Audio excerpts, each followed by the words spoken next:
Gooey morning. Good Hi, morning, Win. love. How you doing? Hi, Oopsie. How are you?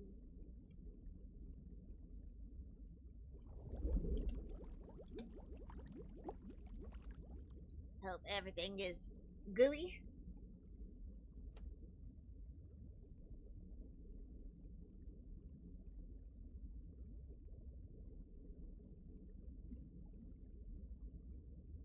Good. Eating pizza. Nice. And getting cozy. How about you? Getting cozy.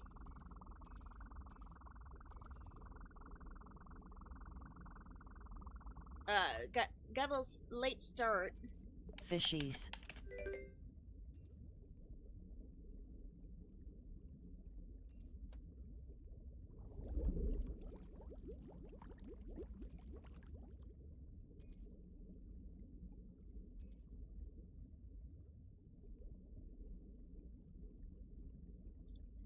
Yeah, it was just a weird day Your today. glue on your phone melted? Yeah, I was. So my phone has been looking kind of nasty because, it's in my side pocket, my thigh pocket, and I mentioned before that the parts I handle get wet, right? And so when I'm lifting from the part from the conveyor belt to put in the basket, some water, icky water, could drip onto my phone sometimes, and I have a hard time keeping it clean. Uh, and I was at the lab this week, so today, since I had little to do, I had stuff to do, but I had a little time. I thought I would like start cleaning it and stuff, right? Uh, I barely touched anything, and the damn thing popped off, and like that's weird. Like there was no sticky, like it was sticky, but like it wasn't staying. And now, mind you, it's really hot in that damn lab, so I can only guess that the heat has been so bad that the adhesive just could not stay anymore. Like, it's tacky, but it's not sticking.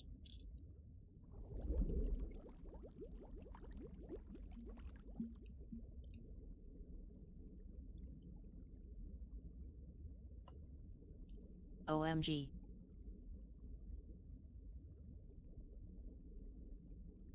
And I was like looking at other things that I had that would be a good sign. Like, for instance, we get cheap rubber bands, for instance, right? And you can tell when a rubber band is really cheap if it starts melting. I had some rubber bands in my bags, and yeah, sure enough, the rubber bands were even melting. So I was like, "Fuck!" So my screen protector's just sliding everywhere. So Oh no. I had no choice but to put some rubber bands on it. Yeah, because it's still usable. It just won't stick. So I'm not gonna have an unprotected phone screen. I'm not that brave.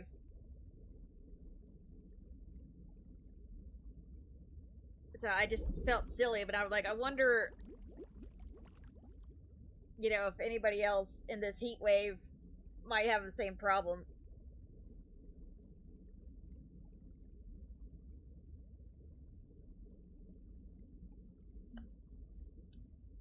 So I thought I would just share.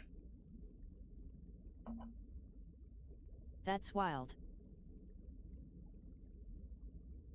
I mean, it makes sense, like they say the best way to like peel a band-aid off is to put a blow dry over it because like it makes the adhesive sticky and all that. But you don't think about that when it comes to your phone, But I'm like, it makes sense, but I hate it because like I don't think I've ever had this happen before. At least not that I've noticed.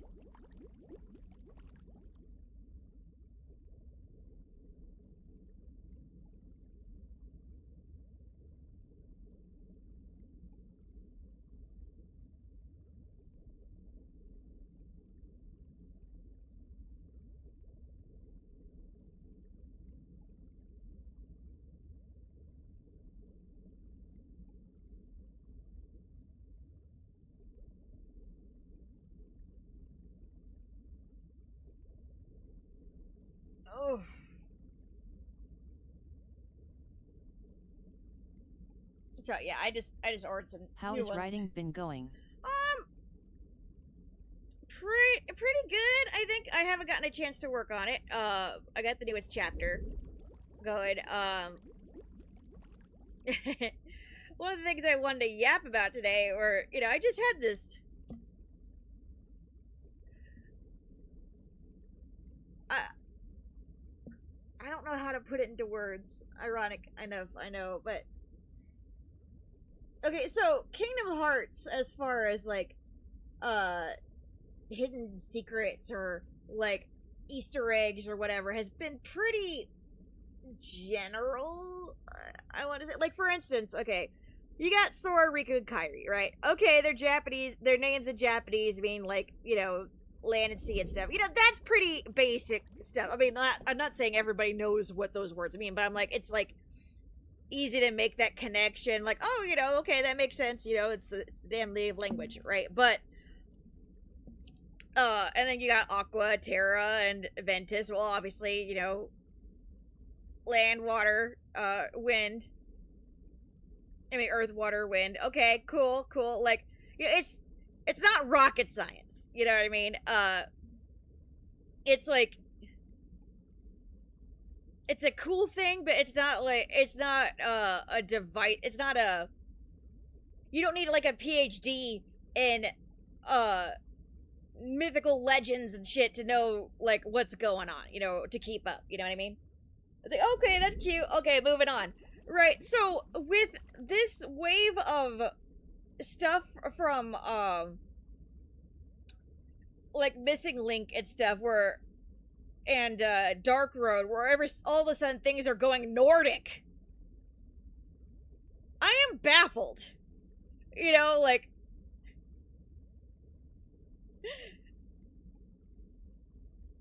Like, all of a sudden everybody and their mother seems to know what all these Nordic myths, and oh yeah, this name means they're the son of so and so and the daughter of blah blah blah and Zeus's cousin twice removed, and I'm like, what?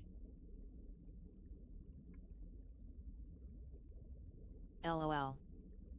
I'm just wondering, because it just feels like a weird shift to me, lore-wise, where the symbolism or the whatever, the parallels just seem to be going the fuck out of nowhere, because, like, Kingdom Hearts and Disney and all that, it's like, it's always been, like, I don't know how to say universal, but, like, like, anybody could get it, you know what I mean? Like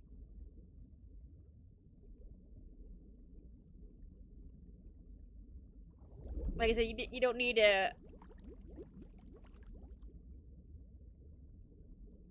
know a lot of mythology to understand the references or whatever. Like, okay, if you know a couple of Japanese words, cool, fun, but I didn't need to know Hades' second cousin twice removed and or whatever to be like, aha, that name, it rings a bell. You know what I mean? Like, that's never been needed in Kingdom Hearts. So when all of a sudden you got Dark Road and you got Odin, for instance, it's like, it feels out of place. Weaning. It was Hi, kind of Peachy! straightforward. Right, Good exactly. morning. How you doing?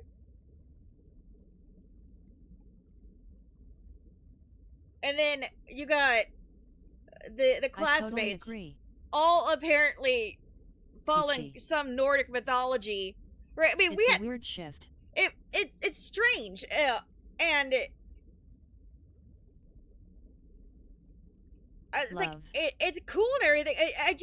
I feel like it's isolating, almost. Like, I feel left out in a way, because, like, yeah, and there's nothing stopping me from looking up Nordic mythology, but at the same time, I've never needed to know about this other mythology before to, go aha in the series or whatever. It's like,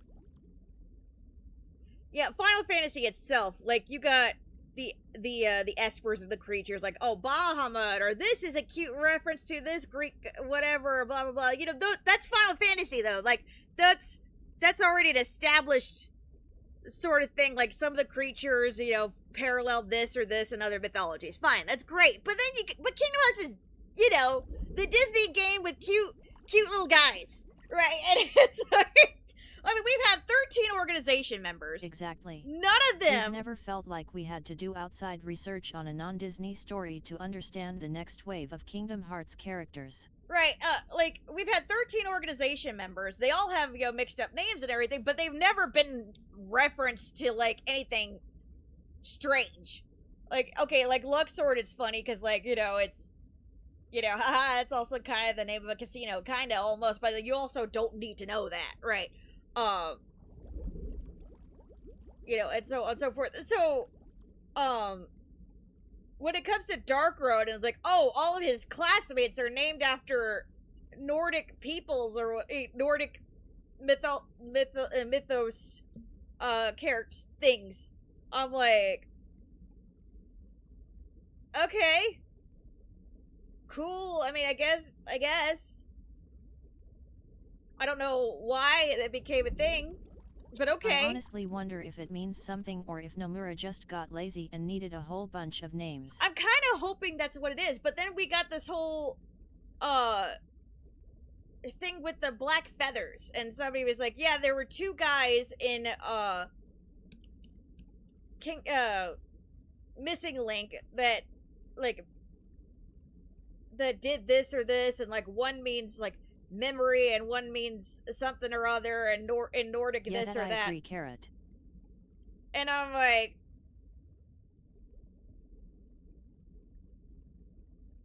but why though?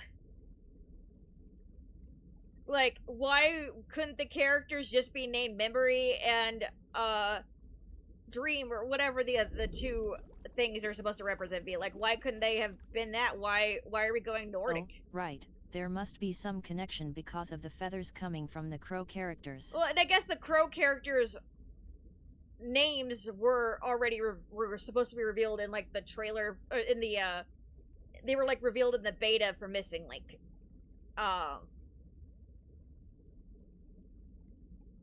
So, like, everybody knows what the characters are, and they're also, like, supposedly they, like, can mess with people, like, they can inhabit people's bodies, and, like, the feathers are, like, again, an homage to Nordic mythology because, like, they represent this and this, and I'm like, but why though?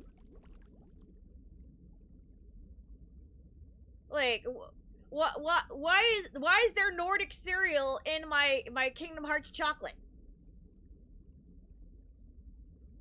Now, nothing against Nordic stuff, you know, it's cool. It just feels weird. And I kind of hate it a little bit, too. Missing Link movie, please. We're going to be missing so much lore. Because, like, when you're theorizing, right, Kingdom Hearts has its special little box, right? And it's a safe box, right? So, like, if I were to guess this or this, I can guess because I'm in this safe box, and I'll know that whether I'm in the, you know, if I'm off my rocker, or if I'm, you know, within a realm of possibility, because, again, it's in this box, this nice safe box where you don't have to know outside lore or advanced mathematics or mythology to guess what's going on, right? I mean, or, you know, arguably you might have to know a couple of things about Final Fantasy, maybe, but that's, you know, fine. You didn't have to have a PhD in some other information. But when you introduce something like from a, you know, homages to a culture that I would argue is not common knowledge, and I'm not saying, oh, because I don't know about it's not common knowledge. I'm just, like, it's not Japanese, and it's not common American knowledge, unless I guess you're a Marvel reader or whatever, but, like, you know what I mean? So, when we were all seeing, like, the pictures of this or that, and like, oh my god, it looks like the tree of life from Nordic mythology, and oh my god, all the names, and blah blah blah blah blah. It's like, well, now my box is broken. Like, huh? You know what I mean? Like, I had this nice little realm of possibilities that I was comfortable with, but then you go and you introduce Nordic mythology out the fuck of nowhere, and it's like, where am I? Huh? And why, though? Does There it? is so many ingredients in this soup. And it's like, Yeah, it's like, you know, if you, and then like I was saying when I gave examples like Riku, Sora, and Kairi's names and all that, you know, Earth, Land, and Sea and all that, you know, that's very basic. I mean, I'm not saying it's a basic thing, but you know what I mean? It's like, they're tangible things, like very common, grounded names. You know, one quick Google search, like, oh, it's Japanese for this. Okay, everything makes sense. But I don't need to know the family tree of Odin's, blah, blah, blah, blah, in order to, it's like an Easter egg or a bonus if you know the meaning of their names. It doesn't feel required to know that. Right. It's never been like, oh, you know, this is also, like, plot-relevant material. Like, the names are relevant to the plot. Exactly. Like, the names have not been relevant to the plot. Riku could have been called Bob, right? And it would not have been relevant to the plot, right? Riku's name being Bob does not change anything, right? But it's also, you know, because his name is Land, it also, like, you know, there's, like, more of a, there are other nuanced things, like he can make cute little metaphors and all this other stuff, but like, so Riku's name does lend to some things, but it doesn't technically affect the plot.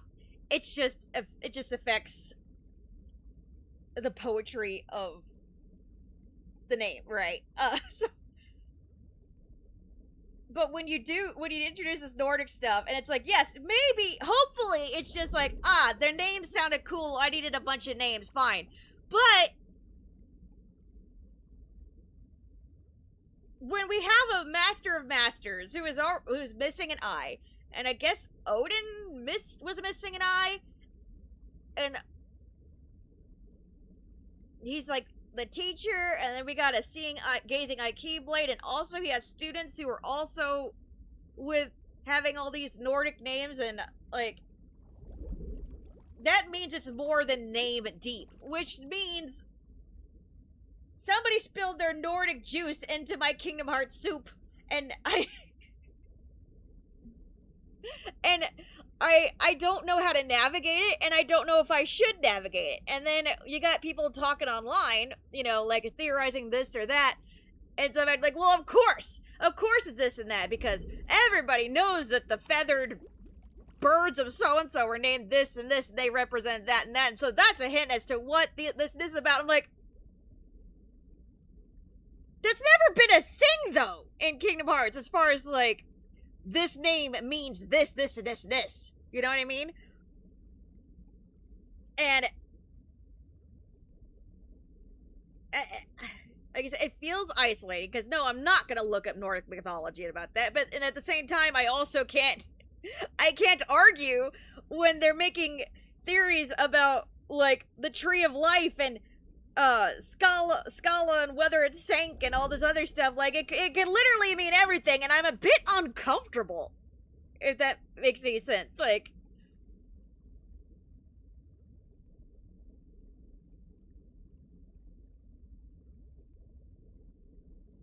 it's like, don't I have to think hard enough about the lore we do have? Now I gotta think about mythologies that I know nothing about?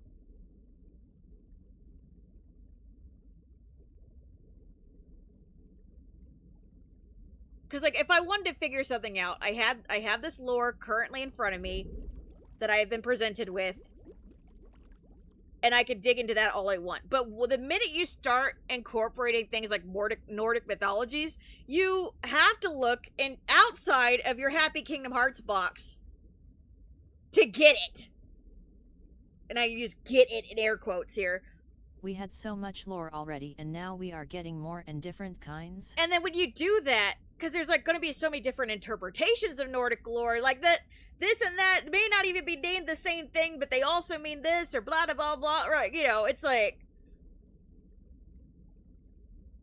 So when you introduce that little river of Nordic mythology, you know what? You have to swim up that bank into that giant-ass lake that you know nothing about when you were perfectly fine in the little theme park that was called Kingdom Hearts. Like, if I need to know anything, it was here in this park, right? But now we got like a river of Nordic water just dribbling all over my missing Link.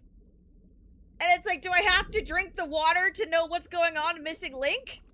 Oh god, I guess I'll have to explore this lake then. But the lake could be huge because it's a whole ass different culture, you know what I mean? And it's something I'd never had to do before, right? So it's kind of pissing me off. And it's like, is the river that deep, or are we just using the trickle, like their names? Is it that deep where we had to, like, oh yeah, you would totally get it if you knew about Odin's second cousin twice removed, and also the rise and fall of this Valhalla or whatever shit, and blah blah. Yeah, if you knew all that, this would totally make sense to you. And I'm like, but I didn't need to know any of that ever. When I went to Olympus, did I have to know anything about anybody? It was just told me, by the way, Hades, god of the underworld, nice to meet you. Zeus is my father, great. Did I need to know that Athena was popped out of Zeus's head? No, I didn't need to know that. Did I need to know that Hera and Zeus were not getting along? No. We just know that Hera, in fact, Hera wasn't even in there. We didn't even need to know. We didn't need to know. Did I need to know any of that to enjoy Olympus? Absolutely not. Is it funny that one stays here and one stays here? That's all you needed to know. But then you got the naming and all this other stuff, and then it's like, well, I don't know what I need to know.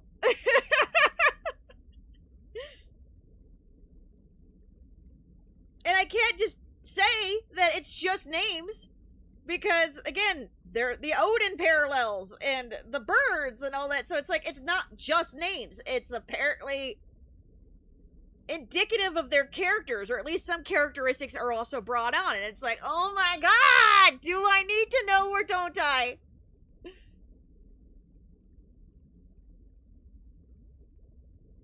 Because if it's a kinda need to know, then that opens a whole can of worms, which means like other possibilities could happen that I don't really want to think about.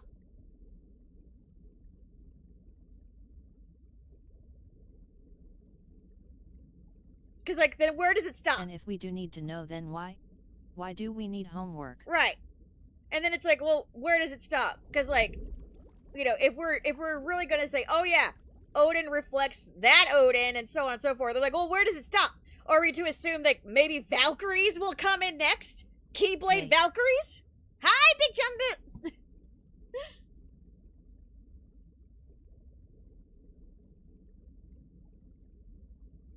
I mean, we already introduced two, like, black feather things that apparently take over a body and memories and fuck all, right? So if that's there, are we to assume Valkyries are going to exist? Are we going to assume,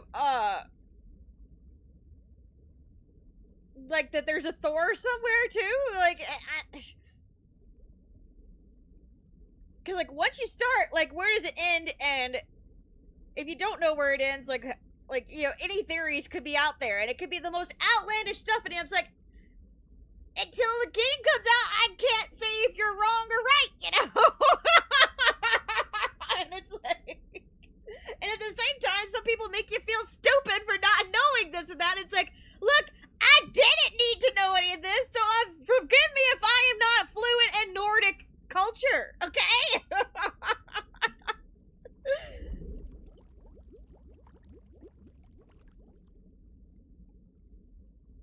Yeah, so, like, you know, if you're in that camp and, like, you do know the stuff, awesome, but, like, at the same time, I feel kind of stupid that I don't know it.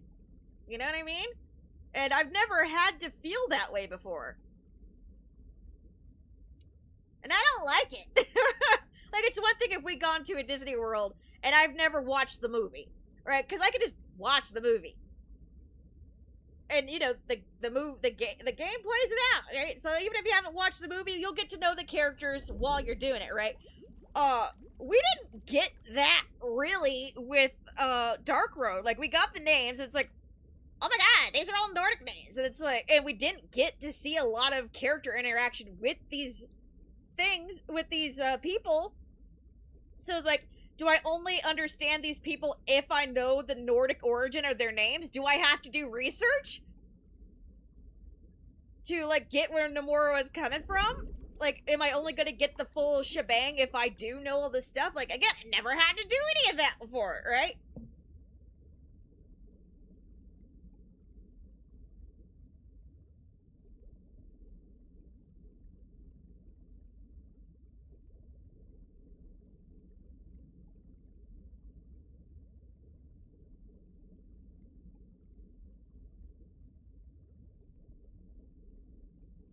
Yeah, so that's my little rant.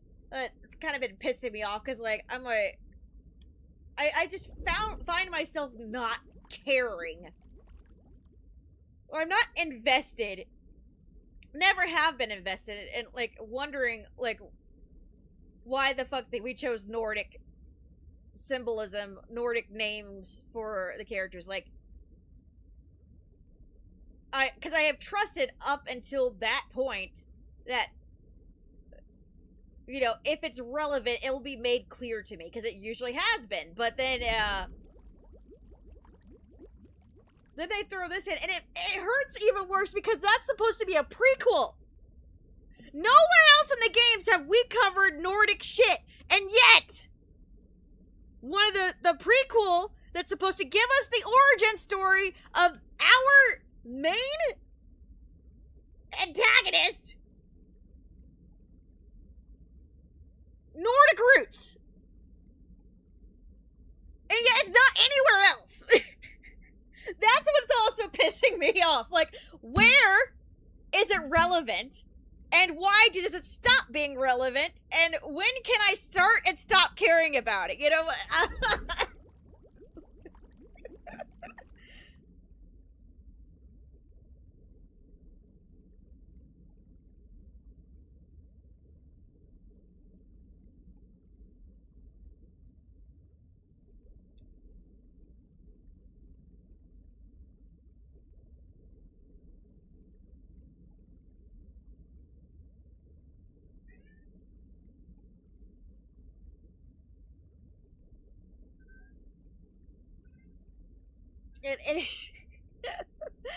Because it brings to question the Keyblade wielder culture as well, which okay, so Timmy, shut up.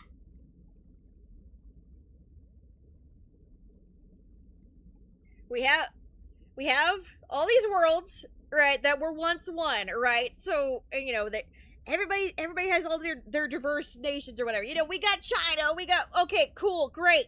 But those worlds are separated, we got nothing, and yet we still got Daybreak Town. Okay, now we can assume that with the bajillions of worlds, they got split apart, all these poor kids got hijacked at some point and taken to Daybreak Town. They either died on another world or they were just snatched up. It's like, guess what? You're a Keyblade wielder now. Okay, great. So that would explain the diversity amongst all the player characters. Fine.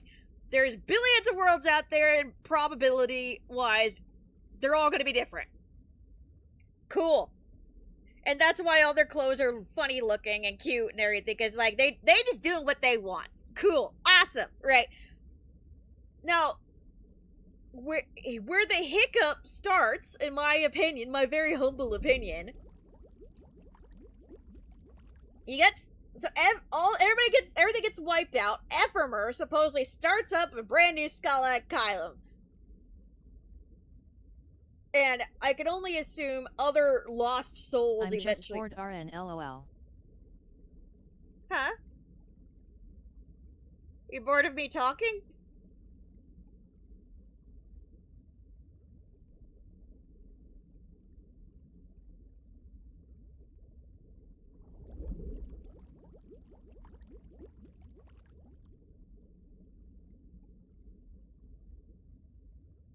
Anyway, so No, my brother is hogging my computer. oh, sorry to hear that. Uh, what was I? Okay, so you got Ephemer. Okay, everything's a wash. It's up to me to restart the Keyblade population. Now you can assume that okay, once he starts building his little spit of land, let's just assume that he built Scala, like the first island of Scala with his bare hands, like Minecraft. That people start showing up, like Traverse Town or whatever. Eventually, because like he didn't symbiotically, split into several Ephemers and repopulate his own island. That'd be funny as hell. But we he didn't pull a Sora and start duplicating himself. Unless, anyway, so somehow he got people on his little spit of land. Eventually becomes Skyline. Great. But at what point in Scala's history did they decide to start naming their kids after Nordic figures? That's what I want to know. Why does Scala go Nordic?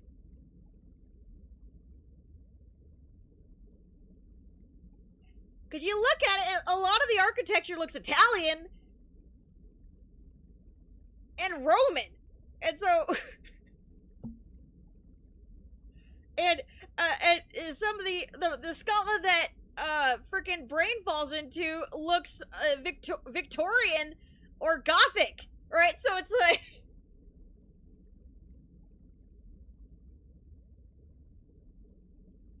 and Odin's old as shit. So it's not like one generation everybody's like, you know what would be great? Let's just name our kids after Nordic figures. I love the Thor franchise. Let's just name all our kids after Nordic. Like, it's not a fad, clearly, because they have Odin. It's not like the generation's like, man, I sure love the Twilight series. Everybody's going to be named Edward and Bella, right? It clearly was not that. Because you got Odin, and now all these other kids, right? So it's like, where at what point did Scala become Nordic? Because Ephemer sure as hell didn't have any of that. So where did it come from? Right? And when you start doing that, when you become too specific, it's like, what the fuck? And they're all dressed in, like, Asian-inspired clothing, which makes it even stranger.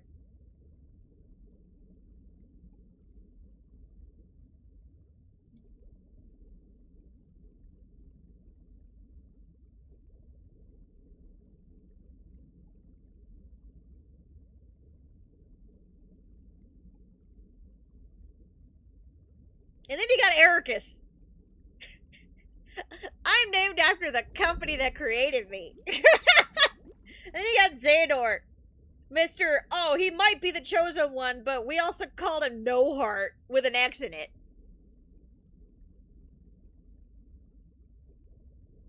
He might be the savior of us all, but nah, he might not have a heart. He's No Heart.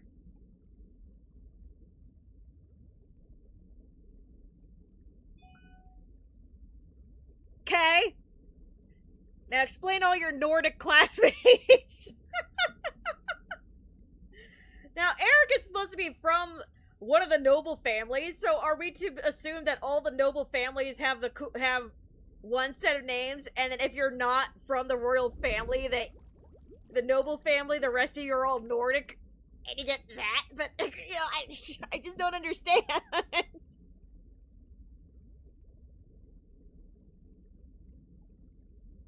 We're all wearing Asian-inspired clothing.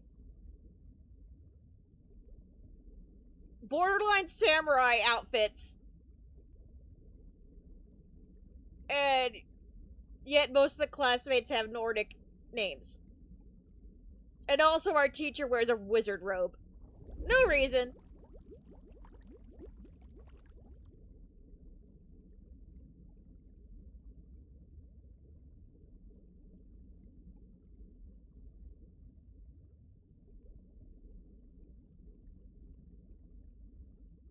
And again, that it just gets weird.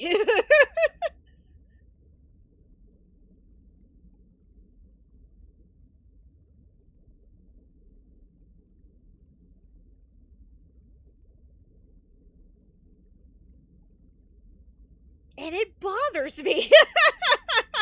Because again, you know, none of the Organization 13 members have names that, like, reference anything, cultural as far as I know. I mean, like, again, Luxor and everything, fine, whatever. But now it's like, it's getting to the point where everybody's like, well, if this is this and this and this, then that must mean that Demyx's name could translate to, this Nordic thing or whatever. And I'm like, but it's just...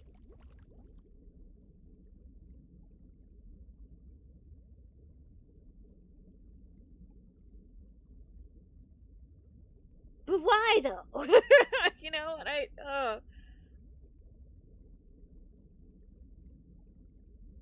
it just feels out of place, and I'm not thrilled about it.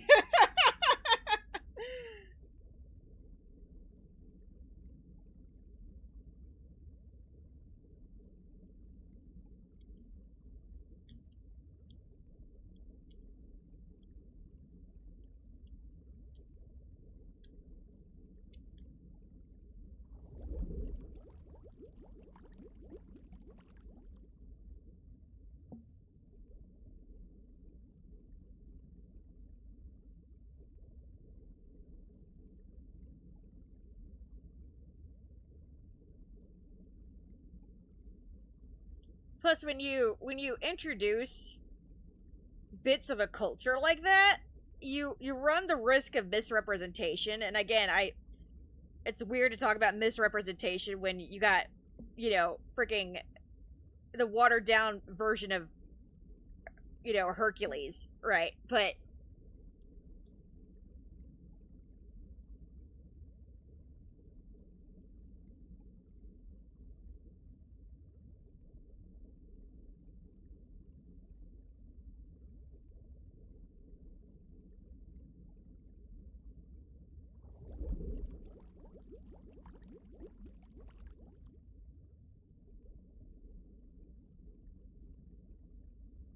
it gets strange when when we're when Kingdom Hearts is like universally decided that the underworld is like where everybody goes before they die and go to the final world. And he's like, oh yeah, this is final world. This is not heaven, but also we're not gonna call it heaven, but it's also heaven, but it's not.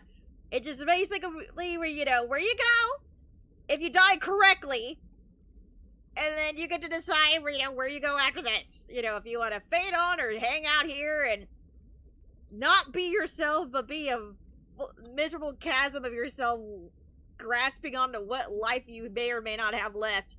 But first you get to visit Hades. That's great. And it's like, well, if you're gonna do that, like are we gonna introduce Valhalla next because of all the Nordic thing? That's why I just it's spiraling. It pisses me off. I mean, you guys understand what I'm trying to say, I think. But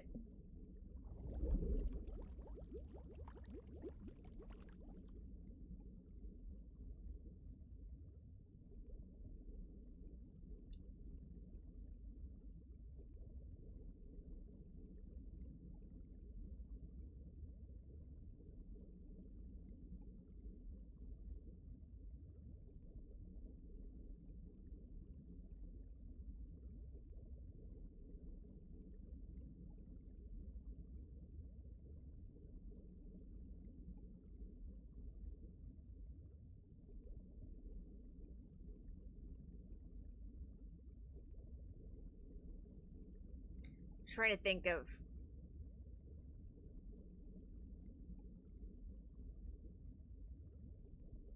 like an example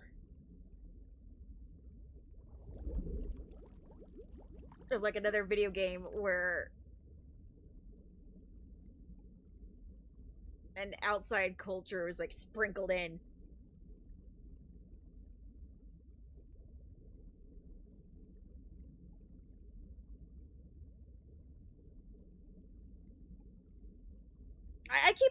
Evangelion, where, you know, all the Christianity references are made, but it's aesthetic only and actually means nothing, you know?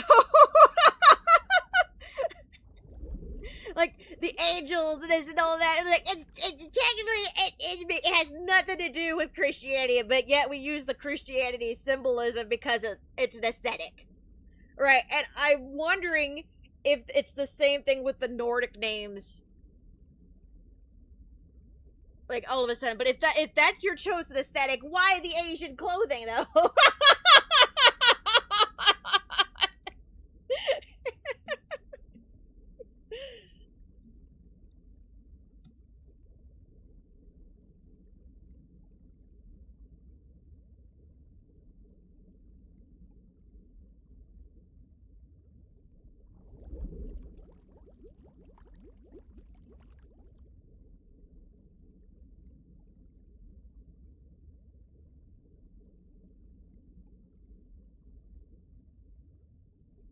Yeah, that's part of why I just want to get this long fic done before all of that becomes relevant. You know, I tried to dabble into Scala and stuff like that, and it was easy when I thought of Scala as its own little hub world or whatever, and all where anything can happen and everything. But the second you make a dedicated culture that is based in a real life culture or real life mythology, it gets weird.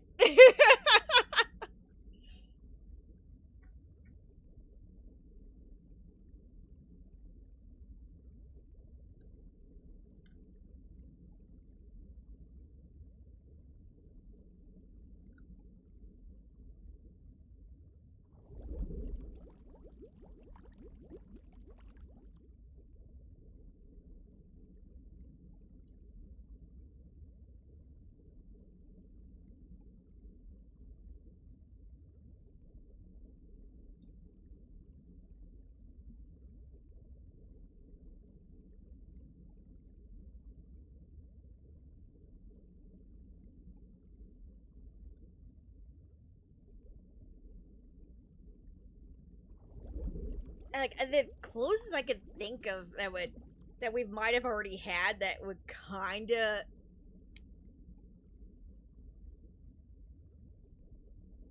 that kind of bends the brain a little bit is, for instance, the Santa Claus thing, right?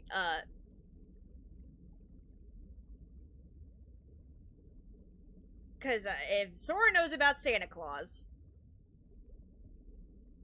then he knows about Christmas, which means Christianity exists for them, and it's like, okay, or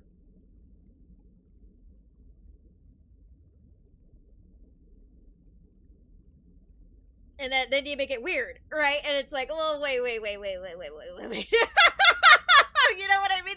That's like the nearest thing I could think of where we've ever gotten questionable before, right? But what makes it different is that, you know, Santa Claus is like, you know, a pop culture icon, right? And then it's like, well, why can't you argue that the Nordics are pop culture icon? Because, well, here's where it's different, because if Santa did not exist, the story would not be affected by it, you know. But we have an Odin who's a one-eyed teacher with Nordic students. You know, it has more impact to our villain's origin story. Apparently, that's where it's like, like with Santa, there's like a point where I can comfortably stop thinking too hard about it. Right, like, you know, cute, you know, Sora believed in Santa Claus and, you know, Riku ruined it. Okay, the end. Move on, you know.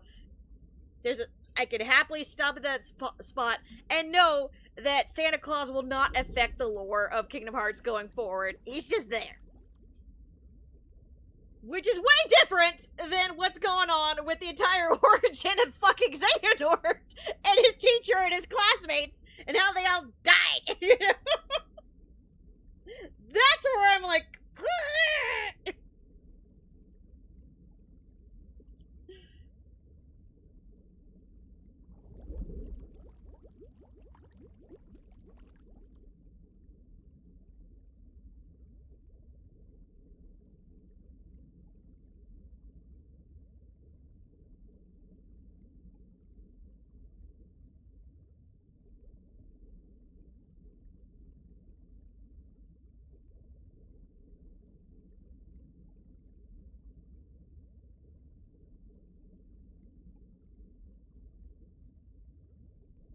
yeah, I think that's the big thing. Is like I said, with the Santa Claus thing, I know we're just stop thinking about it, and we're just like, go with the flow. And I'm not uncomfortable with not knowing.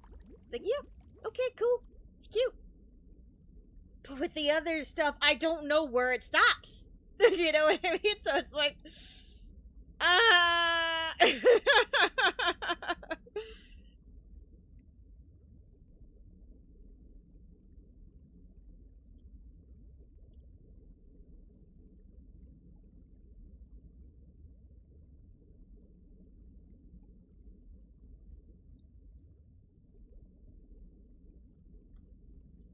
it's like, and do I have to take Nordic stuff? Thank you for saying it, Wing. I've been thinking all of those exact thoughts since Dark Road. Right, and it's like, and if you're theory thinking, it's like, do I need to take that mythology into account when I theorize from now on, or can I comfortably ignore it and be like, funny name, and move on? Like, I can't figure out if, because like apparently there are parallels, and one of them is like even another was gonna be a villain or something in Missing Link. Like I said, the mind controlling feathers or whatever. I'm still not, I never got to watch any of the beta stuff or whatever. I mean, a lot of people didn't. But no, this is a parallel to these birds, and they're, one represents this, one represents memory, and one represents blah, blah, blah, blah, blah, and it's like, I thought why can't we just stop at the silly names? Well, if we're not stopping at just the names, I'm not calling Nordic names silly. I did. I mean, I know I just did, but you know what I mean? Like, cool names. I thought we were just happy with the fun names, and then we could move on from that, right? But no, do I actually need to know the mythos? Well, if I know the mythos, oh my god, like, where does it stop? Because there's so much. And does this mean I have to overthink, like, twice as hard?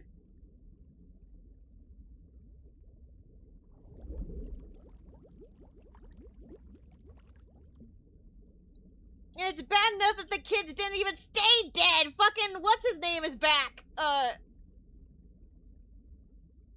The one that looks like Vanny, but not Vanny.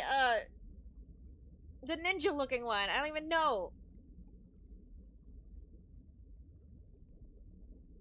If anything, I think that made their names even more forgettable.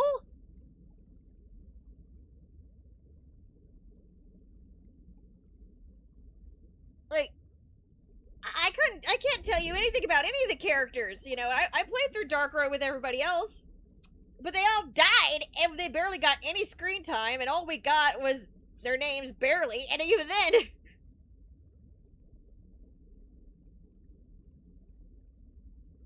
all I know is the names are weird.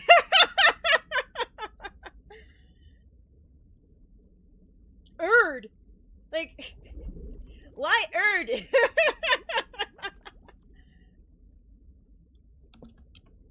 Erd, the short one.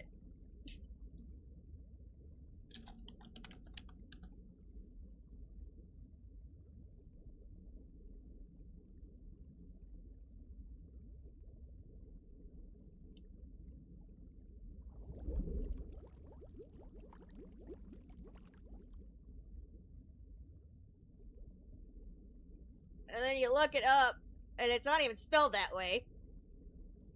And it's like, oh, it's a Nord in Norse mythology, and it's like...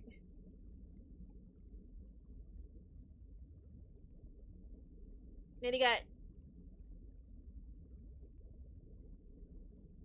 And it means, like, fate, and then there's this... Oh, and it's Skald! Fuck, maybe it's Skald's fault. Skald is listed here. Possibly... Skald meaning debt or future.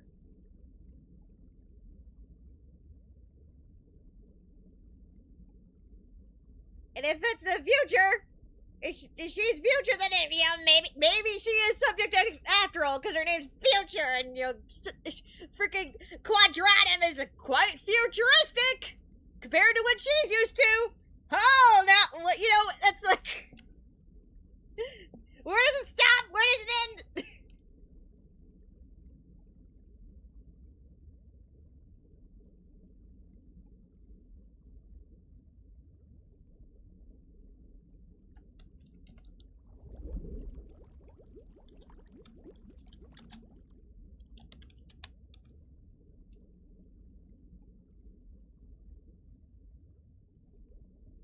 And you got Bragi, the god of poetry.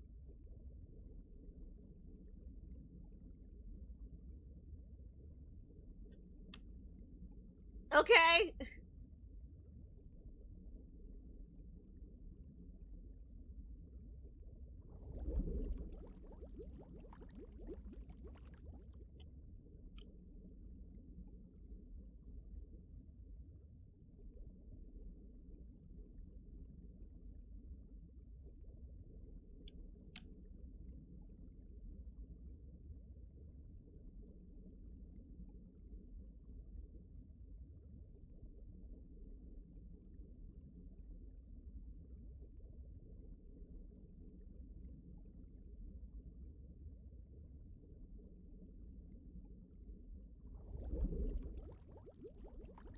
Yeah, and Bragi is the poor kid that, you know, fucking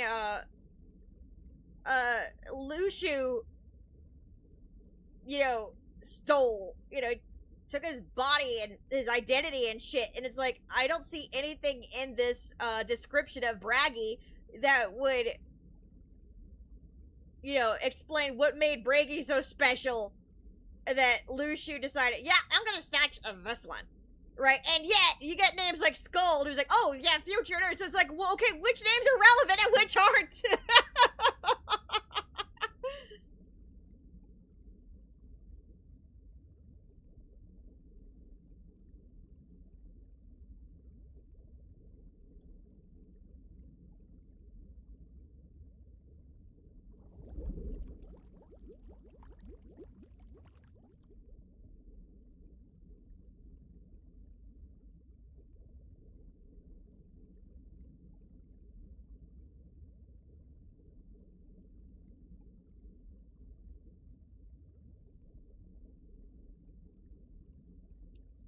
Was Ephemer Nordic as well? Like...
In Japanese, they say it's ephemera, which is Greek.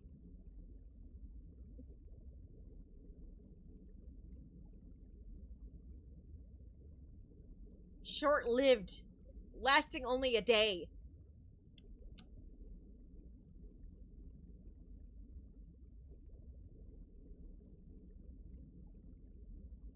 Ephemeral names evoke fleeting beauty, impermanence, delicate moments, like a shooting star. Oh, you don't say!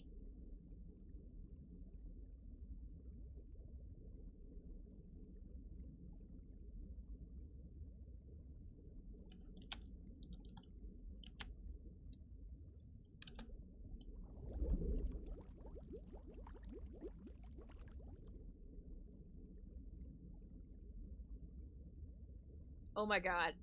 Oh my god. So, I looked up ephemera. The description, the definition, things that exist or are used or enjoyed for a short time. There were papers, letters, and old boxes, all sorts of ephemera. Okay. And then underneath of it, items of collectible memorabilia, typically written or printed ones, that were originally expected to have only short-term usefulness or popularity. Guess what the example is that they gave next? Mickey Mouse ephemera!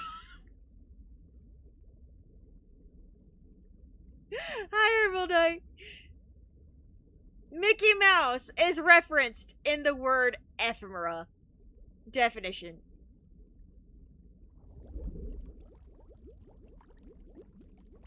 Hi, Emerald. I gotta screen cap that. OMG, really? I shit you not.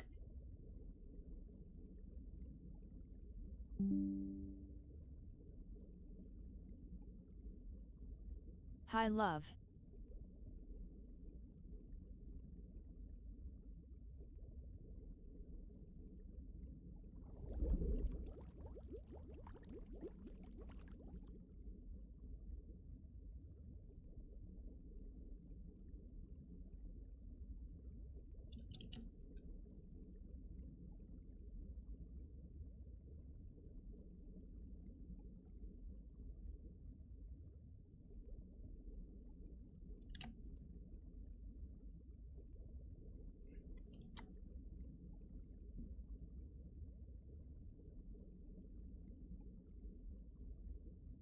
You get two characters called Hugin and Munin, named for Odin's ravens.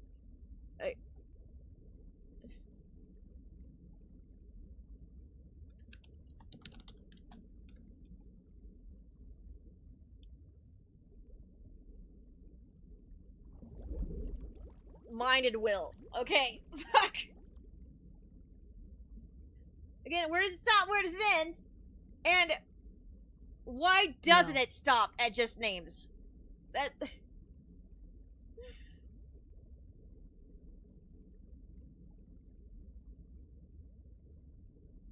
Names? Oh, Looney, you have no idea what you just walked into. Oh.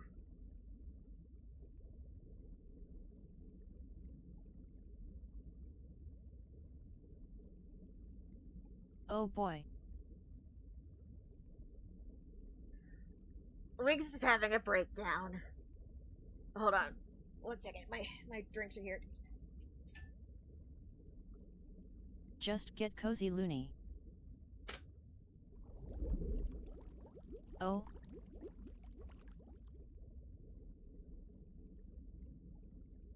Coming, sorry.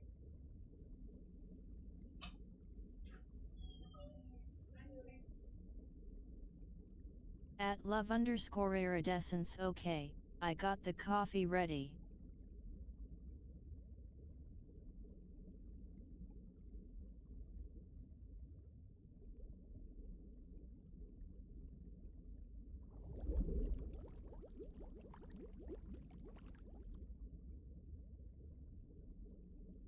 Also, hi, Looney.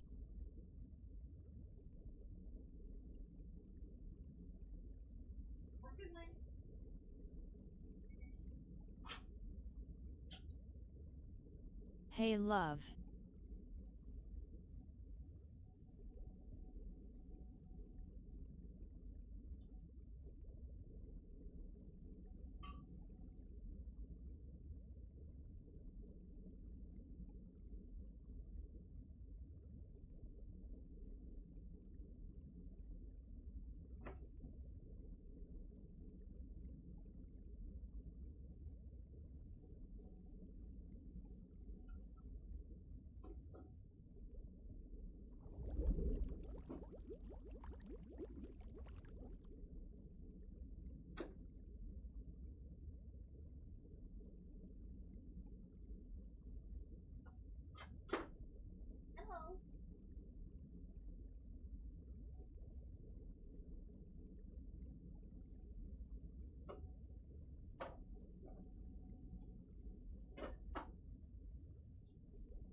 Oh, you guys are talking about the mobile games lore and how people are missing the lore for KH4? Sorry, kinda read the comments.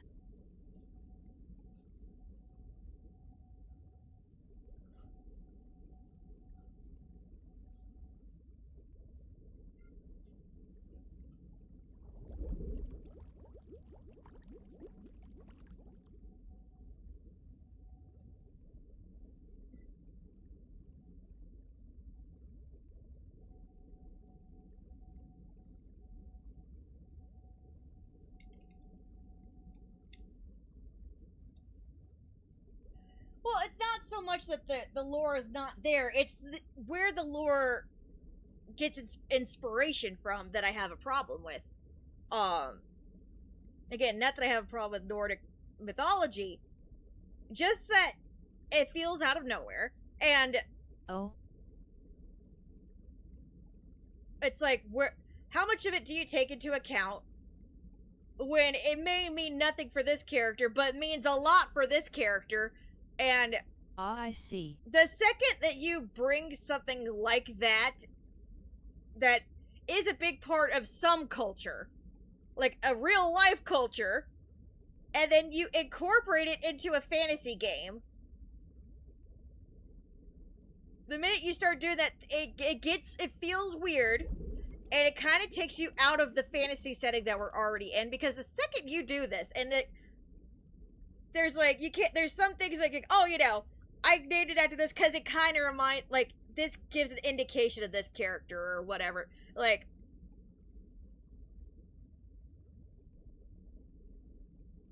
the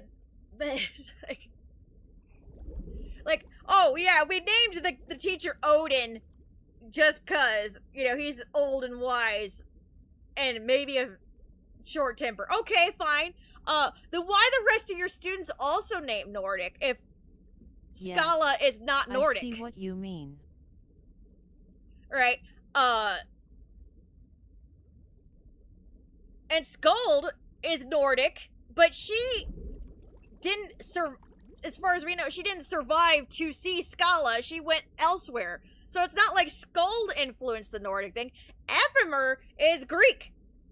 And that would explain why the architecture kind of looks Italian and stuff like that, you know, like, and Roman and shit. Like, there's like, you can kind of see some inspiration there. And if the classmates are all Nordic, why are they wearing Asian clothing? You see what I mean? It suddenly it's not Final Fantasy-esque anymore. We're getting a little too specific. And it's like, where does it stop and where does it end? All right, and when you bring in that kind of influence into already a very lore-dense story, it gets kind of infuriating, because it's like, I just want to study the games and get what I need from the games. I shouldn't have to look to outside encyclopedias and stuff to know what's going on. Like, if you want to reference something cool, like, oh, you know, this, you know, oh, Riku, I wonder what the name Riku means in Japanese. Oh, it means land? Okay, cool. Fun fact. Fun little Easter egg. Okay, yeah, sword, sky, ocean. Oh, that's a cute little trio. Cool, awesome. Yeah, that's fair. Right? But when you're like, no, your one-eyed teacher is Odin, and also there are two other characters that are named after Odin's birds, and also, you know, named human immune, mind, and will. And also, there's like a thing in Missing Link where people were getting their bodies hijacked. Now it's in too deep. It's like, okay, we went from fun name references to who spilled their Nordic juice into my Kingdom Hearts, and how do I get it out? You know?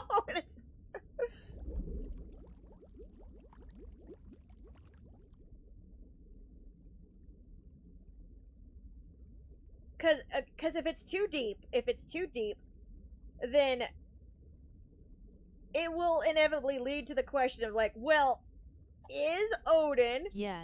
When you mix too much you lose focus and people will make connections that might not be there. Right, and then at the same time you also can't argue that it may not be there, because, like, we don't know where it stops and where it ends. It's too strange, because, like, I was to mention with Bragi, Bragi's origin name does not seem to have any impact on his actual character, and yet some others do, like Skull meaning future. She might be the one in Quadrive. She's in the future. Right? So, okay. That apparently name has a meaning. Odin had one eye and also the teacher, and blah, blah, blah, blah, and, and has the two burbs. People named, and it's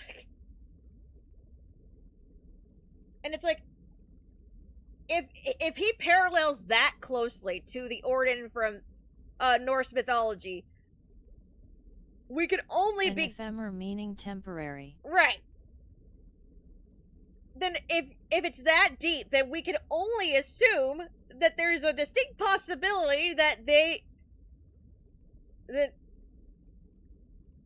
that Odin is real, air quotes, in Kingdom Hearts. Like, so, like, and then it feels weird, you know what I mean?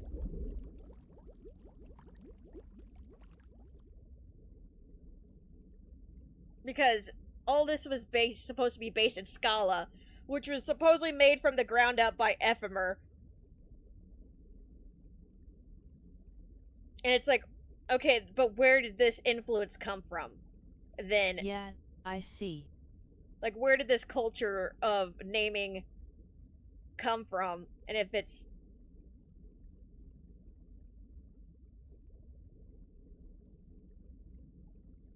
Because then we've gone from something that's completely made up and whimsical and makes sense to referencing a culture that feels the fuck out of nowhere. And I was given the example of, like, because there's nothing else like that in Kingdom Hearts that I could think of. And I was like, the only thing I could think of that even comes close is the mention of Santa Claus. Okay, now we only mentioned that because of Nightmare Before Christmas, right? And, it's like, well, is it that much different? Because if Sora believed in Santa Claus, and Santa Claus being a Christmas icon, does that mean Sora was Christian? And does that mean we incorporate Christianity into Kingdom Hearts? No! You don't! Because Santa is, also a pop culture icon. Right, based off of a real guy, but we also don't need to know who the actual real guy was to understand what Santa Claus is, right? It's not isolating. And then there's Monsters, Inc. What does Monsters, Inc. have to do with anything?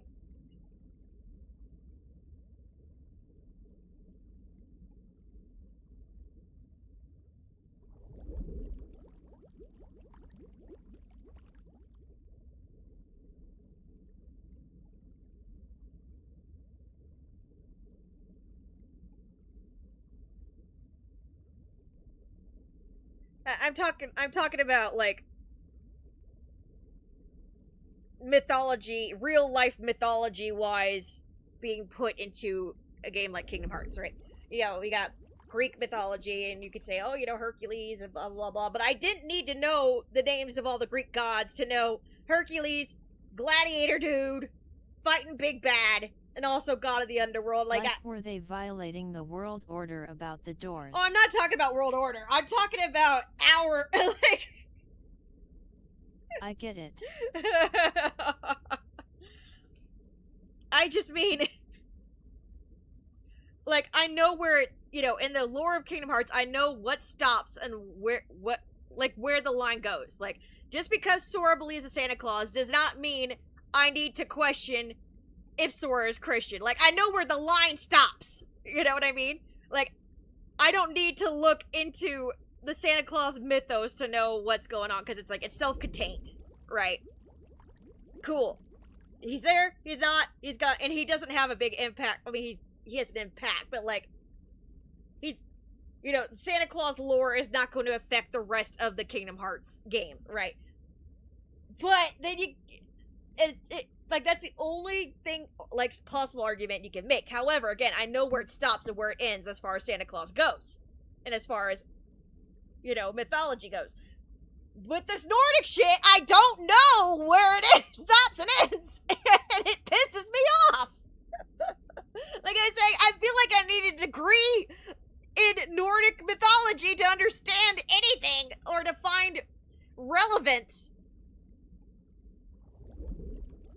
Because the characters we didn't get to know a lot about the different characters. Do the names have impacts on them or not? Was I supposed to know the names in order to feel a connection to the characters? Like,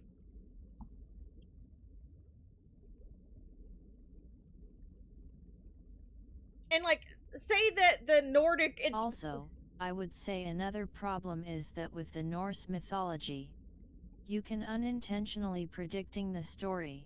Well, that's the point I'm trying to make. When, like, how deep does it go? Because if I'm supposed to put weight into these names, into this mythology, will that mean that in order for me to, like, not be confused, that I have to know about Nordic myth?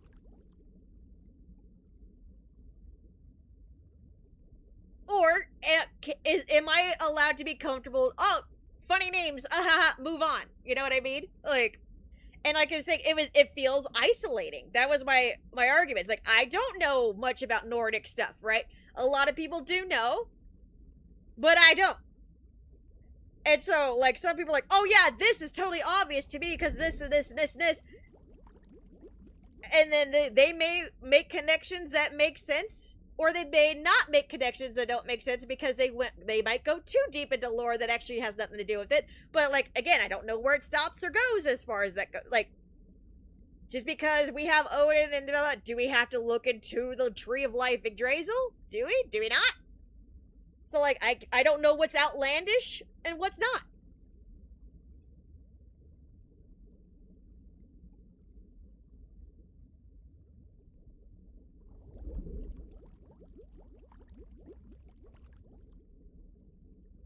Hey, I'll give another example. There was this guy on Tumblr his theory got famous for a little bit for how stupid it was, where he said that Kairi is Sora's mom.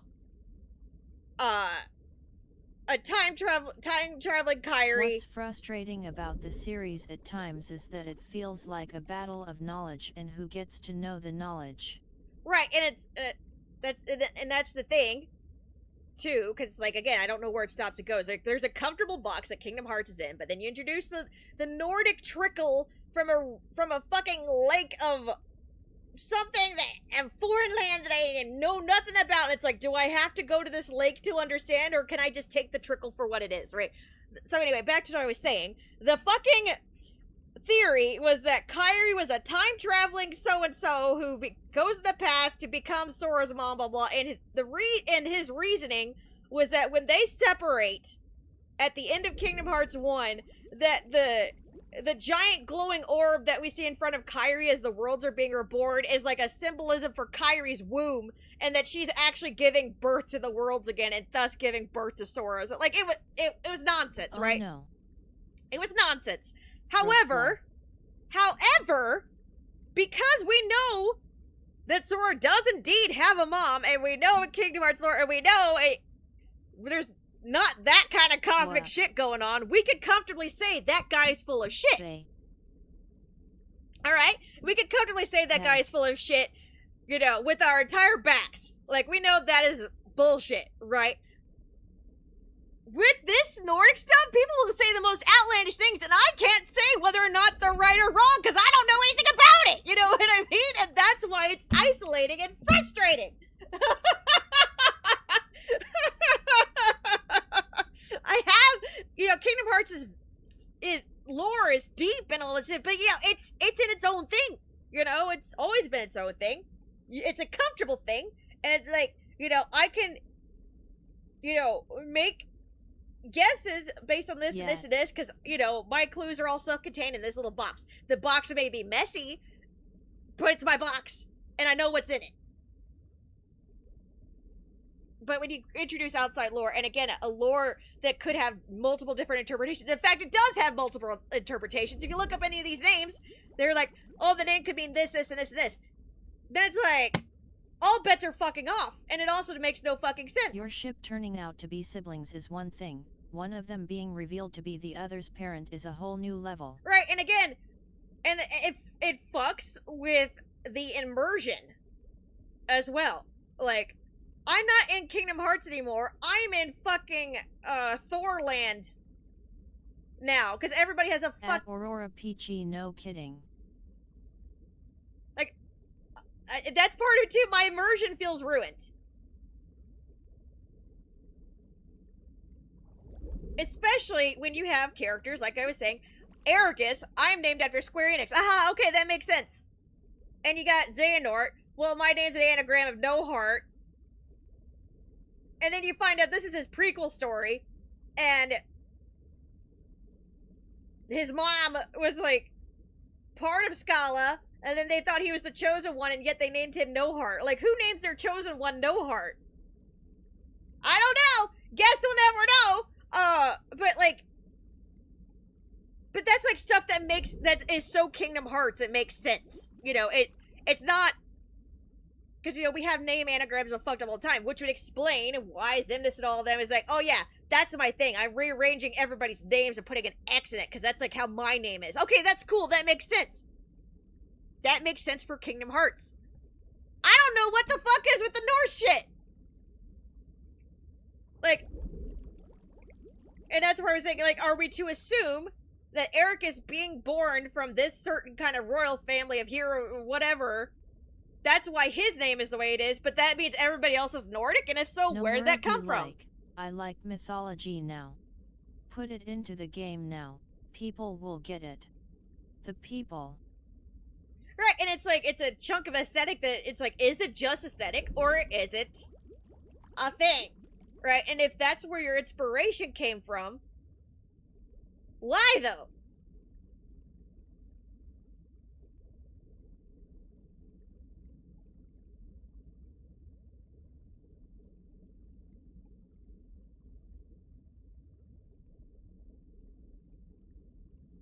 Because the minute you get that kind of inspiration, you stick it in there.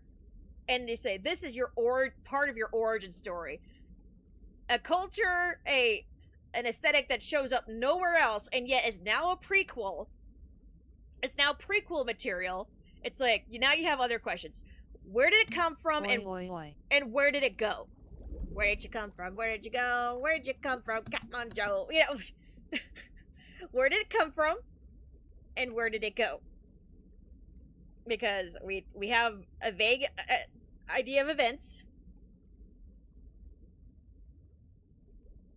Now, if you have a vague culture of Scala that is entirely their own, there is no question. But when you and then it's like, well, this family, it has like names that are like this and names like that. Okay, fine. Different families, different name things. Like, okay, fine. I could go with that. All right. But all of the classmates are vastly different. Only the same in how they're clothed. And again, very Asian inspired. We don't know where that came from, despite all despite the architecture around them, which is not Asian looking at all. And that's what part of the rant I was saying earlier, because like maybe you could argue, oh, this one generation found a Nordic world and thought all their names were really cool. So, like, they met Thor. Like, a generation met Thor. It's like, damn, I want to name my kid after all of Odin's kids or whatever. You know? Like I was making the comparison to how Twilight made everybody name their kids Edward and Bella, right? Like, you can make that kind of, like, oh yeah, at one point in Scala, everybody named their kids after Nordic shit, and it was funny for a bit. Okay, fine, cool, whatever. But then explain Odin. Odin, who's like 100 years older than the rest of them, why is he Odin then? And Skald, who does have a Norse name, isn't even part of that! May I ask, how did this conversation get brought up? Did something happen, or is this just conserving issues you've had for a while? Just something. Just curious. Just something that struck my head at 5 a.m.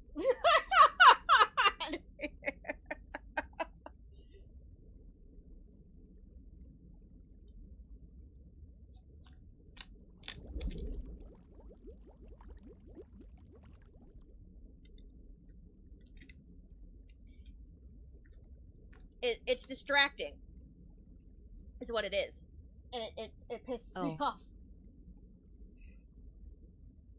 I mean, it's always pissed me off, and it's one of the reasons why, you know, despite this long fic that I've written, where I've gone into so much detail that feels very canonical and everything, I've mentioned very little of all the stuff, or when I even talked about it, it was in the vaguest terms, because when something like this is that jarring compared to everything else, I can't absorb it. Because I'm distracted by, huh? And how do I say that name? And, do I need to know this name in order to understand this character that is not on screen for very long? And it's like, you know, if the game doesn't feel it necessary to tell me this, only by name only, then I'm not going to know anything about it, right?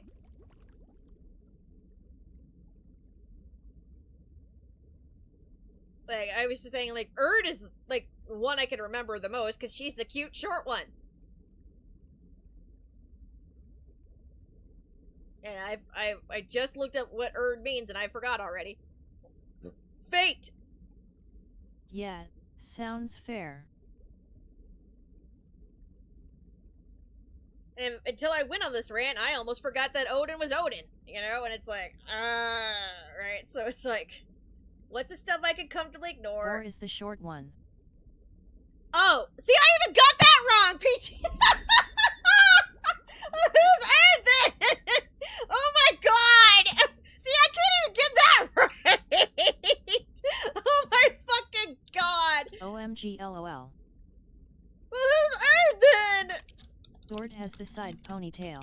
I don't even know who that is! Silver hair, I think.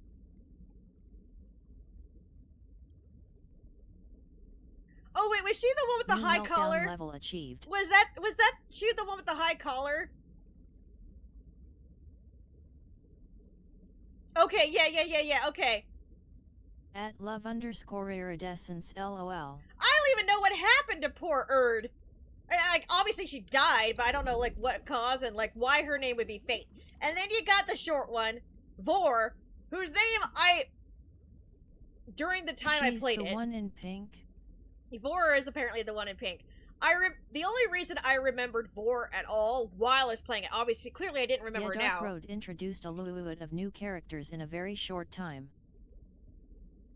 And at the time, the only thing I found funny about Vor that made me go, oh, I should look that up, was because Vor sounds like that tag in, you know, Archive of Our Own, you know, where, you know, the naughty one where it's a kink where you get eaten. And I thought it was funny that the small one has a name like Vor without the E. And then I forgot it, which shows you how big of an impact that actually was.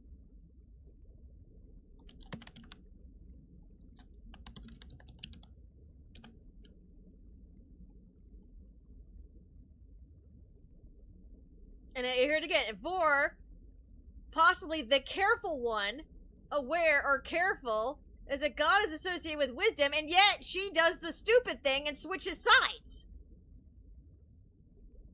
So it's like, again, are the names,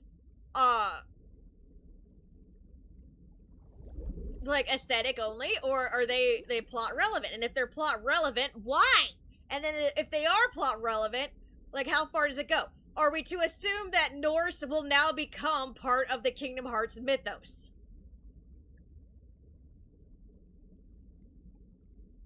You know what I mean? So it's like, you know, what... And with Odin possibly being related to the Master of Masters in some way, it's like, okay. Oi, when Nomura said new arc in the series he really freaking meant it.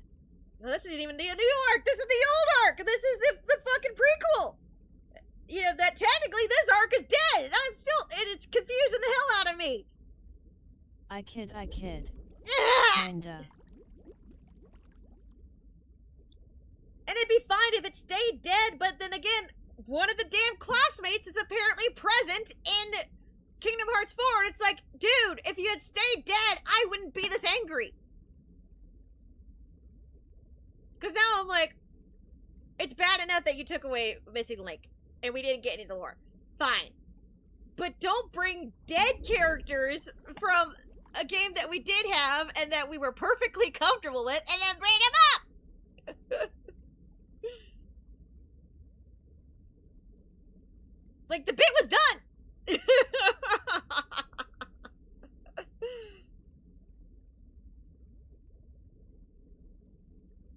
This is a Kingdom Hearts game. No one can die. Just a pancake. Well, apparently they can die because they've been dead for 70 years!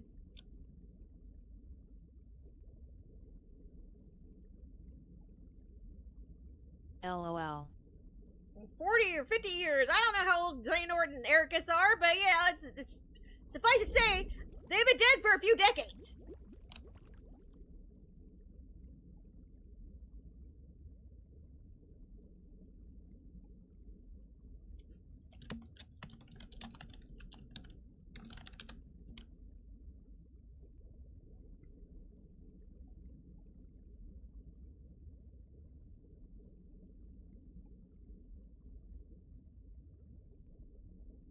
Yeah, Valley.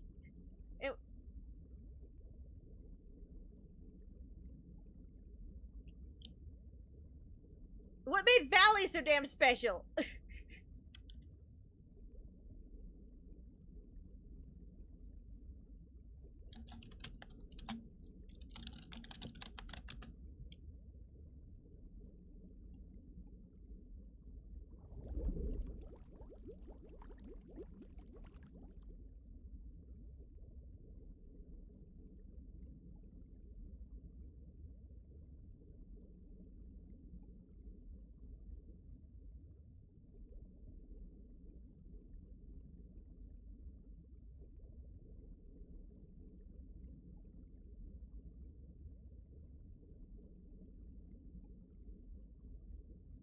Wait, who's Hodor? Wait a minute. Baldur killed Hodor? I thought Hodor, his sister, what? Oh my god, I need to watch the whole thing again. After learning that Hodor's younger brother Baldur was the one to kill Hodor and her classmates after being consumed by darkness, I thought Baldur... I joke when saying this, but Valley is special because he's Nomura's type. He looks like Riku, Noctis, the one guy in FF7R, and now Valley. I thought Baldur fell to darkness because his sister died, not... Huh?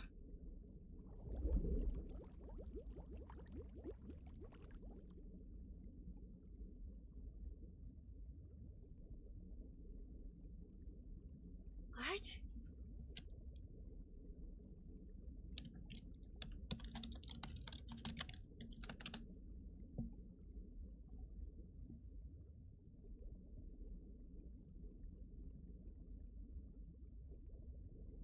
Baldur discovers he has the ability to sense the contents of people's hearts when he grows in youth, becomes a Keyblade wielder under Odin.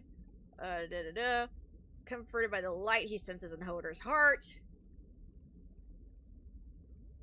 Baldur senses the darkness of others' hearts in their single-minded devotion to light. Darkness grows and becomes Baldur's own darkness. As he meets more people with light-filled... Didn't his sister die and then he was locked in isolation for a long time and fell to darkness That's cause what I no thought! one helped him? That's what I thought! Oh, and also Yozora too. Yeah, that's what I thought, but apparently it's saying here that, the darkness came At first, Aurora PT, and then got that's what stronger. I thought too. Yeah, that's what I thought. it says here, Baldur senses the darkness in people's hearts and their single-minded devotion to light. The darkness grows and becomes Baldur's own darkness, and as he meets more people with light-filled hearts, such as Ericus, he comes to believe that there are only people full of light like them, and people destined to darkness like himself. This frightens him, and he tries to stay close to Hodor, his sister, who has all the light that he loves so much, right? And then they are sent on their Mark of Mastery exam. Baldur grows anxious for Hodor's safety. He confides in Ericus about his worry before venturing out after her. Baldur finds Hodor fighting Maleficent. Baldur attempts to help her, succumbs to the darkness in his heart, which instead attacks her and strikes her down as part of the plan to cause her friend Vidar to summon Kingdom Hearts.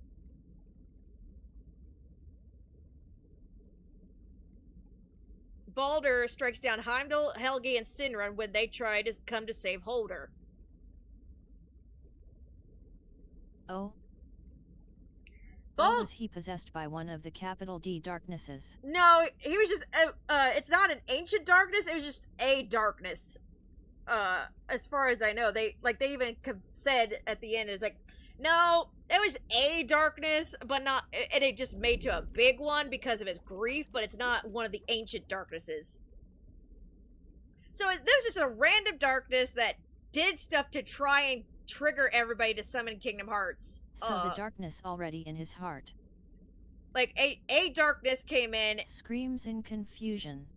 A darkness did show up, and it got settled in there, and then convinced him that there's light people and dark people, and that depressed him. And, like, festered inside of him. And then sister died, and then it got bigger and took over while he was mourning her, is what it's basically saying. So, like, a darkness wandered over and fucked him up. And his own sensitivity to people's emotions and stuff. But not a capital D darkness. Not a capital D darkness, just a lowercase darkness. But that's where I'm like, I'm scratching my head a bit, because they did say, I know for sure, they said that it was not an ancient darkness, the capital D darkness, but it was a form of darkness. Why would just a little darkness, a little level 1 darkness, little fledgling darkness who wants to one day be a big bad darkness, be like, yo, let's manipulate everybody into summoning Kingdom Hearts? Like, that's ambitious for a little darkness, is it not? Or does that imply all darknesses, big or small or ancient, want to summon Kingdom Hearts and nom it up? Just a bit yet. It is.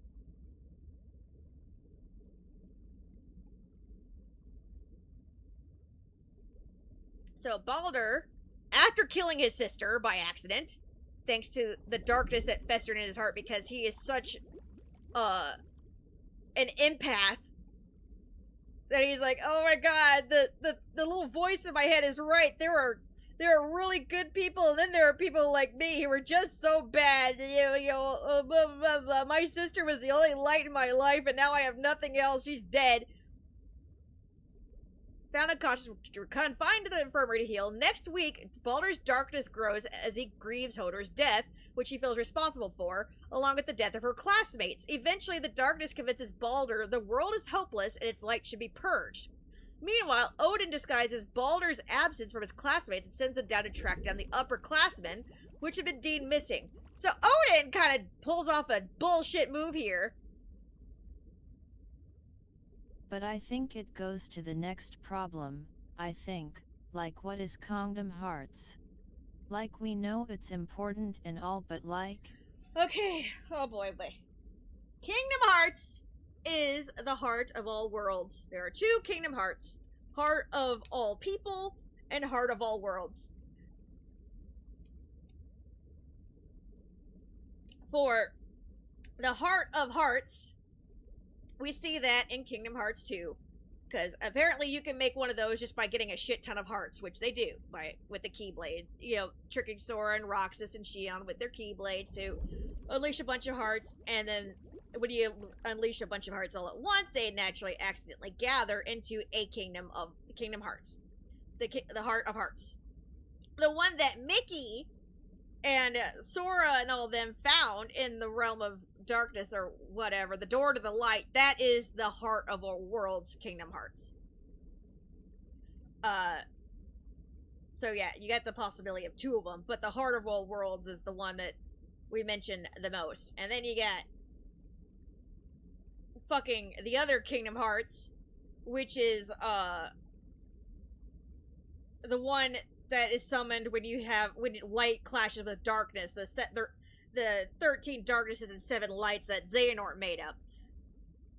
Like, the thing that shows up when ultimate light meets ultimate darkness. Oh, I tried to make a mini version of that to see if I could get a Kingdom Hearts, but all I did was get 2 fucked up children. Oops. I guess I'll have to expand and put my darkness into 13 other poor people and blah blah blah. So, like, you know, like, potentially there's 3 of them, and, like, you can tell the difference between them by their subtle coloring. But that's essentially what it is. A Kingdom of Hearts, and it's not just one, it's just like a heart kingdom. And you can make one, or you could use the one that already exists. The Kingdom of the Hearts of Worlds, the Kingdom of the Hearts of People, the Kingdom of the Heart of Battle between light and dark, right? It's a big thing, but it requires a sacrifice if you make a wish on it. Like, kind of like how they came up with 7 Dragon Balls. Oh no, now we got Yin and Yang Dragon Balls, so we got Dark Dragon Balls on top of the other, you know, whatever. And then, of course, we got the one from Kingdom Hearts Union Cross, that showed up just because they collected enough Lux. And you could argue the Lux was just like a modified version of released hearts from all the Heartless they defeated. And also probably the hearts of all their classmates that they slaughtered. So yeah.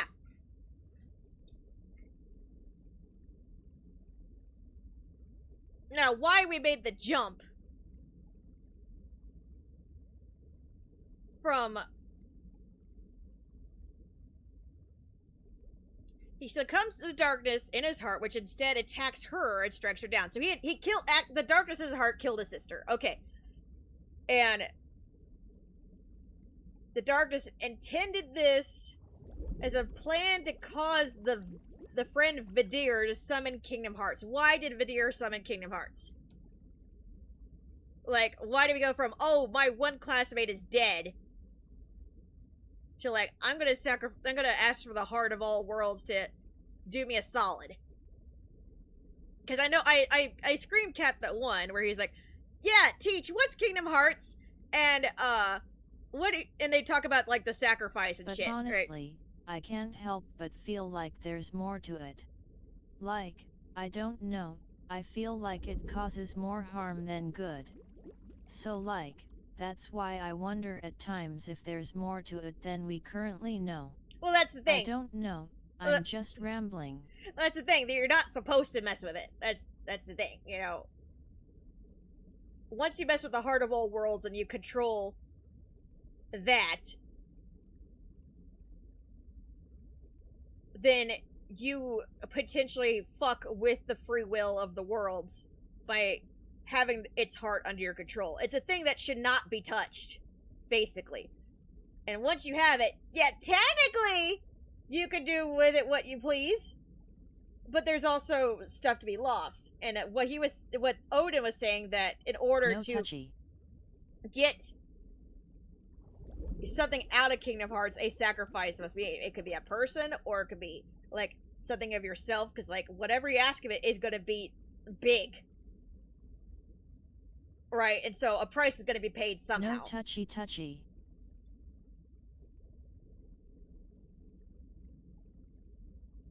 But it's like a big metaphor for, like, well, where people think, well, if I have control over something, I can solve all the world's problems. I can solve my problem. I can solve all of them, right? If I just had control over everything, if I have control over the country, I could totally, you know, solve everything that ever makes me miserable, or so on and so forth. If I control Kingdom Hearts, I can purge everything, and we can start new. Like, that's the idea. Like, that is the motivation for getting control of Kingdom Hearts, even though we shouldn't be touching it at all.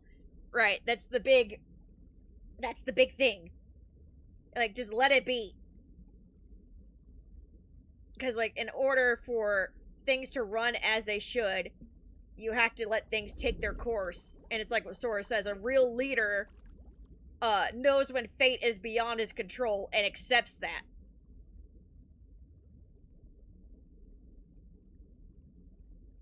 And it's like, well, why did you go and revive your dead friends then, Sora? It's like, well, yeah, you can argue that Xehanort already fucked with fate when he shouldn't have, right? And Sora was just undoing that, right? So you can argue that Sora was undoing of manipulated fate to begin with, and even Kairi is like, you're the one who fucked with my fate, like, you know, so forth.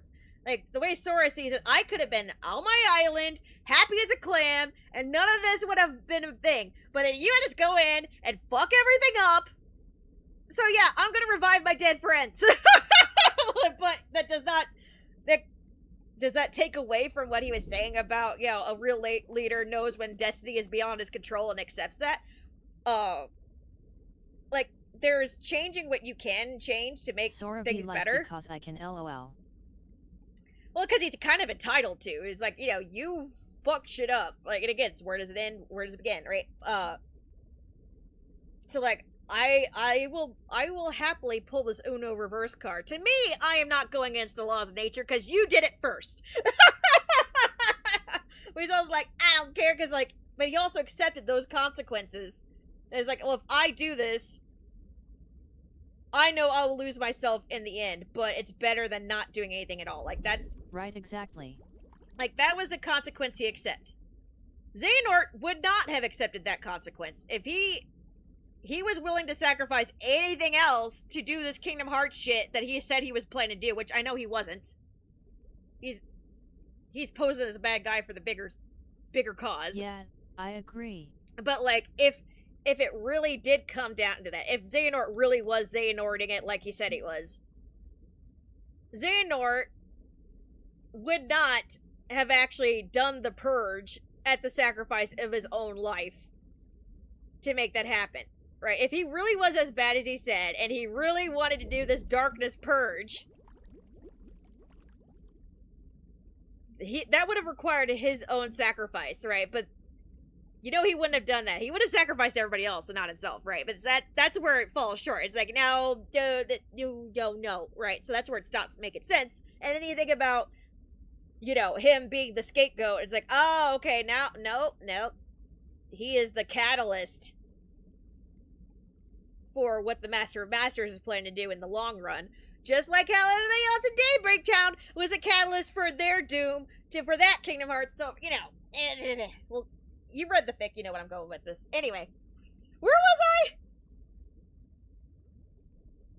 Oh yeah, why did these kids think that they could summon Kingdom Hearts to revive one dead classmate? That's what I want to know. Like, how do we go from that to this? Hodor was separated from the upperclassmen. While looking for her, Vidar suggests they split the party. As a result, many of the club are slain in a trap set by the true darkness, including Hodor. Okay, learned of Hodor's death, he immediately sought revenge. Vidar discovers that the true darkness has taken Baldur as a vessel, and that the only way to destroy it is to sacrifice Baldur. Vidar cannot harm him, knowing that Hodor cares deeply for her brother and to be against her wishes. Instead, Vidar sought another way to destroy the threat and constructed a plan to summon Kingdom Hearts.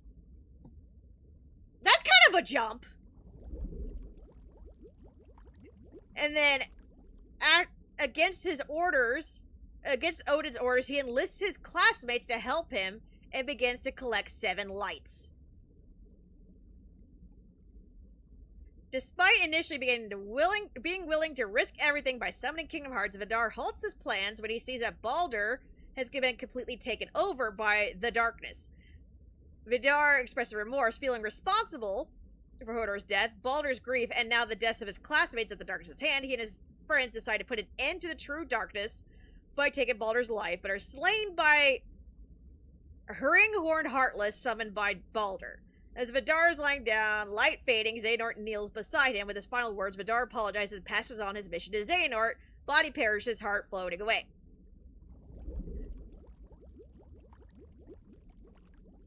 Okay, so minor darkness takes kid, convinces kid all is hopeless, kills kid's daughter, sister. Kid falls to despair, becomes bigger darkness.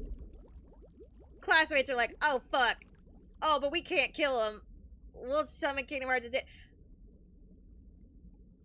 Just because they couldn't find out another way to get the darkness out of him, they're just like, well, we'll just use Kingdom Hearts to siphon it out of him, I guess.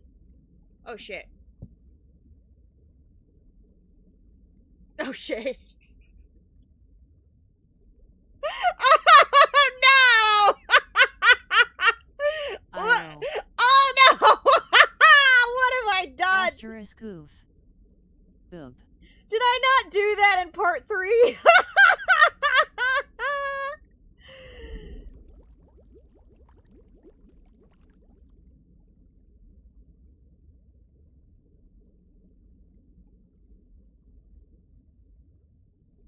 I had Kingdom Hearts do that to start. No, to be fair! Oh boy. That was 13 dark. That was the rest of the darknesses, okay? So, like, yeah, that's different compared to the one. So much info. Okay, but like, Vidar was willing to risk everything by summoning Kingdom Hearts. Like, so was Vidar, Odin said there was a sacrifice to be made if you summon Kingdom Hearts.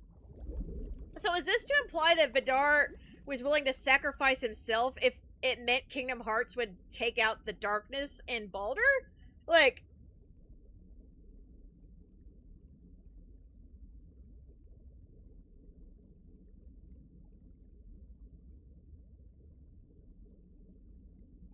he felt like, or was the sacrifice to be made was the fact that some of his classmates have already fucking died? I don't know, there's a lot of weight to be passed along, but like, I remember that I had that screen cap saved, and that's what led to how I ended part 3.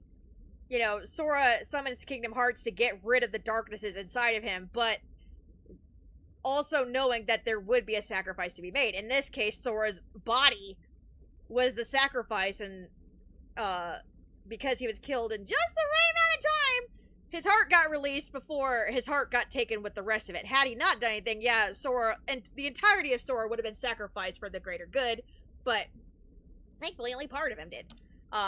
So that's where I came up with that. But completely forgot the rest. Okay, so anyway, back to fucking Baldur. And in relation to Baldur's Gate, hell if I know.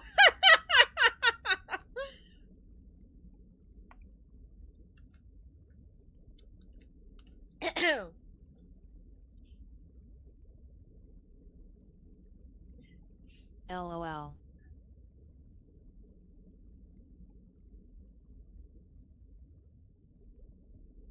Okay. Vidar seeks to summon Kingdom Hearts, realizes the potential consequences of this plan, and stops pursuing it. Okay, so he didn't do it. I really want to play that game with friends. The darkness-possessed Baldur is forced to change course, and instead plans to kill 13 lights. I know, off topic. Wait a minute. So, the darkness inside of Baldur and planned to kill 13 lights in order to summon Kingdom Hearts? 13 lights? I thought it was always like 7 lights, 13 darknesses.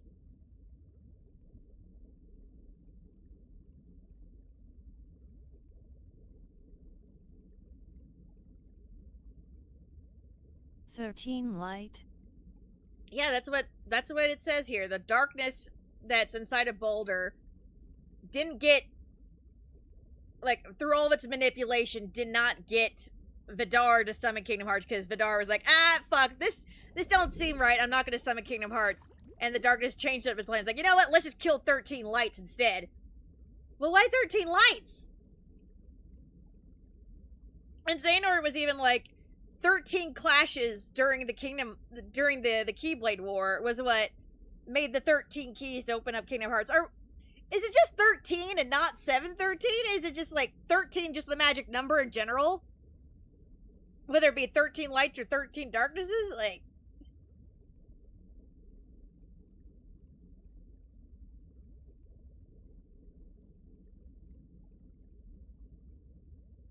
with this in mind, Baldur suddenly returns to the lower classmen who have been told to give up their mission after learning of the upperclassmen's plan and having Vor leave them. Shorty. Baldur suggests they could continue their mission by speaking to Hodor's spirit in the underworld. Xehanort, sensing the darkness in Baldur's heart, grows suspicious of Baldur. After Hades transports them to the underworld, the lower classmen are separated. Baldur intervenes while Xehanort, Ericus, and Bragi are fighting Cerberus, and encourages Xehanort and Ericus to continue without them. While they're alone, Baldur defeats Cerberus and prepares to take down Bragi, but Bragi points out... did 6 lights go missing or were already killed? And that's why it's 7 lights now? I don't think so. I think that was just the new plan. The Darkness came up with, like, oh, this fucked up, so, you know what? New plan. We're gonna do 13 lights, and I don't think he got that far.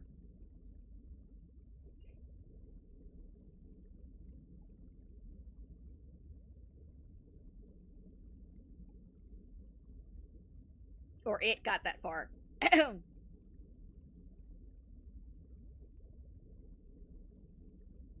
Okay, so now I lost my space. Fuck. But then why 13 instead of 7? Well, that's what that was my question. I think 13 is just the number. Like, maybe Kingdom Hearts. I would think there's a reason. What if? Well, I mean, Nomura likes 13 and 7. He loves the number 13. It could be that this darkness just wasn't very smart.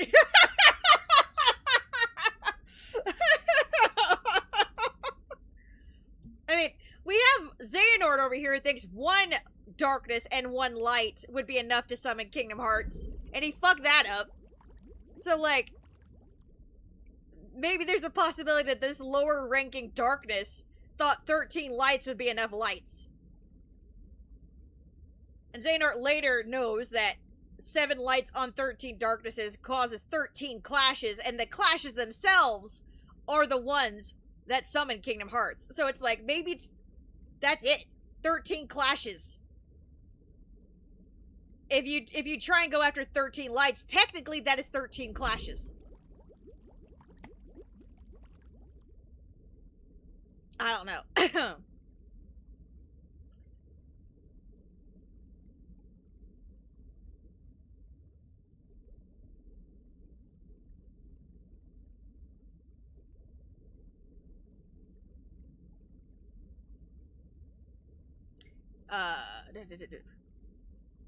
Alright, I lost my place again.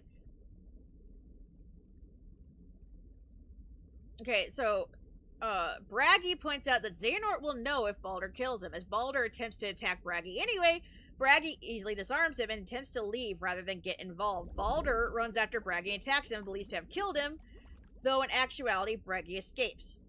Okay, Xehanort, Ericus, Ermod, and Erd are about to confront Hades. They are sucked into a portal leading to a corridor of darkness. Ermod and Erd struggle against the overwhelming darkness inside the corridor. Baldur arrives to finish them off. Xehanort and Ericus are rescued by Odin, because they're in the darkness.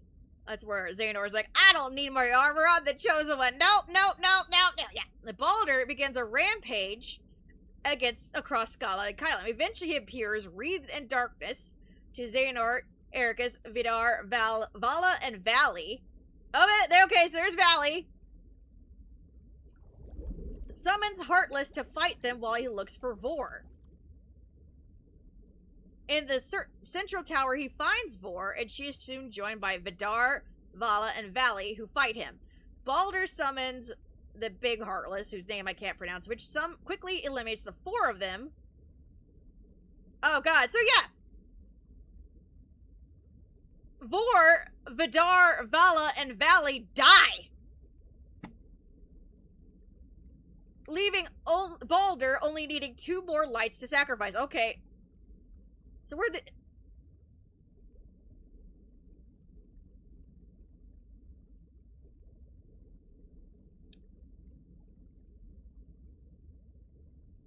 Oh my god, how many upperclassmen were there? I'm so confused. Maybe you're right. Maybe he was getting that number quick. Alright, so the upperclassmen. There were 7 upperclassmen. And how many classmates did Xehanort and Ericus have? 4 others. So if you count that 7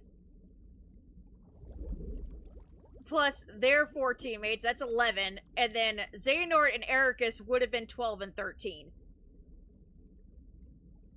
Damn, I didn't realize the number was that high. I didn't really count. Okay, fuck. Alright, alright.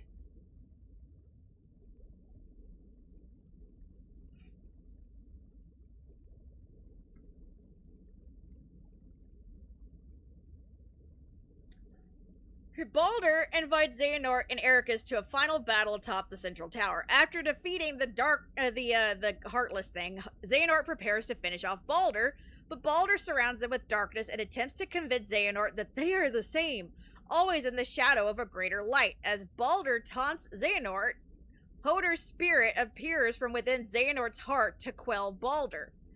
Balder explains his fears to Hodor, and she tries to comfort him, but as they reach out to each other, they both draw their keyblades instead. As Xehanort tells them to stop, darkness consumes Balder once again, but Odin suddenly restrains with chains and dispels the darkness.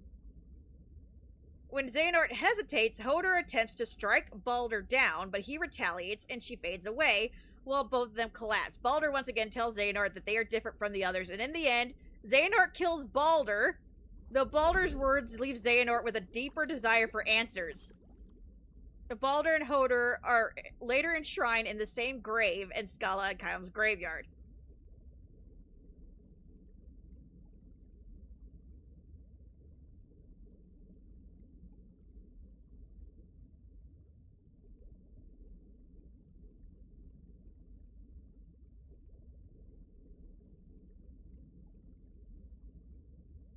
It's kind of funny when you think about it. Xehanort over here using his heart to house the dead sister after finding her in the underworld.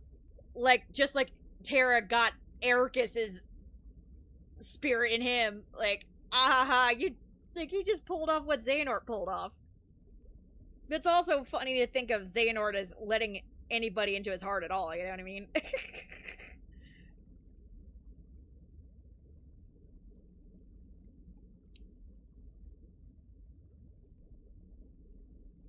And then said Spirit tries to fight. Yeah, it's like, wouldn't she just go right through?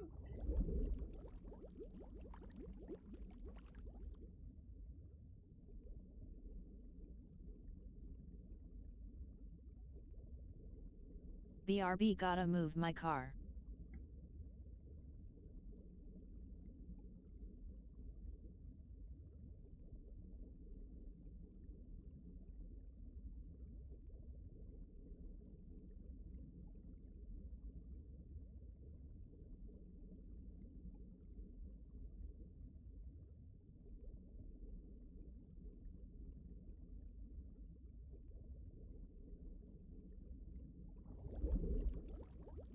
Okay, but this brings us back to Valley. Valley did die. So what the fuck is he doing in Quadratum? Because I am not buying into the, oh, Quadratum's afterlife. We know it's not. There's data from dead people in there. So where did they get Valley data?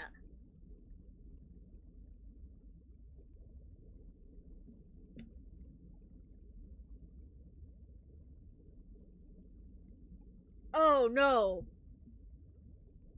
Oh no! Oh no!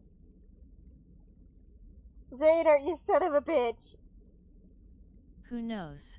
I know. Melting face. I know. I know. I know. I know. Oh fuck. Brain is melting, melting face. I am angry.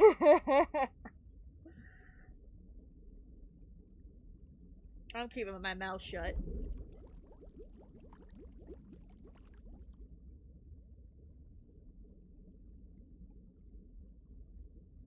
Oh?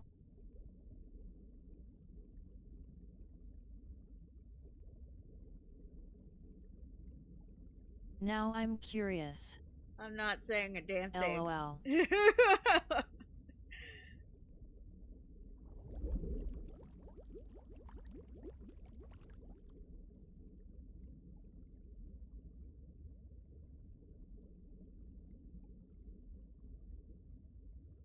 So Valley Prize. and Vala were the ones who they stole the rose, Beast Rose.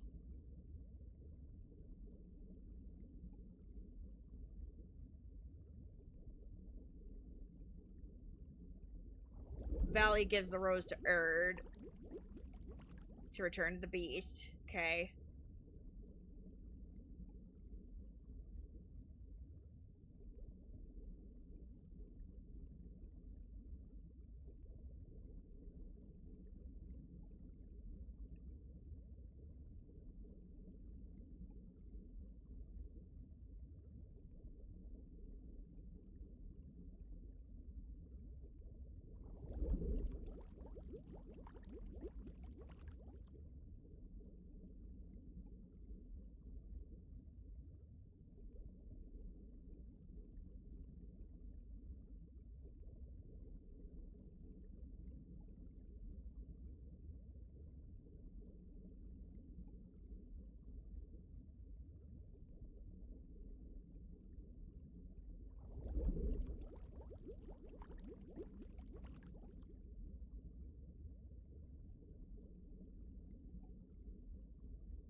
Do you think Nomura takes inspiration from tarot cards too?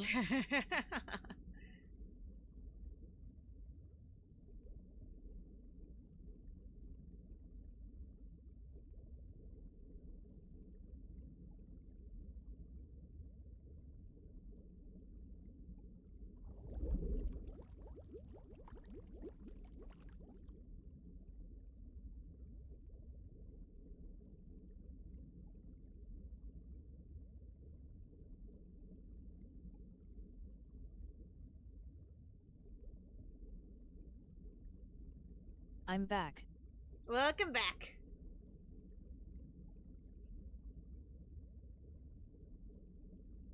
Yay. People hugging. People hugging. Thanks, text to speech. WB.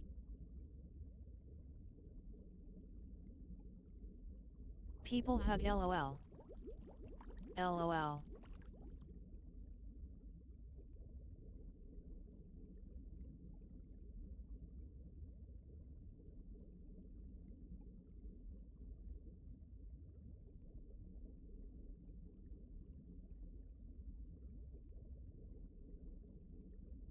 In Norse mythology, Vali was a son of Odin, born solely to avenge the death of Baldur.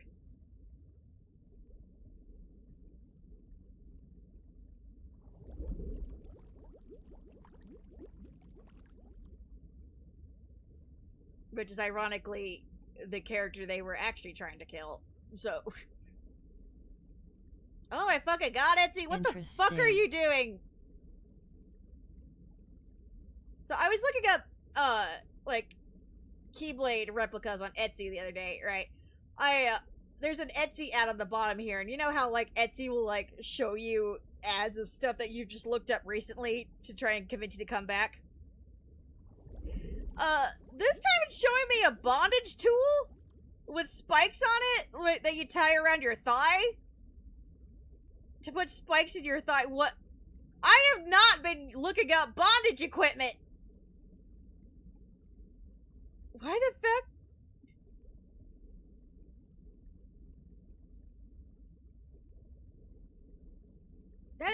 That is very specific. Okay.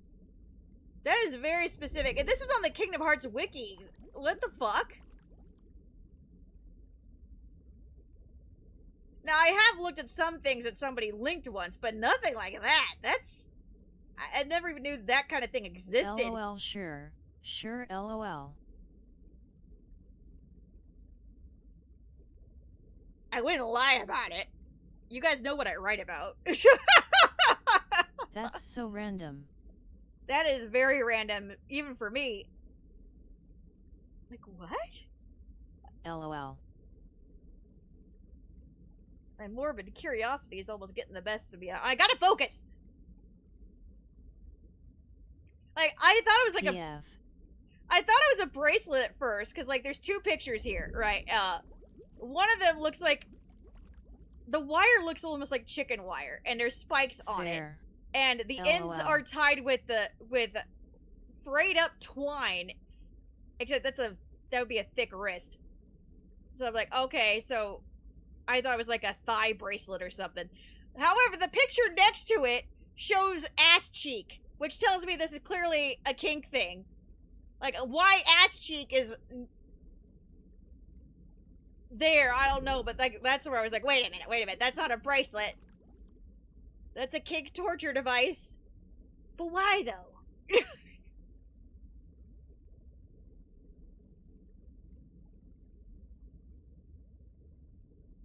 And why is it $130? Melting face, why? Etsy, why? What? Yeah, I shit you not. There's a Keyblade LED, like not LED. You know the crap. What's that kind? Now I'm more shocked at the price. You know what's that light called? Where it's like a line of light that you can like bend into different shapes, like kind of like a store sign. Oh fuck, I forget what those are called.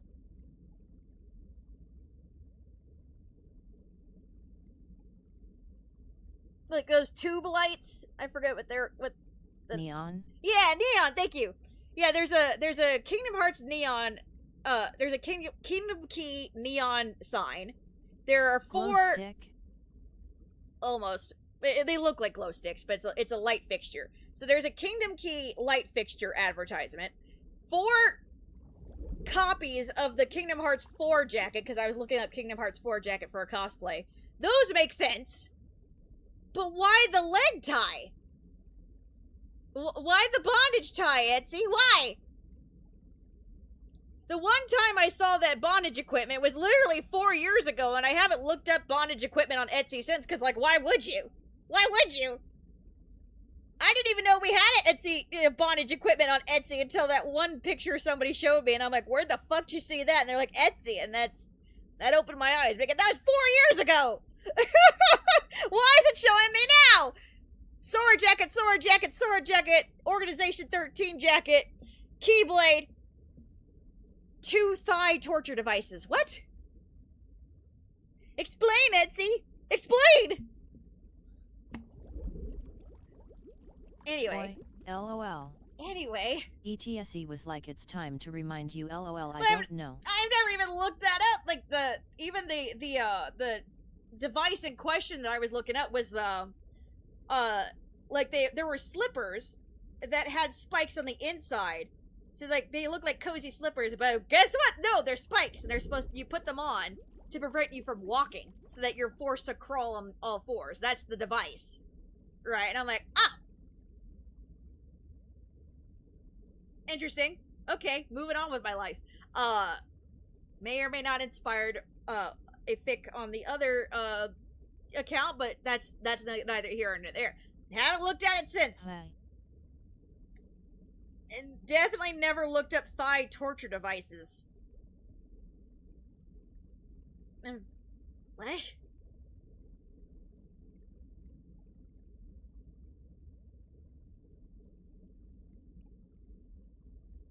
It's so specific, and especially nothing that cheap looking. Like, what the fuck?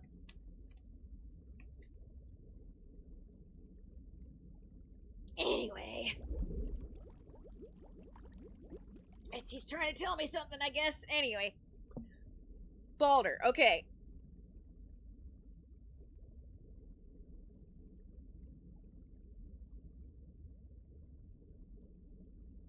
That was a wild intermission. Sorry. Okay, in Norse mythology, Balder was the god of light, joy, purity, and the summer sun. No kidding. Like, I'm trying to read this, and there's ass cheek on the bottom of the screen. I don't know what to tell you. On the Kingdom Hearts wiki. I need food.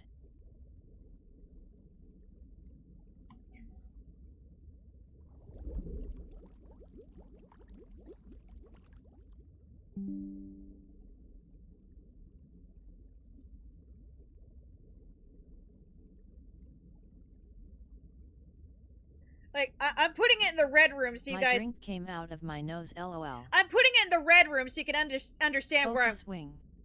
LOL. I can't focus! Look in the red room and you'll see exactly what I mean and how confused I am by this.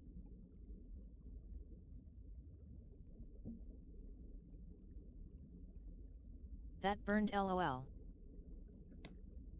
I'm so sorry. Your poor nose. Well, now you gotta shove water up there to get it out. I'm sorry. Alright. Okay.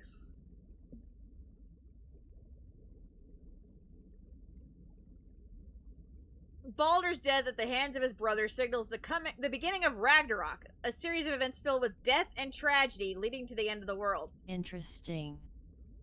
So, again, now we've gone beyond aesthetic, and we're going on to big character shit. And it's like, where does it begin and where does it end?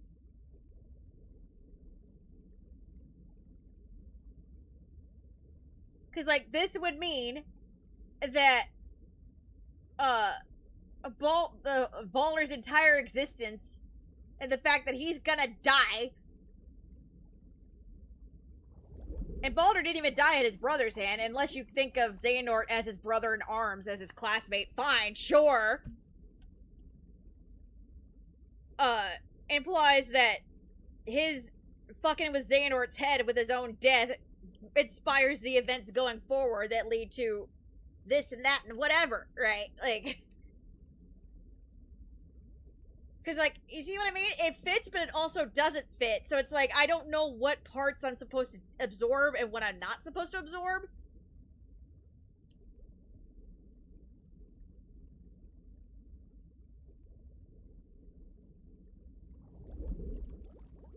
Which makes speculating feel, like, almost pointless. But also, I can't be mad when other people are speculating, because, again, it could be everything, but also could be nothing. And I have no say in it, but all the same, I'll still feel stupid because I don't know any Norse at all, nor do I know, like, where to go from here. And I get, why did he pick Valley, though? Now, somebody said Valley was, like, a Japan favorite.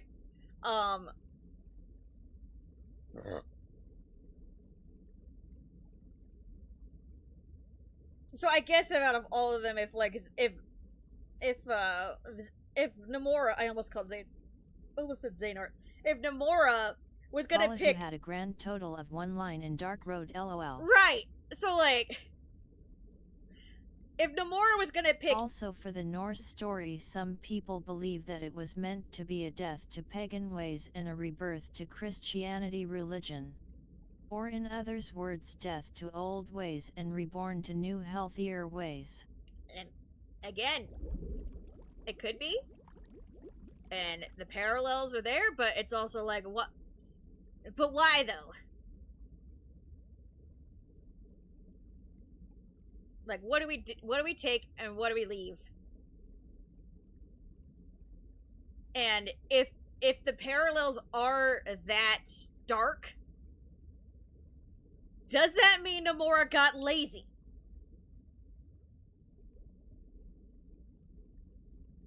Because, like, if it is as one-to-one as it almost seems, then it's like, are we to believe that Nomura just took Norse mythology and made it Xehanort's backstory?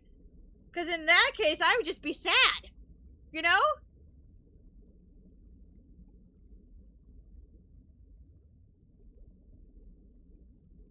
Because, like, it's what I mean. If we take too much out of it, if we say it's not just aesthetic, it means this and this and this, and it applies to this and this, then that's what it means. That, again, the immersion is ruined. Because that just means, Nomura made a self-insert fanfic of Norse mythology using Xehanort and Ericus. And a Kingdom Hearts thing. Like, he made Kingdom Hearts, because then it becomes a Kingdom Hearts Norse mythology crossover. And then it's like, and then it stops being Kingdom Hearts, you know?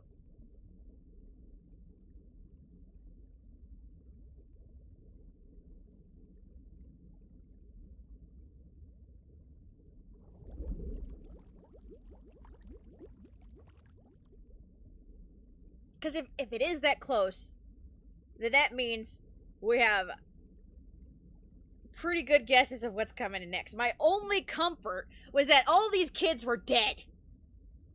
And now we're at Kingdom Hearts 4, and only a couple of other people from the old ways are alive. And thus, we don't only have to worry about Odin and all his shit, because supposedly Odin's dead. And the kids, or whatever. And all that's left to remember them is Xehanort and Ericus, but... and Skuld. But no! We got a fucking valley! And I...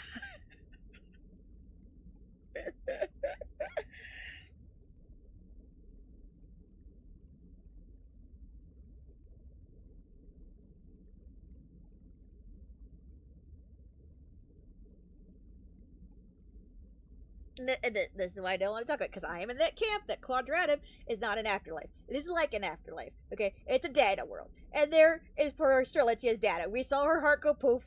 The poor girl died. It was unfortunate, but she had data left behind. Her data was stolen, dressed in a pretty white robe, and it was taken by Lushu, or whoever was in that cloak, to go to the place that Master of Masters hid to, because he said he was going to hide in a non-reality world, which is a fucking video game, which we have parallels to with Winnie the Pooh. He is technically in a fictional world because he lives in the goddamn book. And the video game is no fucking different. It's a video game with people in it who are given hearts because they are perceived. And we know that we could go into the video game because Xehanort gave us a wonderful demonstration in Toy Box when he snatched up Sora and literally threw him into a video game. I'm back. And then, yeah, Sora perfectly demonstrated, yes, you could go into the video game and then be yoinked out. Okay, so, and we know Master of Masters went to this video game world, and he knew about it because Xehanort is his time-traveling bitch! Which we established in Dark Road, and in Kingdom Hearts 3. So, Xehanort, the time-traveling bitch, LOL. went to the future, is in the future, discovered Toy Box, discovered this video game world, like, oh, that looks fictional enough, I'm gonna go tell the Master of Masters. They go talk to Master of Masters. Guess what, Master of Masters? There's a fictional world in the future you can hide from. You definitely won't not find darkness there, because it's a video game. Great! Okay, I'm gonna tell Ira, by the way, guys, I'm gonna disappear into a fictional universe. Bye! And then he yeets himself into the video game that he now exists because of Xehanort, his time-traveling bitch. And because it's a video game world made of data, which Master of Masters is so great at messing with machines, data, whatever. In fact, it has a ton of kids, digital kids, in a digital tube of digitalness. You can just take Strelitzia and it's like, because it's like, if I'm gonna take any of the bitches, I'm gonna take this one. She was supposed to be one of my chosen 7 or other, or whatever, but you know, she died. I feel sorry for this one. I guess she's gonna come with me. Apparently she has more importance than that, and that's why she was one of the chosen whatever or not. And he's like, well, fuck, waste not, want not. Guess what? Your days come with me. Bye! So that's why she's there.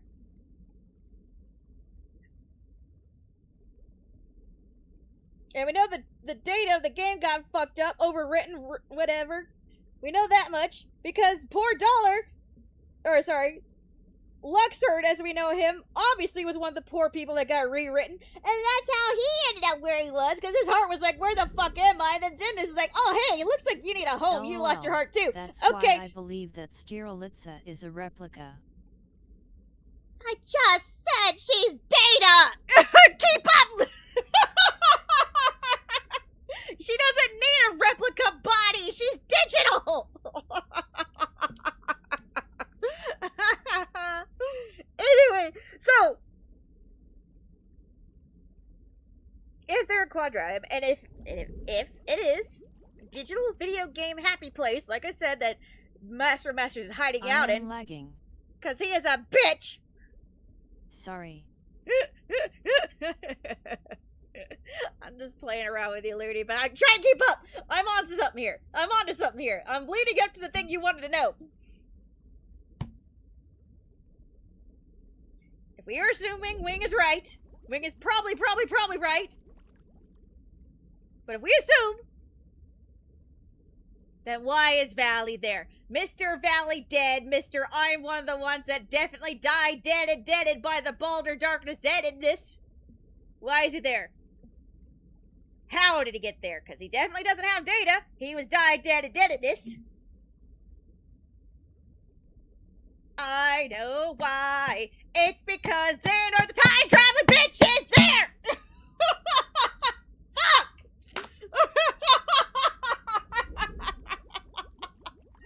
Xehanort, the time traveling bitch,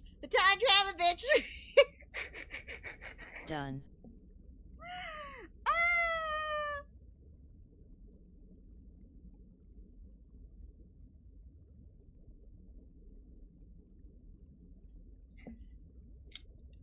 Tada.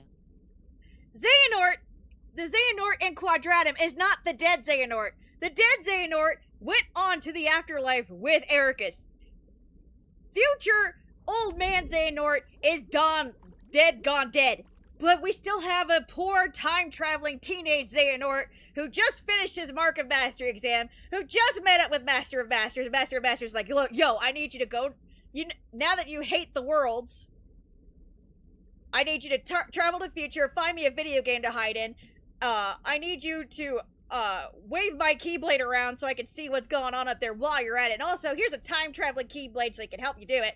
And, yeah, and I'll need you to stick around for a bit. In case I need any other time-traveling done. Right, so stands to reason that the Master of Masters was able to get to Quadratum at all because time-traveling bitch Xehanort was his anchor. He didn't just click his heels and be like, okay, now that I know this world exists, I could travel to it. Because he doesn't use portals of darkness as far as we know. Mr. Scaredy Cat, I need my coat to hide from darkness. But whatever his magic of Master of Masters shenanigans is, he used Xehanort as his portal. And because he's the maker of Keyblades or whatever, we don't need to question how he could make a time-traveling Keyblade. Like, that's the least of our problems. And I know old man Xehanort in DDD was like, I have a time-traveling potion. Right, but, like, you know, time-traveling bitch Xehanort was also there. Right, so time-traveling bitch Xehanort probably didn't need the potion, but old man Xehanort did. Something like that. I don't know. Regardless, time-traveling bitch Xehanort has been the anchor for Master of Masters. And thus, we can conclude that time-traveling bitch Xehanort probably did time-traveling shenanigans with Valley.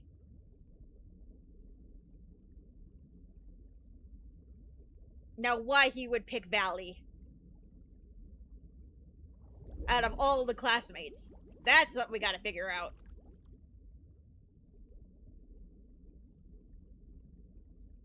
Sup. Hi! TLBG14. How is writing going? We haven't done any. I've been too busy melting my brain.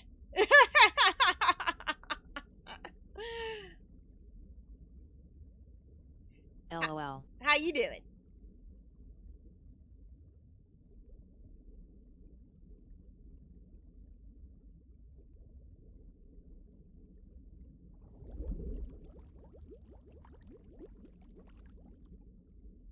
Good, just writing my historical fiction story. Nice. Well, I hope you don't mind the ranting. I'm not being very quiet today, but I write Kingdom Hearts fanfic, and Been yapping. yeah. Well, LOL. part of the writing process for the Kingdom Hearts fanfic sometimes involves going into deep dives into the lore that I get stuck on. And technically, I'm not even stuck on this in the current story. It's just a part of the story I've been ignoring, almost, like, or giving broad generalizations because, yeah. What was that noise? Did you guys hear something? Is that my phone? I think that was my phone. But yeah, I was talking about how jarring the sudden inclusion of Nordic mythos into a prequel game of all things was for the lore. And it's like, you know, is it aesthetic? Is it a predictor? Like, because then it goes beyond Easter egg.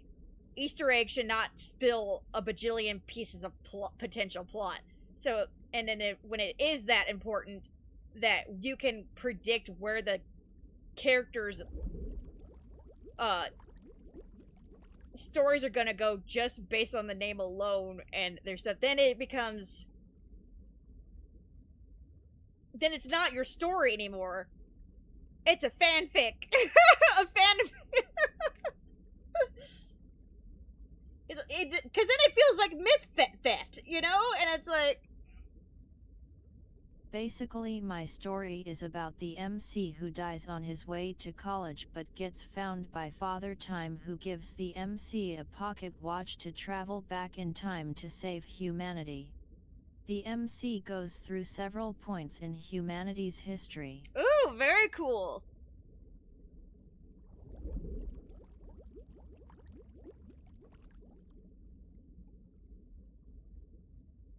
But damn, that's a heavy burden.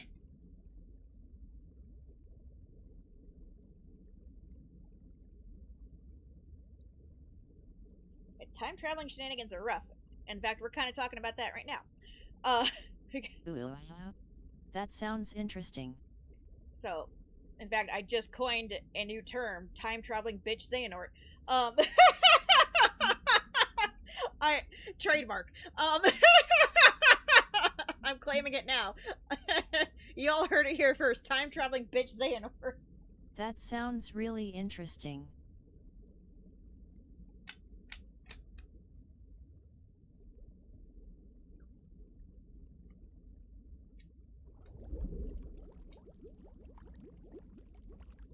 LOL.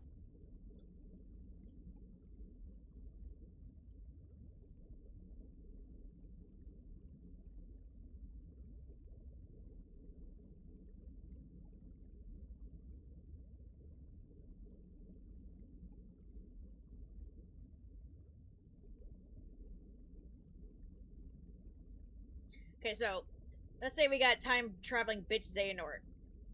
And oh.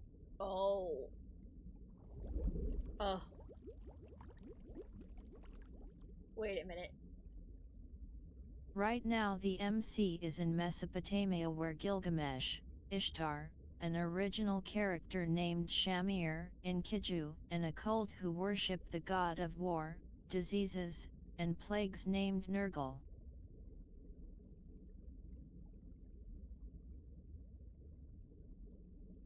It sounds like heavy stuff. Reside.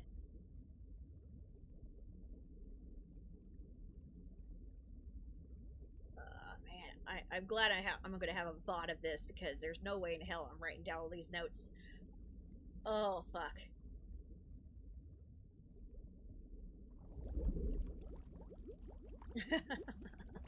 Oh, interesting. Okay, so my running theory, like, the way that the Master of Masters, despite all of his fucking meddling and manipulation, like, is even able to sleep at night, is because he is hoping that once the darknesses are completed, he can, like, redeem himself by bringing back everybody that was lost. You know, we have the Key Kids that are now Dream Eaters. They're waiting to be returned. So, like, basically, once he defeats darknesses, I'm pretty sure the plan is for him to undo everything that happened. Like, that hurt all the people. Like, that's how he justifies it. So, like,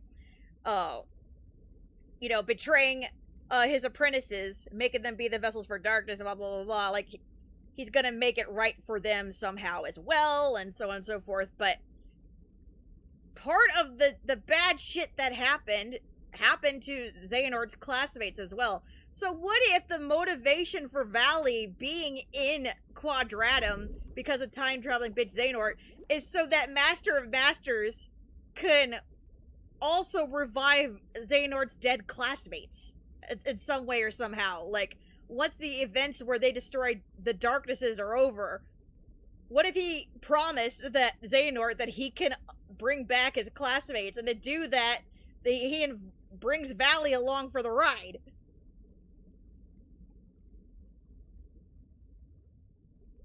Like, as a proof of concept. Like, look, I fixed Valley.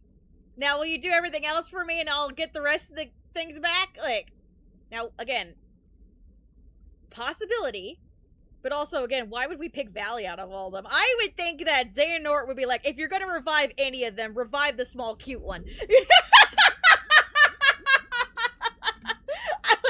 I don't think Xehanort had any attachment to Valley except knowing him as enough for classmates. So it's like, you know, look, I revived one of your classmates. Whoosh. And he's like, yeah, cool. But, like, why'd you have to do the quiet way? Or the Masters of Masters is secretly Seymour or Ultimecia.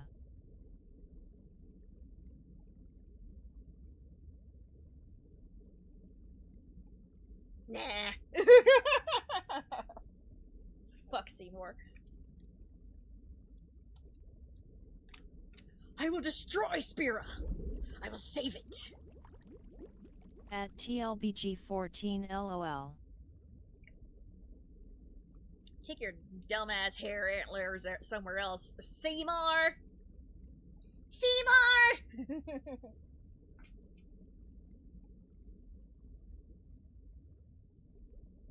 That's my Titus impression.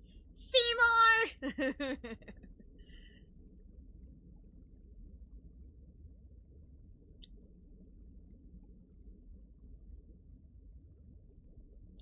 But then again, Xehanort is the time-traveling bitch, so if anybody was gonna bring Valley back, it would be Xehanort. So, like, Xehanort would have had to pick Valley if he is the time-traveling bitch that brought him. So, if he was gonna take his pick, I think Xehanort would just bring Eraqus along for the ride, but I know he can't either, because Eraqus needs to do his part. Maybe it's because Valley doesn't do it. Ultimecia is most likely because time compression and she hates kids. Well, maybe that's why Xehanort or Master of Masters would pick Valley. Like, Valley probably does not have the biggest impact out of all of them, because he was just following what Vidar said, and then Vidar was like, nah, we're not doing it, and Valley's like, cool, we're not doing it. Maybe because he has the least amount of impact on the events of what happened afterwards, why Valley was picked. Like, okay, if we pick this one to prove the concept, he will also not fuck up the timeline as we have perfected it to this point. Because, like, if if time traveling bitch Xehanort picked Ericus to hang out with him in Quadratum while he gets shit covered, Ericus would not be in the past and moving his way up to, get his mark of mastery, raise Terra Aqua and Vin, blah, blah, blah, blah, blah, right? So he can't pick Ericus.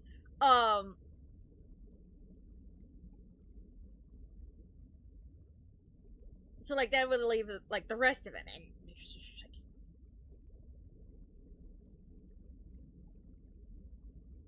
Like, and, we know what happened with Bragi. We can't take Bragi, because, Lushu picked that one. So, yeah.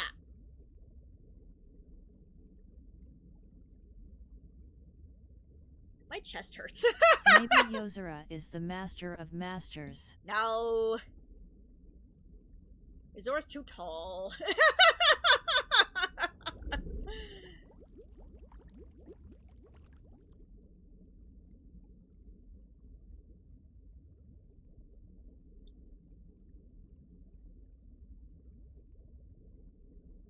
I need to see this screen cap again of KH4 Valley. I think I'm onto something. I think Valley is like a proof of concept.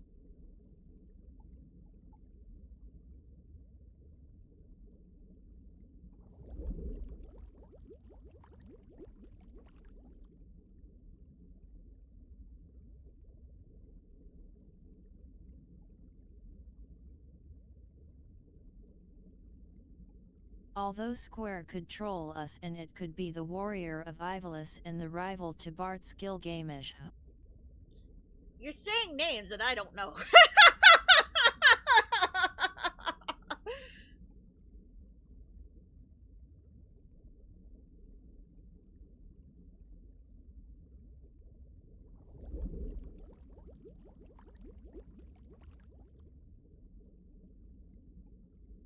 Now, that being said, even though we see Valley, that doesn't mean Valley is the only one that time-traveling bitch Xehanort took. For all we know, he could have taken the others, too. And maybe he took all the upperclassmen. Maybe Xehanort's like, look, if I'm gonna do your bidding, Master of Masters, I need I need some classmates, I guess.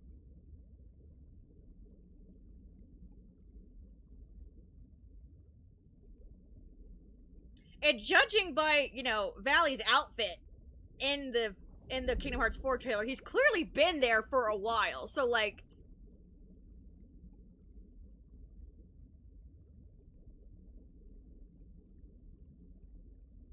yeah.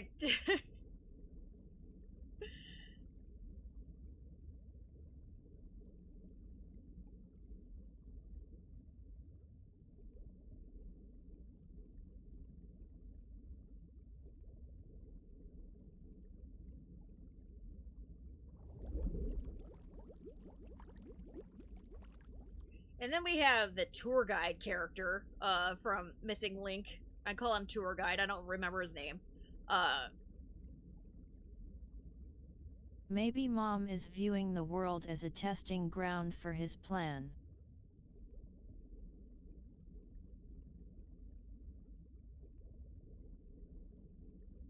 When you say but Xehanort already died with Leonard Nimoy.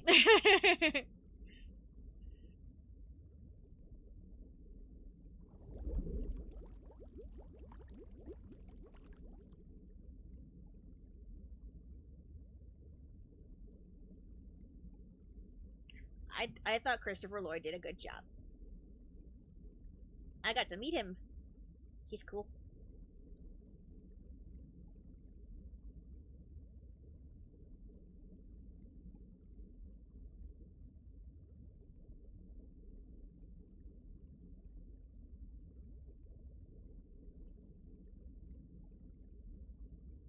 Oh really?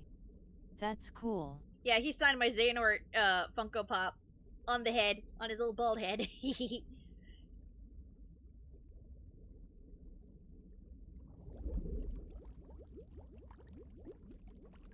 Although to be fair, JP Xehanort is much more menacing.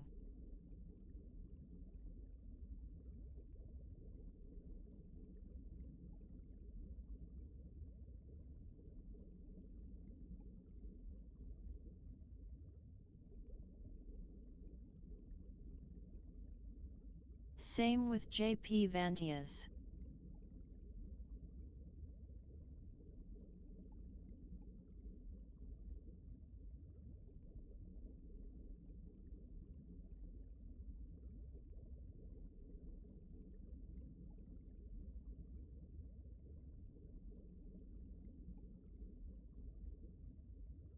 Stairway to the Sky. What's Stairway to the Sky?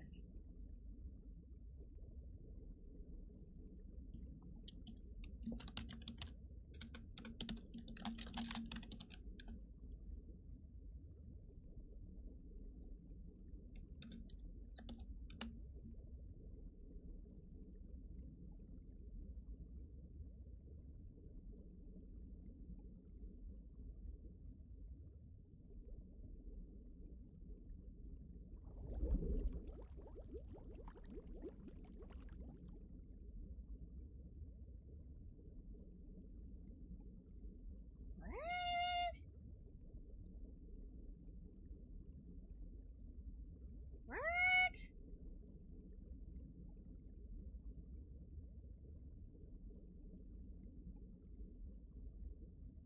Hold on. My brain is breaking again. Now, things on Cage Wiki can be taken with a grain of salt, but like,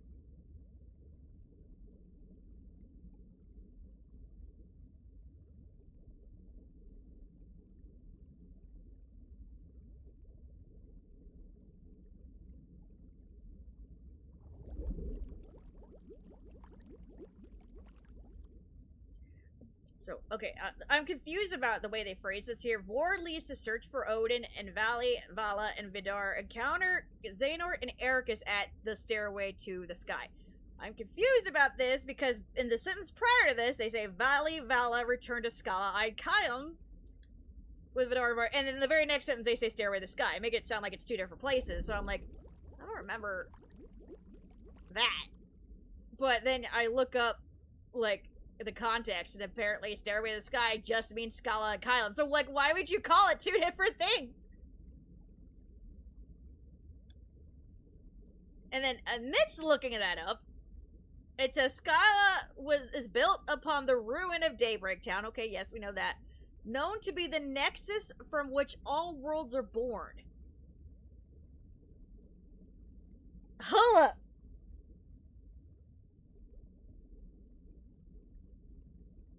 Huh?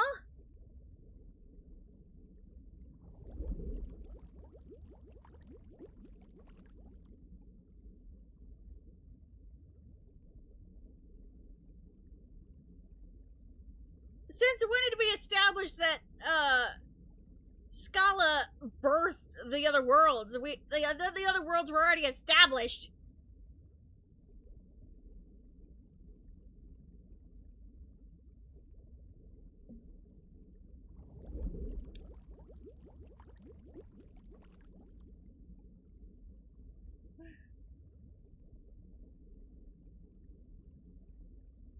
Scala was first unveiled in a teaser trailer and 2.5 remix fan event in 2014 with the working name Cable Town.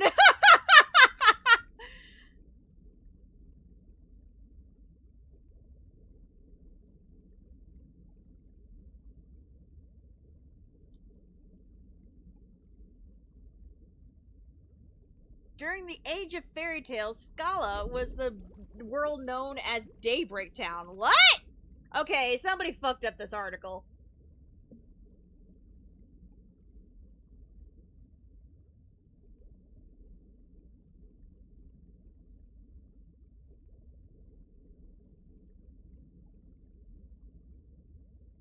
Wait, did Daybreak Town occur in the Age of Fairy Tales? My brain hurts. I thought Age of Fairy Tales came before Daybreak Town. I thought Master of Masters was alive during the Age of Fairy Tales and witnessed those wars, but then he created Daybreak Town. Oh my god.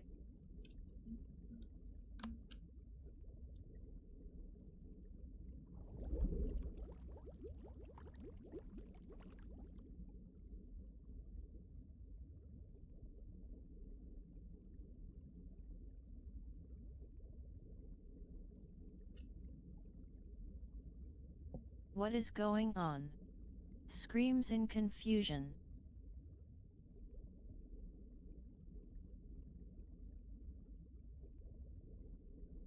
During the Age of Fairy Tales, quotes, Master of Masters creates a book of prophecies with a gazing eye, which allows him to view any events in the future it will witness. Master takes its apprentices,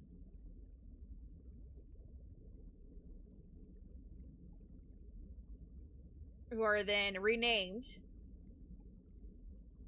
after they ascend to the rank of Keyblade Master.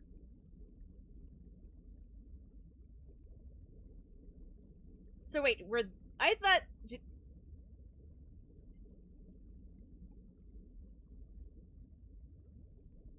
I didn't think that the leaders were actually called Keyblade Masters. We imply that they're masters, but then later we go on to say Ephemer is the first master. So like, I was under the impression Ephemer created the Keyblade Master moniker. Besides Master, I don't know. It doesn't matter. It's not important.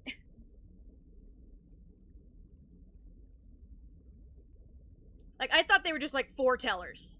Right? But Ephemer was the one who created the Keyblade Master moniker, I thought. Whatever. Semantics.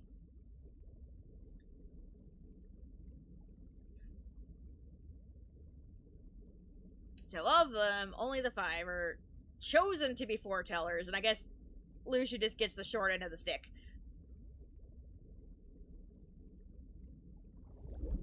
They get the book of prophecies, which makes an event as the Keyblade War, which light would expire and the world reach its end. Master would meet with Lucia constantly in the control room, and they talk about the past as well as the future, leaving it in the hands of dandelions. And yet Lucia was depressed about the Keyblade wielders not being able to do against the impending darkness. There is a way to defeat the darkness, Master said, but it would require extensive planning and many lifetimes to accomplish, like I said. I said, Lucia, guess what? You get my eye Keyblade. Good on you. You get to just watch. You get to be the leader when I go poof. Okay, great. Why does it feel like KH history is being rewritten and have missing history? I'm meaning in game story as a whole.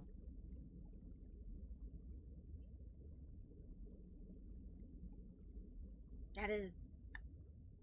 I don't know. I don't claim to understand Nomura's process.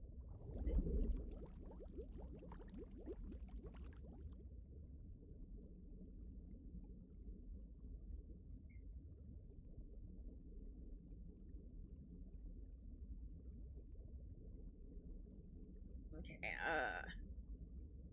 Ava gets to get a separate faction called the Dandelions. They would venture to another world to ensure Light's survival. Who knows? Master provides Ava with a list of 5 Keyblade wielders she must gather to succeed the Foretellers as Union leaders following the Keyblade War, with only one of them meant to receive a copy of the Book of Prophecies. Okay.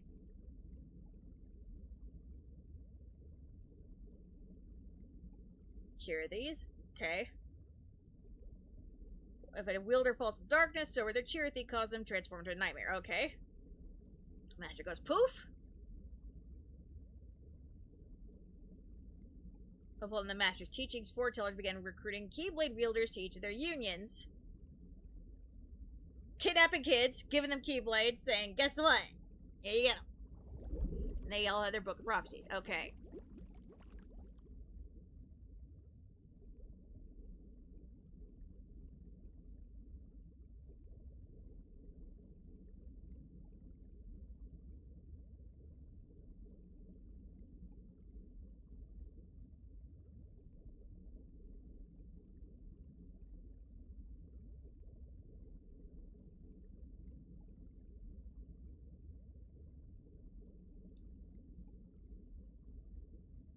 And it says, Kingdom Hearts 3. Sometime after the Age of Fairy Tales, Ephemer founded the city of Scala Kyom over the remains of Daybreak Town, now described as a nexus from which all other worlds spring.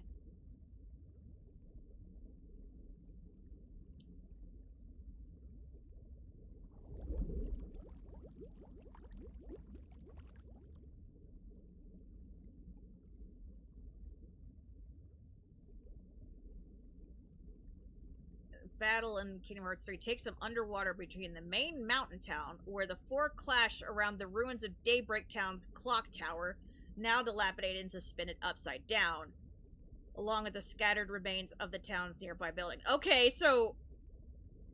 Well, that's fucked up.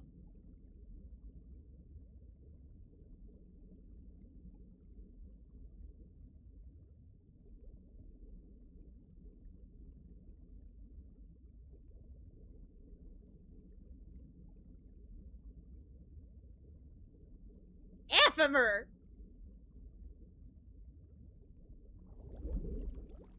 Because, like, I was under the impression that there was nothing of Daybreak Town left. Like, it was just shattered to bits and pieces, and then Scala might have been rebuilt with those pieces. But there is a fucking...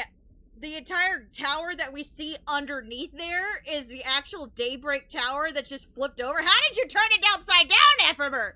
Or was it, like, already flipped upside down, and that the bottom half is what you use as the foundation for it to build on top of? Like...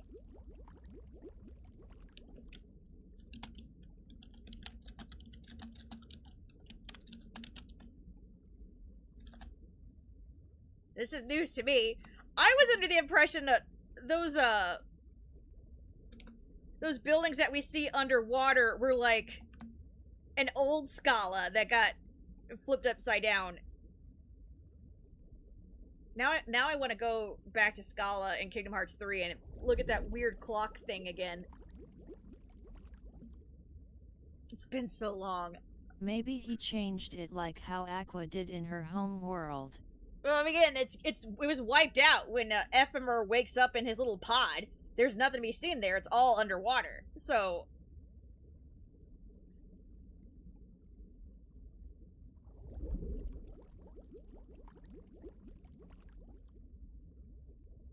That's wild, though. Okay.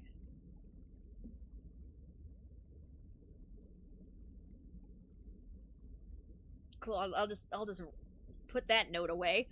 That'll be interesting for later. Okay. Before Clash, ruins of now dilapidated upside down, with various remains of the town's nearby buildings. Okay. After traversing the hearts of Five Gardens City, Kaiju sword past the Xehanort portal around. He locates a large mechanical device with 3 levers and 4 shifting murals. Hitting the levers manipulates the murals to turn clockwise. Yes. The mural is a plaque written in an unknown language. The second mural is Daybreak Town, as it once was. The third mural depicts the town experiencing some sort of calamity, with the only word break written beneath it, and the final mural is of Scala and Kyle.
Oh yeah, and here's the other thing.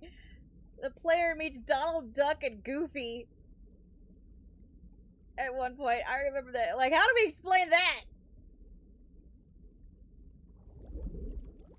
Who recognized the Keyblade and asked for the help for the gummy blocks while... Then Mickey Mouse, guided by the Star Shard, intervenes and saves player, who informs him of Donald and Goofy's situation. And we're introduced to Chip and Dale.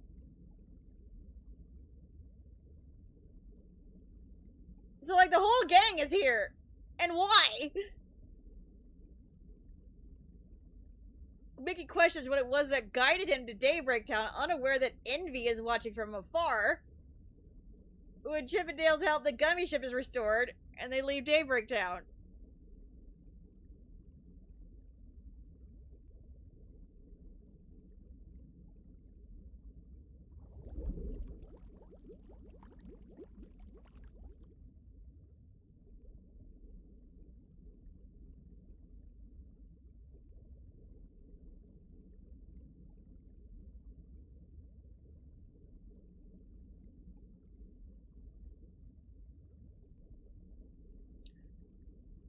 They crashed twice? Donald and Goofy crashed and Gummy Ship Size again. maybe it'll be explained in KH4. I don't know anyone. They crashed our Gummy Ship at Daybreak Town again. Encountered the Moogle, who has constructed his own Keyblade out of wood.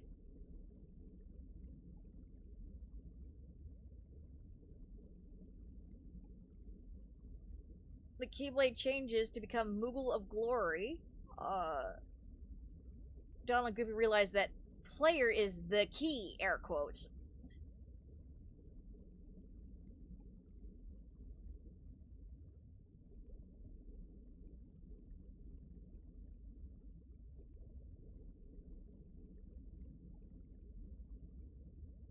Oh, the player's Keyblade changes, not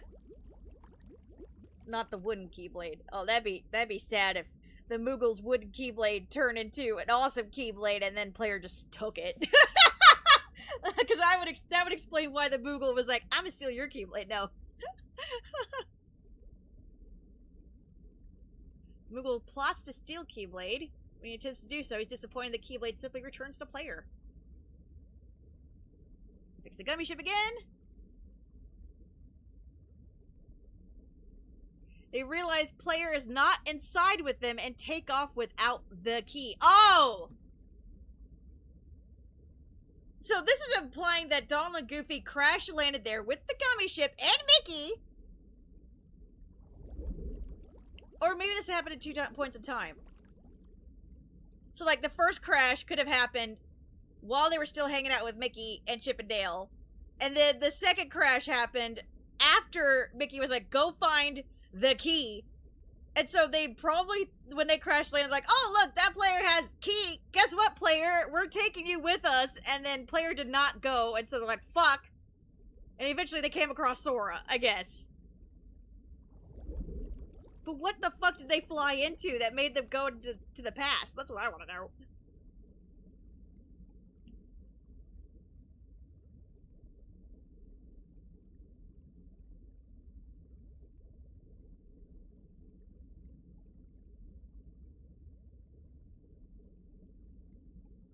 Because clearly when they took off, they couldn't come back when they realized they didn't have the player with them.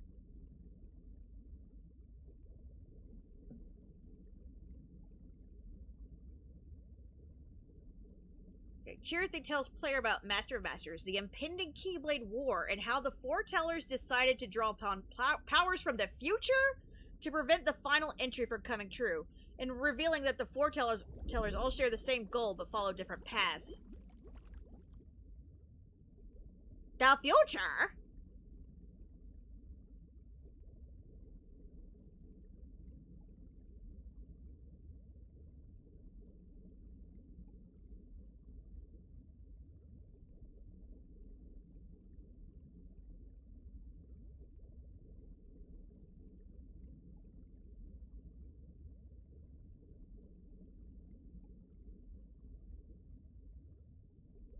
Oh boy.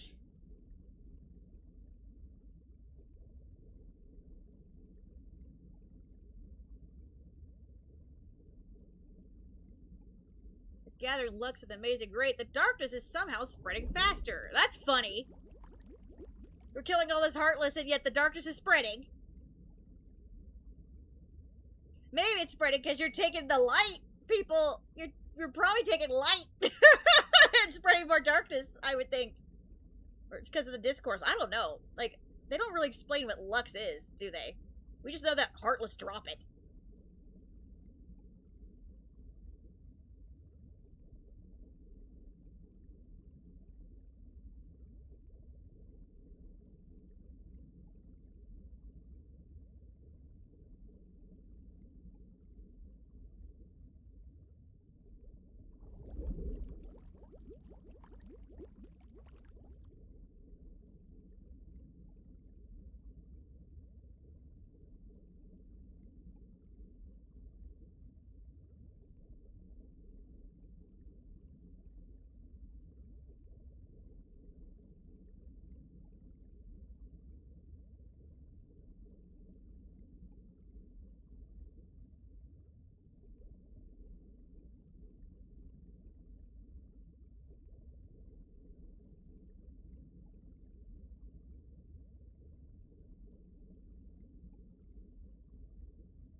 Sorry, I'm reading.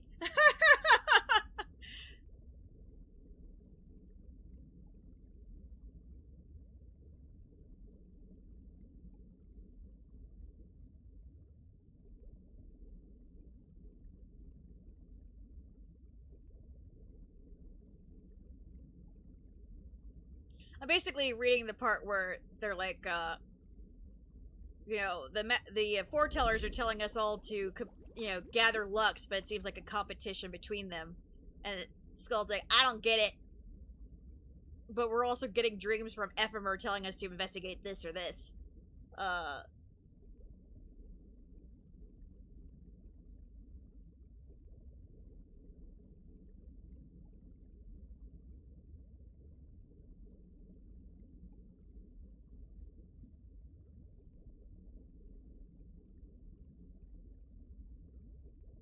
It was like, okay, Dandelions, you're going to go to the world outside.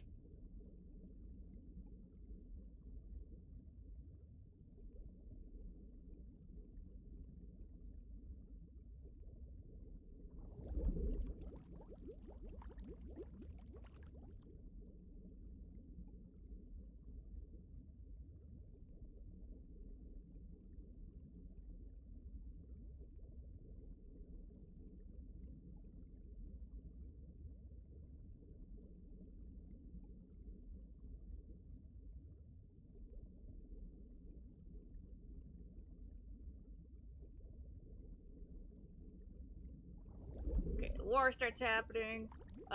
Strelitzia and her Chirithy learn that player was last seen in an abandoned house and go to investigate. The player's nowhere to be found. Someone comes out of the shadows, attacks Strelitzia and her Chirithy, and stole her book of rules.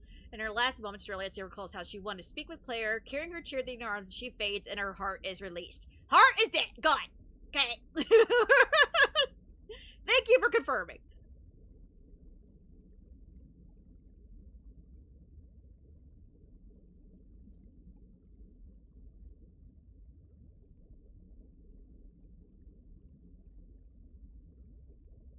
Player decides not to take part in the Keyblade War, choosing to join the Dandelion instead. Nightmare Chirithy appears and scorns player as a coward for abandoning their friends by not participating in the war.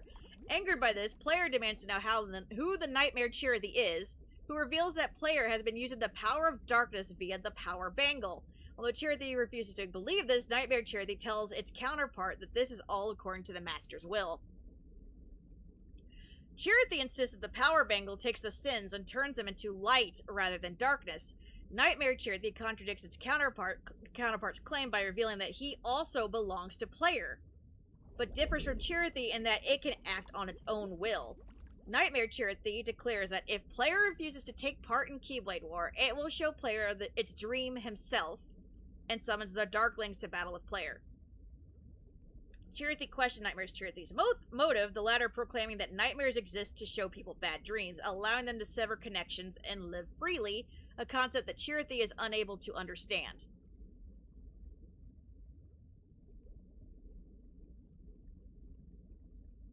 After player defeats the Darklings, Nightmare Chirithy absorbs the Darklings and battles player. Player emerges victorious against Nightmare Chirithy, who reverts to its regular form and begins to fade away.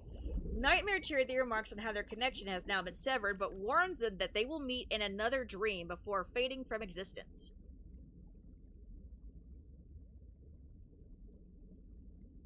Interesting.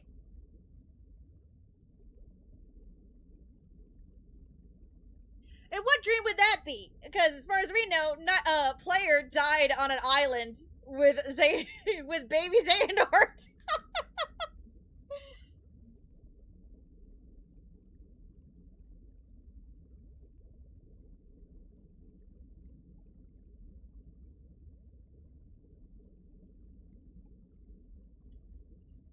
What did Nightmare Chirithy look like?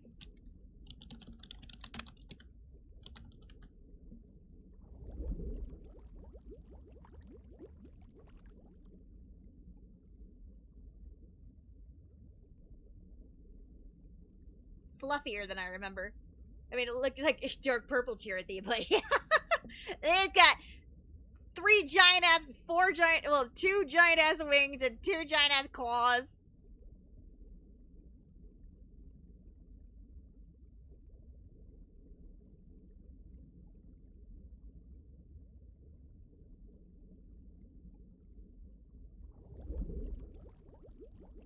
big Angie puppy.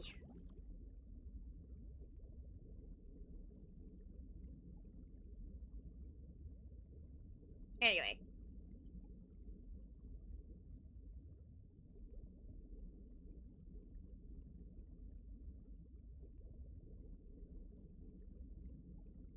So that was all Chi, and then Union Chi.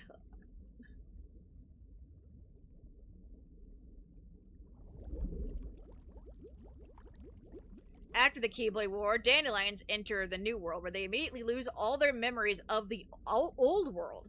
I didn't know the Dandelions forgot everything.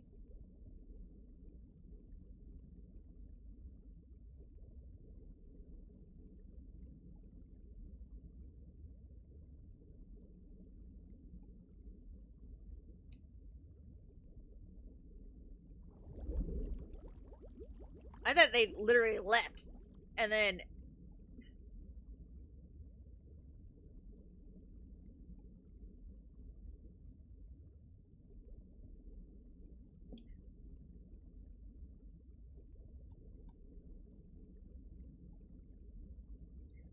Ephemer worked together to ensure the painful memories of the past become buried by new memories, instituting a Union Cross to allow more opportunities for Dandelions to relive the majority of their experiences from the old world. Chirithy reports to Ephemer and Skuld about players' persisting nightmares of the Keyblade War. Skuld encourages Chirithy to protect the truth. Ephemer mentions that he senses a different darkness as he plans to investigate with her. Once Chirithy leaves, she questions Ephemer as to why he told Chirithy about the darkness, as they may likely make Chirithy worry. Ephemer argues that it affects everyone. As the New World diverges from the Old with the exclusion of the Keyblade War... So what is the New World?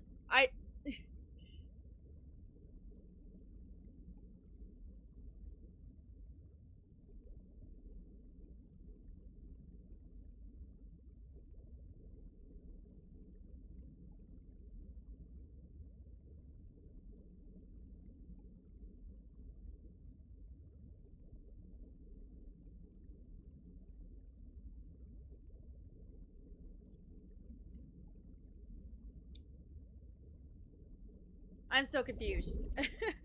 I thought the Dandelions fucked off. And everybody else fought in the Keyblade Graveyard. They all died. And, like, the Keyblade Graveyard was already occupied, I thought. Which is why they all knew to meet up there. Right, and I thought that Keyblade War was the Age of Fairy Tales, but I guess this one is the Age of Fairy Tales, and whatever happened before, like in Master of Masters time, was fuck all, who knows. And then, I thought everybody who didn't fuck off, the Dandelions, or sorry, I thought everybody in the graveyard dead as dust. And the Dandelions were gone. And I thought after that, I thought all of the guys that were dead were Data. And so it's like, oh, it's like you never died. And, like, their data was in the computer, but the other Dandelions were still out and about. But now they're saying New World, so, like... When does this even get talked about? Was all this in the Ultimania? This is the events of Union Cross, which is what I'm confused about. Like, I was under the assumption that the Dandelions did not come back, and I thought the 5 were just looking after the computer that had the data for all the players. But, like, if us, the player, are technically all the players, and we're part of the Dandelions, I guess it makes sense that we're with it, but that doesn't explain why we're all on a computer, and why they can fuck with our memories. So, like, does entering the New World meant we went into a digital world? But then that doesn't make any sense either, because we banished the darknesses to a digital plane to begin with. So why would we put the darknesses in the place that we were also keeping the Key Kids? Oh, gosh. Like, what layer of reality, air quotes, are we on? That's what I want to know.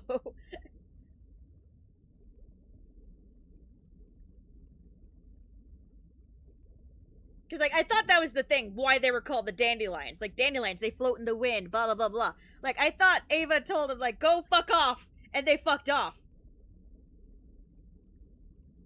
And then we had the 5 that were supposed to stay behind and look after the data of everybody who died. But again, if we're all player, but thinking, how will we fight each other if we're all player? Ugh.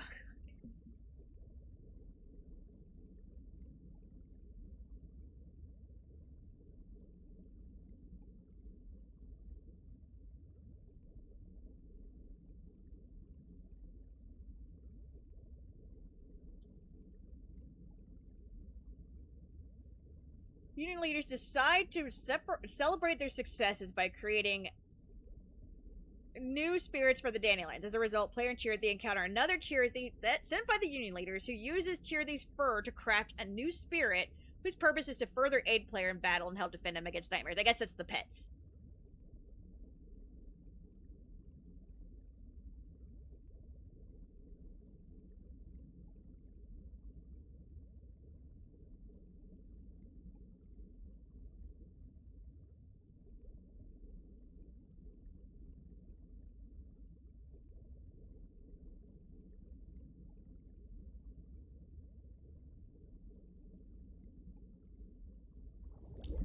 Pride Chip. While Brain likes the idea of having a friendly contest, Vinskull opposed it, with Ephemer as the tiebreaker. He decides to go along with Pride Shift, but as a compromise, he agrees to let Keyblade wielders fight against data copies of each other, and everyone agrees.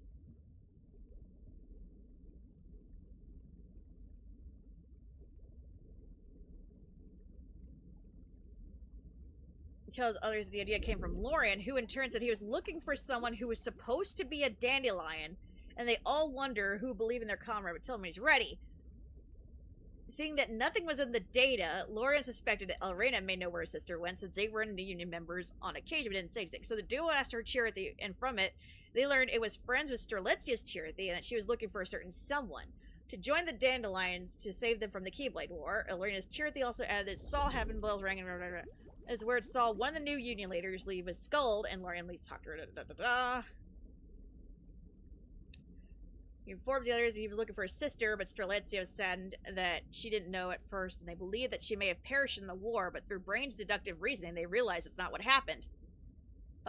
Ever took Lorian to meet them and saddened to know that they didn't know her either, but advised to keep her in heart. Well, Player and Ephemer spend the day together. Lorian returned to Elrena, who informed that she saw what looked like the ghost of her sister. Shocked, he entered the warehouse, calling her with no response, then considers Brain knows way more that's going on. Clock Tower, Brain is reading the prophecy.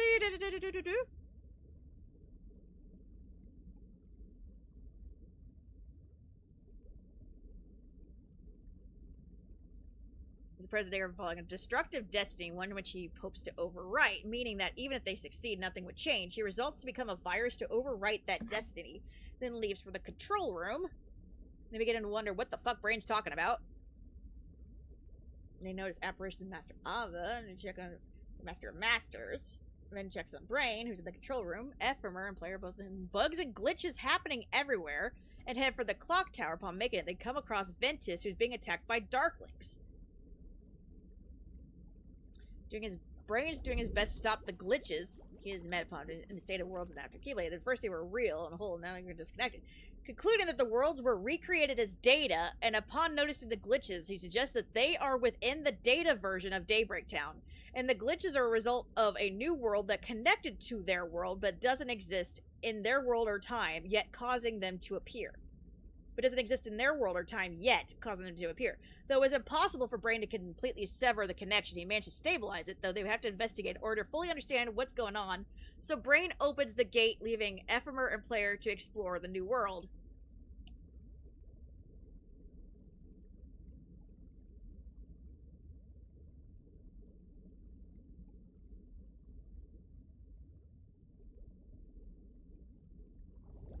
With all the evidence provided, Brain concludes that they're in the data Daybreak Town. Okay, so I wasn't losing my mind. Okay, they are in data Daybreak Town, but how did all the dandelions end up in there? Did Ava drug them all and put them in there? How did How did they willingly get in there? Causing Ephemer to ask whether or not there was even a real Daybreak Town, while Ventus wonders if it had been destroyed. Braina says that there's no way of knowing, as they've been completely cut off from their original world with no possible way of returning, suggesting that this is someone else's plan. They both their only problem figuring out what happened to Strelitzia, and there's an imposter in their ranks. So to solve this problem, this case, Brain summons its Chirithy to have him collect Ventus and Skull.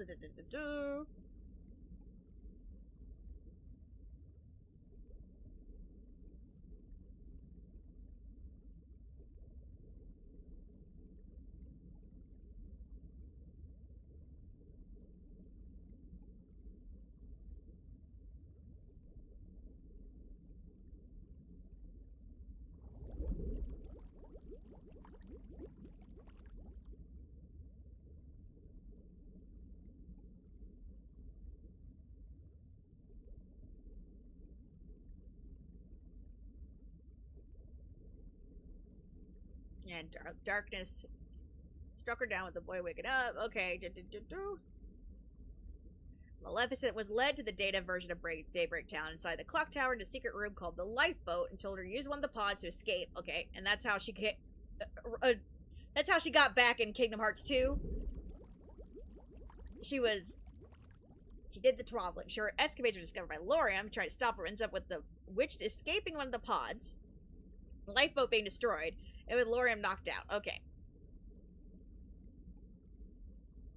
So, Maleficent had to leave the data town through the lifeboat, and she does, and then had to go into another one, if I recall, and that was supposed to get her to her time in the future in Kingdom Hearts 2. So, like, that's what they all had to do, but they had to hop twice. Okay.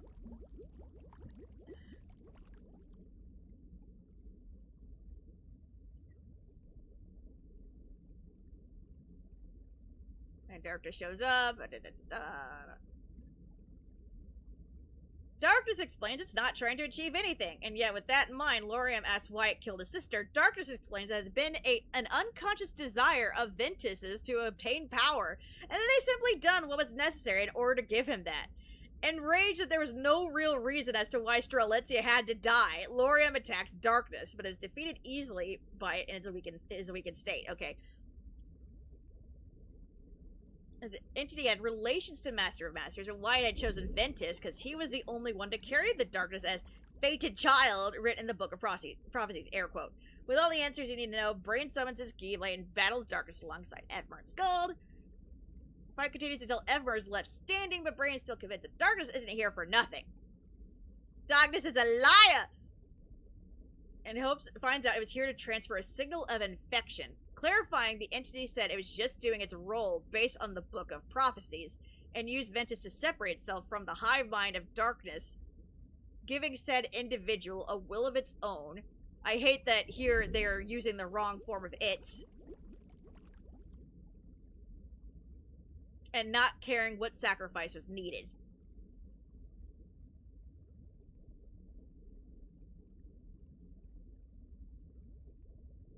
Interesting. Okay. See, this is another thing where this is news to me, I think, or kind of. I mean, I played the game, but I didn't remember this part. Like, that's why he picked Ventus. Well, not just because the damn Book of Prophecy saying there's a chosen child or whatever, but this individual darkness wanted to get to be its own thing and separate from the hive mind.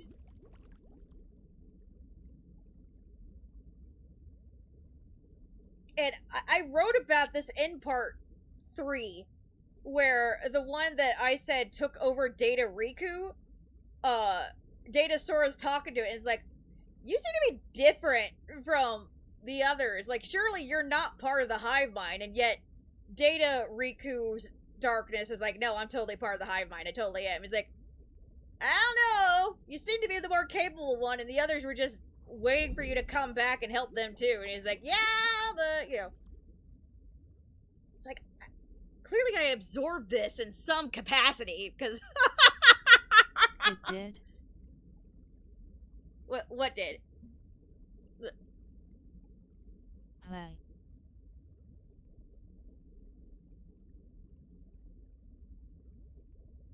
didn't know that.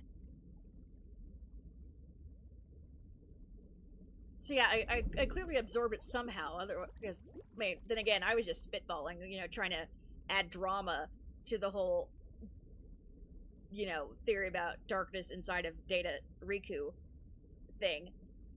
Right? It made sense to me, but and then Data Sora was trying to appeal to what he was hoping was a sign of humanity in that darkness to try and like get to it, because like, I don't know, you seem different from the hive mind. Well, clearly that can happen if they're messing with the heart of light, I guess.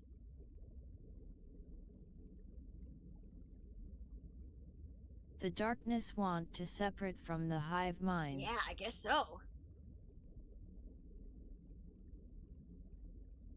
Transfer signal of infection. Clarifying the entity said it was just doing its role based on the Book of Prophecies. It used Ventus to separate itself from the hive mind of darkness, giving said individual a will of its own, not caring what sacrifice was needed. When player and the Union leaders rise up to fight darkness, darkness remained confident that they would lose, and as Lauriam spoke of getting out, the entity scoffed at them, asking how they would accomplish it. Hearing of them planning to use the lifeboat as Maleficent had, the entity ridiculed them for their cluelessness, explained the true purpose of the lifeboat. And now with Maleficent's departure, the lockdown and destruction of the Data world had begun. Despite them briefly defeating the entity, with no form it could not be destroyed. Afterwards, Ventus awakens, using the light within him to dispel the dark creatures. Aware that it used him to give itself a form, he knew he could do the same, turning the entity into something they could destroy, leaving Ven to fight alone. Once more, they're all left with more questions and answers, and Ventus is left unconscious again!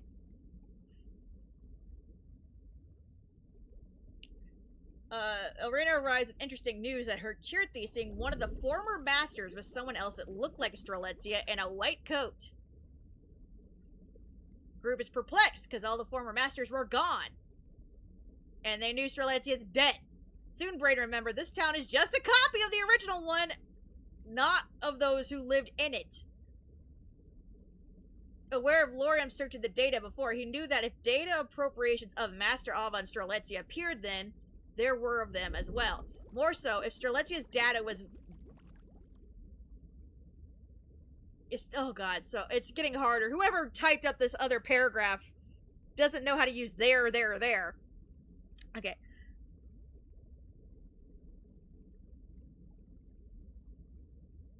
So, if Strelitzia's data was with theirs, then someone must have accessed it, suspecting it was Luxu, or the Master of Masters. Out of time, they all head to the Arc Room, where they find 5 pods left. Noticing the darkness was right, Daybreak Town was being destroyed, but with Mitty trapped, the Union leaders split up with Brain... Its goal to remain to defend the remaining dandelions until they could all get out.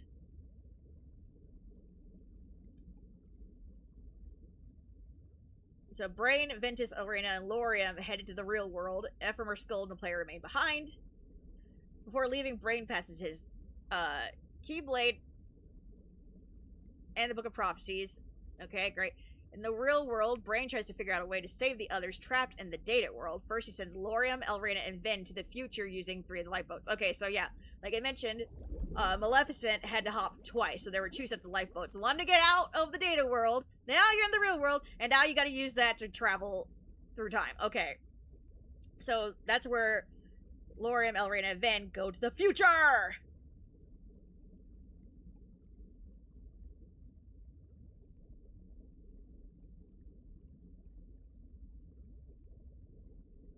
And then he was going to take the other 2 back to the Data world to get Skull and them back. But before we go any further, Luxu appears and tells him when the world is destroyed, the Data world will seal itself, as it was designed as a prison for darkness. He then tells Brain that he has a lot to do and only 1 lifetime to do it. Back in the Data world, Ephemer, Skull, and the player are confronted by the Darkness Trap. When they're with them, the Darkness tells them they want a Keyblade wielder to open the gate for them in order to spread to many worlds, which is their goal. The player also seemingly becomes controlled by darkness, fights Ephemer and Skull. However, Ephemer opens the gate and banishes the player and the darkness away from the town. Afterwards, reveals to Skull that he and player plan it as a way to ensure darkness remain trapped in the Data world. FMR Skull used the 2 lifeboats, brain Learning returned. so much KH lore today. FMR Skull used the 2 lifeboats, brain returned to escape the data world. So brain was in the real world, sent the other 2 going on to the future, and then sent the other 2 pods back. FMR Skull wait, they get their pods, and then they escape the data world as well. Meanwhile, all the poor dandelions are stuck with the darkness, I guess. In the real world, the 2 remaining Union leaders venture outside to see that Daybreak Town is about to be consumed by darkness. Ephemer takes Skull back inside and confronts her and comforts her. They wrote confronts instead of comfort. Okay, at some point I need to go in here and like correct this for them, because before the 2 climb back in their lifeboats to shelter from the destruction of Daybreak Town. Sometime after the destruction of Daybreak Town, Ephemer wakes up in his lifeboat among the town ruins. Man, so they escaped the downfall of the actual Daybreak Town, like, just in time. Like, oh, we're here in this data world, blah, blah, blah, blah. It's a good thing we got out of the data world just now to make sure we got into these lifeboats to go to the future, because the world is just falling apart around us. Go figure.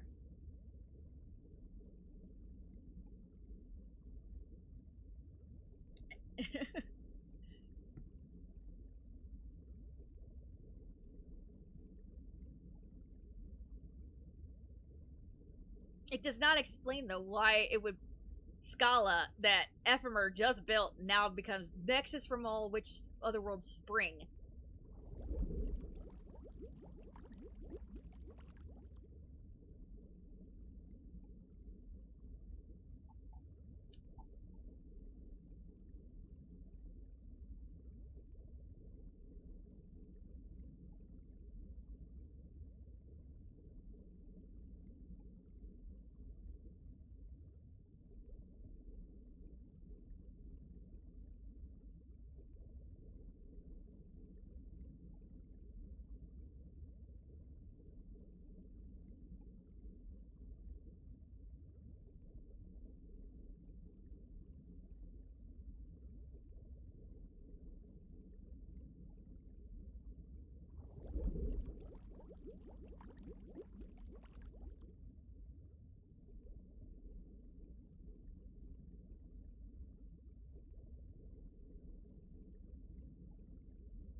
I'm trying to figure out, like, where Alba set them off.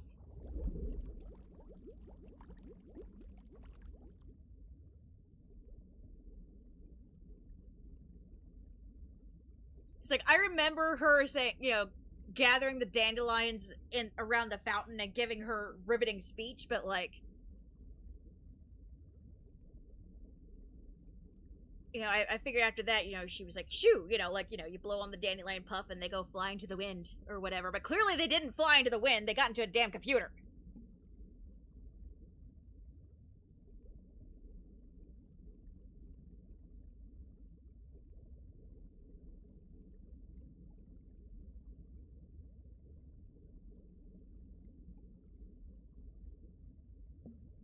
She's informed about the ambiguous contents of the Lost Page, which predicts an inevitable betrayal, and the one who bears the sigil, whom he assumed was Asen. What sigil? There's a lot of sigils. Usually the sigil, Mr. Xemnas, is the one with the X, so it's like inevitable betrayal. The one who bears, like, is it predicting Xehanort, Mr. No Heart, with a sigil over his heart? The one who betrays Ericus, is that the one? And they're all blaming each other for over a kid who's not even born yet.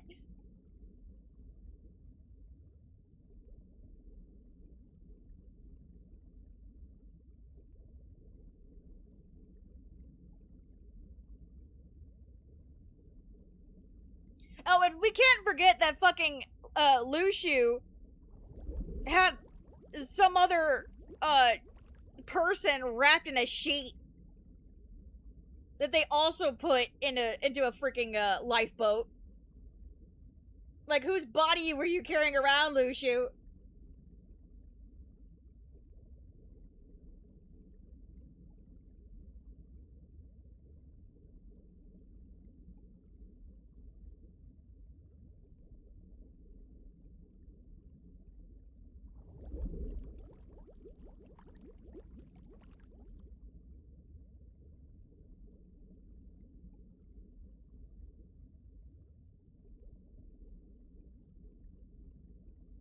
Lucius explains he's meant to continue into the future, written the Book of Prophecies, and surmises Alva's intentions for seeking him out, but deems their efforts useless. Furthermore, Lucius states that the Lost Page is a prophecy that the foretellers are not aware of. It's a mission to inherit its secrets. Alva begins to wonder if everything transpired has been the Master's will and suspects Luxu of being the traitor. Luxu tells her the truth about the traitor, much to her disbelief. Luxu claims that the Keyblade War is unavoidable and ponders if the Master would rather know how his disciples will guide the keys than the fate of the world. Ava, refusing to believe the Master would choose them over the world, accuses Luxu of taking his advantage of the Master's will. Ava attacks Luxu with her Keyblade, and the clashing of their Keyblades sends a ripple effect through Daybreak Town, which tolls the bell. Okay?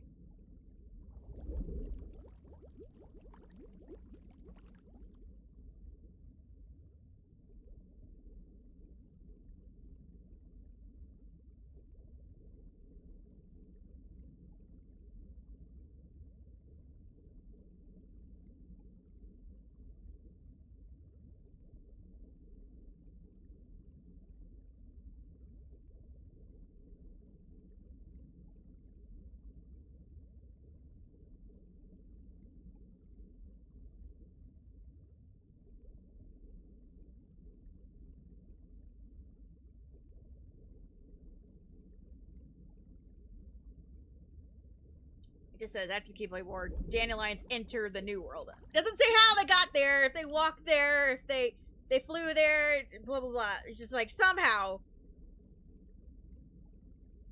they lose all their memories and wake up in the day-to-day breakdown. So if they were already able to fuck with their brain, their memories and their dreams to begin with, I guess I shouldn't be too surprised that once all the drama was happening, their Chirithes maybe knocked them out and put them into the data world. That, that would make as much sense as anything.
As Data Daybreak Town's imminent destruction drew near, Luxu knew that the Dandelion's time was almost up.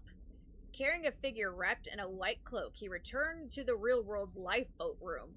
There he found Darkness trying to access some data via a computer. Lucia questioned if it wasn't a part of the whole, asking if it was acting on its own instead. When the entity expressed surprise that the master was still alive, Lucia explained that he had stayed because his master had told him to. As he approached the lifeboat pods, Darkness told him that using it would render his plan as good as ruined. To which Lucia then responded by saying if it wasn't for him, that it wasn't for himself. He proceeded to place the cloak figure inside, calling it the true Daniel. Oh, and sending it to the future. Okay.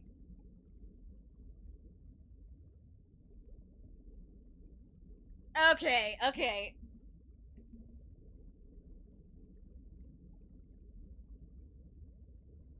I think that's supposed to be Strelitzia. And the future, we know where the future is. Okay. I thought there was like another one. Like, for some reason, I remember something in white being in the lifeboat and floating in the water.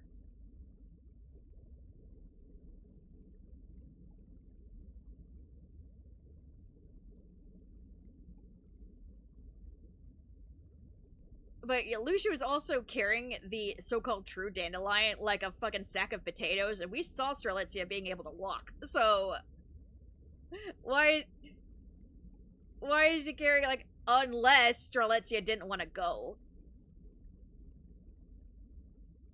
I wonder if Strelitzia put up a fight because she didn't want to leave her brother. And he's like, okay, you're coming with me. And then he carried her that way. That'd be so evil.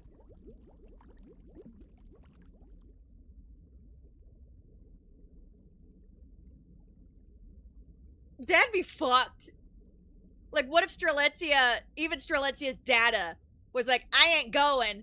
And he's like, fuck you, you're going. Oh, fuck. That'd be fucked up.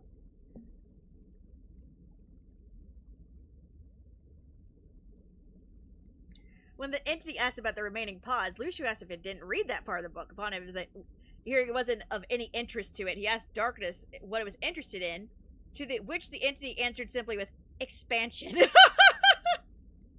Lucia expressed confusion towards Darkness. The entity responded in kind. It asked why they had trained these Keyblade wielders just to leave them trapped in a data world. Lucia retorted that even though he doesn't know what his master was thinking, he could guess. Darkness pointed out he still wasn't certain. Admitting this, Lucia affirmed that he was sure that Master of Masters wasn't a fan of the darkness. Darkness said, yeah, we ain't fans of the light either. Hearing the entity's plans to accompany the true Dandelion to the future and lay claim on worlds yet to be created, Lucia surmised that Darkness would follow him no matter where or when he went, and summoned his Keyblade. Darkness is like, you weren't supposed to interfere, and he responded, he's like, only applied to helping dandelions, and he could do this for himself. Lucia knew that Darkness, lacking a physical form, meant it couldn't be destroyed. Having heard his master's story about its origin, he knew the entity needed a vessel. He explained the longer it stayed without a tangible form, the more its will would fade, calling Darkness's plan of expansion to retain a will sad and pathetic, and mocked it for not having figured out his master's real plan. Aware that there were 5 other willful Darknesses left, one of which being with the Union leaders, he queried the entity on the whereabouts of the other 4. Darkness commended Lucia for being informed, revealing the others to be in the data world as well. Deducing the Darkness he was talking to at the time would be the only one in his way, he fought the entity. Okay.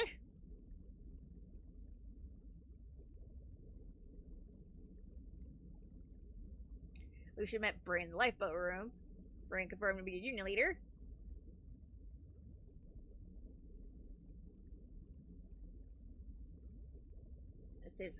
He would go on for as long as possible to wake as many dandelions as he could within the dandelion world, believing the world would fall to slumber as darkness enveloped it. Lucia corrected him and telling them that even though what Master Abba had said was true, Data World was different. It was built to cage the darkness, and if it were to fall, there'd be no way to bring it back. He also verified Brain's knowledge of the lifeboat, that any person using it would need to have 2 things at their destination.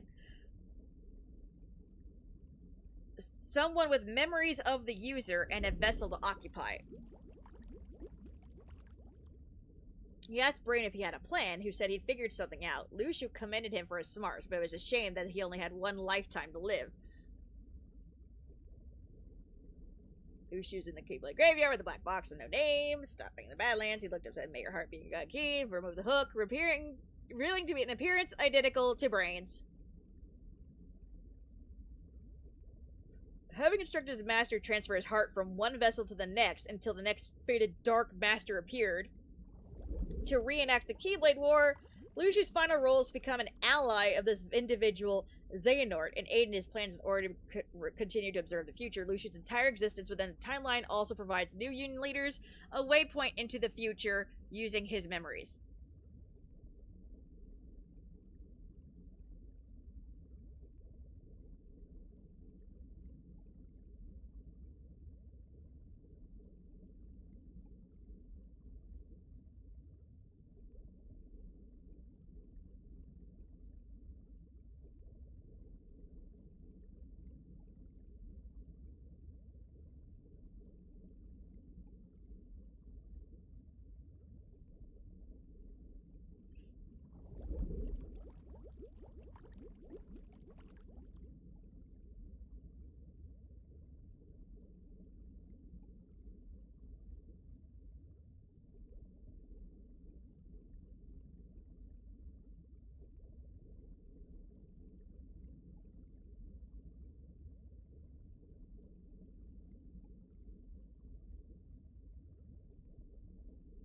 So sleepy.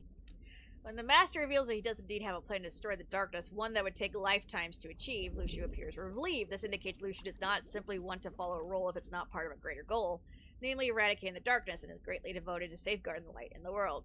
Perhaps with this greater goal in mind, it further motivated Lucio to do whatever it took to achieve it, including standing by and observing as his comrades commenced the final battle, transferring his heart from vessel to vessel over a course of many years. The secret reports penned by him also show his desire to be reunited with his comrades once more, showing that he still cares for them despite having to play a part in ensuring the original Keyblade War occurred.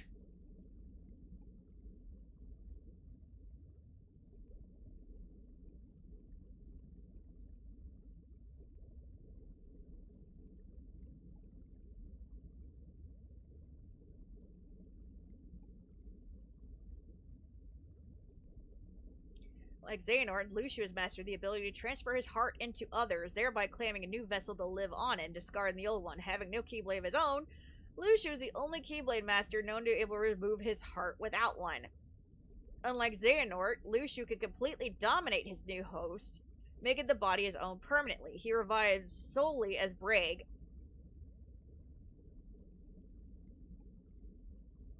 while Xehanort regains his original body separated from Terra. Though the Gazing Eye embedded in the no-name Keyblade, through the Gazing Eye, Lucio is able to allow the Master of Masters to watch history as it folds and record into the Book of Prophecies, ensuring it happens the way he intends. Yes. So the book's very presence means that you succeeded in your goal. Congratulations, Lucio, but I haven't done anything yet. But you will be. You will be.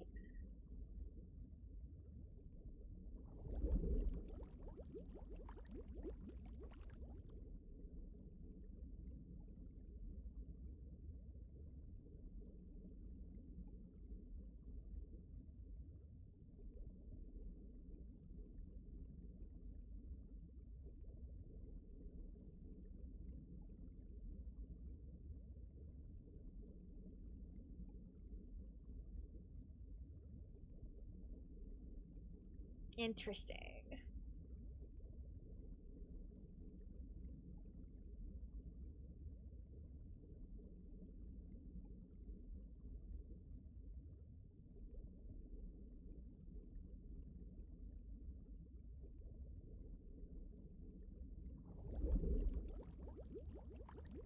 So, Lucio, with all his body hopping, ensures that he himself is the waypoint for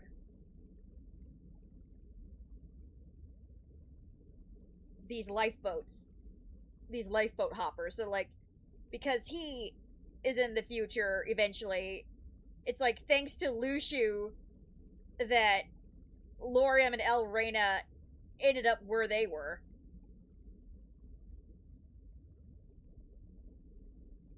And Ventus.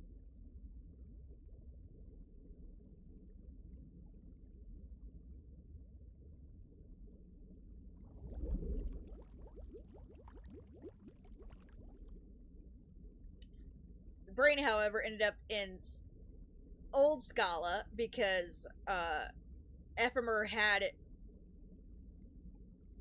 like his belongings, and so that summoned his heart there, even though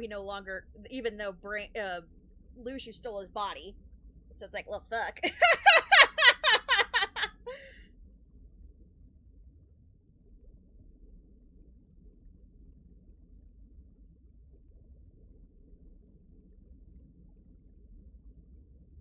So that would explain how the skull got to where she was.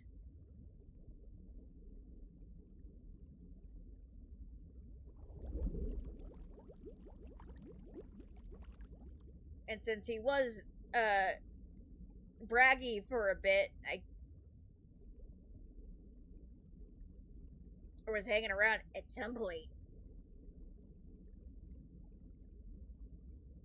We never got an explanation of how he got into braggy. Like, was his heart just floating around somewhere until he took over braggy? Like, how did Brain get to braggy? How did the brain body get to braggy body?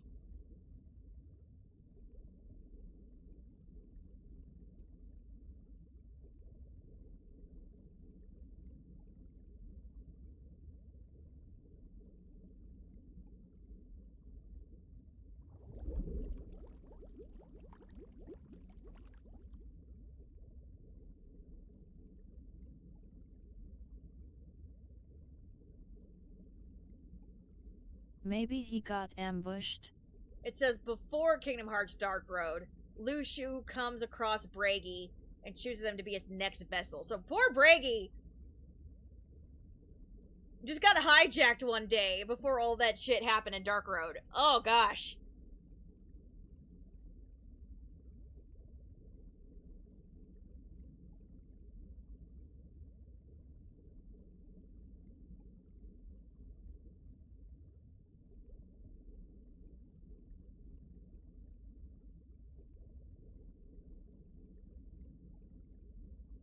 Oof.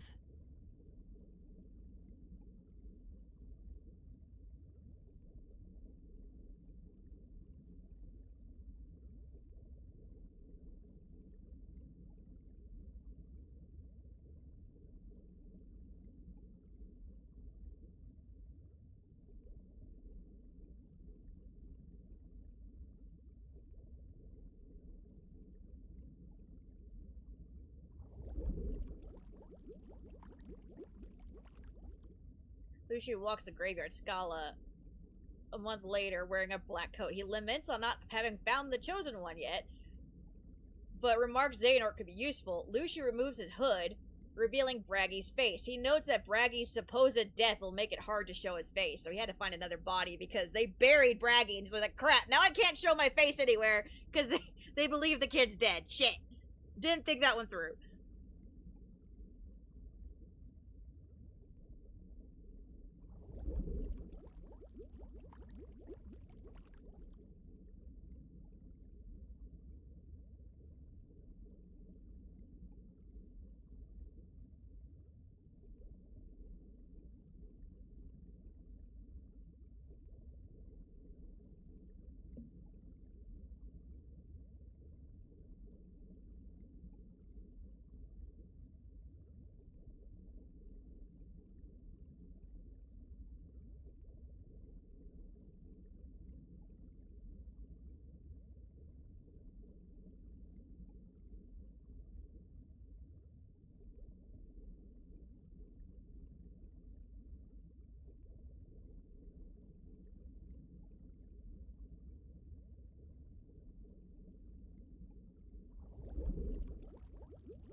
Sorry, my sister's texting.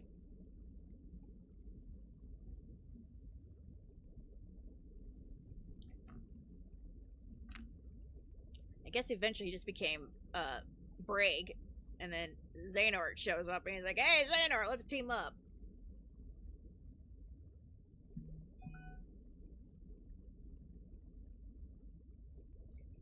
He engineered a chance encounter. So wait, as Braig, he served as an apprentice to Ansem the Wise, King of Radiant Guard. He engineered a chance encounter with Xehanort, where the Keyblade Master agreed to make Braig a Keyblade wielder in exchange for assisting in his plans to create the X-Blade. And Braig pretended to take Xehanort captive in order to cultivate Terra's darkness. Yeah, and then Xehanort did put a piece of him inside of Braig. Great. Piece of himself inside Braig, and that's why his ears got all pointy and his eyes changed color. Great.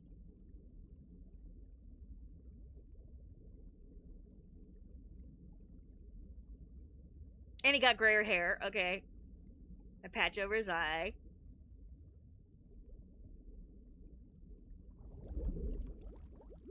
And later, you know, he finds Terranort.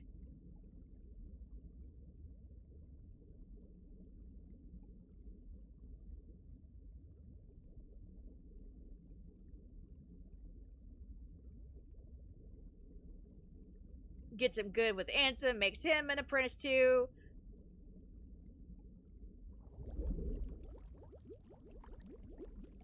But yet Xehanort also doesn't recognize him. Braig's attempts to help Xehanort remember to serve. He tries to make Xehanort remember to his attempts to help him only serve to annoy him. At one point, Braig questions if this new Xehanort is actually Terra, but Xehanort still does not respond, much to Braig's relief. Nevertheless, Braig promises to look out for Xehanort. Oh, fuck. We did all this trouble and you can't even remember me. So he has to chill with him. Okay. After Ansem began performing tests on Xehanort's heart, Braig convinces the other apprentices to aid him and Xehanort in conducting inhumane experiments on the human heart and the darkness within it. I didn't know Ansem did tests on Xehanort's heart. Like, I thought they were just like, you know, let's see if we can help him remember shit. I didn't know that they were doing tests.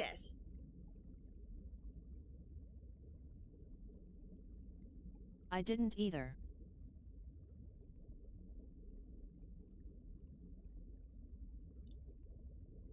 And the darkness within. And the attempts to remove one sense of self, which would allow them to create vessels for Master Xehanort's heart.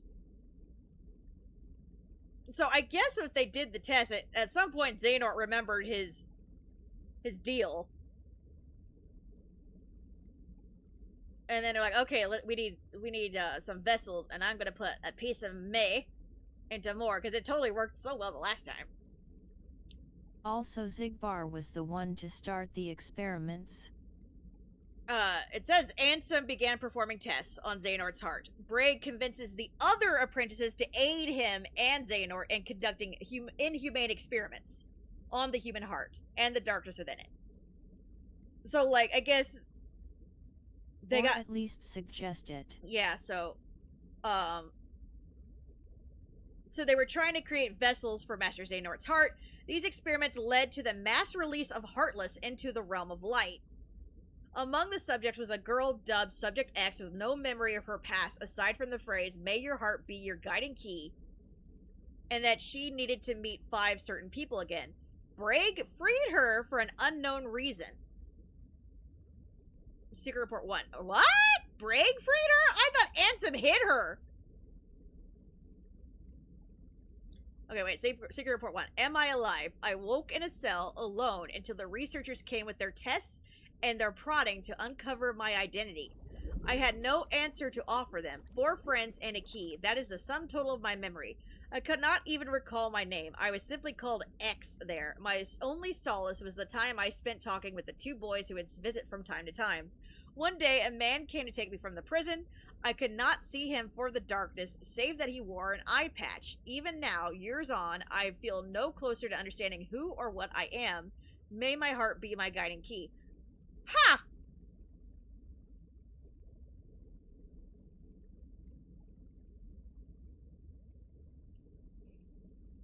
So that's funny. Braig let her go. And where are you reading this? Is this in the Ultia Mania? Or is this Wikipedia? The KH Wiki. The Kingdom Hearts Wiki. So that's funny. So Xehanort, so Braig let Skuld go, or Subject X go. And yet Xehanort shows, or was it Ansem or Xemnas or whatever, show up later to poke Ansem the Wise and ask, where did Subject X go? And he's like, I don't know. Yeah, I thought Ansem hit her when all the shit went down, when he escaped. I didn't know Braig let her go, which is even funnier, because Braig is supposed to be working, air quotes, for Xehanort, and it apparently didn't tell him. Wow. Alright, so Secret Report 2, Mark of Mastery Journal. Some days have passed since I set off on my journey to prepare for the Mark of Mastery examination. Ericus asked for leave to undertake the same pilgrimage, but apparently I am to be the first to tour the worlds written of in the old fairy tales. Until a few short years ago, I'd known only my own world, a speck of land surrounded by sea, but how I dreamed of, yearned for the world beyond, and granted guidance for the future, I left that nest behind. As I tread the path to my master's side, I came in contact with darkness in many forms. I knew even then, as by instinct, terrifying as power was, it could be harnessed. Mastered. Ericus is a blue blood descended from the very first masters in the Age of Fairy Tales, but did not come from this far to indulge in adulation. I will be his peer, his equal, and to that I must learn to wield the power born from both darkness and light in proper balance.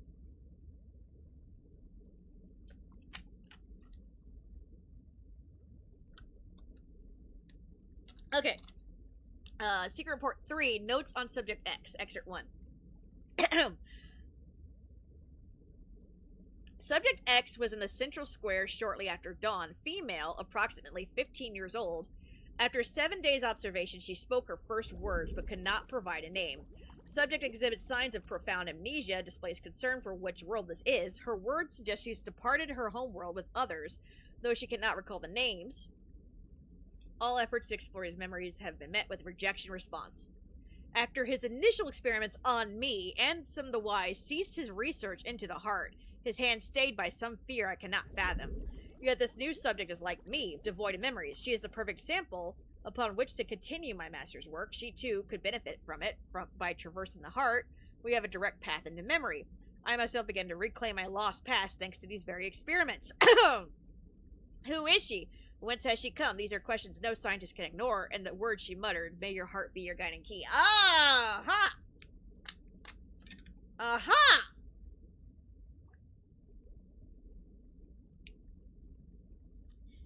Interesting. Okay, wait.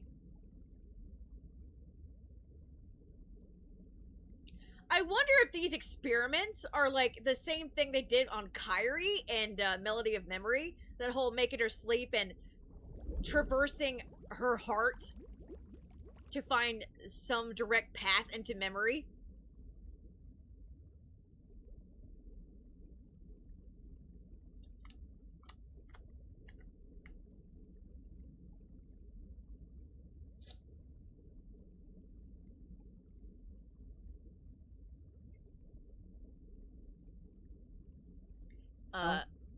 Maybe.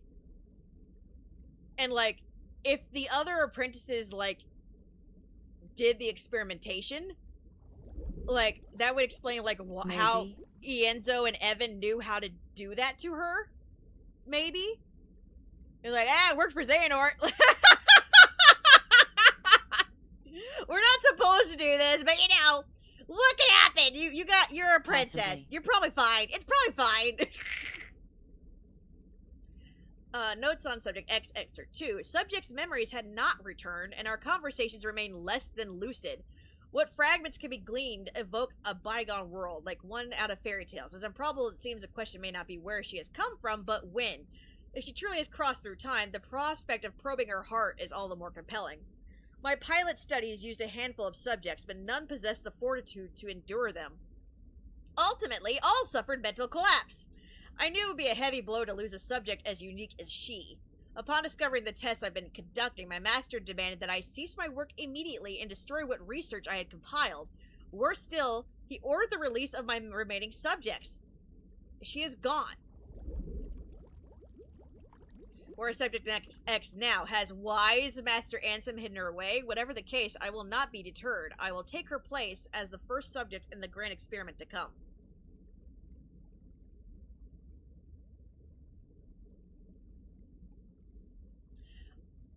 Okay, wait a minute.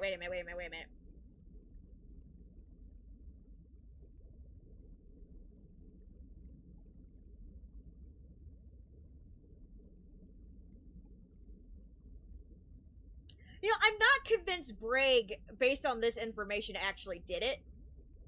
I know Subject X said it's someone with an eye patch. But Diz covered one of his eyes. And Xehanort was the one who confronted him. And it was like, or Xemnas was like, where's Subject X? And he's like, oh, I'm not telling you. I could be how they found out that Carrie was a princess. Otherwise Terranort won't use her to find other Keyblade wielders. AKA, Riku.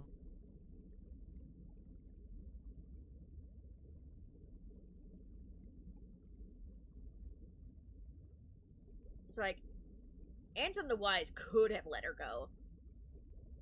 While just disguised as Diz.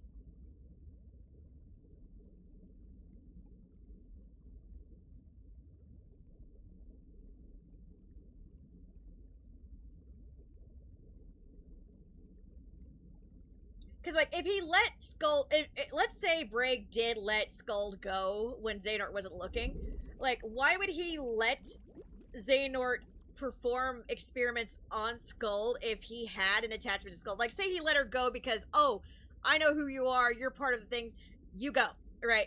Why would he let her go then and not before Xehanort did experiments on her? Like, I would think he would be like, no, don't fucking touch her before that, right?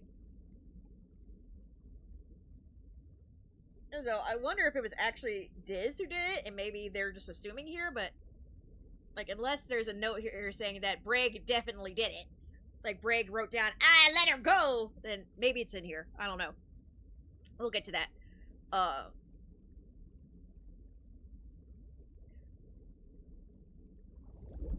The Saïx said the castle was a wonderland to us children, within the wall Ansem the Wise conducted his research.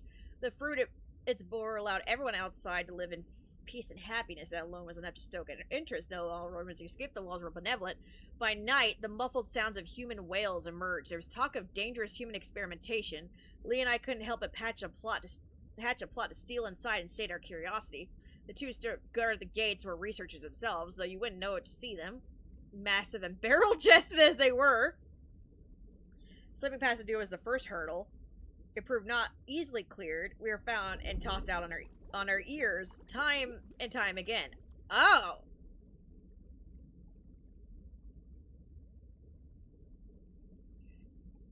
Interesting. Okay, I didn't know that they weren't allowed in. Okay, because, like, Leon and all of them said that when we were kids, we were allowed in the castle all the time. And I thought that included Lee and Saïx. Sorry, Lee and Isa. Like, I thought, like, they got to visit all the time.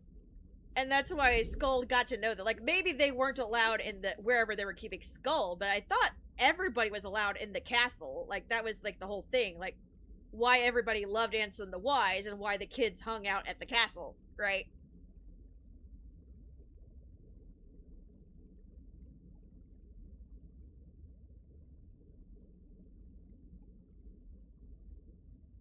I don't know.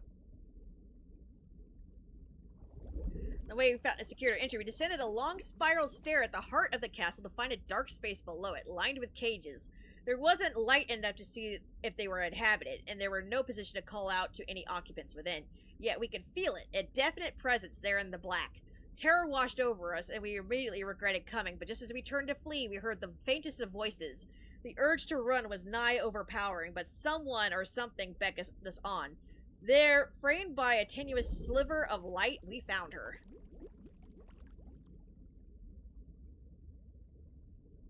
It was too dim to make out her features. We spoke to her in hushed whispers. Who was she? Why was she imprisoned here? She had no answers for us. She had no memories. She was an enigma, but I knew I wanted to help her. And so we continued our infiltrations. Most of them stopped short at the castle gates. When we did manage our way inside, we spoke with her. That was all the comfort two children like us could offer, but Lee had other ideas. He was determined to free her. We slept at the castle that day, knowing only what we wanted, with all our hearts to save her. But we did not find her inside on that day, or the next, or any of our subsequent visits. Had she moved? Had we simply imagined her? Lee and I knew there was only one way to be certain, and so we stand before the castle gates today, not as trespassing children, but in order to become Ansem the Wise's newest apprentices.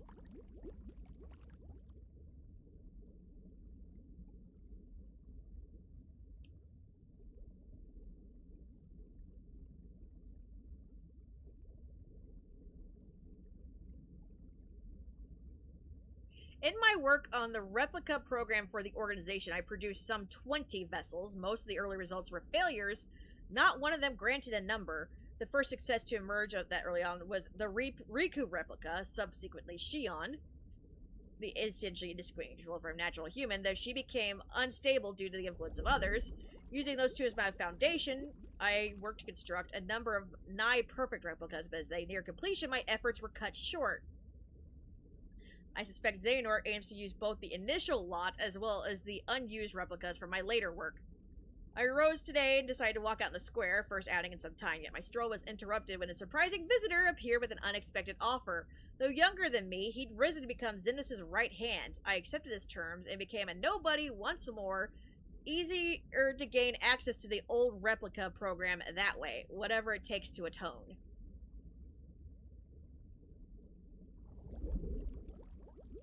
Younger than me, he's risen to become Xemnas' right hand. Xemnas had a right hand? Huh?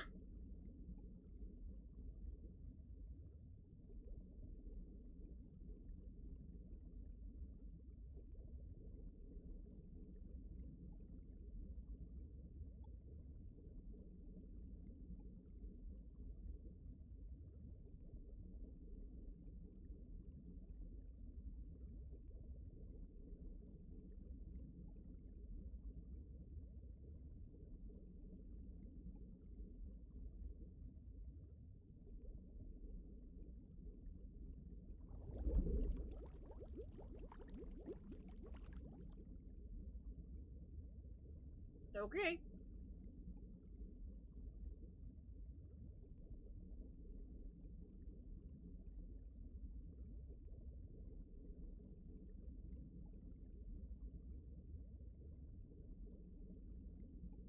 Younger than Vexen. Oh, wait. You might be talking about Syx. Because Syx was still under Xemnas' control at this point. Okay, that might make sense. Okay. Secret 8, the real organization. Xehanort seeks to gather 12 vessels, which, together with his true actual self, he considers the real Organization 13. Now he has the numbers he needs. Demyx and I are treated as reserves. Several others who served Xemnas in the old organization followed the same course of mine, electing to abandon their newly restored humanity and rejoin the real organization as nobodies. Wait, so... like, Elrain and the others, they died. They got recompleted. And then...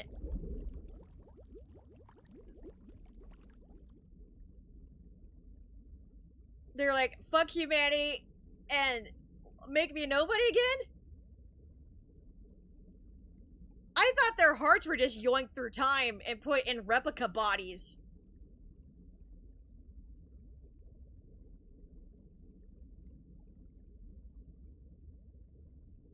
Huh.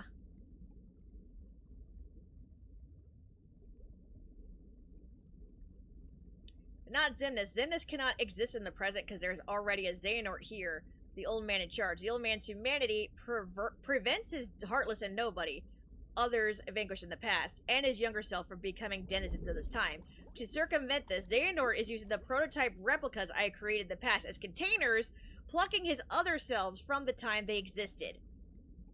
Xehanort ordered me to refine the prototypes to make them closer still to the real thing, perfecting my creations so they may house true flesh and blood humans. Suits my own purpose as well. All that remains for my atonement is to devise a way to pass on as many of the vessels as I can to those who truly deserve them. Aha! Okay, so...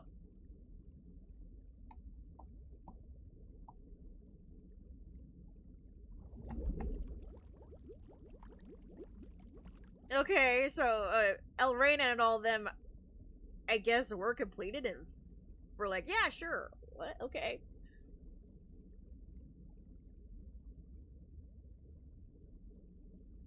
I thought, time-hopping bitch Xehanort,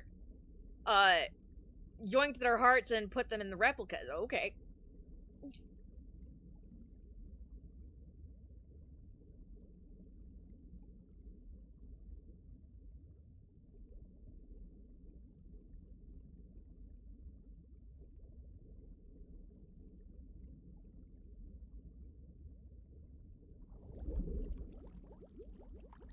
I have poured over the data my master entrusted to Riku. Here I offer my preliminary conclusions. This is Yenzo.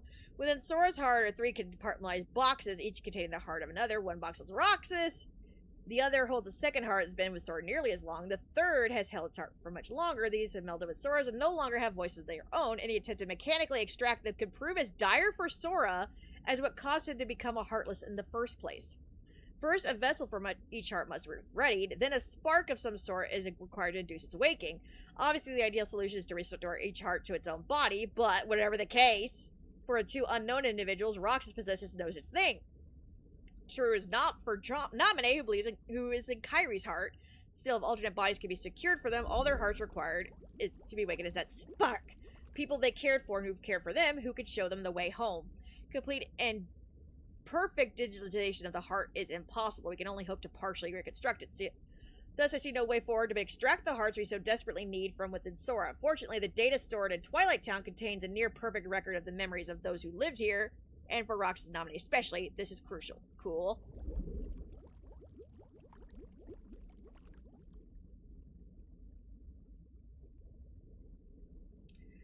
As for how to contain their hearts, the only conceivable option is the replicas. If we transfer the digital memories from Twilight Town Archive, the replicas should be able to reconstruct each individual human appearance with near-perfect results. Then, their hearts need only the right spark to wake them, so they may find their way out of Sora and Kairi and into those newly made bodies. The replica program was truly revolutionary, but it was incomplete at the time of the old organization's dissolution. Without Evan, how are we to further the research? We only need 3. 1 for Roxas, 1 Naminé, and for the unknown stowaway and Sora's heart. Different quandaries, but as I work through my master's data, I find myself remembering the taste of ice cream. When I was a boy in previous self, we took walks together. There'll be time to regret my betrayal later. For now, my focus is on restoring Roxas and Naminé and proving my master has good intentions.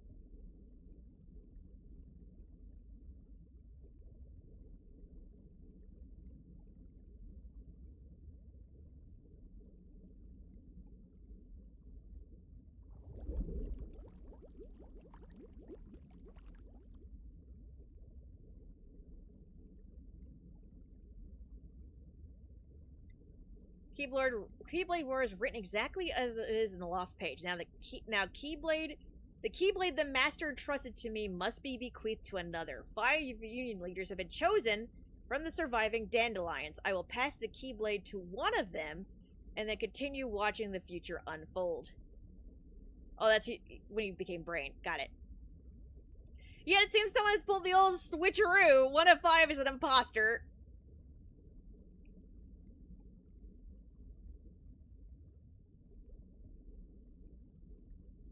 The virus has begun a strange undertaking, reckless plot to allow the 5 to escape to another world line. Surely that can't be possible. We're talking about the same trick that allowed the Dandelions to transfer to other world lines after the Keyblade War. But these children are no masters. They have the means, unless, of course, a certain lady of magic summoned here from the future knows more than I do. The whole Union Leader thing was supposed to be by the books. Are these new events just another phase in the Grandmaster's plan? The Master's grand plan? Unknown. Even on a world line with no Keyblade War, peace is but a dream. In the absence of us and our master, a darkness arrived. One that shall surely lead the world to yet another demise. Amidst the chaos, I bequeathed my Keyblade to one of the Union leaders, just as the master instructed. I watched as the 5 were sent to another world line, at no small cost, ensuring the line of Keyblade wielders will live on. And now, Keybladeless, I must depart this land to fulfill my final task. This means casting my own body aside and sojourning my heart in vessel after vessel, as many as it takes. Continue gazing as each passing era, and the time, the years or decades, century, millennium, and fight more and more. Somewhere in the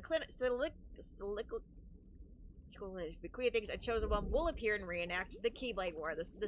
When this scapegoat arrives, it takes my Keyblade in hand. This will be the time to take the stage and finish my role. The lost masters will awaken. Ah, see, scapegoat.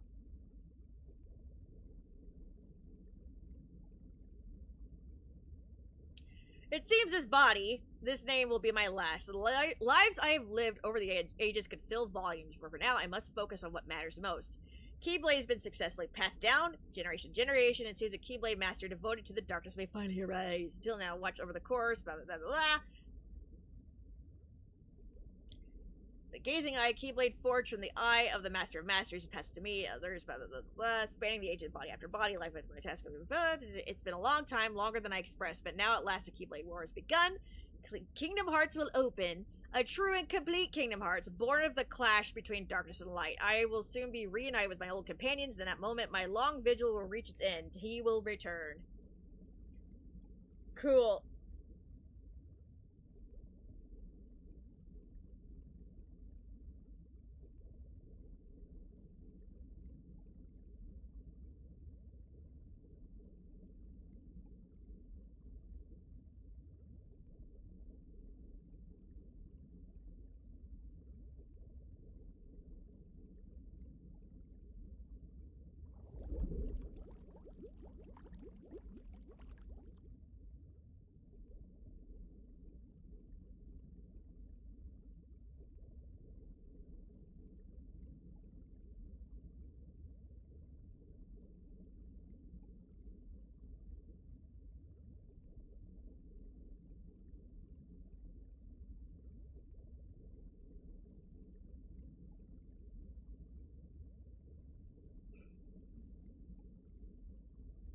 Back to Scala.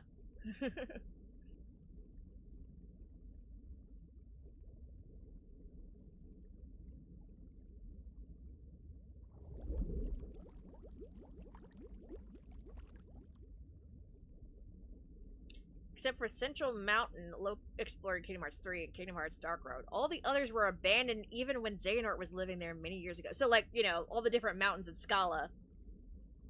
Even in Xehanort's time, there weren't a lot there. Gosh.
First phase of the battle against Armored Xehanort takes place in Twisted Box Inn version of the Stairway to Sky called Armored Master Xehanort Arena.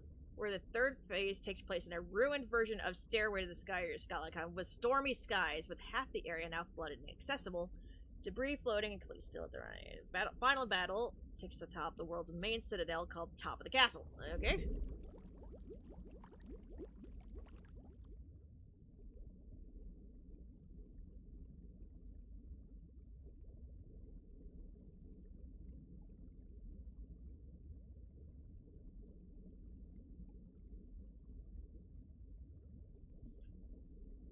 An earlier version of Scala is shown in the beginning. At this point in time, the world is a much darker palette, reminiscent of 19th century London in design. The skyline is filled with high towers and spires, and the rooftops are decorated with statues of cloaked figures and hawks. And one of the town square is a large fountain with statue of Ephemer. He's the town's founder. Yeah, okay.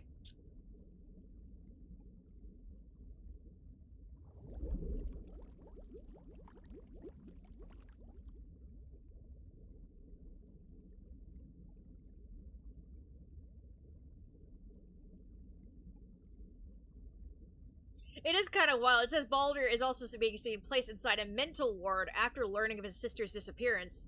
The ward has padded white walls and contains only a simple bed table. Isn't it wild? You know, you go through all of Scala, right? And it's such a pretty place. You know, they got, you know, all these apartments and so much whimsical, like, this and that. And it's so wild to think, amongst all of the pretty classrooms and the big windows and everything, somewhere in there is a fucking mental ward with padded walls. Like... It kind of takes you out of it a bit. Like, whimsy! Padded ward. Oh, like, it's just so... It's amazing that that happened. And also, so strange that... Because they supposedly just found Baldur unconscious, right? Odin found him, right? And his first thought was to put him into a padded room. Even though supposedly he didn't know what actually happened to everybody else. Like... He wouldn't have sent the other students looking for the upperclassmen if he actually thought Baldur was capable of hurting the others, right? Suppose he just found Baldur and sent the others out, right? But if that was just the case, why the fuck did he put him in a padded room?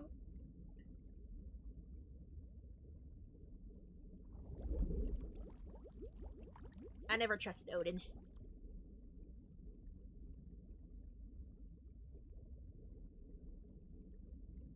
Sigurd! That's the tour guide dude. Okay.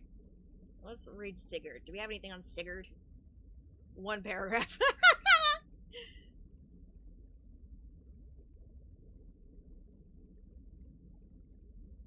Sigurd gave him his hat.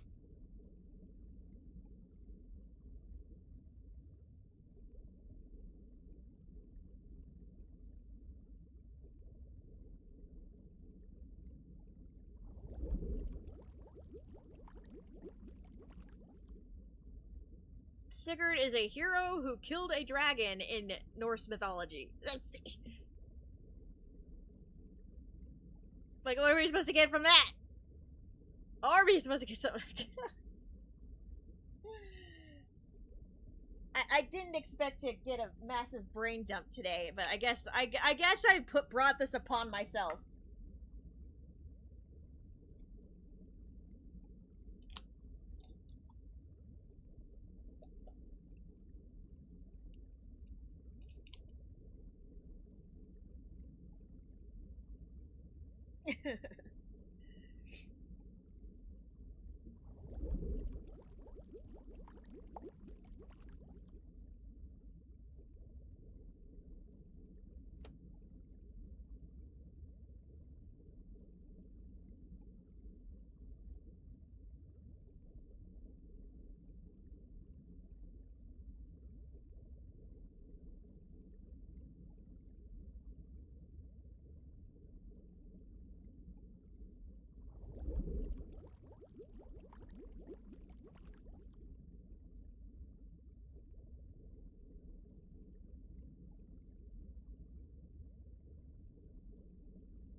Yeah, I want to look up this Master Odin guy.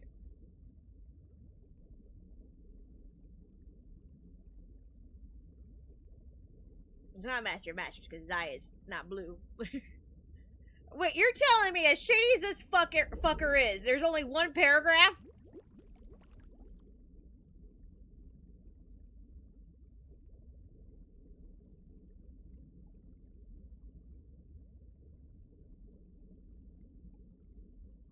We got nothing else?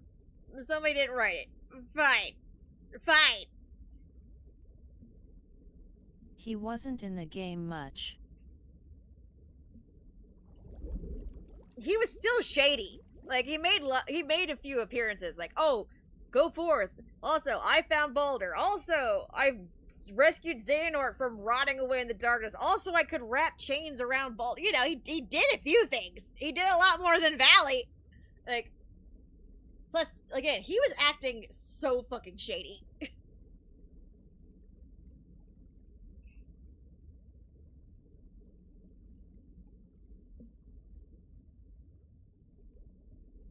LOL true.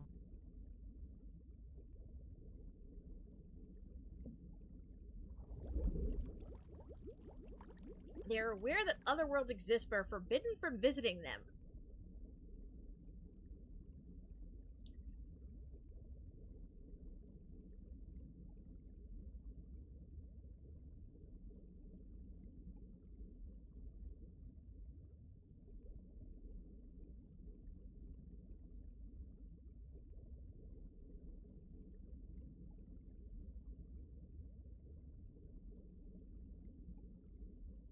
Odin reveals the nature of Kingdom Hearts as a means to purge all worlds, and that Vidar is attempting to summon it as a means to vanquish darkness.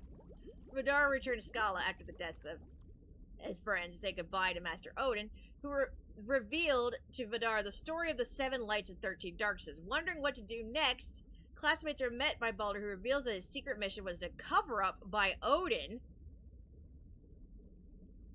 and that he had actually witnessed his sister's death and was recovering in the infirmary.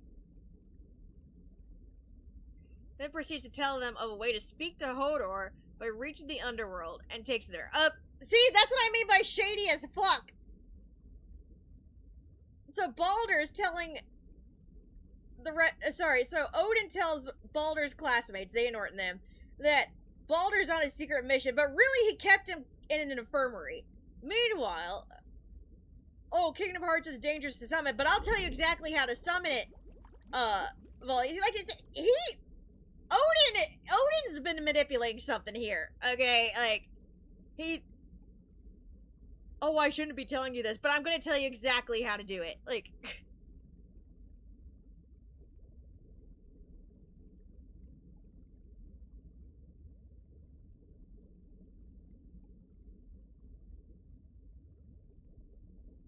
he says infirmary, but he also means padded room. Okay.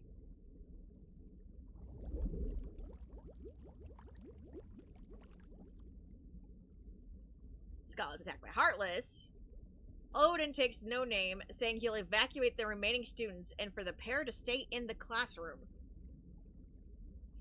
Xehanort reveals to Ericus that Baldur's behind everything, having succumbed to darkness because of the death of his sister, and the two leave to find him. Outside, the pair encounter the remaining upperclassmen, who have abandoned their attempt to summon Kingdom Hearts, but Ericus insists on fighting them before Xehanort puts a stop to it. Vidar reveals Vor has gone to find Master Odin, before Baldur appears and sets Heartless on the students before going off to find Vor. Okay, they race after Baldur, with Xehanort and Ericus in tow. Vor comes face to face with Baldur and is forced to fight him. Before being rescued by the upperclassmen, Baldur gets the upper hand and kills them all, only leaving Xehanort and Ericus.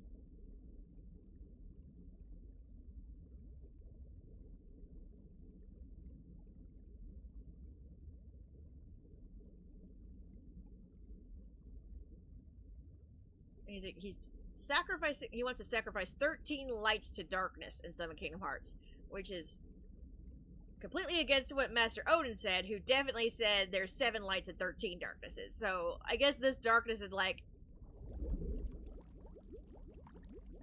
oh well, I guess okay. Suddenly that makes sense.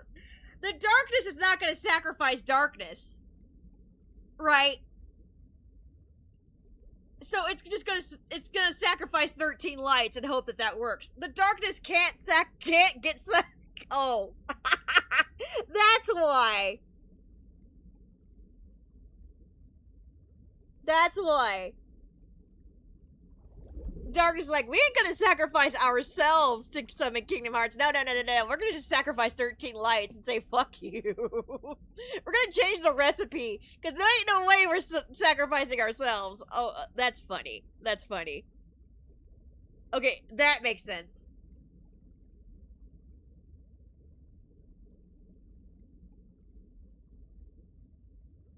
Okay. And the reason Xehanort was able to do it, because he doesn't technically have one side. He's always saying darkness, but the reason Xehanort's able to do it is because he is willing to sacrifice both light and darkness, and that's how he was able to succeed in Kingdom Hearts. And darkness is like, what if we just double sort of the lights and we forget about the sacrificing darkness part? Okay.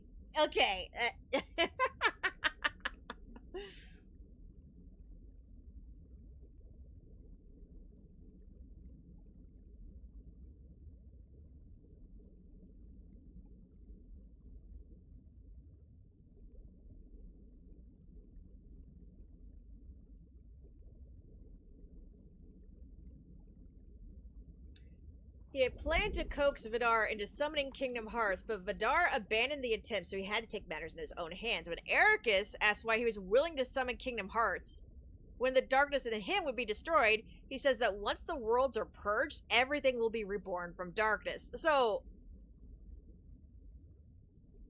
this little darkness that wasn't even a big darkness was like, once I do it, I might die, but everything will be reborn from darkness.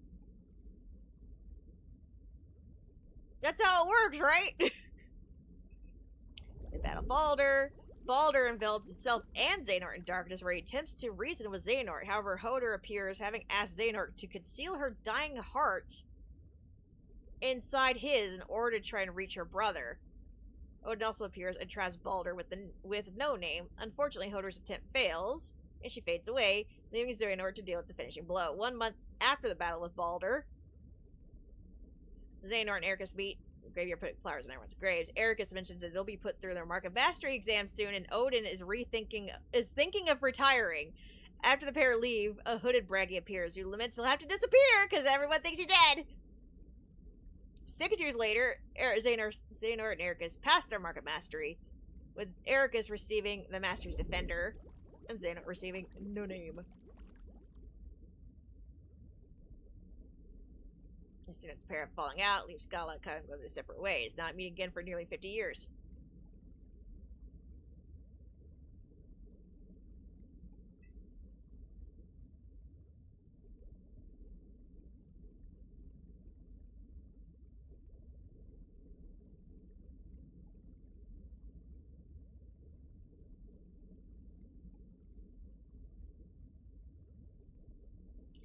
Riku said, at the Keyblade Graveyard, ascending to Kingdom Hearts, Riku says to Sora that because Master Xehanort exists outside of time and space, he can use as a portal to trap himself in.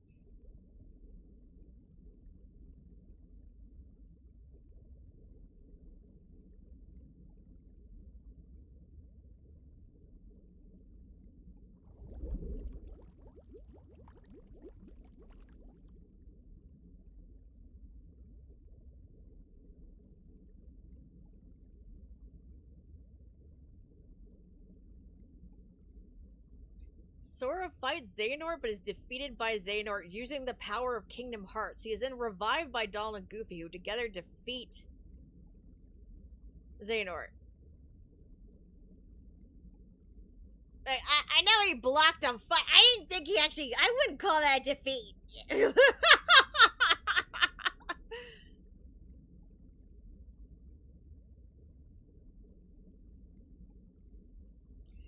congratulates Sora on his victory and hands him the Keyblade before passing away.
Valenva decided to steal the essential objects of other worlds to make them fall to chaos in the hopes of bringing out the 7 pure lights needed to open Kingdom Hearts.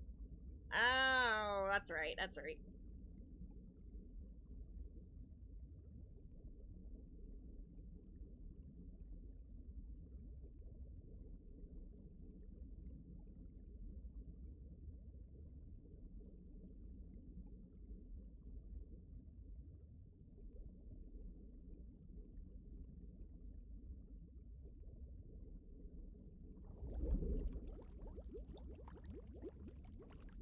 Suspect Erd is one of the lights she is looking for? What?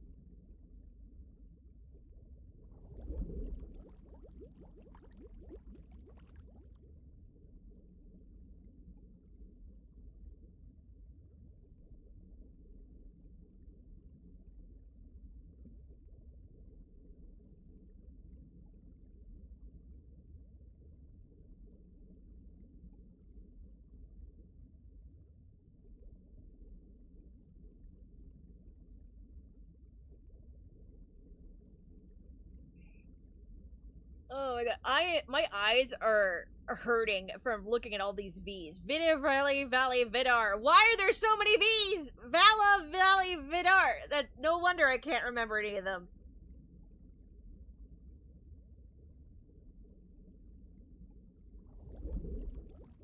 And it's like, name's Vala, translation vulva.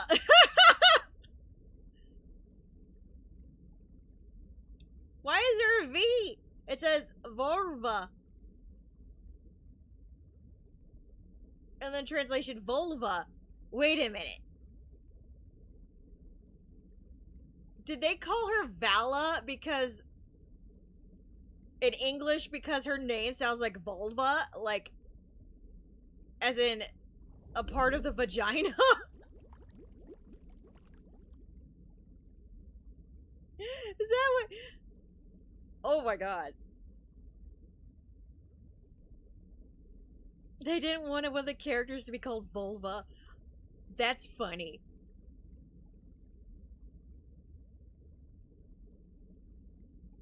All the VS start to blur together. Coo.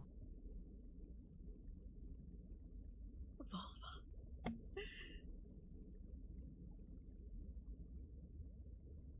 Wait. What? Yeah, Vala's real name. If you pronounce it Japanese, it's vulva. There's a V in there. There's an extra V. Translation, vulva.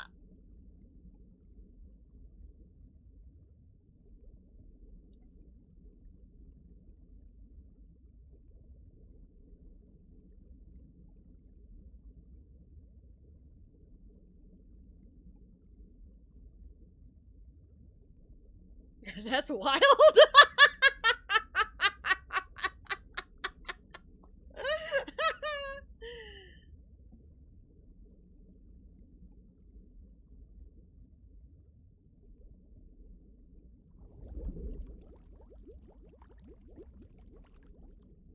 Oi, lol.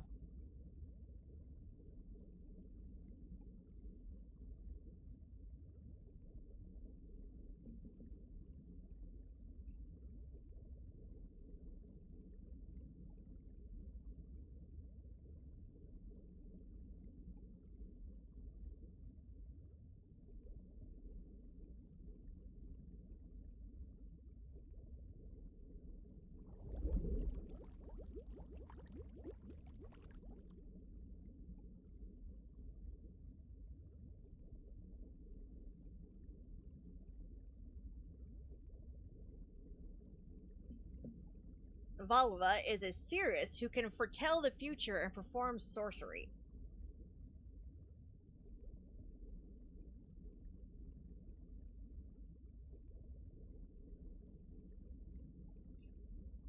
That is so interesting.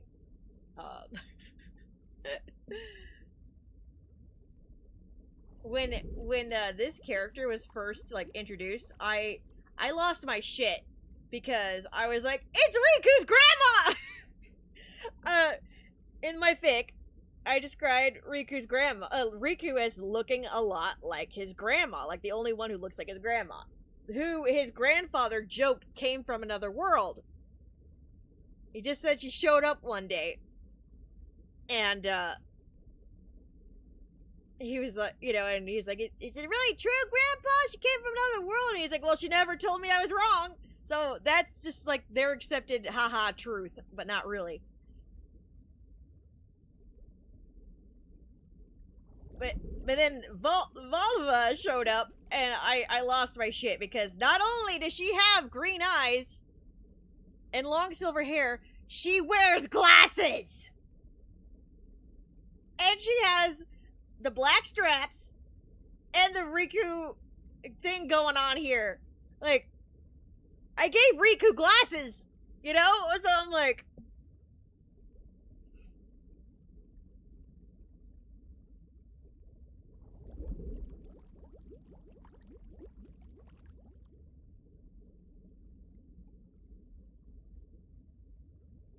guys, do you know what this means?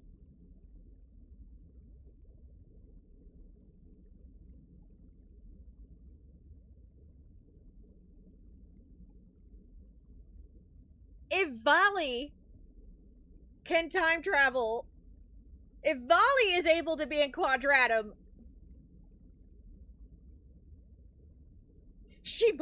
Vala might be Riku's grandma. If we can have a Valley, why can't we have a Vala?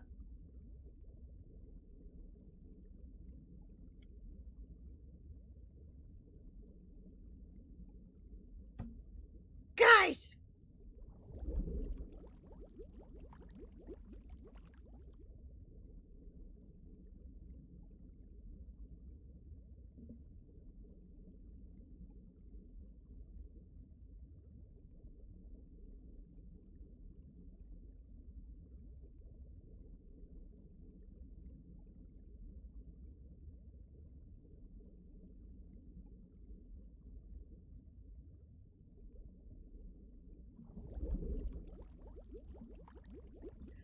Guys, I'm freaking out a little bit.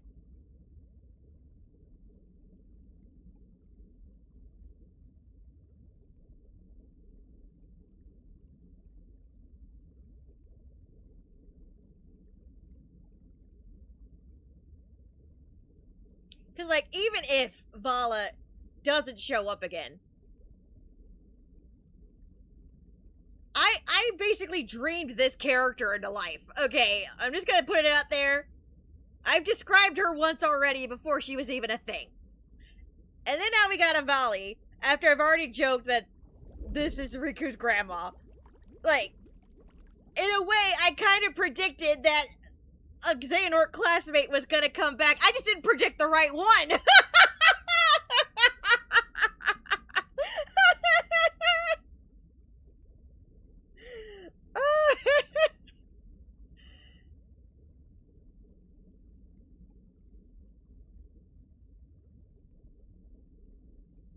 But how wild would that be that Volley gets into Quadratum? But how wild would that be if Vala ended up on Destiny Islands, like, 2 generations prior? Like, it became Riku's grandma. Like...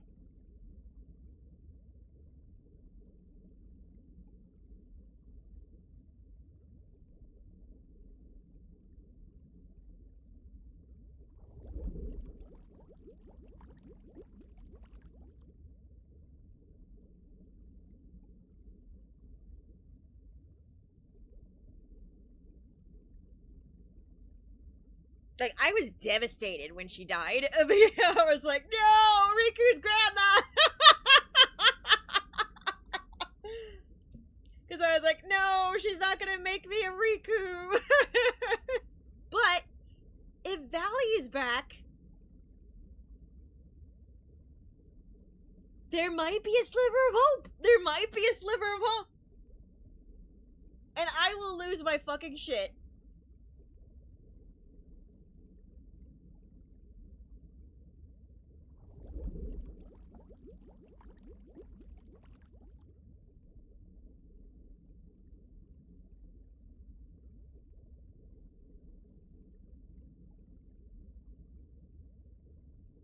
How crazy would it be if, like, you know, somebody read my fic and was like, hey, Riku's grandma sounds awesome. Bet. Let's make a Riku's grandma.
Oof.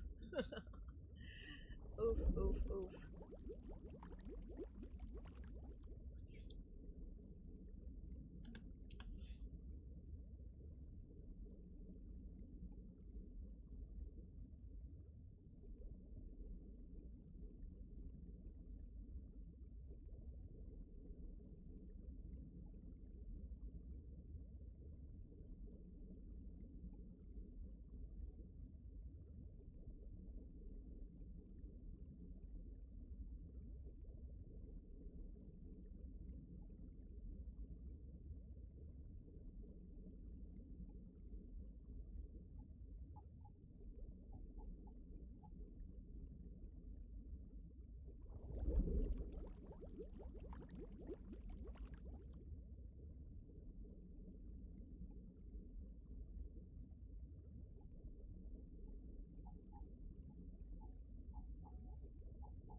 gonna freak out a little more.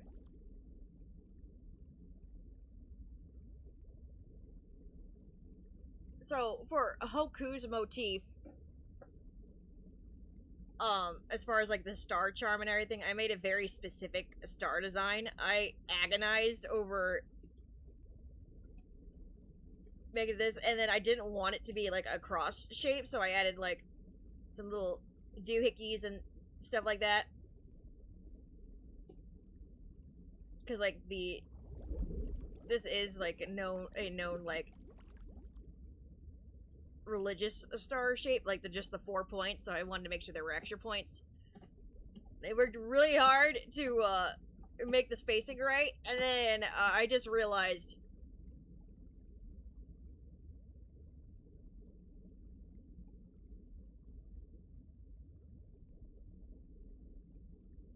what Vala has on her dress.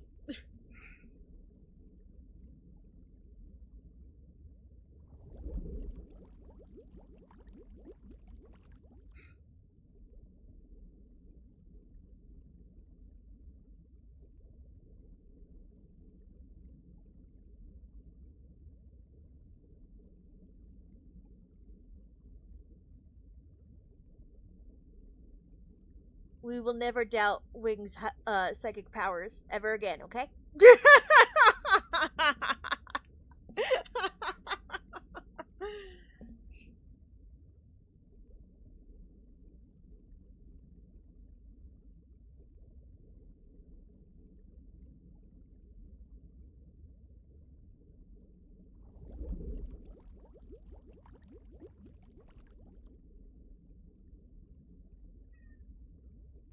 I'm sorry, Tibbs.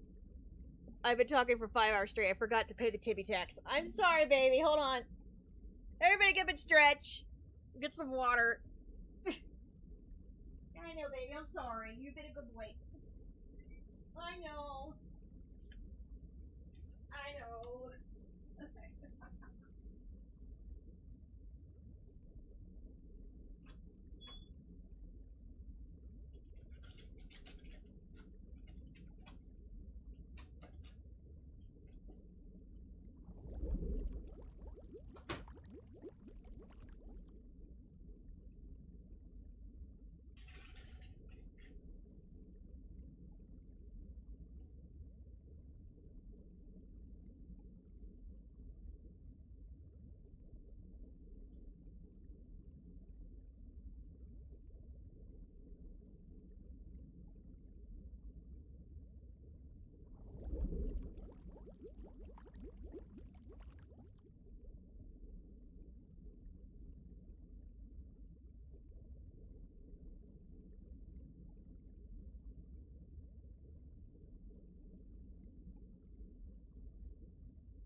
Oh man, yeah, I am upset at how much I have upset, but also validated myself so many times today. I have been on a journey, and we haven't gotten any writing done. I haven't written a damn word.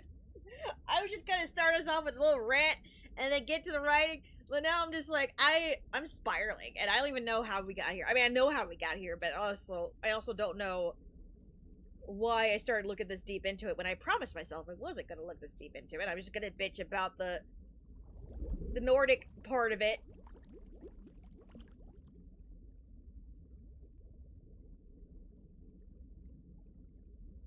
And why aren't you guys in chat freaking out with me about the star motif? Please. Love! Love, did you hear anything that I said?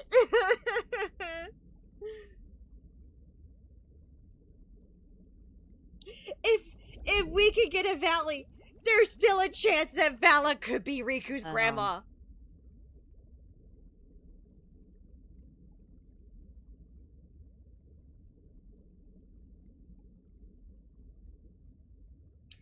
If Valley can come back, there might be hope. There might be hope. Yeah, kinda LOL. The chances are not zero. That's the freaking thing. It's bad enough that I dreamed this thing into existence. And then she's kind of wearing Hoku's motif. Zero. But, like, if we could have a Valley, there's a chance for a Vala. She could have came back at a different time than intended, but yeah, she could have ended up at Disney Island to become Riku's grandma. She looks so much like him. Now, you could argue, oh, it's because Nomura just doesn't know how to design different characters. But, like, look, she's got the stars. She's got the Riku top going on here. And she's got glasses. I gave Riku glasses. You know, guys. Yup, LOL.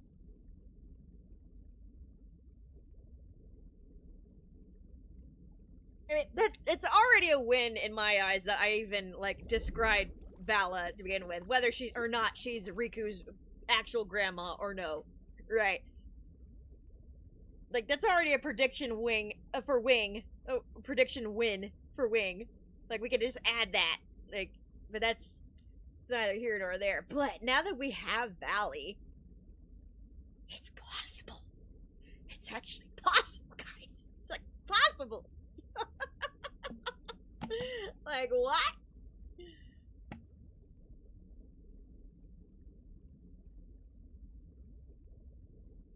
And her name is Volva! Her name is Volva!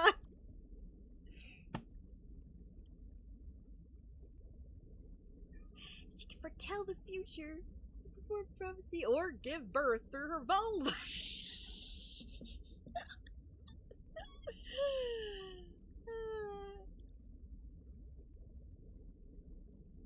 Help me.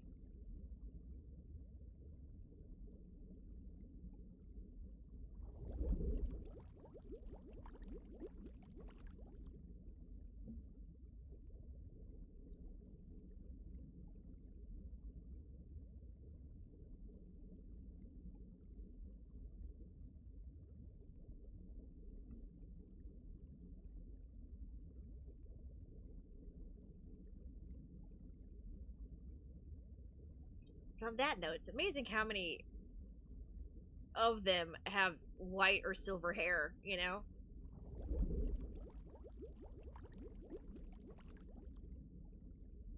I mean, I guess if you have Ephemer as, like, the base for the genetics, but then again, like, you could make that argument that they're all related to Ephemer, right? Versus Ericus's line that may be related to Brain, which, you know.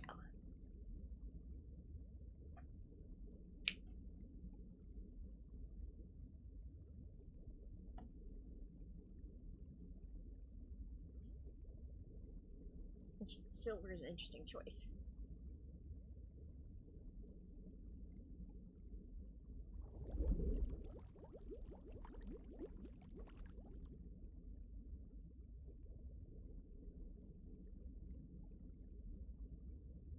Like, did they ever say why specifically? Productivity stream. Yay. I'm so LOL. productive, guys. Like, this might be product for future chapters if I want to dive into this, but we are so close to the end of the title. It almost doesn't matter. It kind of matters. I have a conversation going on with Mickey Mouse right now where they're talking about this event. So I have this thing where Sora's darkness is in like different pieces and it's walking around being silly. And Hoku's like, why do I have to dispatch them? That's kind of cruel, isn't it? And Mickey's, and he's like, and they're not hurting anybody technically. Do we have to? Like, what if my dad's heart is not strong enough to take his darknesses back? And like, I hurt him when I do this, like, blah blah blah blah. And Mickey's like arguing that no matter what, there is a form of darkness out there. We just destroyed the ancient ones, the really, really bad ones, but there's always something out there who's wanting to do something, right? So they gotta remain vigilant. If one of Sora's darknesses runs into trouble with another actual darkness, it could become powerful off of Sora's darkness, and that would not be good. So, like, they gotta basically get the darknesses back before another big bad takes it, before they get a chance to. And Mickey brought up that something, even a small darkness can turn into something bigger. Like, it's always trying to do so, and he mentioned Baldur was like that, or one of Xehanort's classmates, mourning the loss of his sister, got a giant-ass Heartless that killed all of his classmates. So, yeah. And I think I kept it vague enough that I don't have to go back and correct myself, because, like, I thought darkness was born from Baldur directly, but apparently another darkness just like, what? You look good enough. Okay, I shall manipulate your little brain and grow big and strong, and then kill all your classmates. And then I will be the fairest of the land.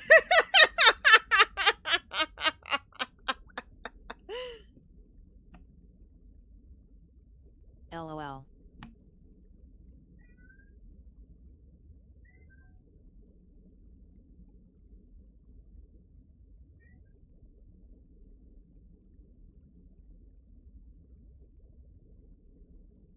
Timmy, why are you wowing? Do you hear him in the back? Wow! Wow! Tibby. You got your treats. Mommy's talking.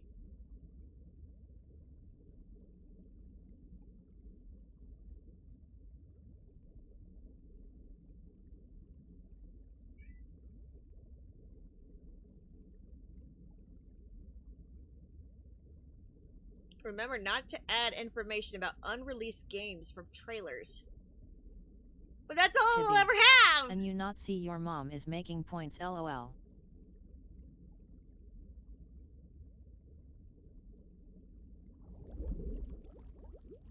Timmy, shut up! Mommy's cooking.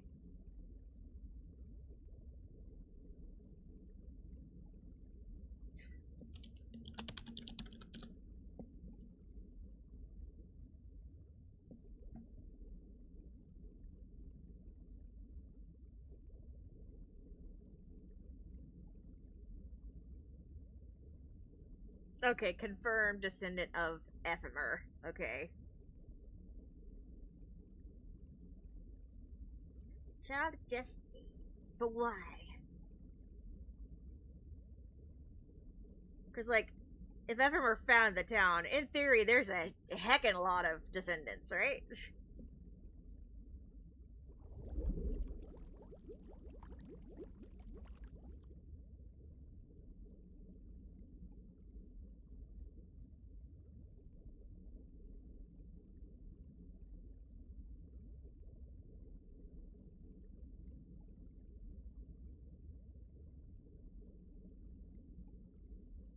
How is it already 1:30?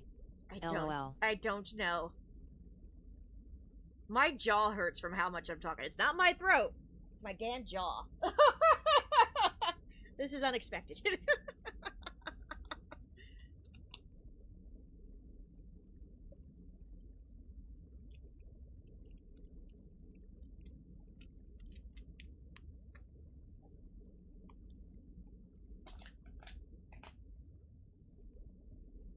This is not what was planned, lol. Not at all.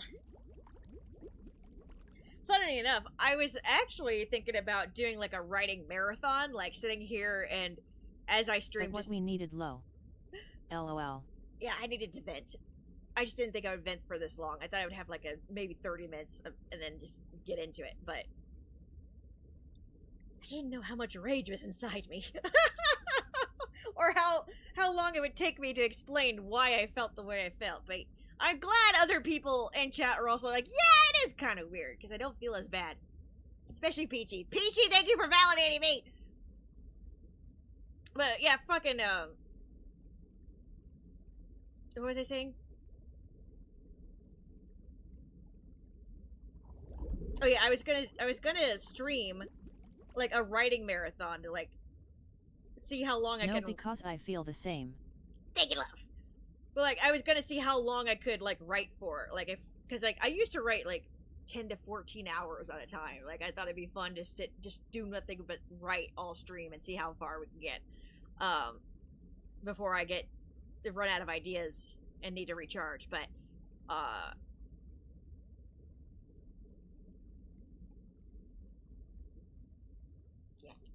maybe that could happen tomorrow. We don't know. But at the same time, I'm in too deep now. I want to see where this rabbit hole is taking me, because I have other questions.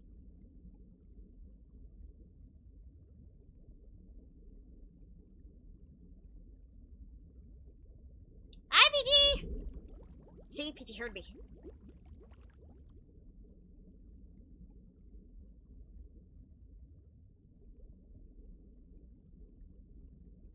Peachy, did you hear my freak out about Riku's grandma?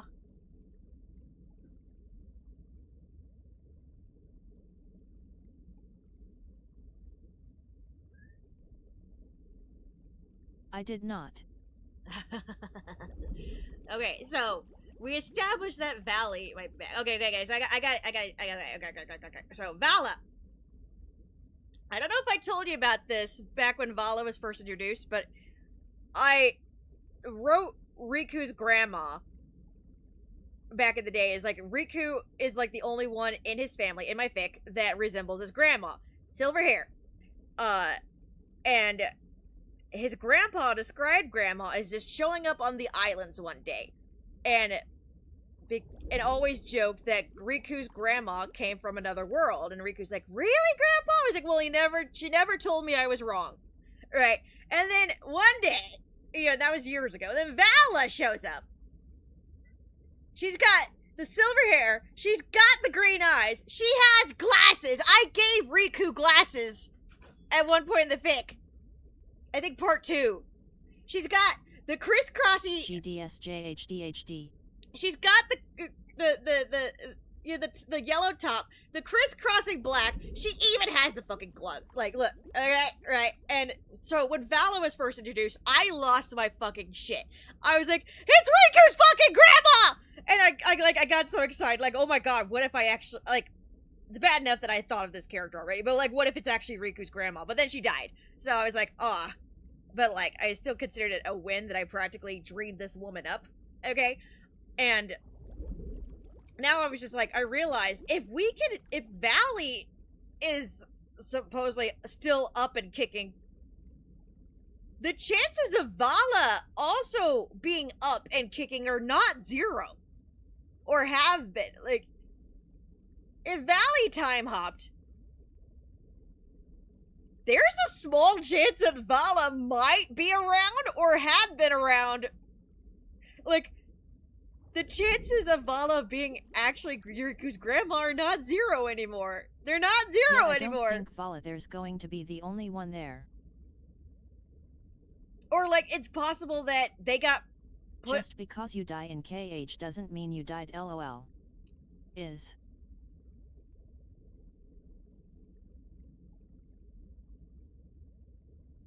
Because I'm just like, if time traveling Xehanort time traveling bitch Xehanort gathered Keyblade wielders for the cause or whatever, or anything, somebody brought Valley there for a reason, and I doubt there's any chance that Xehanort doesn't know he's there. So thus there might be another. It's not impossible. It's not impossible, and the fact that the chance is not 0 anymore is blowing my fucking mind. It doesn't mean that they all have to be in the same time either. There's like Wings insight strikes again. And you know what's also freaking me out? Okay, so you see the design on her dress, the stars?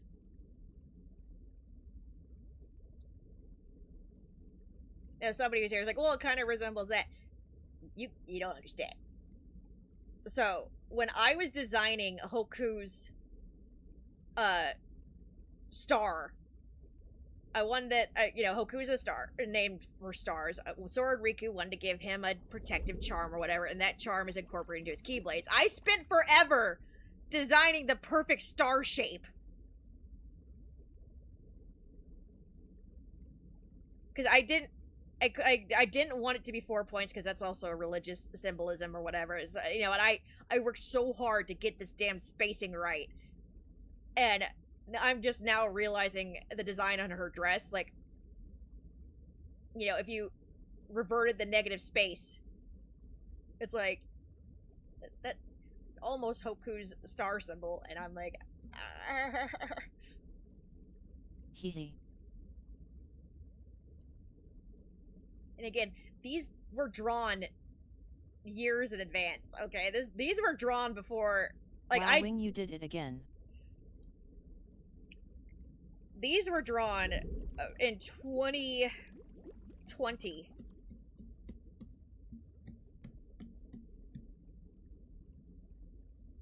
Like, I did not post them ever until part 4. Because I don't have a scanner or whatever, and I was like, I'm not gonna post pictures or whatever. But yeah, then at one point I was like, Hoku's the main character for a little bit now, I might as well post his Keyblades. Yeah. I just now noticed the thing on the dress, and now I'm like, cool Keyblades. Thank you. So, this is the Hoku's main Keyblade, but because he's a mixture of Sora and Riku, he's kind of got sort of a 2-heart thing going on, so his Keyblade could split into 2. So this is like his main. This is the thinner one, and this is the bulkier one that he kind of uses for defense. So that you got Riku here, and then you get this long skinny one that's like, I call this like the spellcaster fencing Keyblade, and this one the heavy shield Keyblade. Like, so he wields them both, but they combine into this one.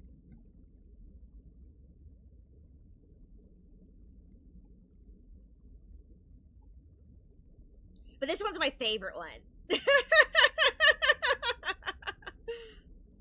You got the dragon bird, the flames,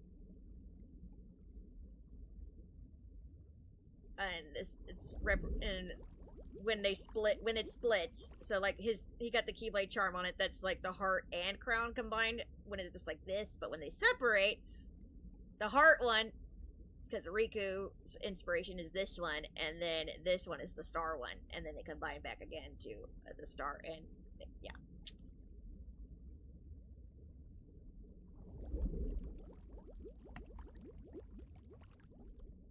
I love this one so much.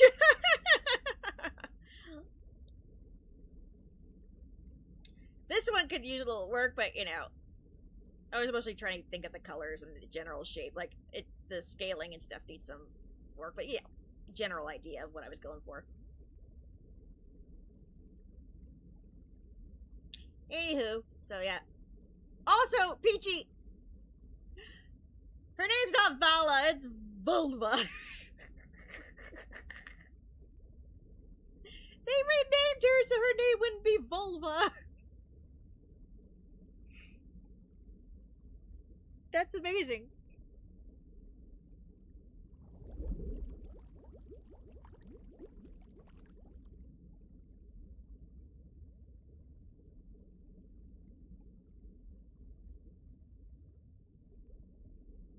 In Japanese, it's vulva. Translation, vulva. English, Vala. Disney can't have a character named Vulva.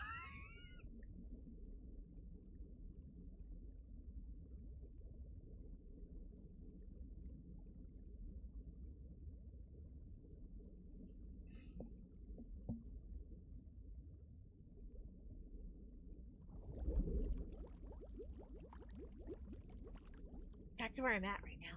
We've been digging for a while. They could have made it Valba or something. I know.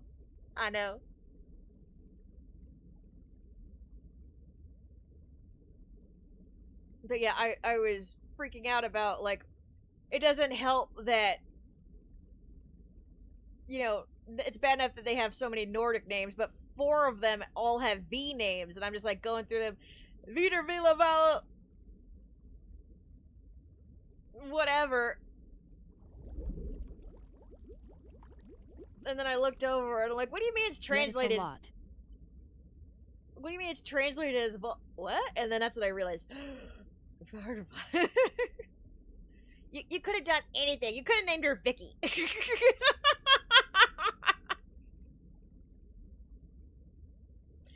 Valley, Vala, Vidar, Vor. Like, that's so many V's. That's so many V's. Oh god, no.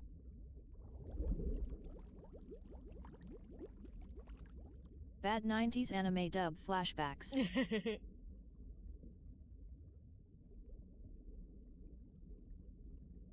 Yeah, don't name her Vicky.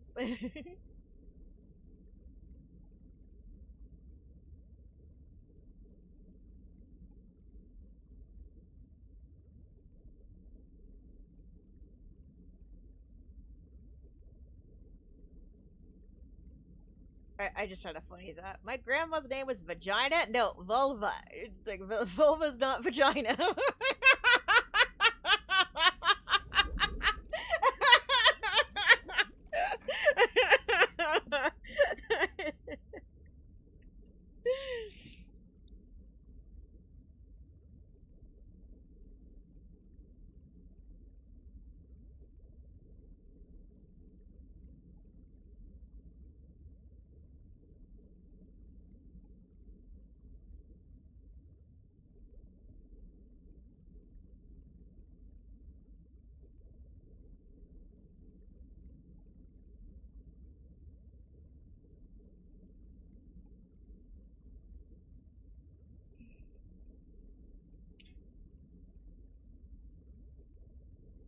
Have you stretched lately? I did, yeah, a minute ago.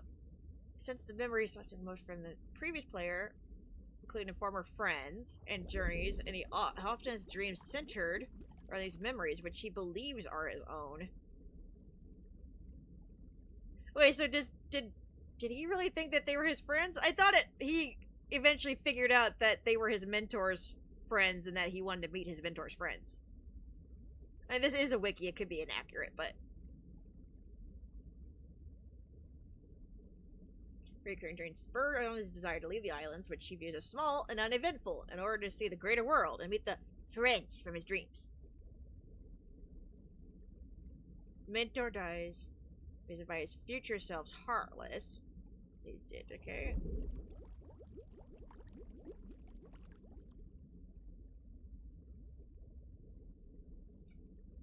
Though his name is forgotten over time, Xehanort's exploit of managing to leave the Destiny Islands will be remembered for years. Which we know about. Riku even said as a little kid, one guy managed to leave the islands. How did they know? Like... I was kind of under the impression that, like, nobody noticed that they were living there. Because it's like the Play Island, right?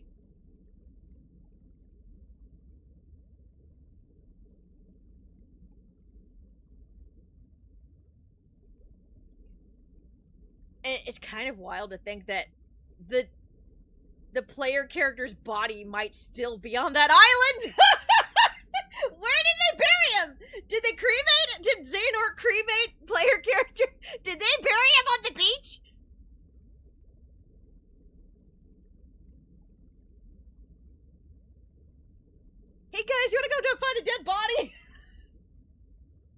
You can't bury a body on the beach. The sand will kick it up again. Oh my god, what if his body is in the damn, cave?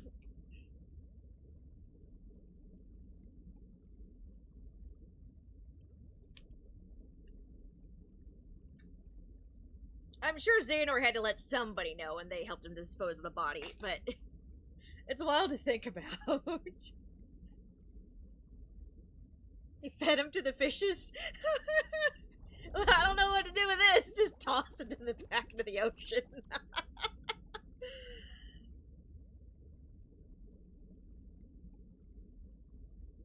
Oh no.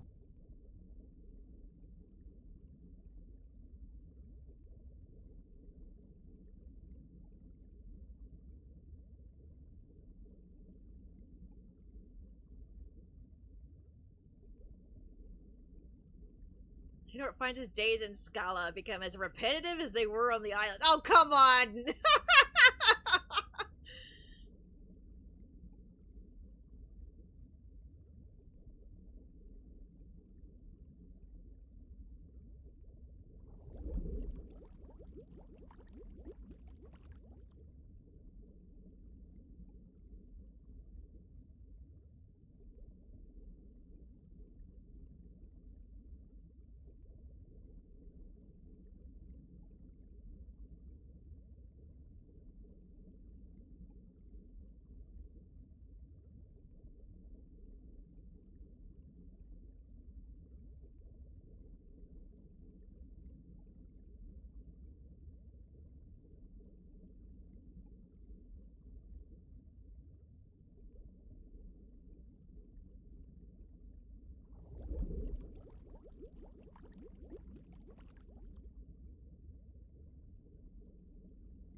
Light and darkness are a matter of perception and should coexist.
I love that Xehanort's like, I gotta compete with Ericus. I'll remove my Keyblade armor to go through the darkness. I can take it. Collapses. Like, bruh, have you learned nothing?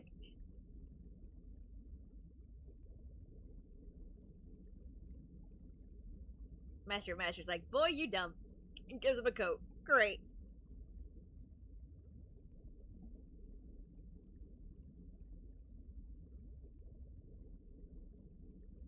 Look into the hearts of others as he continues his world tour and consider whether they contain light or darkness. Okay.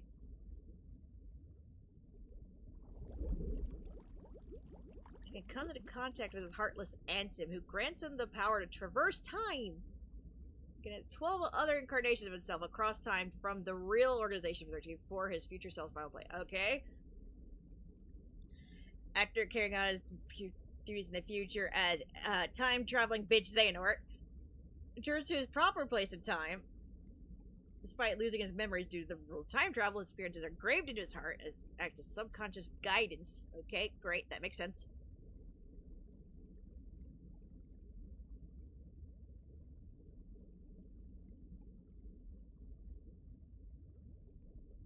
It's a solution for false light. unaware that he's being driven by a subconscious memory of the future. Despite wishing to use the black coat, Xehanort is told by Master if he possesses true strength, the darkness will pose no threat. By the way, my name is Bob. And it is Bob until we hear otherwise.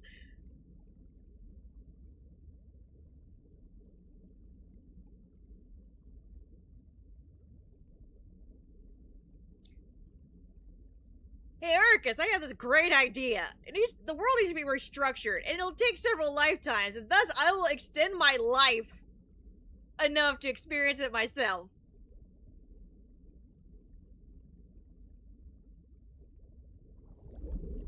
Sounds great, right? Like, you think Ericus would like that? You think he would just take that line down? Like...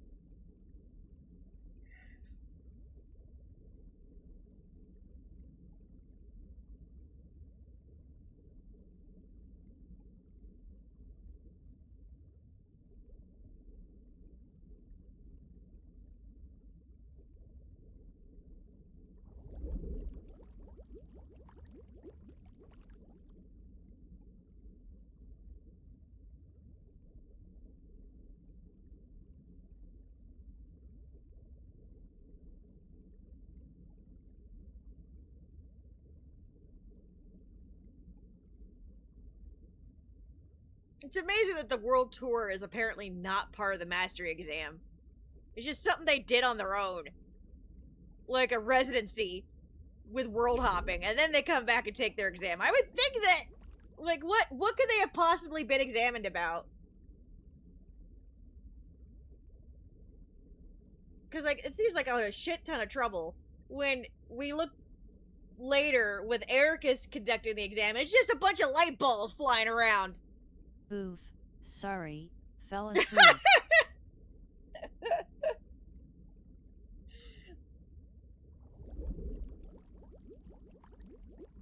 Congratulations, Aqua. You have not left the landed departure ever because I want to protect my little kids, even though they're supposed to be fighting the darkness, blah blah blah. And you have successfully bat around a couple of balls of light surrounded in black shit. Therefore, you are master. Congratulations. Terra, you flinched. You don't. Like, it's so ass backwards.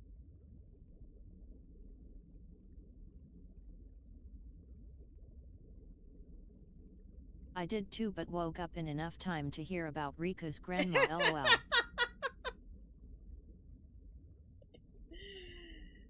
Oh my god, Wing's putting everybody to sleep with her anger. I sucked the energy out of you guys to do my rant. That's what happened.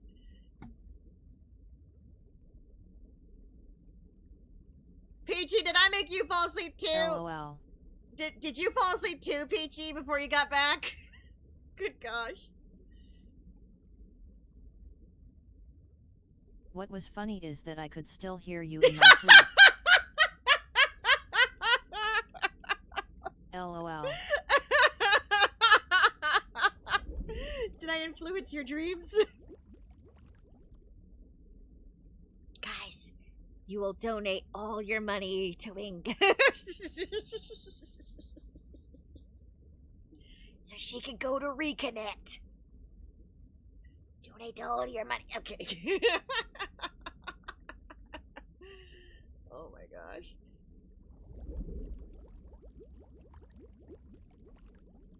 I wanna go. I wanna go too. Sorry, Love and I talked to each other late last night.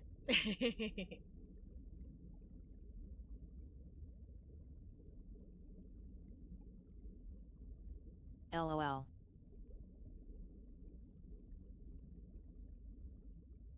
So Ericus gets to be the true successor, and Xehanort's like gets the no name for okay. Argue about the purpose of Kingdom Hearts. Xehanort's convinced using it to remake the world is the only way to protect it from darkness. While Ericus strongly disagrees, they clash.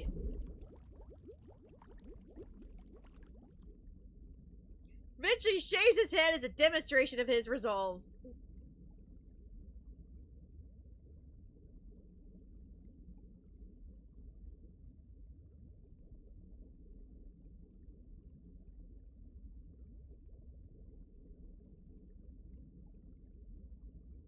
Xehanort also becomes acquainted with fellow Keyblade Master Yin Sid, who is wary of Xehanort's ambition to further knowledge and power.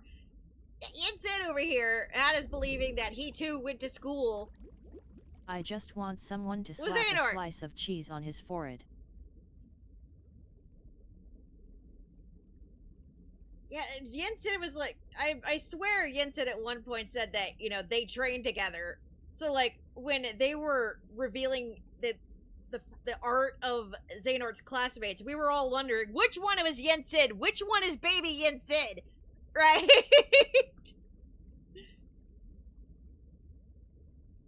Apparently they met later. Like, who taught you Yin Sid, if not the same people who taught Xehanort? Unless they were just in a whole different ass building.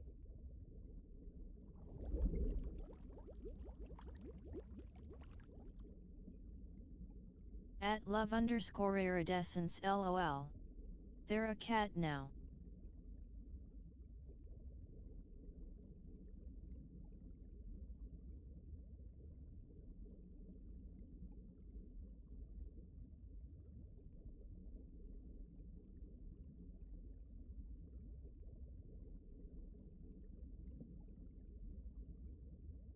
Do we have any new lore on the Land of Departure?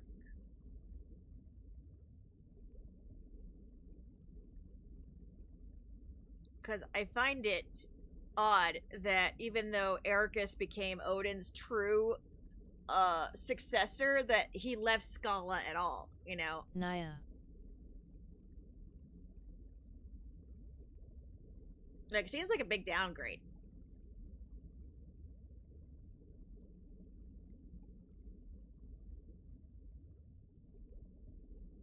Wait, we actually have a realm between? What?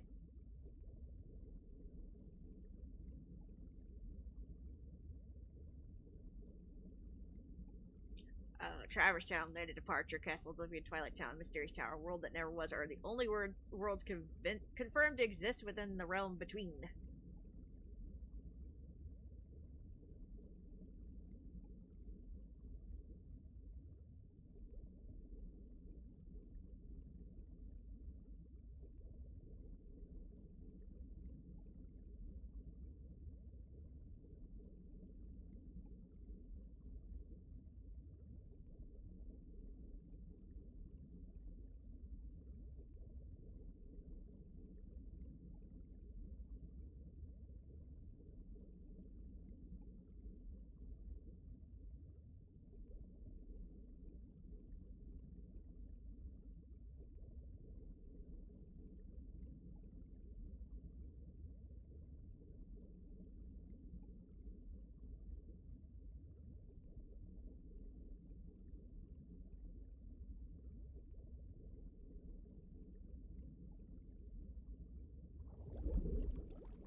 Narrator, but now the planets were aligned and nothing could possibly go wrong. When did they say that?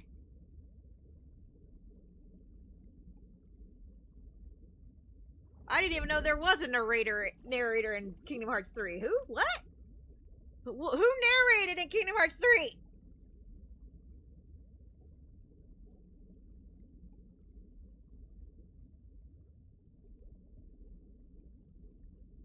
Boundaries of world can contain multiple planets. Huh?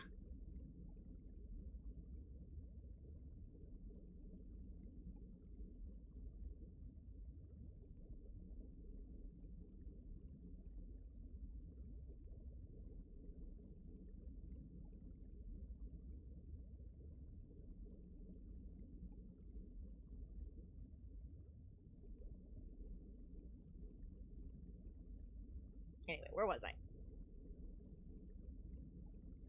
Departure. Okay. The Olympic world. Oh!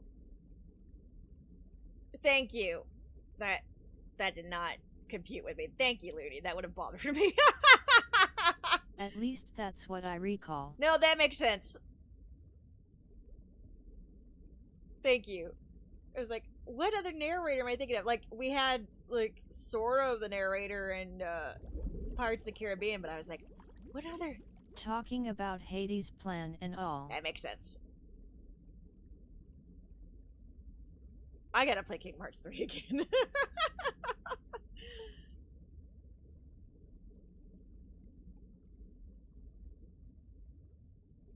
In the original Japanese release, Land of Departure disappears from the world map after its destruction in each character's You story. should on stream.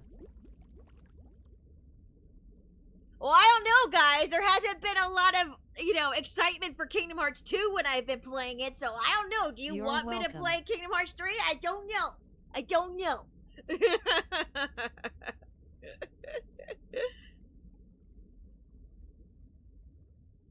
Yes.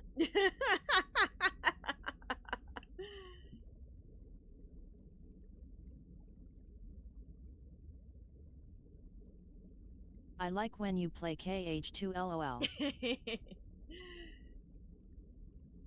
Yeah, we still have Expedition 33, Kingdom Hearts 2, and then maybe we'll go to Kingdom Hearts 3 as, we'll talk about when my head is feeling better. Play KH3. We'll see when my head is feeling better. I've still got my knock to the noggin.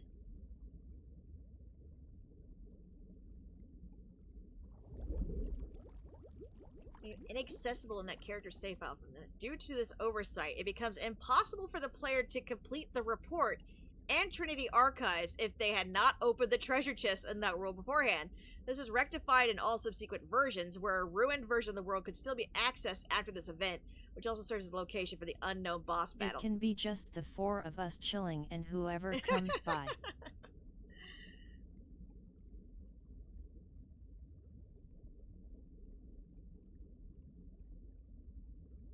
So that's how the channel started.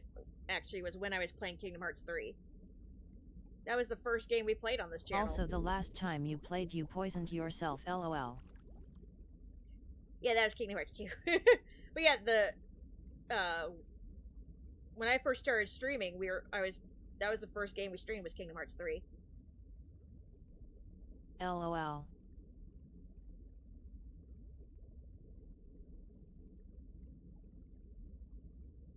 I think we've played it several times on stream.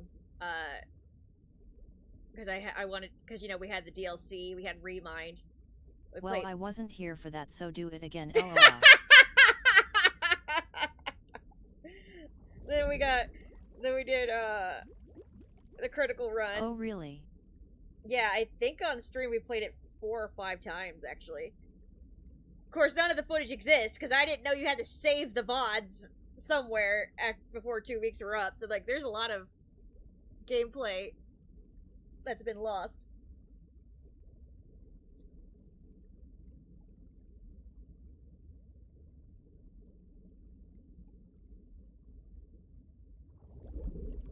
But yeah, technically, believe it or not, despite us not playing Kingdom Hearts a lot on this channel, I have actually played every single Kingdom Hearts on this channel at some point, sometimes multiple times.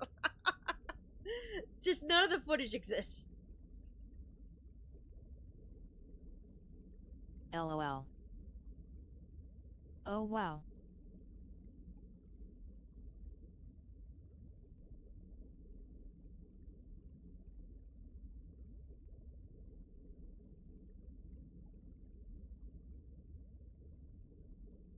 Now you have to do it again. Oh no. I think the only one we watched the Chain of Memories. We watched the Chain of Memories movie, but the only one it's the only one we technically did not play all the way through, even though I have Even Melody of Memory. Yep. We played Melody of Memory twice on this channel.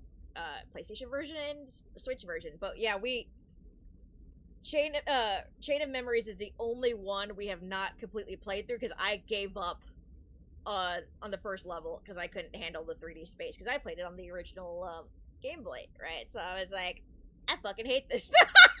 I tried. I think we got like 3 or 4 hours in, and I'm like, fuck this shit. Let's just watch the movie.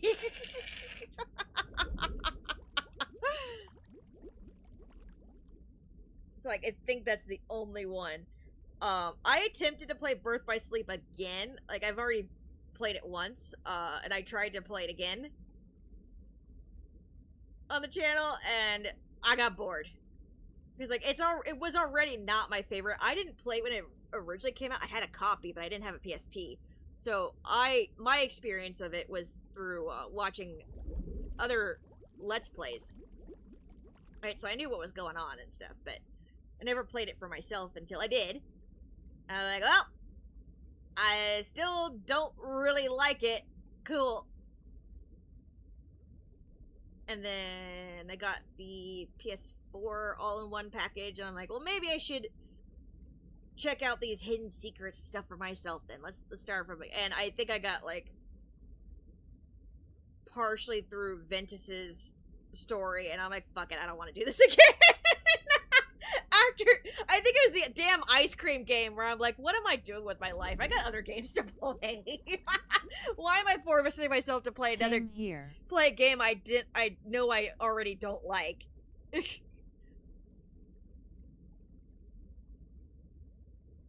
Felt that in my soul.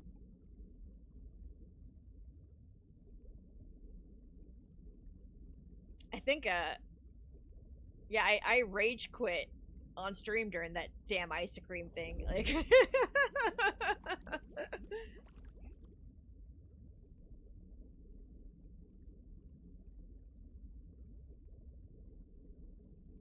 yeah, I don't really like the melting system to try to get new moves.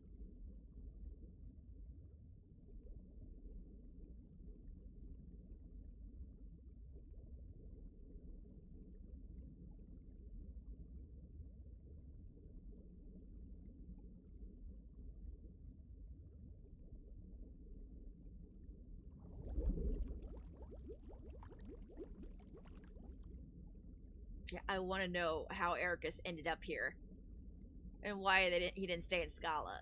Like,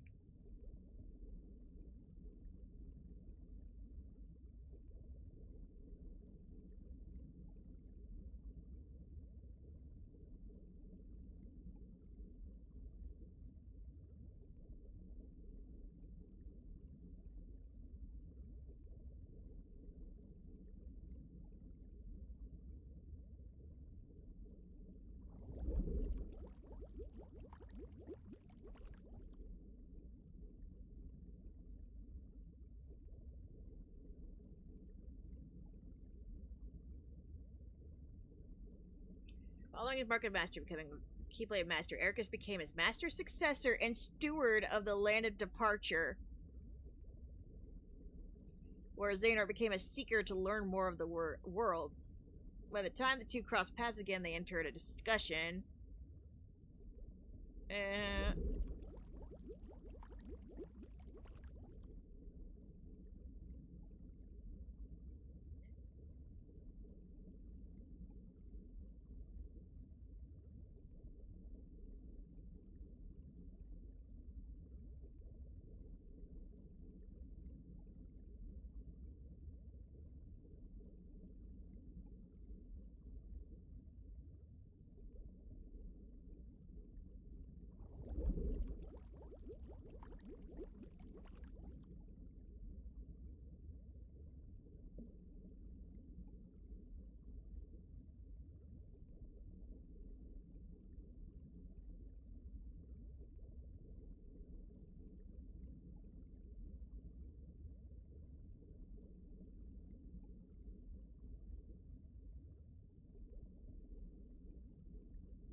Can we feed the fishies, please? Sure.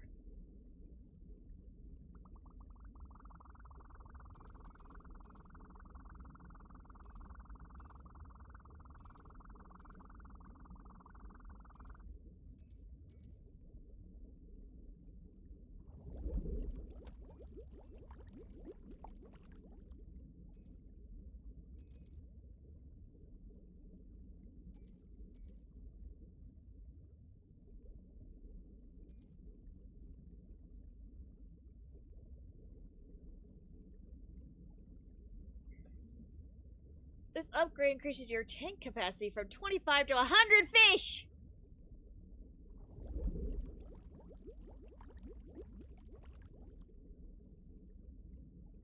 Thank you.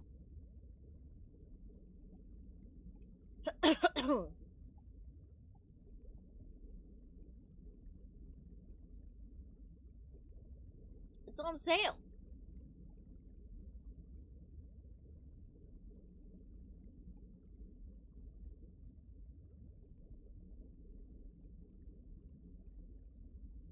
$100. 100.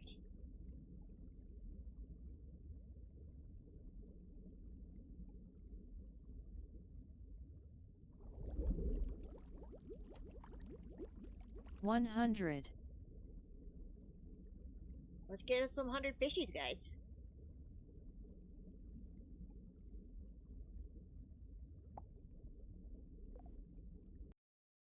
We're gonna save and exit the fishies, and we're gonna update the fishies. And we're gonna get some more fishies. Fishies.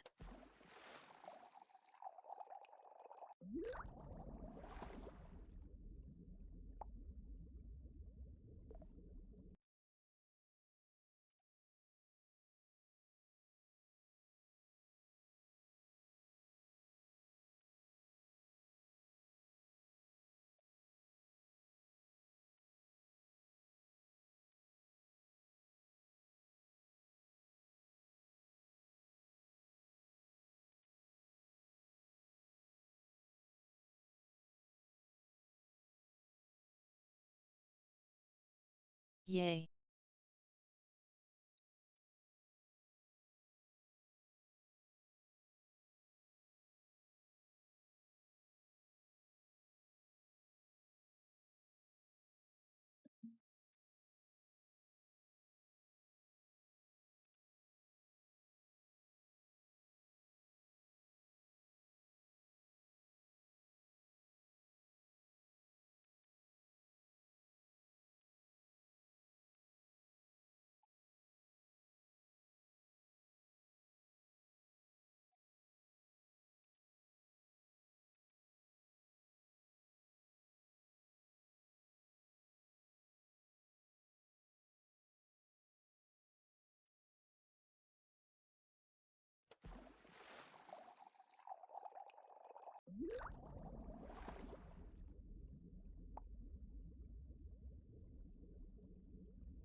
Doesn't look like I upgraded.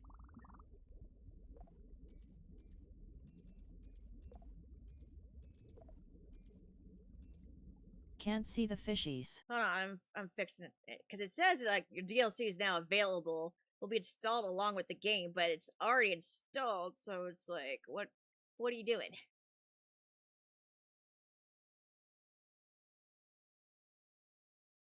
Oh, okay.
isn't it working?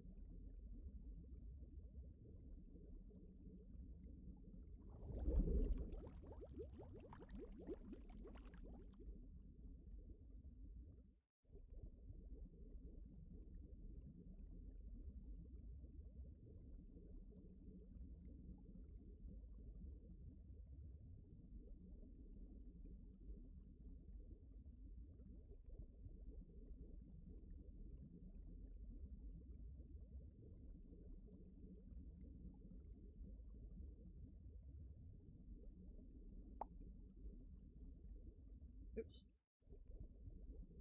That fishy was trying to steal Oopsie's donuts.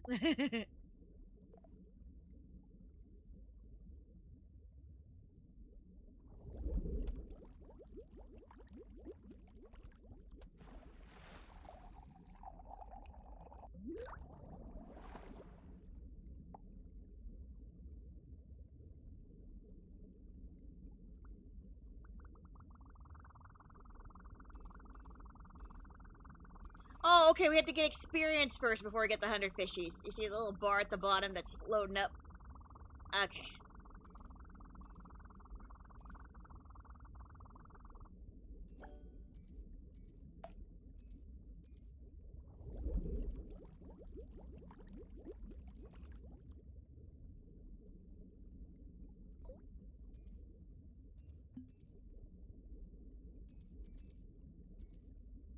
Let me add fishies. You can pet the fishies.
Fishies.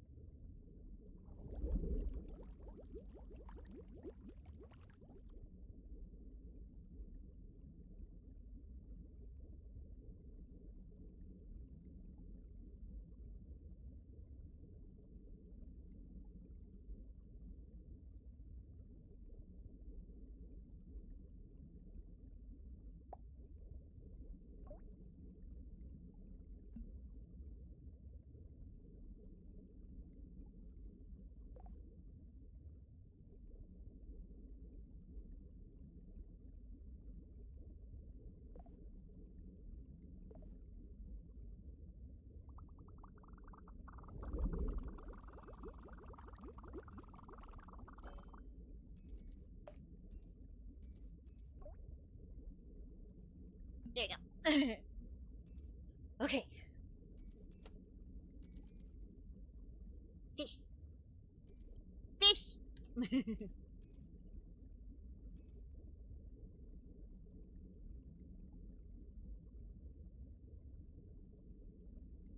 Fish, fish. Yay. Alright, so...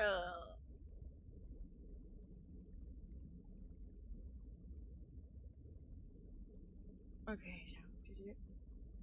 We keep like Paris to return their step return home and counter a time-traveling young Xehanort, who attacks them each in turn, vanishes them at your feet, continuing onward in the future to carry out his tasks.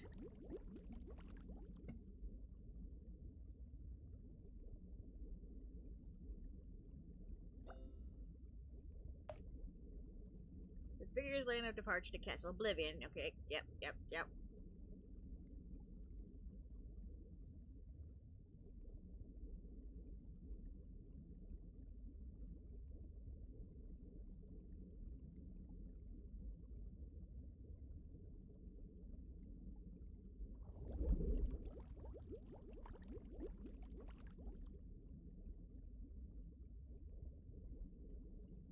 Land of Departure is a special place between the realms of darkness and light and has been protected for generations so it cannot be used for evil. A device was set in place just in case of such an event. Master Ericus killed Uncle. Close the keyhole of the world. It put this device in action. It turned into a castle which would draw anyone who goes there into oblivion. Okay, but like...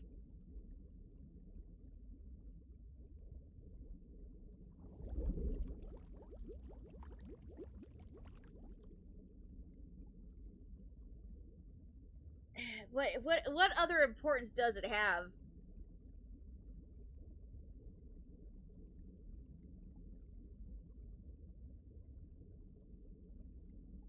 Like, Land of Departure and, you know, insinuates that it's like almost like a train station. If you go there, you're departing somewhere. Like, is the reason it's protected is that maybe it connects to Scala?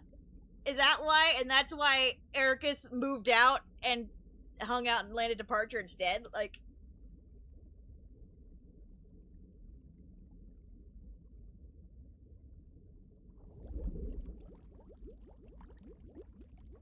Oh, maybe.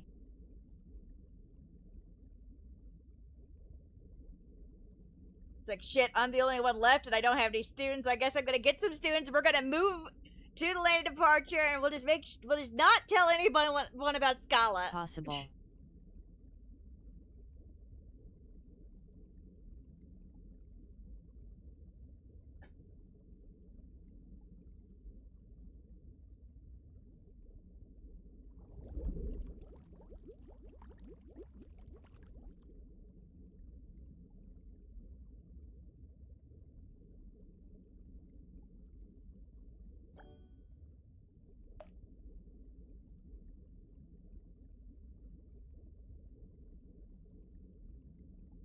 Oh, Ericus was just gonna make them Keyblade Masters, and then Xehanort was like, oh, you should do a test.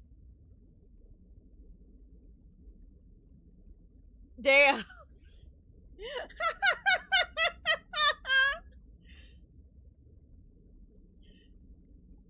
That's funny.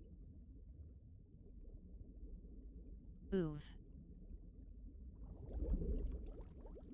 And Ericus is like, oh yeah, they got this. And then Terra, after Xehanort warned him, Terra's got darkness, and then he's like, nah, he's fine. And then it right away fails. Like, fuck, you have disappointed me. You've disappointed me. I spoke up for you. You disappoint me. That hurt worse. Like, I was just gonna give it to you. And then you had to fail the ball test. He couldn't hit a ball. Poor Terra got Keyblade blocked by Xehanort. So blocked. And then Xehanort comes in and he's like, I was totally on your side the whole time. He just doesn't see your potential. I totally didn't spit in the water.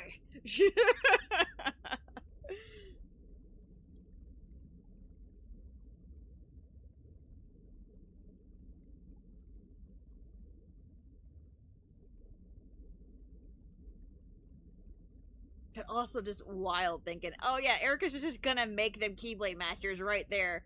And Xehanort's like, you're not even gonna test them? Like, they have not fought any Heartless. They haven't seen any of the outside worlds. Like, yeah, I mean, they read the book. Like, what the fuck? Like, Xehanort saying, oh, test them is perfectly valid. Never mind the fact that he was like, you know, he's trying to clearly take Terra, but, you know, despite that evil, that's a perfectly valid thing to bring up. Why should be fine? It's a perfectly valid thing to point out. Why didn't you test him? We had to explore other worlds and watch our classmates die. The least you could do is not just give it to them. Like, I know he was doing it to get after Terra, right? But at the same time, even despite that, he's got a good point. Everyone gets a trophy mindset. Well, Mr. Eric is being too chicken shit to like let his students possibly suffer because of what happened to his classmates. You know, it's The like rocks didn't want to repeat, I guess. well, he didn't, but it's like if you were not going to be comfortable teaching your students, knowing that what was in store for them, you shouldn't have taken on apprentices. You could have just let the Keyblade wielding die. You know, if you're gonna be chicken shit, you might as well have not even tried.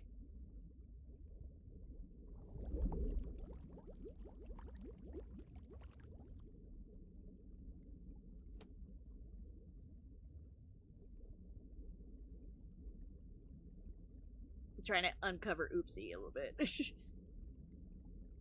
There we go. Timmy, stop! Oh, fuck. God damn it. I yanked my headphones out. Timmy, stop it! What are you doing? He's over here scratching the PlayStation, which you should definitely not do, sir.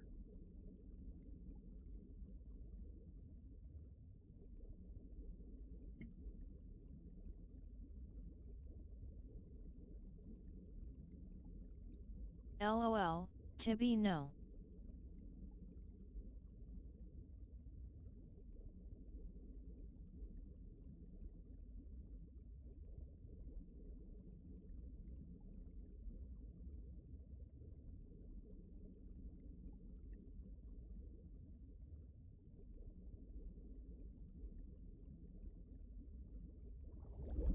Not the PlayStation Tibby. Terra remains confident that he will win against and eventually expel Xehanort. Xehanort realizes that Terra is harboring the heart of Ericus, which may allow him to resist his darkness for longer than expected. Wait, so Xehanort already knew that he was in there? Did he just forget?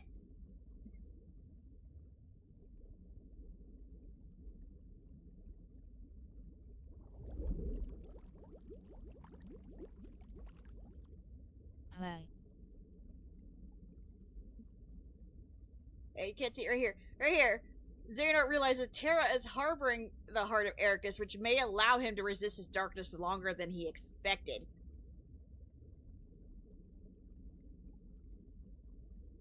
So, like, in Kingdom Hearts 3, when he's like, you Sly Fox, and he was like, oh yeah, I forgot your dumbass was in there. Like, oh yeah.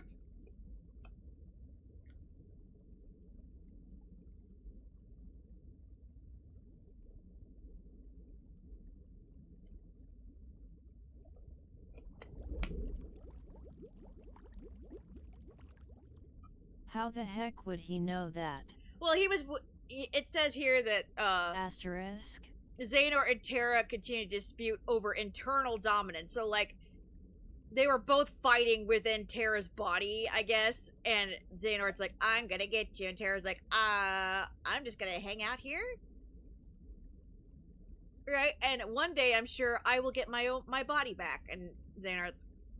And I guess it took so long that Xehanort's like, oh, fuck, maybe Ericus is keeping Terra somewhat conscious.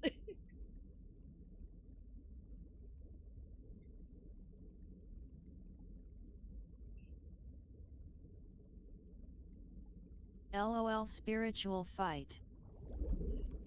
Or, as I like to reference Yu-Gi-Oh! When Shoddy goes into Yugi's soul rooms and sees, oh my god, there are 2 souls in here. What the fuck? Why does this boy have 2 soul rooms? And it's like... and imagine, like, them being roommates. And Xehanort over here is just fighting for the bigger room. Or trying to, you know, kick Terra out entirely. But Terra's like, no, you can't. And also, by the way, Ericus is sharing my room with me.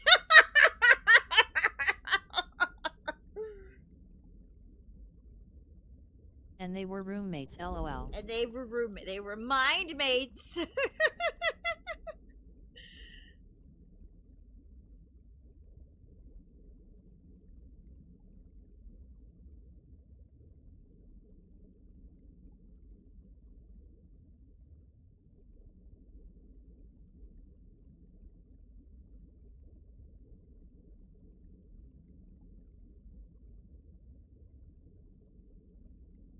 Well, good thing they didn't see Sora's then. LOL. Why do you have 4 souls? Well, they knew why he had so many souls. Vanitas is like, guess what? Your heart's a prison. And then in Wings Fic, Sora actually did turn his heart into a prison. He got me out. He moved out the Heart Hotel and then turned it into a prison for the Darknesses. Oh, I'll show you a prison. Okay, Heart Hotel is closed for business. Now we're open up the Heart Prison.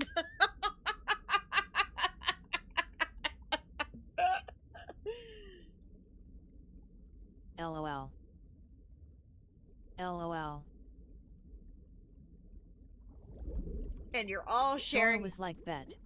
And you're all sharing a cave. And then Vanitas finds out what Sora did. He's like, "What the fuck, you idiot!" Bet. Sora's like, "You did this. You did this." What? Now you mad? I actually turn it into a heart prison, and now you're mad at me. I see how it is.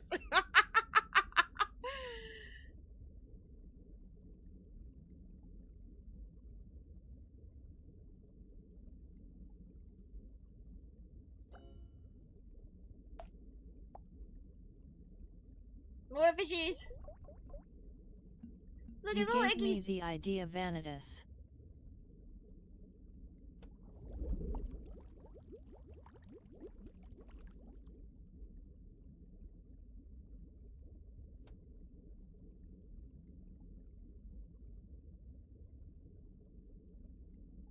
Fishies.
Oh my gosh, wait, this is funny. During the meetings, the members of the Organization 13 are sitting in chairs. Is the height of these chairs determined by things like their skills and abilities? Nomura: no, the height of the chairs is not fixated. They move. That is to say, the height is up to each person. The leader, Xemnas, is always the highest, and to be at the same height as him would have a pretty bad feeling, so the other members wouldn't do that!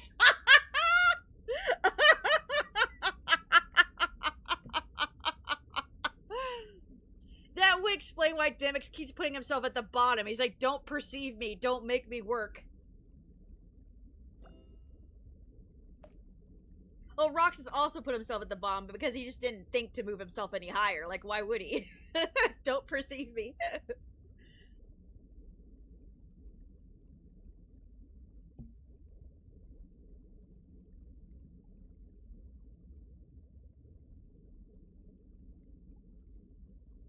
There's lore for that? Yeah. LOL, that's funny.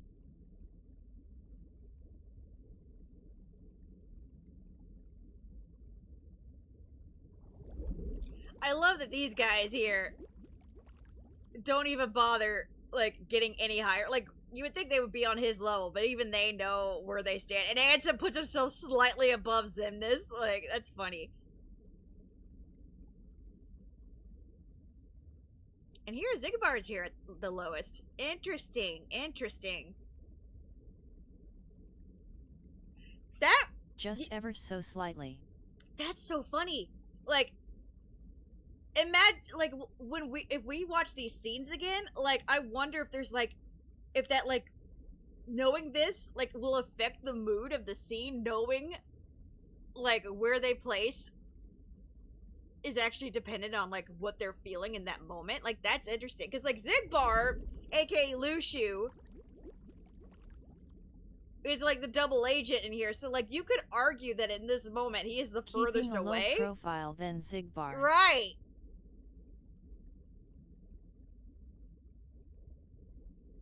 So, like, that kind of shows his separation from it. So, like, when I watch these scenes again, when they're all talking together, I'm gonna keep an eye on, like, the chair position.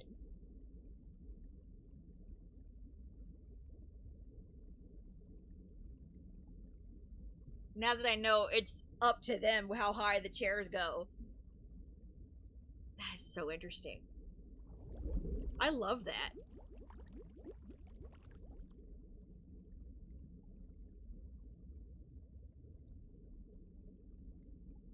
Wait, did I close that tab? No.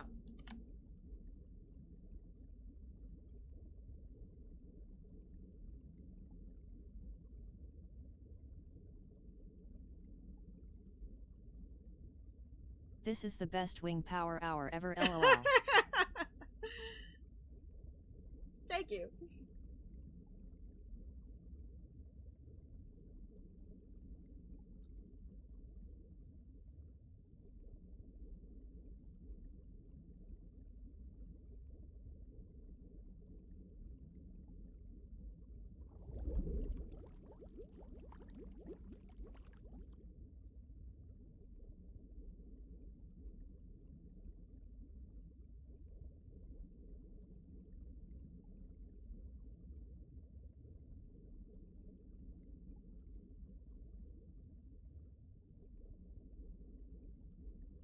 Yeah, no, LOL, the chair moving I guess was always there, I guess.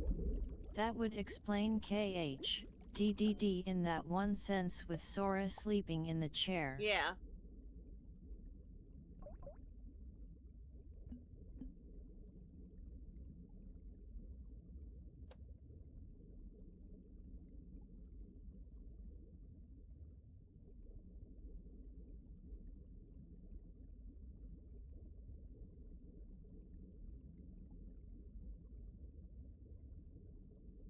At love_iridescence yet.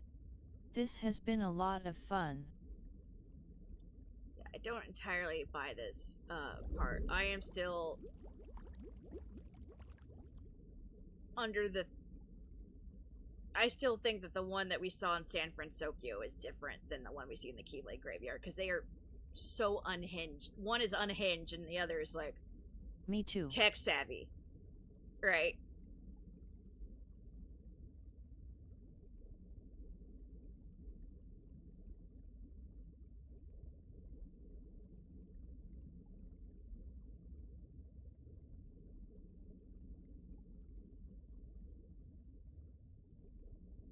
Same here. Plus, call me crazy. Was, Chain of Memories, Rebaku... Did Rebaku have hair that long? I don't remember KH1 Riku's hair being this long.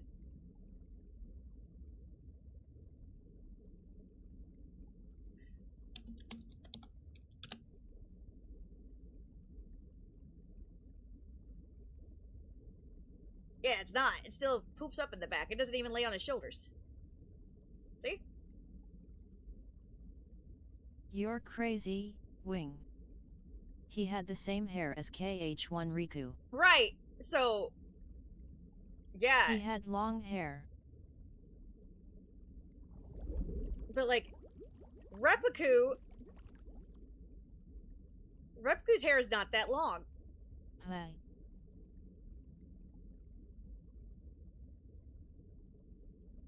It's not. See?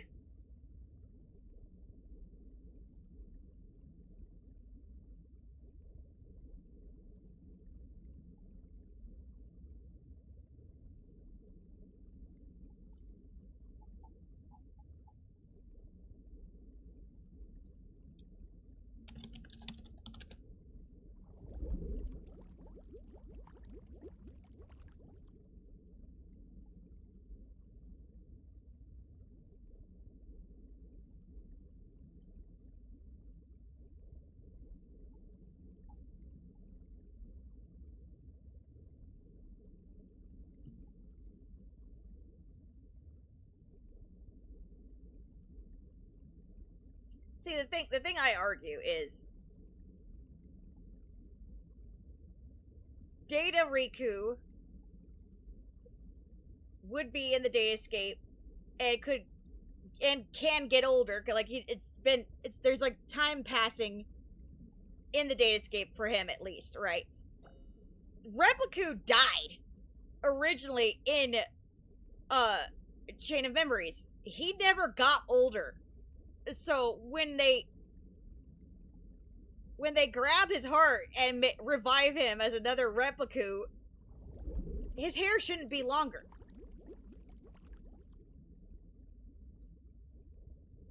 So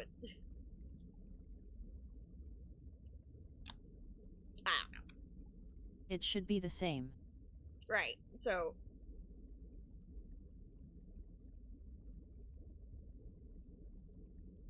and I argue that the Riku that we saw in San Francisco had longer hair and again seemed more mature. He just had a different air about him. And then we get Chaos Gremlin little shit. LOL. In the Keyblade War. Like LOL. Two completely different vibes. So yeah, I am not convinced they are the same Repliku. I'm almost positive. And even Maleficent said... But serious though, that is weird. And Maleficent the even... other one seemed more calculated. Right, and tech savvy. What, Repliku would not care about tech, and... He even, during battle, he likes to piss off Riku by going after Sora. If you play as Riku, Dark Repliku will go after Sora. Just to piss you off. And Maleficent even says, when she looks at who I think is Dark Data Riku, she says, I don't know him, I know him, but I don't know from when. Like, they encountered Data Riku in the Datascape. Right, so... But she definitely did not encounter him in Chain of Memories. She wouldn't know. Right, so there... Really? She never saw him in Chain of Memories, so when she said, I can't tell you from when I met him, like, well, how would she... I didn't know that. How would she not know him from when? If supposedly there are only two places she's ever met a Riku, is when she was with Riku, or when she saw him in the Datascape. She's never saw Chain of Memories. She doesn't know that a Repliku even exists, so why would she even suspect anything else, right? So... That further proves my point when she says, I don't know from when.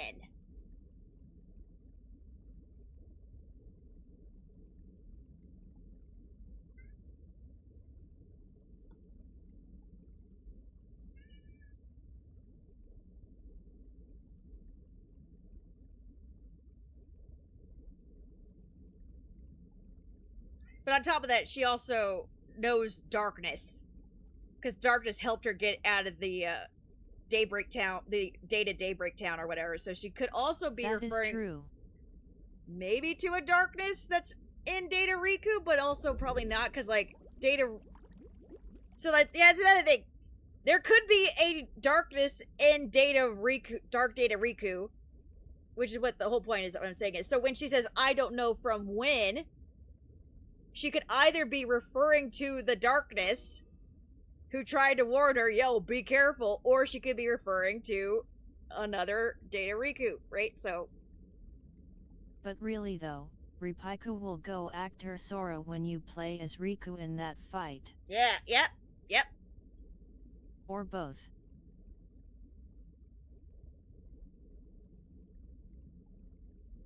Like I said, two different energies. Like, just look at this shit-eating grin, you know? So.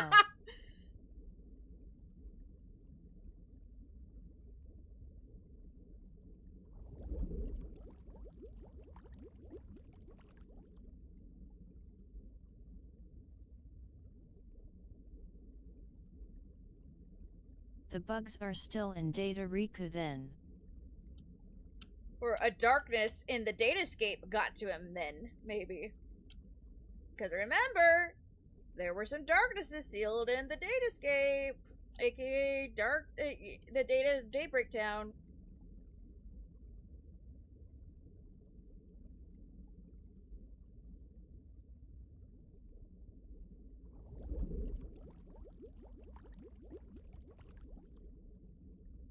Conveniently, they leave out any pictures of San Francisco Riku here.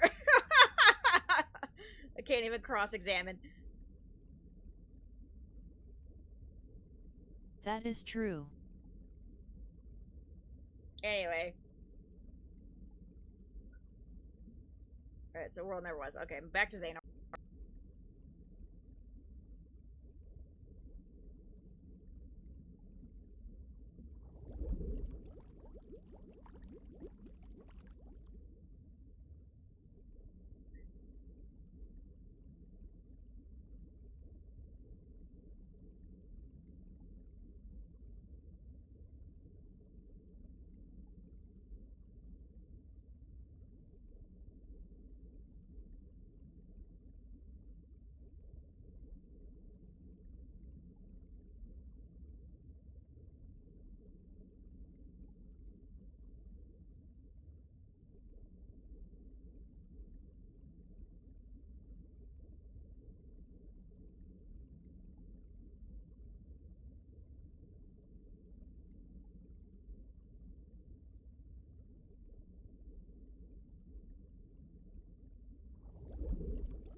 Having banished Ansem the Wise to the realm of darkness and taken Ansem's name for himself,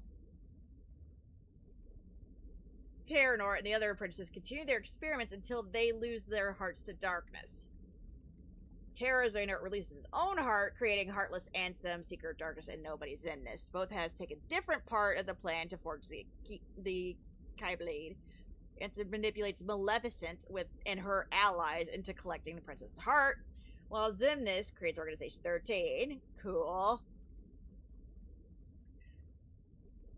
Anticipating organization members would prove unsuitable as vessels, Ansem travels back in time and approaches Xehanort in his youth, granting the ability to move forward in time and tasking him with gathering many incarnations. It's like, yeah, I'm fucked up. Time to bother my past self. Great.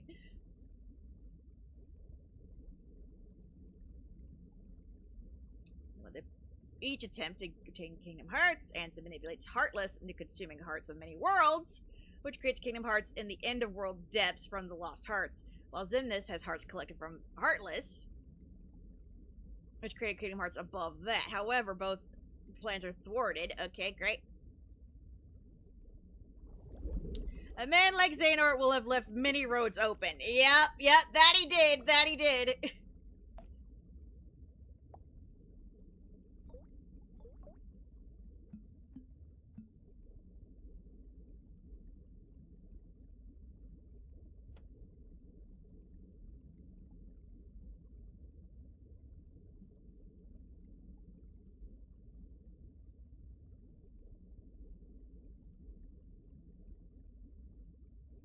Xehanort and Terra are both revived after they take out Ansem and Xemnas, and Xehanort, and they're separate entities once again. Terra's heart is still trapped in the dark figure. So Xehanort places Terranort's heart from the past into Terra's empty body. So Terra was still stuck as the Cum Guardian, and so he couldn't go back into his body. And so Xehanort takes his past Terranort heart and then puts it in Terra's empty body. So, like, Terra could have had a chance, but he was still stuck as Cum Guardian. Oh my god.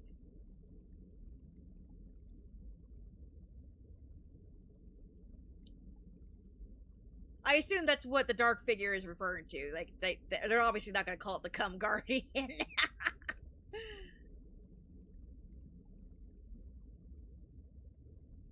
LOL. LOL.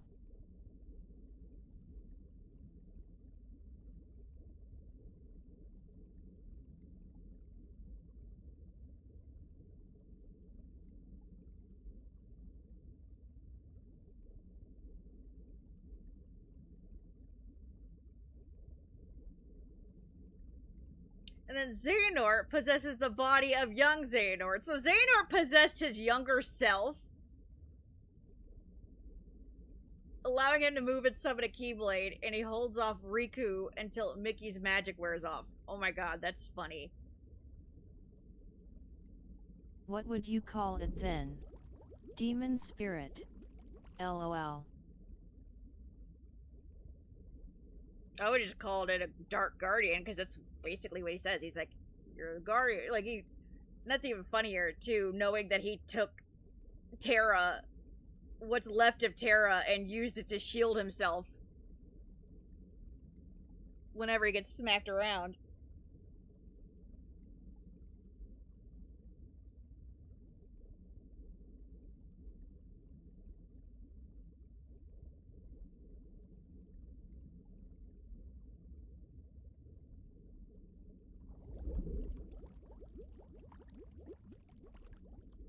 Okay, that's fair.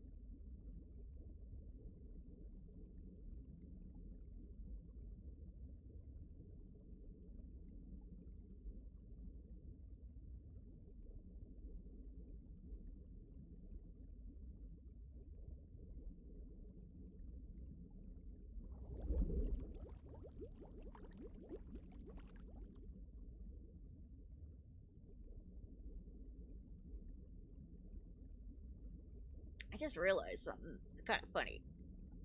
So, we know Sora had Ventus inside of him, and Kyrie at one point, and then when he unlocked his heart, you know, you got Naminé and you got Roxas, and they're blonde because of Ventus. Cool. Isn't it funny that though Terra and Xehanort are both occupying a Terra body, and then that is when he got ripped into a Heartless and a Xemnas, you know, an Ansem and a Xemnas, that they only created 2 individuals that are still a merged Terra and not 4.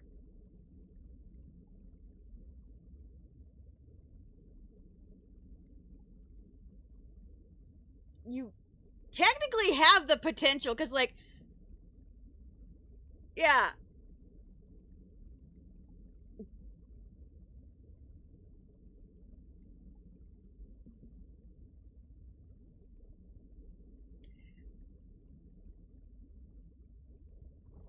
Then again, Sora had 2 hearts in him, not 2 in one body. You know what I mean? So it's technically in Sora's body there were 3 hearts total. So I guess that's why he got what he got.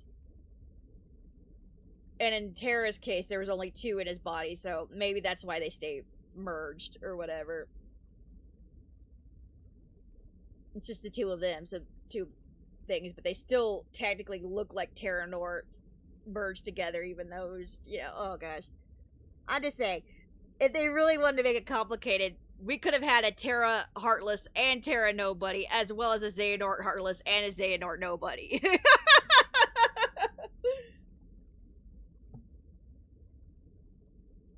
But instead, we got a and Ansem with a Cum Guardian, and a Xemnas all by himself.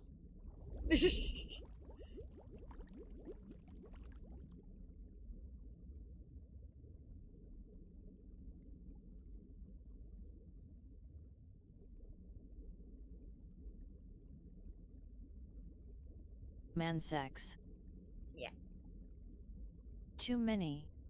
LOL.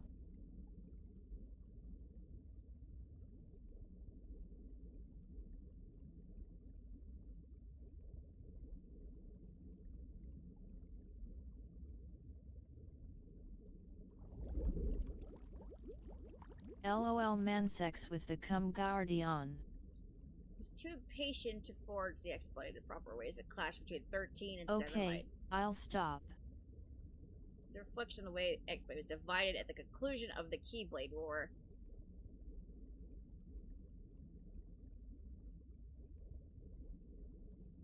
Which is funny to think about, because it's like, in total we know there are 3 Keyblade Wars. There's the Keyblade War that happened when Master of Masters was still a boy, which is when we can assume that Kingdom Key and Dark Kingdom Key were a thing, and thus also the Keyblade. They're the Keyblade, right? Then they're all dead, but then Master of Masters revives the whole Keyblade tradition by making his own Keyblades and shit. And then then making his second war, and then we have the third war that, could you even call it a war? I would just call it a big skirmish, because like, is it really a war if there's only like 20 of you? Or 21, 22, like, is that really a war?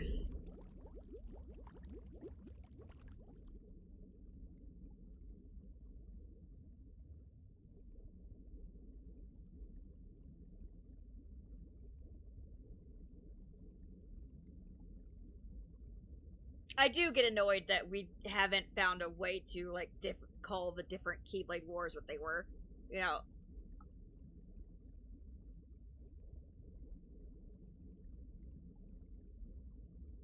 Like, the old Keyblade War, the Daybreak War, and maybe the Keyblade Skirmish. Yeah, not really a war, just a gang fight.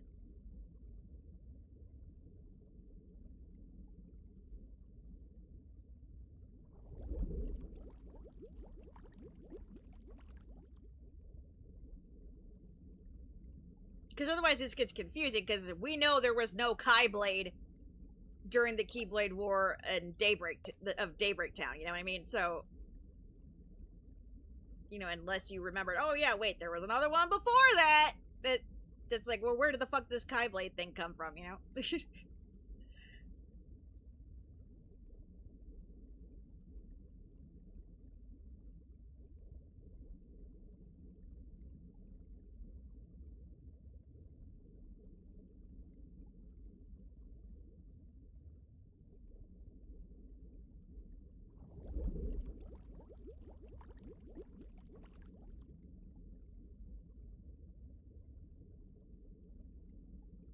Fragment of his heart inside Sora. He tried to put himself inside Sora, guys. So Zaya real. He making a move before Riku did. How dare. But their hearts were already merged before Xehanort even came. So I guess, you know, Xehanort was technically late. But at the same time, it still feels like Xehanort made the move. LOL.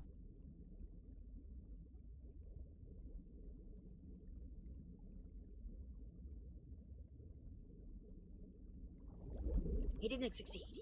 Okay, cool. They don't. Goofy stalls the organization long enough that they are forced to retreat, each member returning their own time. They are afraid to tell his opponents that both 7 Light and 13 will have their numbers filled when the time comes. I am so hungry, guys. What should we have for dinner? Get some food. I love food. Food's good. Yeah, my sister was like, I ordered you some food, and she buys me like a giant box of ice cream bars. And they're not even the good ice cream bars. They're like the great value ice cream bars. I just had the rest of my pizza. Oh, like, I don't see myself eating this. But yeah, she sent me a bunch of ice cream, Ritz crackers, soup, but it's chicken and not even the good kind. LOL. It's chicken and Pork rice. Chops. She sent me a can of chicken and rice, but the guys who did the shopping gave me a dented can, so I'm like, you better get a refund on that. And they're like, I don't even like chicken. She knows this. Like, why didn't you get me tomato soup? Why chicken and rice? That's so fucking random.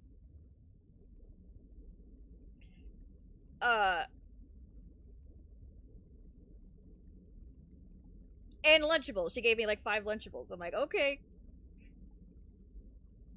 Thanks, sis.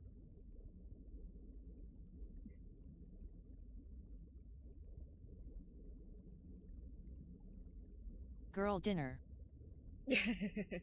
Ain't gonna be this girl's dinner.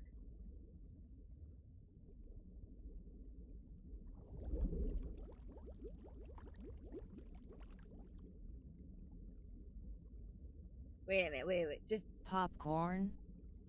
What are you craving? I was gonna try and get some veggies and stuff, but like, I just saw spaghetti. Since when did Arby's get an actual cheesesteak?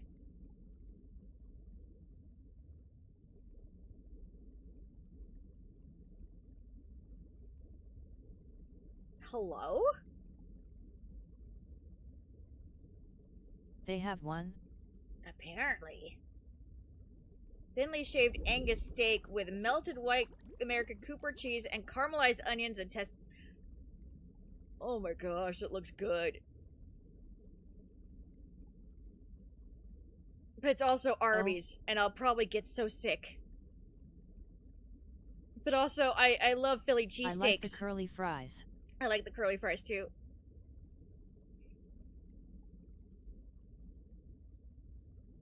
Alright, we'll get the fry.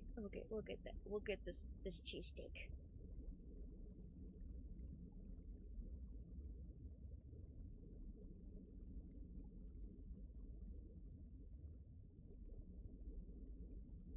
For science.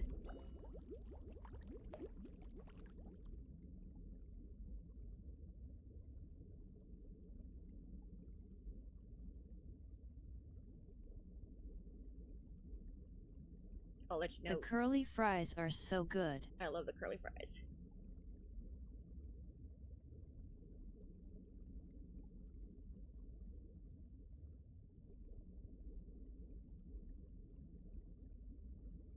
With some melted cheese.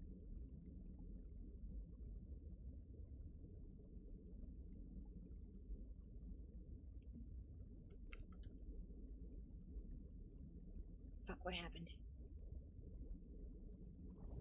The rubber bands on my phone messed up my order. Oh! And blue cheese.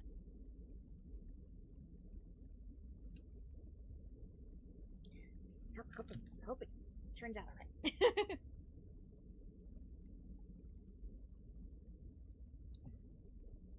That's just rude rubber bands. Excuse me.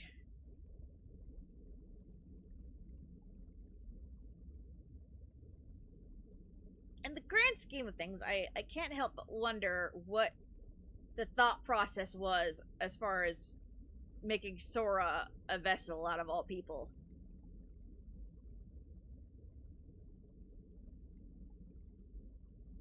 Because we know Xehanort went after Riku at one point.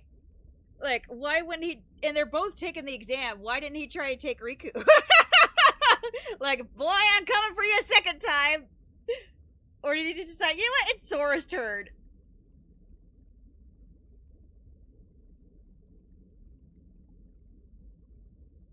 But I also know that I'm pretty sure that Xehanort is not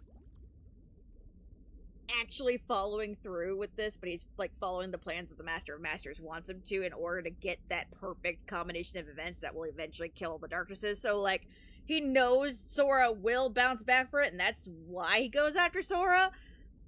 It's like, I'm totally the bad guy. Look at me, I got your little friend too. You know. Isn't it because Riku can't be corrupted anymore? Well, that too. But it's still an odd choice. He could have gone after anybody. We could have gone after Donald Duck. Well, I mean, I guess Donald Duck was not taken. It's because Riku was immune to darkness at that point.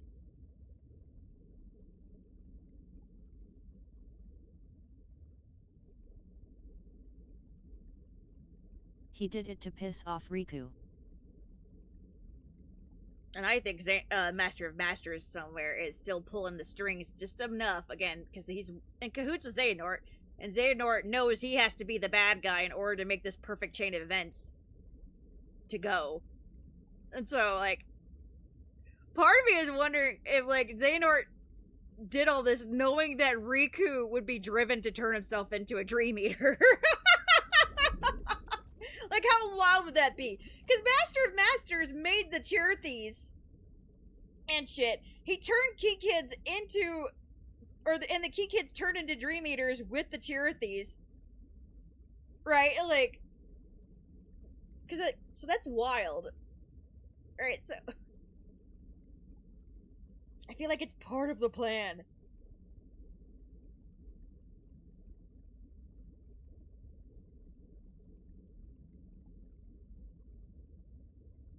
Because when all is said and done, they still have to go back and rescue those spirits to revive the Key Kids as promised, right? So, how are you going to do that? You might as well be a Dream Eater. I wouldn't be surprised at this point.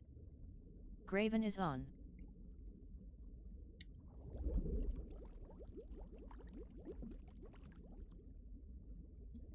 We could bug Graven real quick.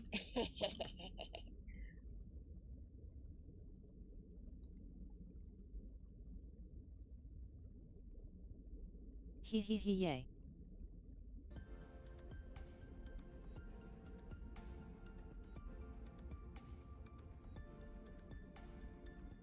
Oh, his mic's muted.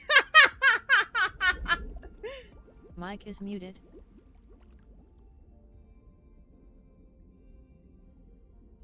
Hi, everyone.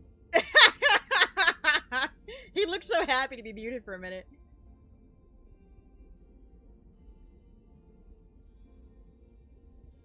Muhahaha. I was saying that Queen Saf's in the house. How's it going, Graven? What up, Saf? Hi, Graven. Hi, Graven.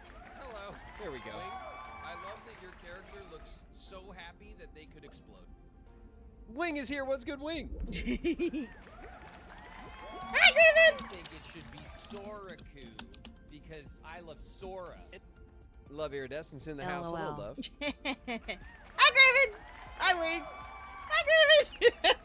Shadow, it's me, the devil. I'm here to convince you to do sin. Ecto Teeth is here. What up, Ecto? Excuse me, man. You dropped this. Gil Drop. In the house. What up, Gil Drop? I don't play World of Warcraft. I'm playing Hello Kitty Island Adventure. What did I play today? Nico Sandy's here. Oh, What's Final up, Fantasy Nico? 16. Oh my god. LOL. The heartless obey me now. Okay, now it's a Final Fantasy 16 Graven Plays reaction stream. we'll let him hang out. We'll come back and then react live to Graven. How funny would that be? Yay.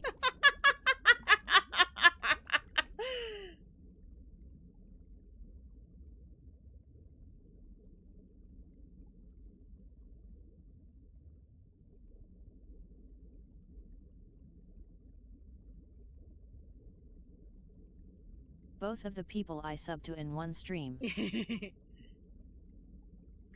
We need to play Mario Kart again sometime so I can have Graven Yay. in the corner. Because that was some of the funniest shit. We're reacting in real time.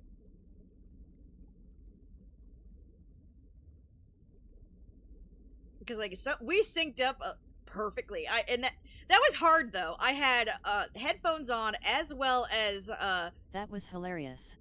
Graven Stream on my phone, and I had my earbuds in underneath my other thing, so like I could hear both at the same time. It hurt my ears, but like it was worth it. Like we synced up perfectly, and like he can't hear me obviously, but I was like typing into the chat as fast as I could, like, you can't revenge my revenge, and he was like, I just did wing. So it was like almost, he was reading it just fast enough to make it sound like it was like almost like he could hear me. Another community day. Oh man, I thought he was gonna do it this weekend, but I heard it's also Shauna's birthday, so it's not gonna happen.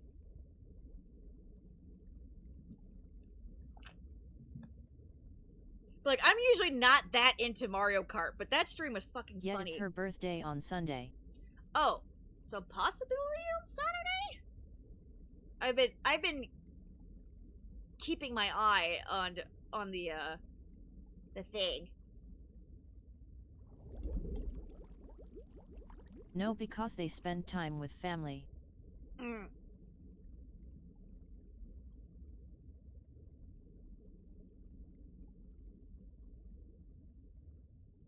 Yeah, we haven't had one since May. Oh, right, because I forgot 4th of July.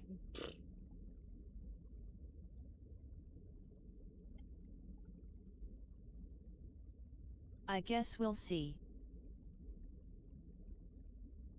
He forgot to, so it's okay, lol.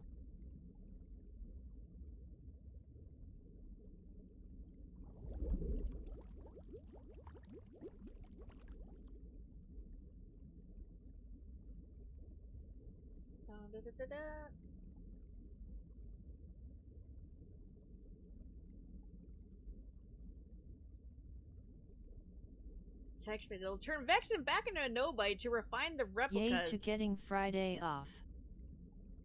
Well, how is the time traveling hearts? Like, that's the other thing. Why did they need to turn poor Vexen back into a nobody? Couldn't they keep him in one piece? Like, are they trying to say that he doesn't get his powers unless he's a nobody? I work this weekend. Oh, I'm so sorry, love. Yeah, I am off until Monday night.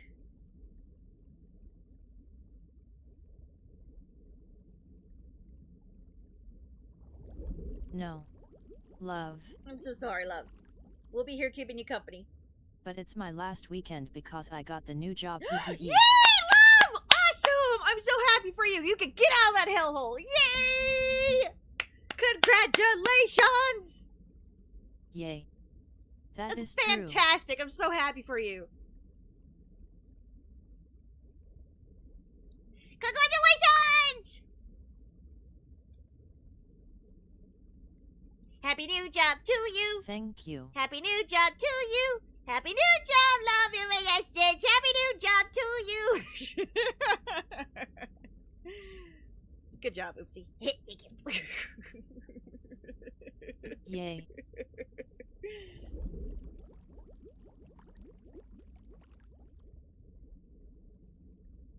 Another one bites the dust. Party. Another one bites the dust. Thank you, Oopsie. Another one down. Another one gone. Another one bites the dust.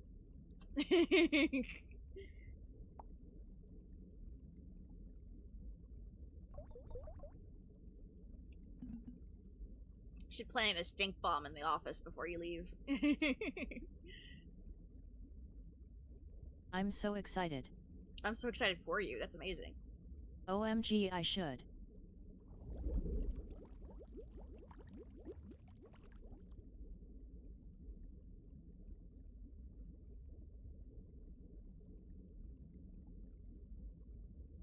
The only reason I'm working this weekend is because I get paid double.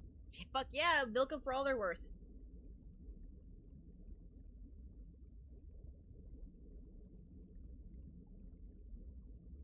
That is honestly fair. If I wasn't, I would have already left, lol. Well, that's also a good time to plant things, like, because lower attendance on the weekend. You can go in there and get all sneaky. Plant some spiders, maybe.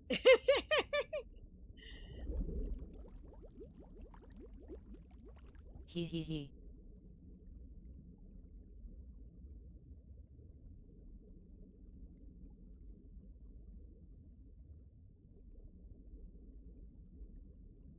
He he he.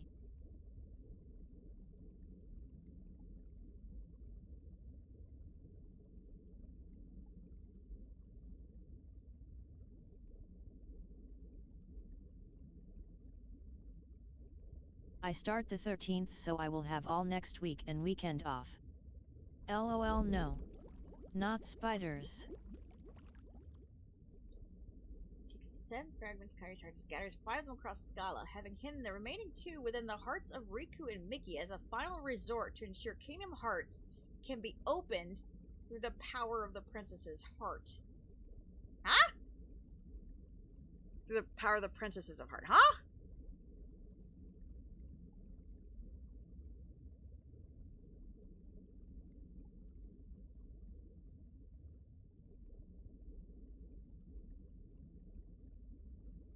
Woo.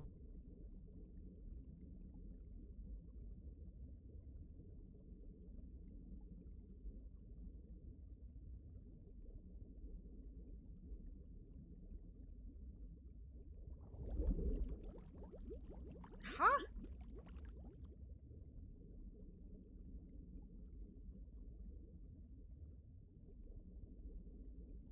What?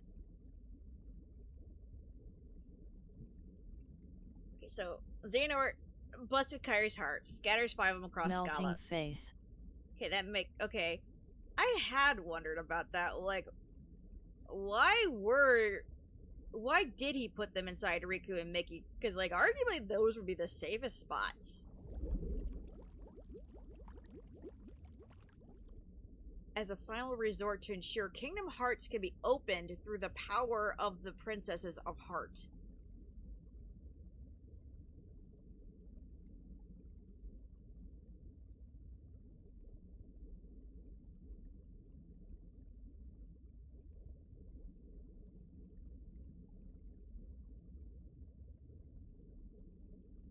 Future Sora disappears as its present self arrives with Donald Goofy. Yeah.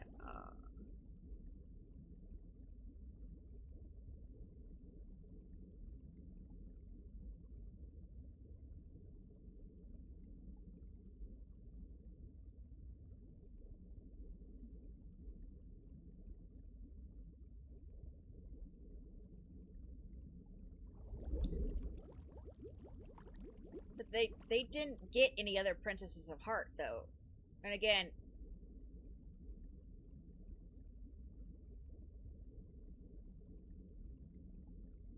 why would you give the pieces of heart to the good guys?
Hmm.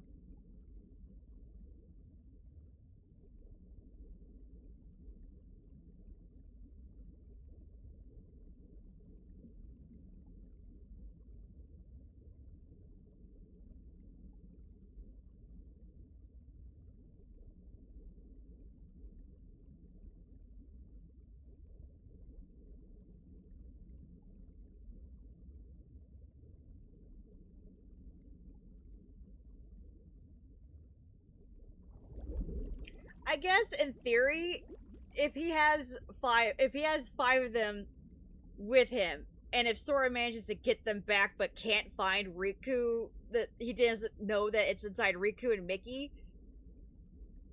like technically they why would Sora search there? So it's like, in case the bad thing happens, I'm gonna keep one inside the good guys.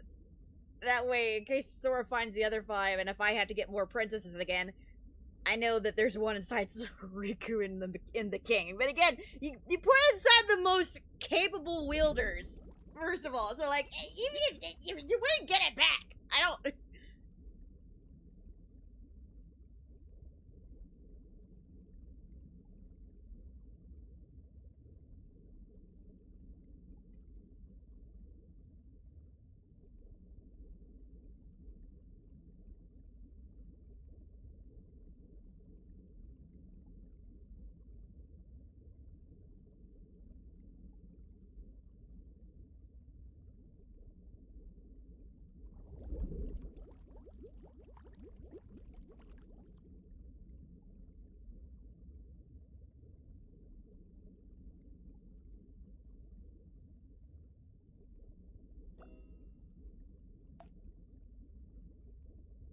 More light music. Causing Xehanort to remember that Ericus' heart has been with Terra all along.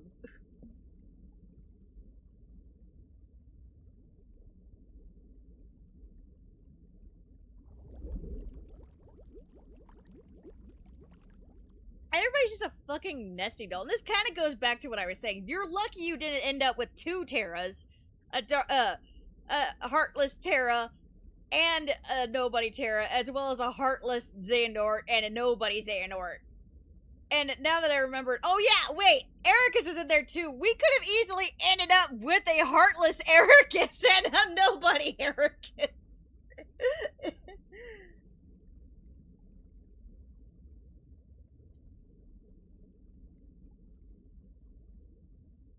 LOL. But since Ericus was only a heart and didn't have a body anymore, I guess that eliminates that. But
wait, what?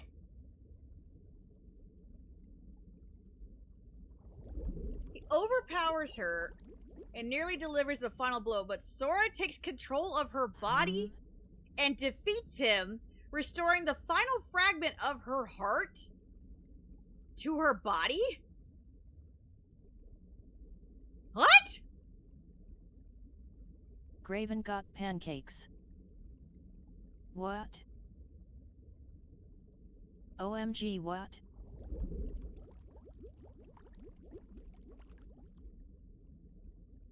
pancakes. Never mind the pancakes.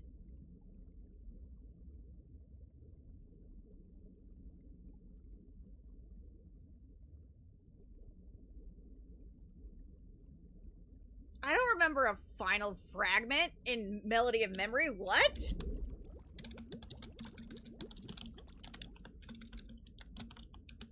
Yeah, forget the pancakes.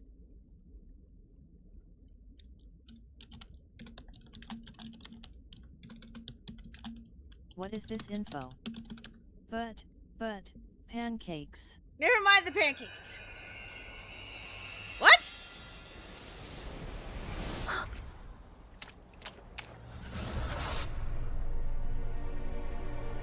Who are Well, it's right there, apparently. What? Hi. Well, why is it starting with this? No, no, no, no, no, no, no, no, no, no, no. There is one.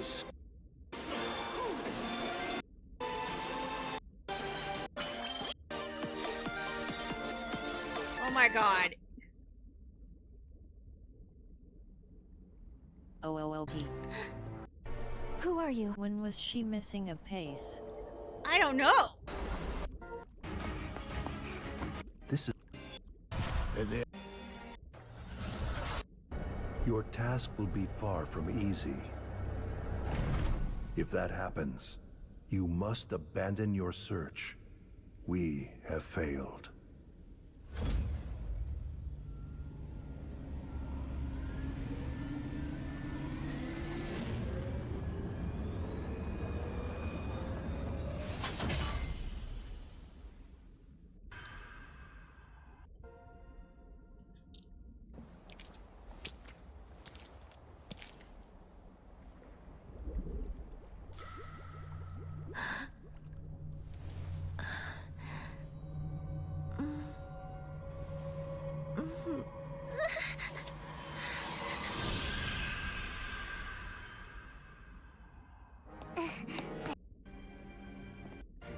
Darkness.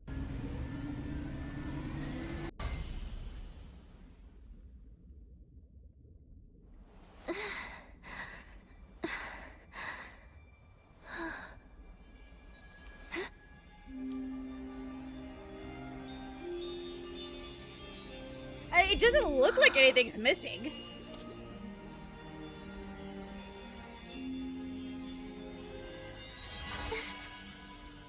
Oh. Until then. I swear that water/mirror flip means something. Okay, that's when. She gets her own pieces back. Okay. It's safe. My memory about the memories that.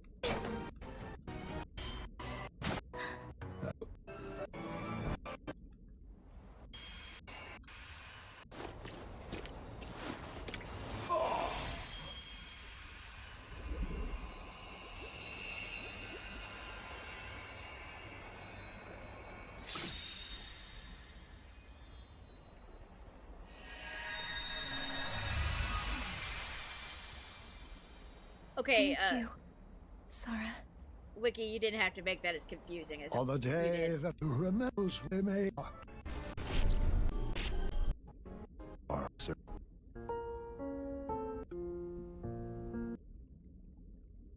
Okay, so she split her own heart doing it. Okay. God, I was like, Sora wouldn't have just kept a piece of it before That he was way died. more confusing than needed. That I was like doubting everything, like, because like the whole reason Sora was even there is because that is like the Sora, that is her memories of Sora giving her courage to fight back. The Sora, and then Xehanort holding that piece is just like symbolizing the part of her heart that she doesn't remember.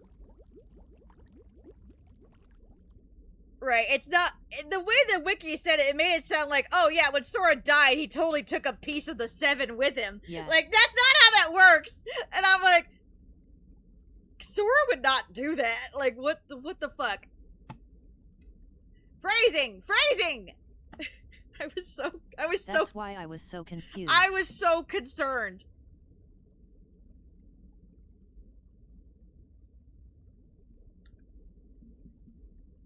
I was like, what do you mean?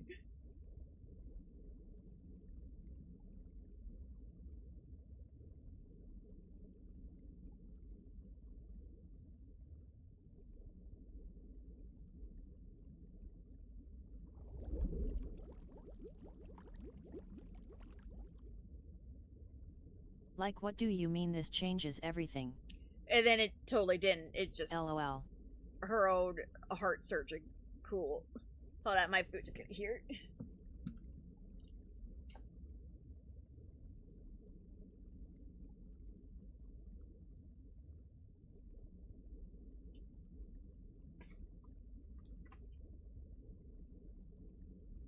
Yet it was just not explained right, LOL.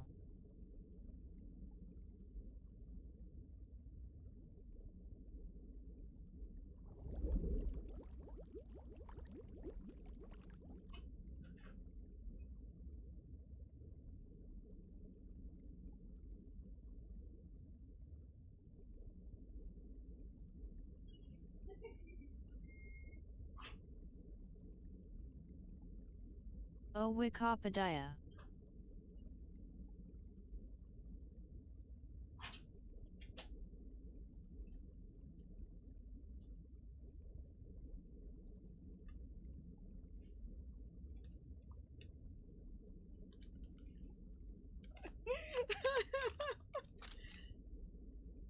Oh, Looney, ya Lily made graven pancakes. I was like, it's one thing if I don't remember all the details of like Dark Road and shit, because like all of that was spread.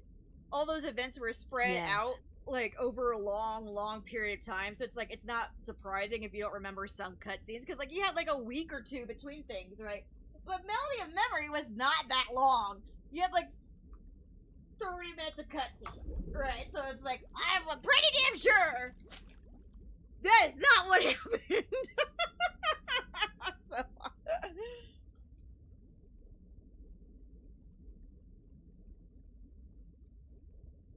I was like, panic?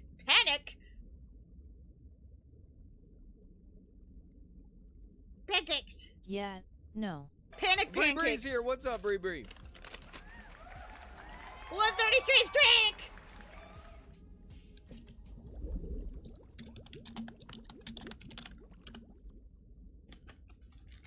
Yay. I'm trying to very neatly eat my breakfast. Yeah, we'll let Graven talk while I'm eating. Yeah. Devour this cheesesteak. Wish me luck.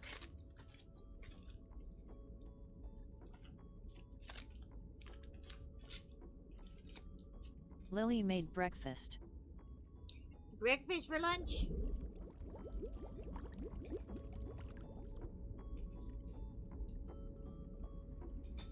Asterisk steals pancakes. Asterisk OMOMOM. And there's avocado? Damn!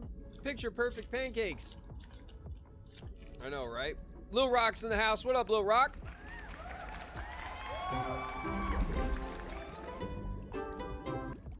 Avocado. Flow Motion is here. What's up, Flo? Yeah, Lily knocked out breakfast this morning.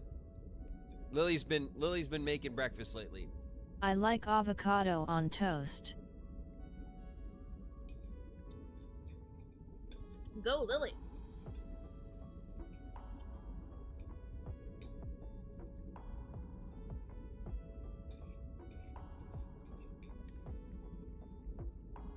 How's your food wing? Okay. The cheese is very gooey. It's all over everything. I'm trying to like Flames. eat it with On the front of paper, her face. and like I'm Breathing. still getting shit all over my fingers. Heaving breaths. I'm like, how do I hold this? Death Kiwi's in the house. What up, Kiwi? LOL. I think they skinned me on the steak though. Like, it's not as jam-packed as I thought it would be, given how much they charge you for it. Rude. Well, that's Arby's for you. They've been skimming on a lot meat Oh, on yeah. all their sandwiches. Oh, I'm gonna wake up. We gotta wake up for Final Fantasy, right? We got lots of boss fights ahead of us.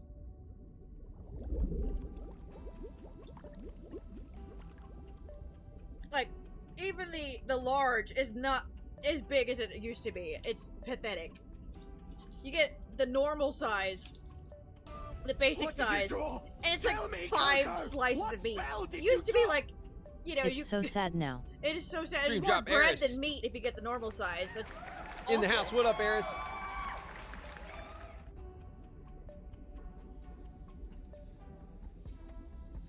Alright, you guys. Oh, We're flipping the pillow. What's good, YouTube? Yeah, the sandwiches are like, then it cost so much. YouTube, I didn't forget about you. We're we here. used to have like the 5 for 5 meal, and like you could kind of understand Cass is if on they the YouTube skimped on side. the What's meat up, Cass? with the 5 for 5, because like you pay $1 a sandwich, Who right? goes over there? But Cooper Chum? now Ew. the Harold Ross? $6 or $7 sandwich by itself has Bob the Red. as much meat as the old 5 808. for 5 meal. It's like, it's sad. Like, no. This Clive used to be the baby Rothfield is here. sandwich. Yeah, that's Leopard fair. Links. What's up, Nightbot? Pookie Pants. Matthew the Keyblade. Okay, TBV. that is really sad. Meteor.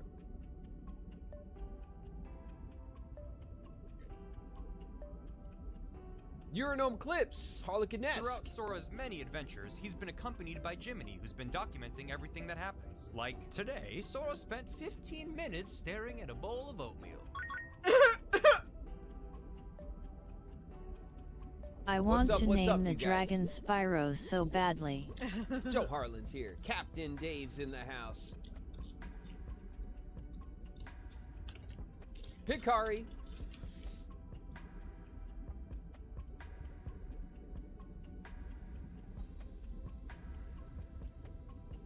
Playing a bit of Cage 3 before I swap to Final Fantasy VII Rebirth.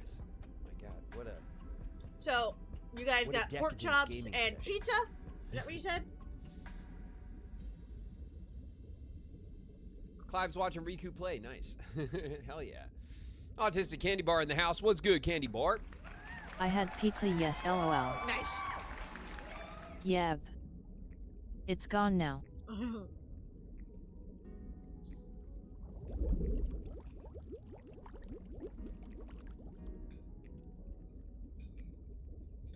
Oh, and I had sushi. Mmm. Very good.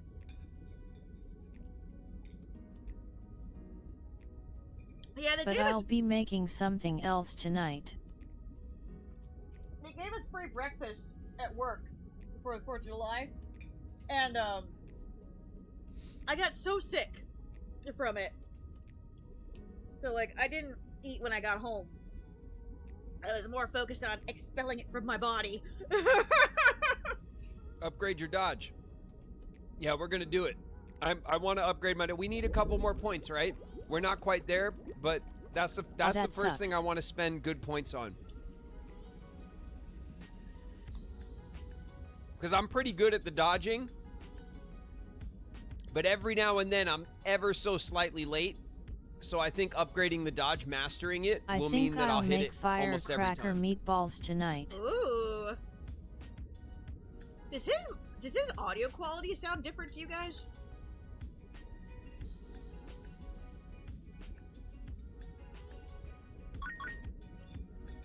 Or is it my headphones?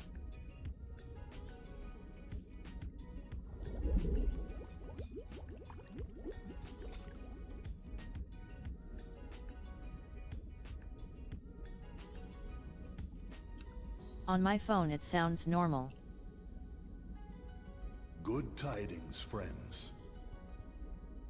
I have you on iPad.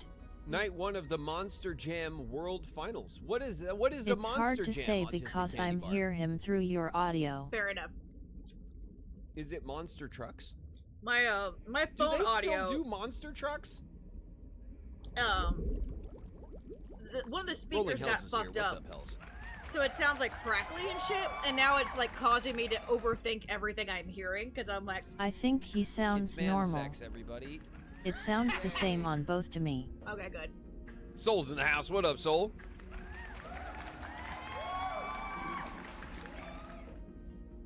He adjusts microphone.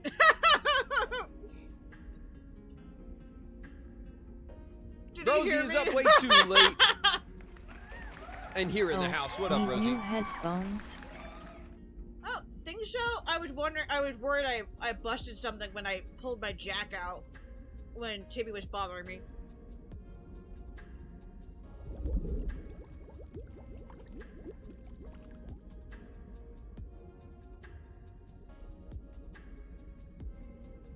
And the DLC items, yeah, we got to get the DLC, Ah. like, weapons, right?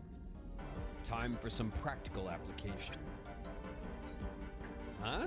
A test of your reflexes.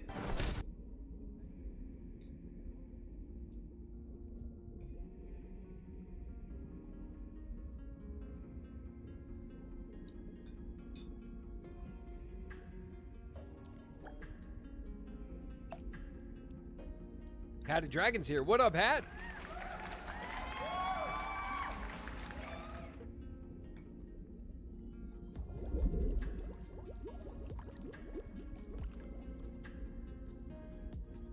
It is a monster truck rally. It's the World Finals. My very first time going to a monster truck rally.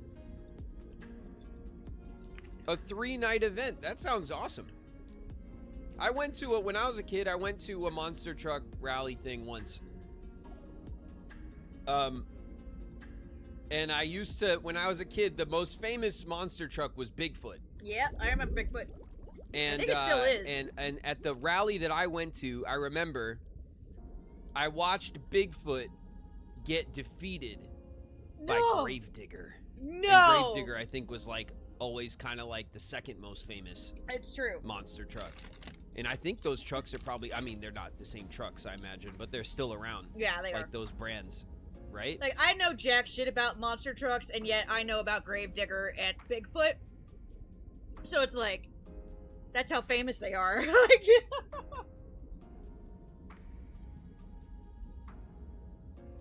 Gravedigger was always the one I knew of. Well, I think Gravedigger came up, all right? I think Gravedigger's the one that came I don't up. know it. I saw Gravedigger. Gravedigger's still sorry, not around, the most Gravedigger. famous one now. Oh, man. I saw I watched Bigfoot the passing in of the person torch. when it was. I remember because when I was a kid, the main one was Bigfoot, man. Yeah, they Bigfoot were was doing like, like a it was display. like the top excuse monster me, truck. of Bigfoot And at Gravedigger beat Bigfoot. one of the at shows I at went the to with my rally parents. or the show or the so I I don't got know, to at the see it up event that I close. went to. Those things are huge. I think it was at a theme park. I feel like I saw Bigfoot, like, just parked there at fucking Kings Island. Are monster truck rallies just pro wrestling with vehicles? Yes. Yeah. Yeah, they Oh. are, yeah. That's cool. Exactly.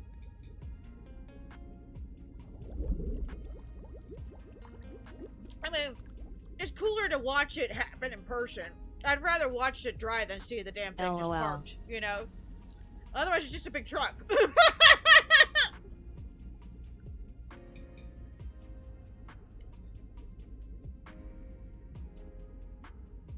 Right, LOL.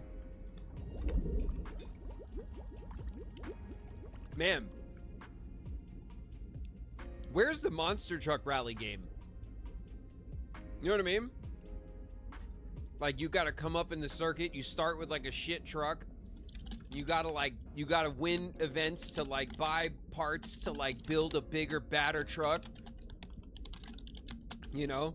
Gravedigger is the final boss. Where's that game? Where's Monster Truck Sim?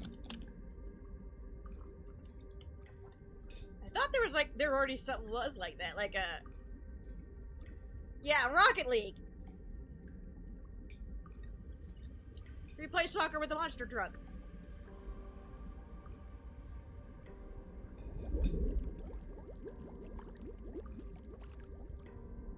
Awesome! There's We're gonna probably fail. one already. Don't give the car dealer sim devs any more DLC ideas. They'll be like, oh, There's For a $20,000, you can There's a add couple. the I know one that's- Monster there's Truck like, Rally behind the dealership and start running your own that's like midnight spooky rallies. themed, where the That Underground is true. midnight Trucks Monster are- Truck rallies. My fiance was addicted to that game. there's like one that's like horror themed, where the trucks are all like possessed. And just like the collision physics are all jank. It just never works right. It'd be so good. You'd still play it. Hell yeah, I would play that shit. It would be hilarious. You guys would love it too. Don't pretend like it's just me. He's not wrong.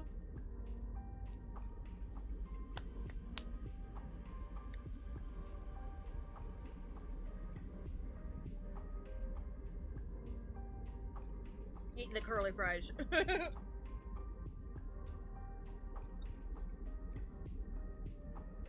Monster Jam. Monster No. Jam is the Monster Truck game? Curly fries. Is it an old game? Or is it like, I'm talking like, you know, something relatively modern, if there's a OMOM. relatively modern one, as opposed to one from like way back in the day. I don't need a weapon. My friends are my power. We'll be back, Raven. Alright. I can't believe we spent 7.5 hours talking Kingdom Hearts lore that I should already know, but I don't.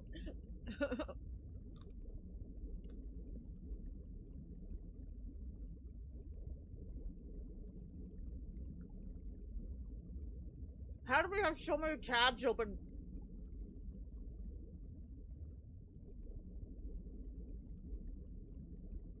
Like I said, best wing power hour ever. Thank you, love. I appreciate that.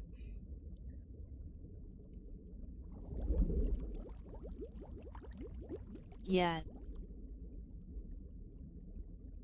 Thank you, lady. Okay, so yeah, we close this one.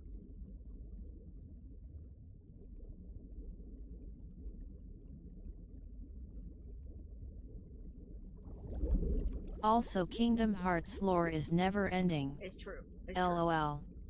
But again, extra annoying when they bring Nordic shit into it. He's thinking of a Riku monster truck. Like, I got enough lore to worry about.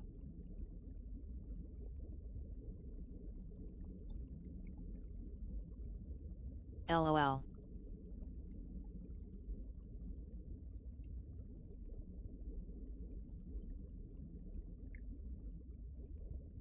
Director's Secret Report 13. Page 26, no more. The other way is to use a corridor of darkness. These routes are like a loophole of sorts and not pathways that should rightfully be used. While only those known as being in darkness and being in between are able to create entries and exits, in rare cases, even other kinds of beings such as the Beast and Diz, who held strong sentiment or hatred in their hearts, have been able to open a path themselves. So Diz, when he got banished, just was so pissed off he got out himself. However, this means being near the darkness. Making frequent use of the pathways in darkness will completely erode one's body. Sora and his friends have also used these pathways a handful of times, but you can consider that the effect of passing through a corridor of darkness is influenced by the strength of one's heart, and as such, they have not used them to the degree of frequency that their hearts could have been stained by darkness.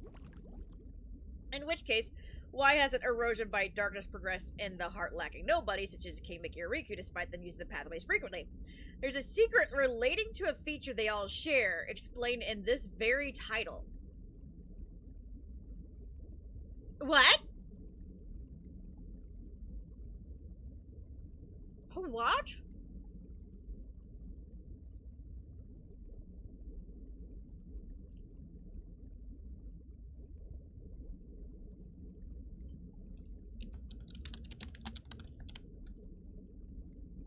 Huh? Excuse?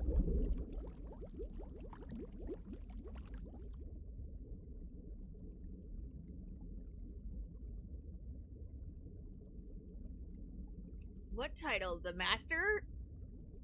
The Keyblade Master title? progressed in the heart-lacking nobodies. I thought it was the coats that they wear that protect them from darkness.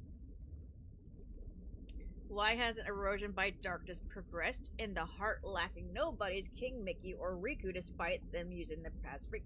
There's a secret relating to a feature they all share, explained this very time. Maybe it is the coats, because they all, nobodies, King Mickey and Riku all wore the coats, so...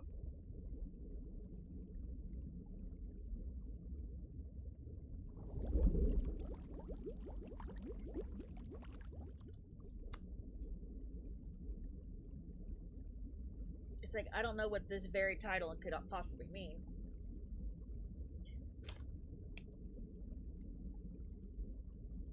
Oh yeah, here's the other thing, is like, in the Kingdom Hearts, there's two kinds of Kingdom Hearts have appeared. Heart of Worlds and Heart of People. Can you explain their makeup? I think of all life has heart as the most basic premise of Kingdom Hearts. The Heart of Worlds was a great heart that gathered everything that formed those worlds. The natural things such as trees and the forest, heart, oceans and rivers and flowers and such. The Heart of People, as it's called, was the collected hearts of humans and animals that lived on those worlds. A Kingdom Hearts is considered to be an aggregation of the originally invisible proofs of life known as hearts.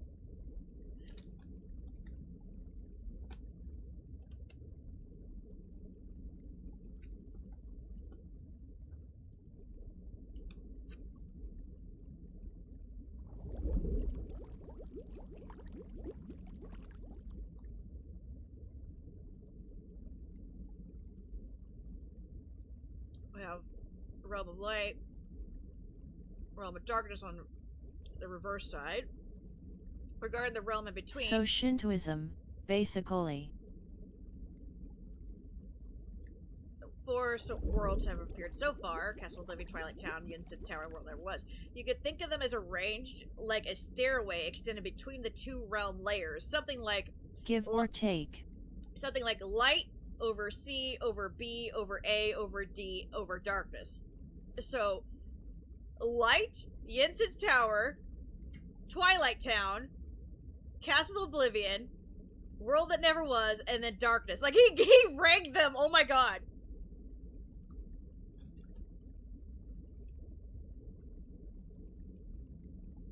There are 2 ways to travel, one of which is Gummy Ship.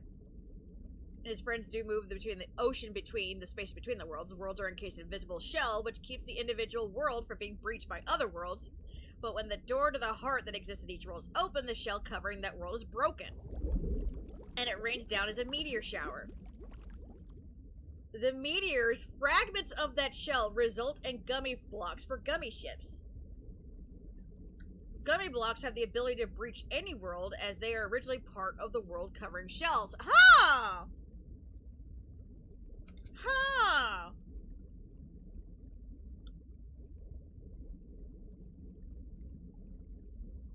Interesting. Oh, shit! So, like, Kairi appeared the night of Kairi appeared the night of the meteor shower. So when Kairi arrived, that means she busted through their shell, and Kairi caused the meteor shower?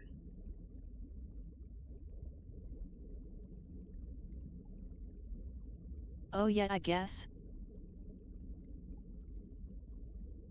You could either argue Kairi did it, or Aqua and the others did it when they all decided to visit the islands. Yeah, somebody broke their shell.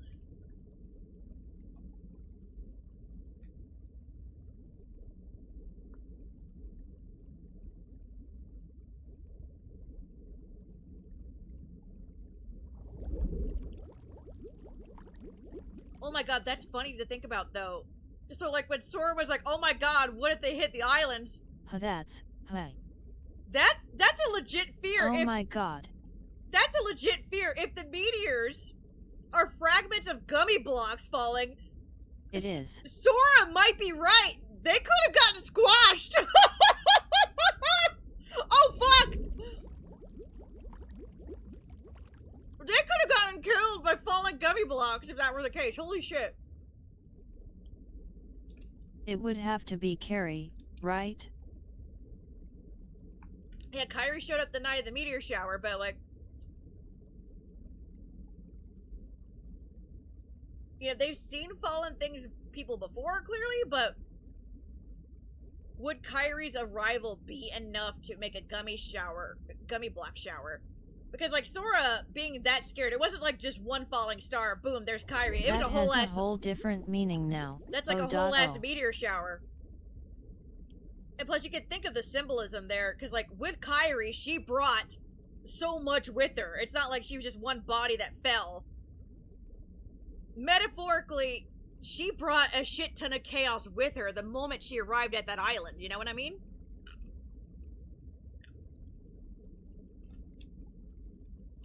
Yet. Like, the minute she landed there, she basically ruined their lives. If Terra and Aqua didn't ruin it enough, Kyrie sure as hell did.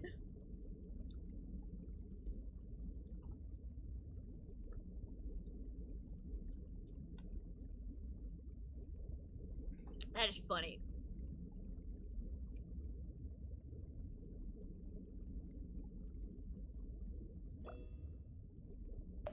Yeah, no kidding.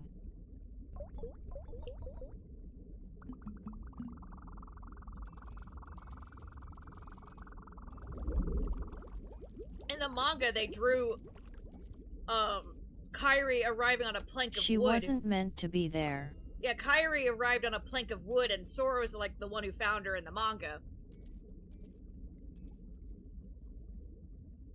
Now, they didn't explicitly say that in the game, but Sora is the one that said she arrived the night of the meteor shower, so we could glean that Sora knows about that because she was there.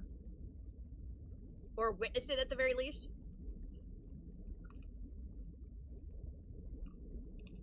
It was just Carrie being a Keyblade magnet or something like that. Well, she didn't bring the Keyblade with her, but her heart would have gone to somebody that could protect her. Terra's the one who started dispensing Keyblades to little baby Riku's. When Aqua shows up, she could have given one to Sora, but she's like, no! I'm not gonna give you a Keyblade, but make sure if Riku's ever in trouble, you save him, okay? But without a Keyblade. Yeah, true.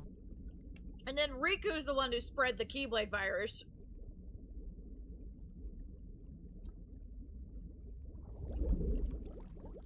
LOL. And supposedly Kyrie got Keyblade-itis by touching Aqua's Keyblade when she was all frightened. Which makes it even sadder when you think about it, because, like, Kyrie, that means Kyrie and Riku got to touch a Keyblade before Sora ever did.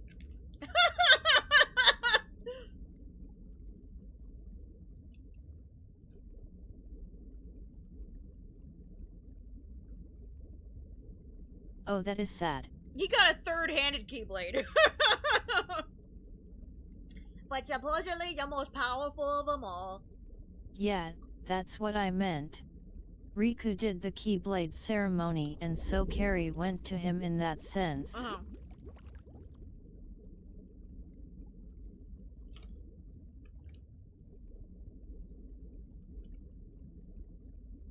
Yeah, so sad. But also beautiful. Sora's not the first one they chose, but he's still the best.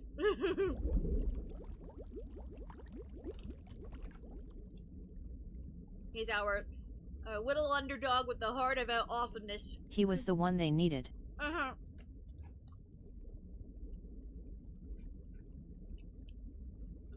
Take that, lingering woo.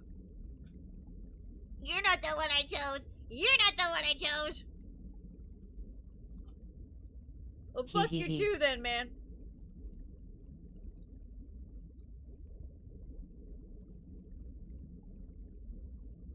Yeah. Sora is the one that Riku chose. And I think that makes it even more important. Riku chose Sora.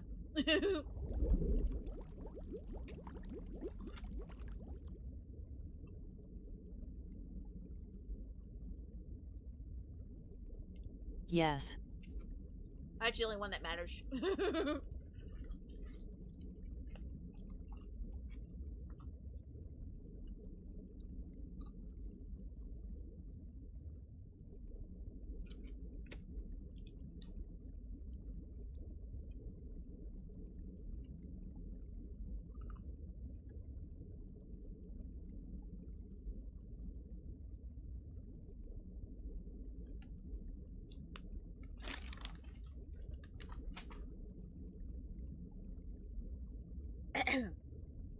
That's funny.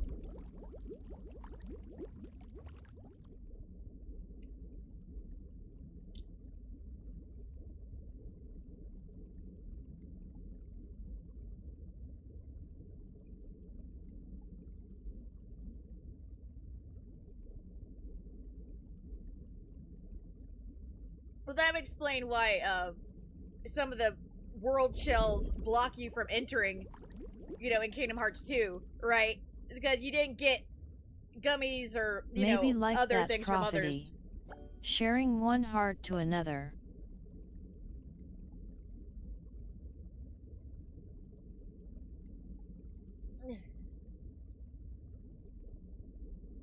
I have a tibby hair on my face. Hold on.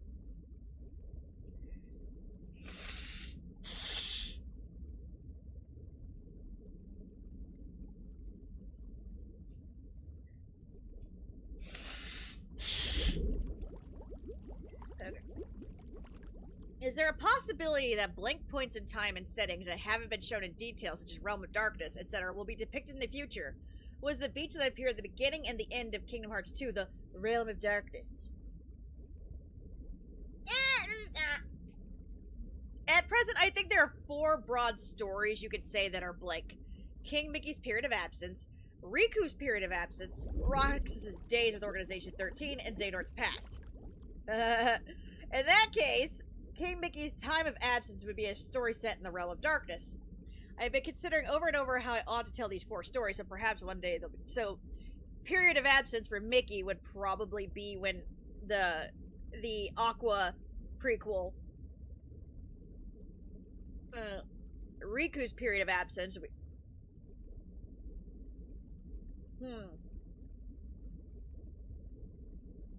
I mean, we know Roxas' Days of Organization 13 and Xehanort's past.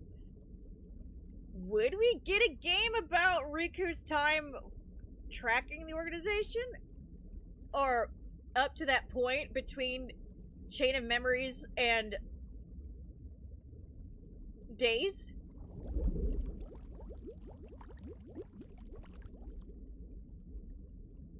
We need Riku POV game.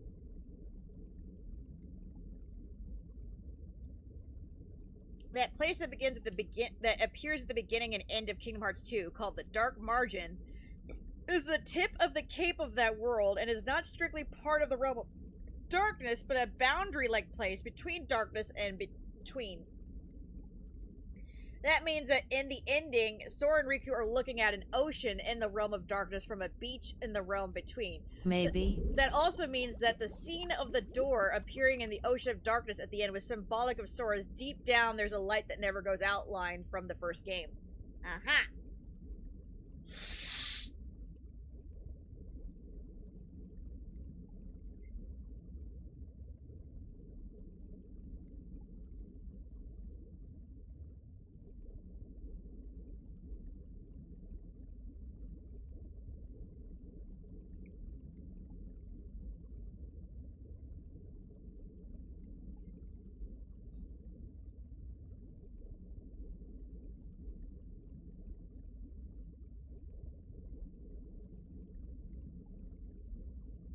So that means when Aqua and Ansem were hanging out on that edge, they were so close to the between.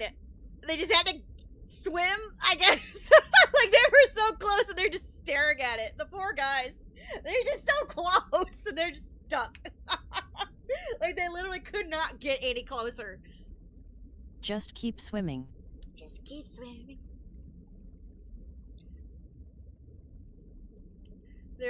And then, you know, too bad you can't be like Sora and like, I made a door! There are also many things regarding Castle Oblivion that remain mysterious. The organization built that castle, LOL. When nominated the original subject of the experiments they conducted there, please tell us the details of the experiments the organization were carrying out. Also, was that pod Sora entered something the organization built in relation to those experiments? Are they the same pods in Twilight Town? Ultimate goal of the organization was to obtain a Kingdom Hearts in the hearts of people and become complete beings. Nobody's are new. a new kind beyond all expectations, said to be non-existent, lack of background knowledge, made it necessary for them to collect information relating to their own condition. One major feature of the Nobodies is that they are formed personalities and memories and feelings through memories without hearts. This means that the memory is a very important element to them. The creation of Castle Oblivion itself is still a mystery, but as you could guess from the cutscenes added to this title, you may consider that the organization discovered the castle, which is there since organization was created, before organization, quite an early stage. I would think so. Also, around the same time that Rox woke up in Twilight Town, Naminé woke up in Castle Oblivion. That means she was found by the organization after that.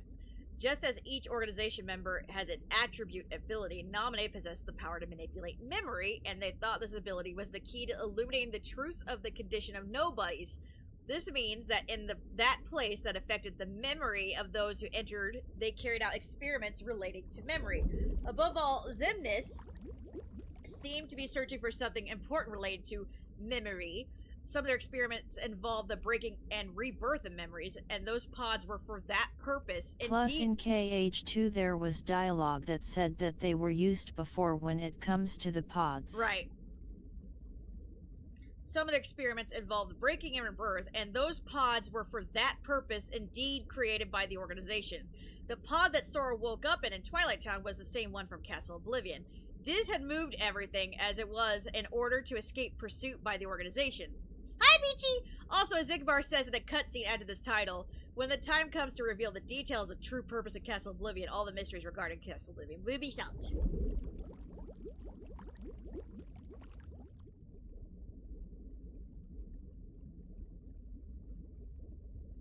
Welcome back!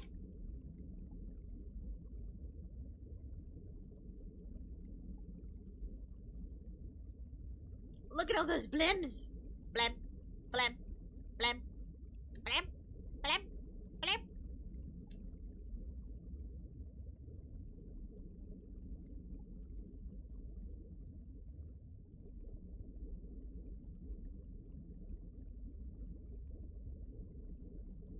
We believe there are still many mysteries surrounding the Keyblade. As of now, we've been able to discern 3 types. Keyblades of the heart of Worlds of Light, such as the one Sora wields. Keyblades of People's Hearts, such as the one Riku made from the hearts of the princesses. And Keyblades made of hearts of Worlds of Darkness, such as the one King Mickey obtained in the Realm of Darkness. We would like you to explain each of these.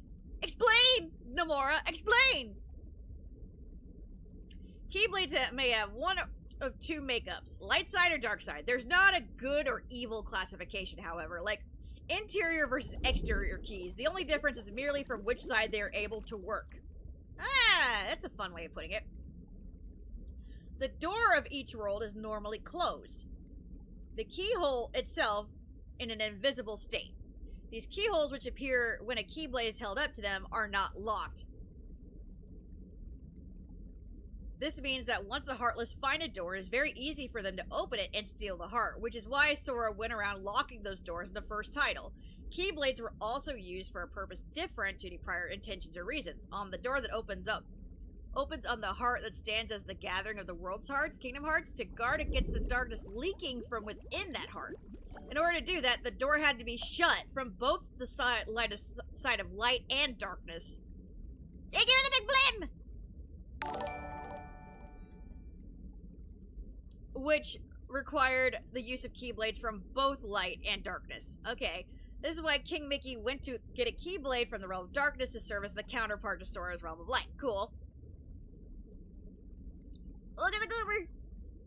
Then, as for the Keyblade made from the hearts of the princesses, it was designed from the special hearts of princess purely for the sake of the plan to make the keyhole appear in Hollow Bastion and force darkness to flood from that heart. It was different from the original Keyblades. There are also hints that Keyblades are artificial, people-made objects. Please explain Riku's newly obtained Way to the Dawn and the Keyblade Kairi wields, and tell us about the conditions of becoming a Keyblade wielder. There isn't just one Keyblade for light and one for darkness. There are as many Keyblades in existence as there are hearts qualified to wield them. At this stage, the only requirement that has been made clear is that someone must have a strong heart. but there are other requirements that I haven't been spelled out yet, which I plan to reveal another time when I have the chance. Riku's Way of the Dawn and the Keyblade Kyrie wields are the same same nature as Sora's Keyblade. However, with one having developed with the Soul Eater as intermediary, and having been handed to Kyrie by Riku, I would like you to think that something not fully explained outside the usual method of acquirement is going on here.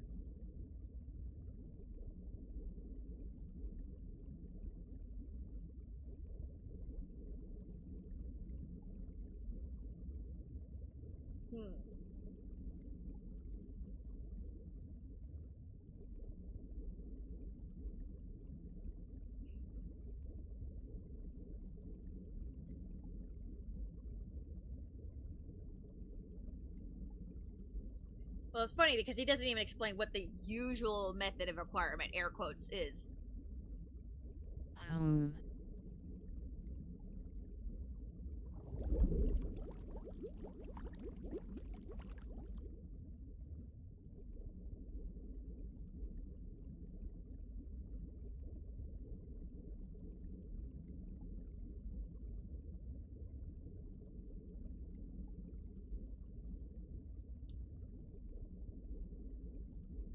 If Roxas was born and joined the organization during the same period that Sora became a Heartless, and that means Roxas was using a Keyblade during the same period that Sora was using the one in Castle Oblivion.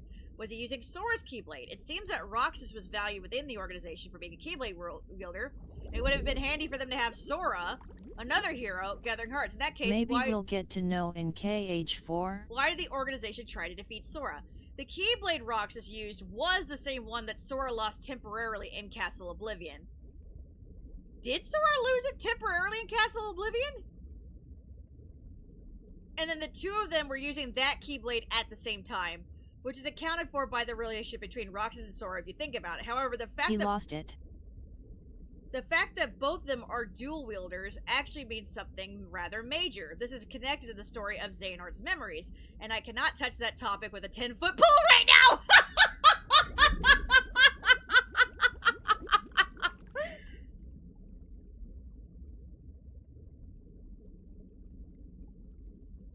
When?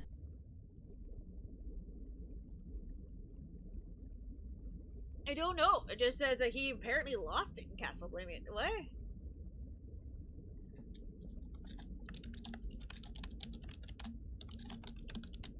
What? When did he lose it?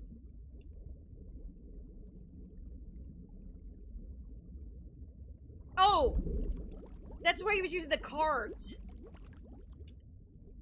He was unable to summon his Keyblade due to the memories card-based system, which forced him to rely on memories instead of his abilities. Oh.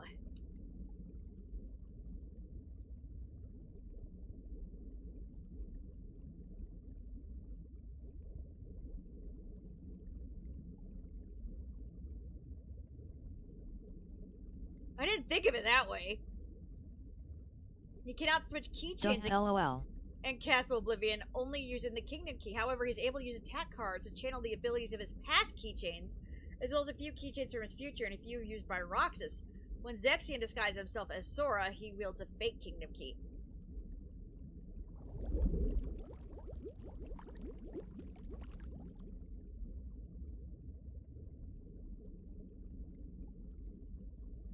More details OMG LOL. When Roxas first uses Sync Blade, he summons 2 Kingdom Keys, then transforms them into Oathkeeper and Oblivion. Sync Blade. Oh? Really? I wouldn't never guess that. I don't know how I feel about that.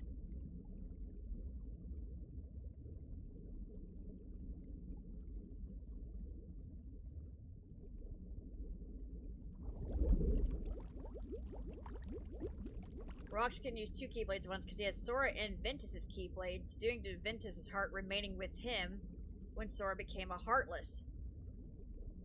Huh? I didn't think about that. Yeah, I didn't think about what happened to Ven's heart. What? Yeah, when Sora turns into a Heartless, he let go of his heart and Kyrie's heart. But, like, we didn't think about what happened to Ventus.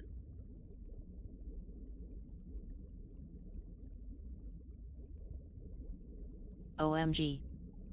What? I mean, I just assumed they took on the characteristics and that was, like, Ventus's influence, but I never really thought for a second that his heart might have been temporarily inside of Roxas for a little bit before Sora got back. Because, like... So there's a heartless Ven now. No, because Ven has a heart of light. Duh. Don't start, Looney! But I always thought of it, like, because Ventus... Same here. I kind of forgot about that. Because, like, Ventus had a broken heart, and then... Originally, then Sora gave him a piece of him, and that's why Vanitas looks the way he does, blah, blah, blah, and then Ventus came crawling back. I have boo-boos. Sora's like, you can stay with my heart till you feel better. So I kind of assumed that it was a heart within a heart sort of situation. So I guess while Sora went poof for a little bit, maybe, but then Kairi called him back.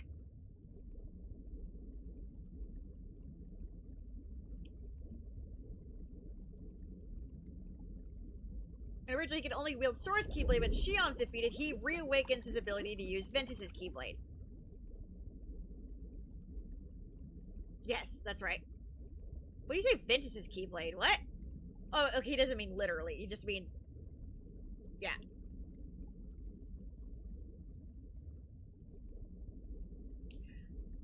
Anyway, why can Roxas use dual wield? Well, Sora can wield two Keyblades at once because he has Ventus as well as his own. Maybe I want to be a chaotic bean.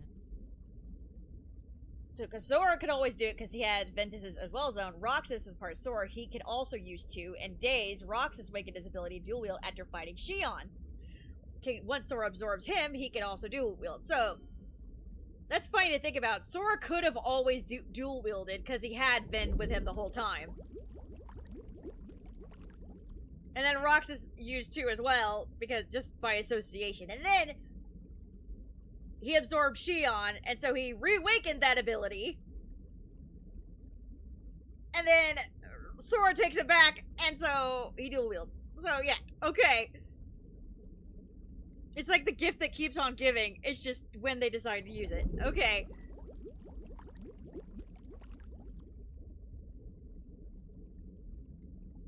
Sora's able...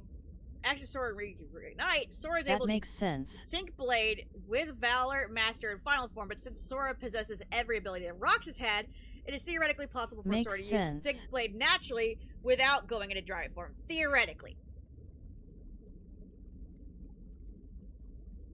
But now he can't anymore, because now he doesn't have Ventus, Roxas, or Shion! Now he can't anymore! We'll never find out if Sora basic... Sora form could dual wield. Not anymore. They're all gone. That was taken from us. Alone. He's all alone. It was taken from us. God damn it.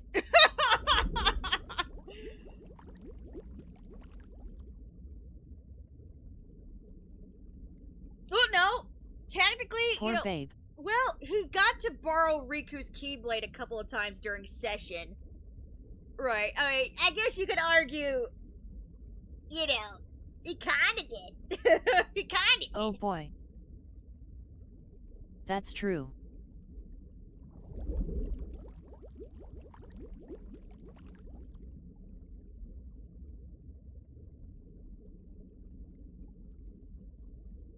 Excuse me.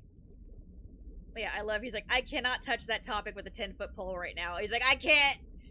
They'll kill me. Also, while the two of them are using that Keyblade But that's because they are in love, lol. Also, while the two of them were both using that Keyblade, the organization were trying to use Sora for the sake of their own end goals. Before long, however, lol. Due to different expectations held by different organization members and the actions of Sora and Roxas themselves, their methods changed, and in the end, they became unable to use Sora in any real way. Sora getting in the way of the organization's actions in this way is what caused them to try and defeat him. You could also say that they were thinking that even if they were to defeat Sora, they had a replacement.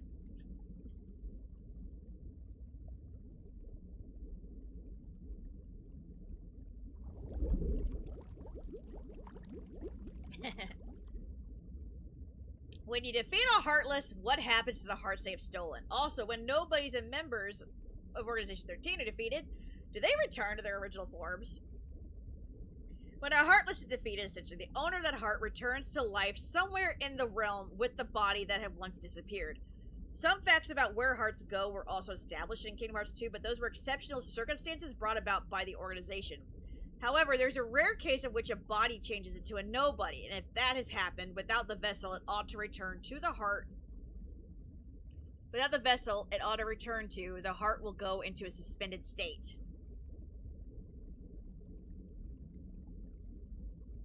So, if you became a Heartless and a nobody,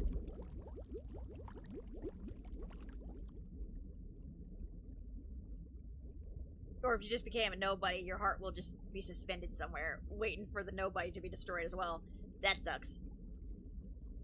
When a nobody's defeated, it's a little complicated. If the heart has been released, they will return to their original form as mentioned above, but if the heart is still dispossessed by a Heartless, the nobody will be swallowed by darkness. If their heart, wherever it is in the realm, could be taken back, perhaps they can return to their original human form. Ow!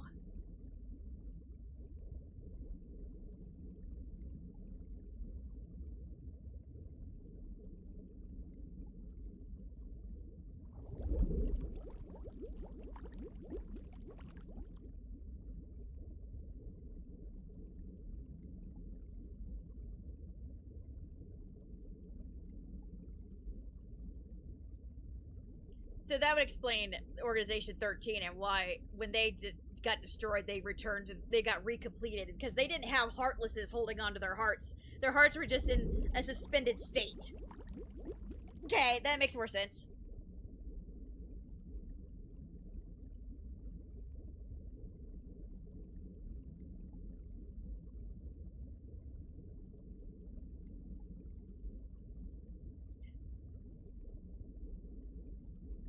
Now we'll ask about the main characters in general. Why can Sora turn into anti-form? Why was Riku chosen by the Keyblade? What of Kairi's memories of Radiant Garden? How are Roxas Nominate different from other nobodies? And while Sora and his friends were gone, what happened to their school, their friends, and their parents? That is a loaded-ass question! Basically, the heart is stuck in limbo until it is properly saved, right? Pretty much. LMFAO. That is such a loaded question. Okay, loaded questions. Nomura, I can just imagine Nomura being like, I am so fucking tired.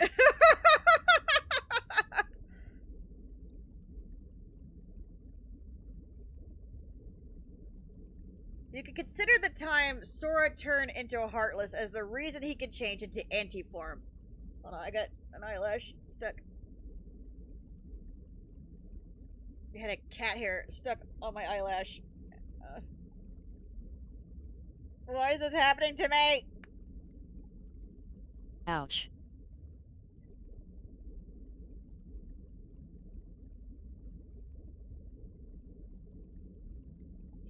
Hold on, I'll be right back. It's jammed in there pretty good. It's, like, I feel it. It's not my hair, and it's on my face. God.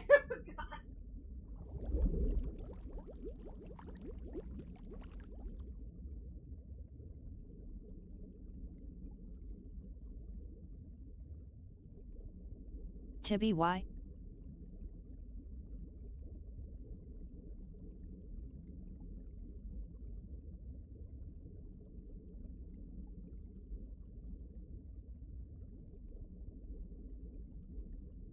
Oof.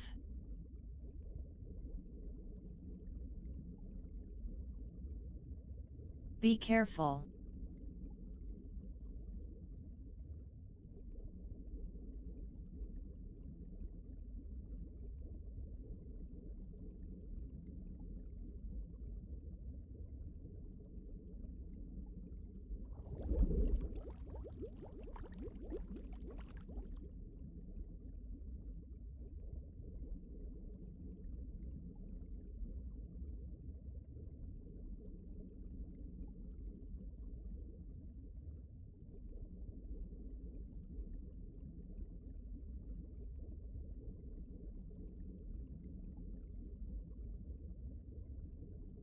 LOL.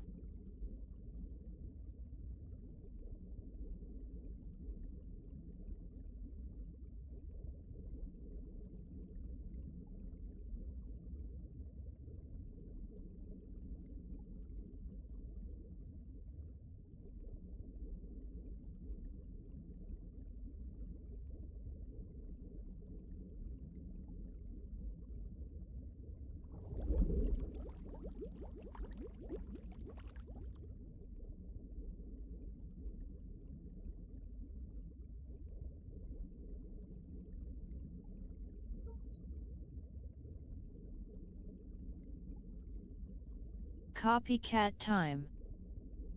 You dance partying while I'm not even here?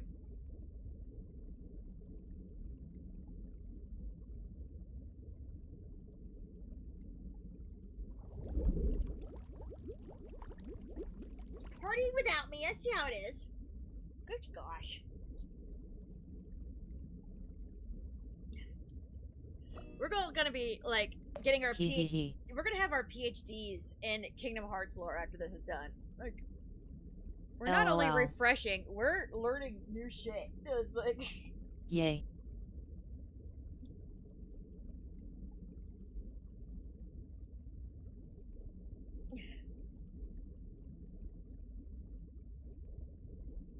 It's copycat time.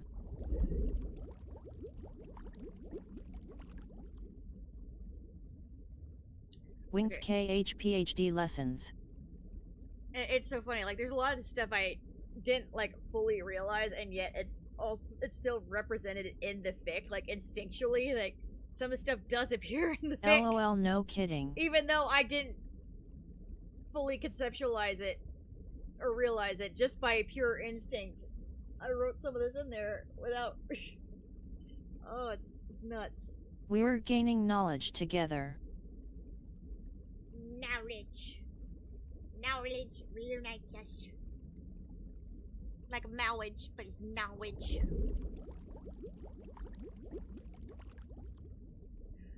Actually, it's more natural to think that on top of the existence of his nobody, there would be more effects remaining from Sora becoming a Heartless. Perhaps using too much strong power will bring him closer to darkness, just like Riku's dark mode. As for why Riku was chosen, there's an indirect hint hidden somewhere in the material added to this title, so please see if you can find it. As for Kairi's memories, there isn't anything particularly special there. Try thinking back to your own memories from when you were 5 years old. I'm sure you don't really remember that many details. In other words, I think she does and doesn't remember things on an ordinary level. Kairi's just dumb. She was 5. She doesn't remember that insane trauma that Xehanort put her through. Oh, wow. That's funny.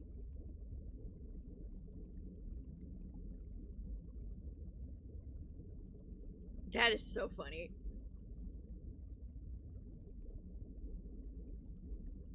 It's not like it's a formulative memory or whatever. It's totally fine that she doesn't remember 5 years old. And she's like, what, 14 when that happens? It's only 10 years ago for her. That's even funnier. The fact that Roxas and Naminé are special nobodies is already explained thoroughly elsewhere, so please read that for the details. Essentially, when someone with a strong heart has their heart stolen because they're heartless, there's a rare chance a flesh body left behind will turn into a nobody.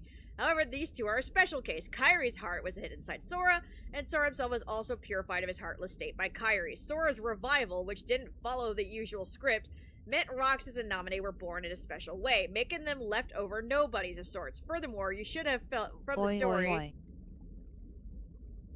so far that Xemnas is also a special nobody. Lastly, while Sora and the others were gone, time had stopped for the people on the world of Destiny Islands. On the night of the time had stopped on Destiny Islands. On the night of the storm in the first game, the islands were wiped out. After that, the only reality for them for the year Sora slept was that Riku vanished on the night of the storm, as all their memories of Sora himself had disappeared. Those memories inside them of Sora did return when Sora awakened, but in the end, their memories regarding Sora simply matched those of Riku, that they had both vanished ever since the night of the storm.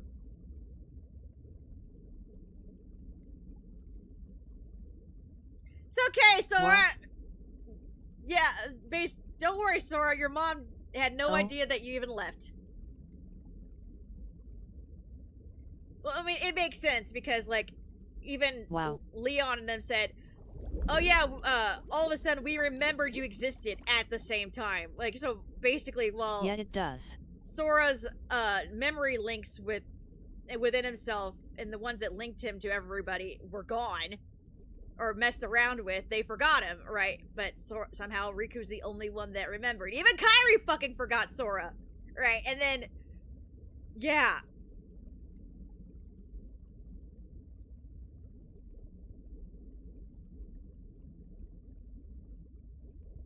But Riku's memory chains weren't fucked with, so they remembered Oddly enough, Riku. I had a theory that darkness kinda worked as a time capsule of sorts. Well, when they got swallowed by But darkness, that makes sense. when they got swallowed by darkness, yeah, the world was in suspension. We saw that when we played that game with Aqua. You know, she's going through the different worlds in the realm of darkness. They got swallowed up, and they were in suspension there, right? And she's like, none of these people know that they're frozen. Not even the cat and it's curled up on its little nook. And, you know, imagine it was the same for Destiny Islands. But Destiny Islands woke up, but their memories of Sora still were poof. Because he was in Castle Oblivion, right? So...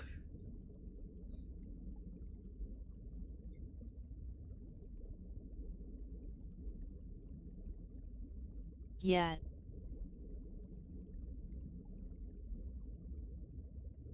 And it's, you know, Kyrie's like, you remember that boy? And then Sylvie's like, Riku? I miss him. What about the other boy? What other boy? LOL.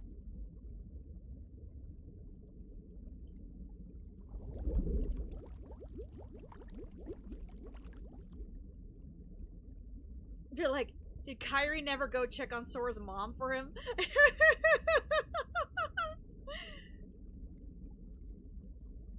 Well, she didn't remember either until Roxas fell off the damn building.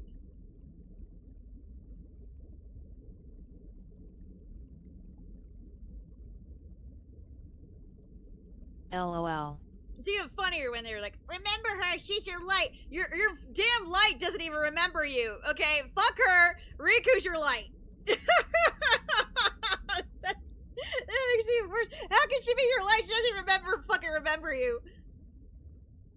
Don't play that pronoun game with us. We know Riku is the one. Riku's the real light.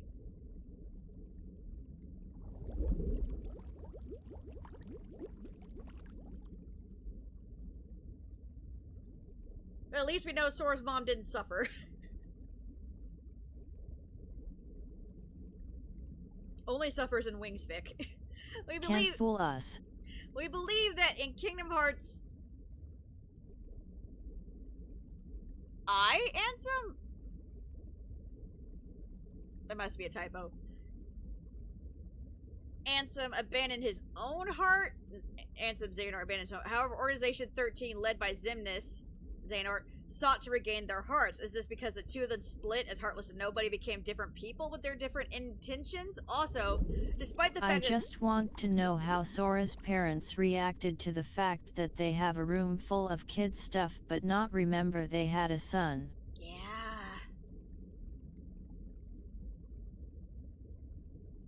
At love_iridescence nope. It's that kind of shit that I don't think Nomura thinks about. Like, you got Final Fantasy Type O, for instance, where they say, if you die, everybody forgets about you, because, like, the goddess or whatever doesn't want people to suffer with the knowledge of loss. Right. But I was like, well, then how do you explain when somebody's son dies, and then they go to the bedroom and see all the shit? Do they just not question the bedroom's full of crap? Like, they're gonna mourn the loss of something. Like, they'll have clues somewhere that they lost somebody. And even one of the main characters is like, yeah, whenever my friends go away, I write all their names down, and then every day I check it to see which ones I've forgotten about, and that's how I remember. Like, you know, this is something that's so easy to circumvent, and yet it's a big part of the story. It's like, you will be forgotten if you die, right? I don't think Nomura thinks these things through.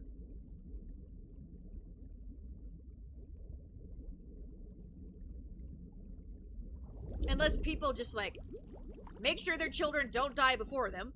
And also, maybe everybody just assumes that everybody has a child bedroom in their house. Nothing weird about that. I may not have a kid, but everybody has a child bedroom. Surely. Maybe it's my own child bedroom. I don't know. Like, you know what I mean? Like, maybe they'll just assume, oh, we made this for our future kid. Or, you know, I don't know. Maybe. I don't know. But, like, that's kind of fucked up. Or maybe the door just stays locked. And it's invisible to them until Sora gets home.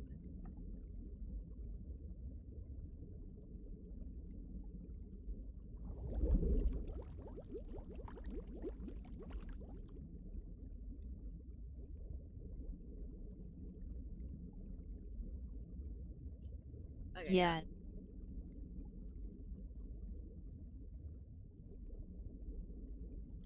Despite the fact that Xehanort... How many fishies we have now? 56.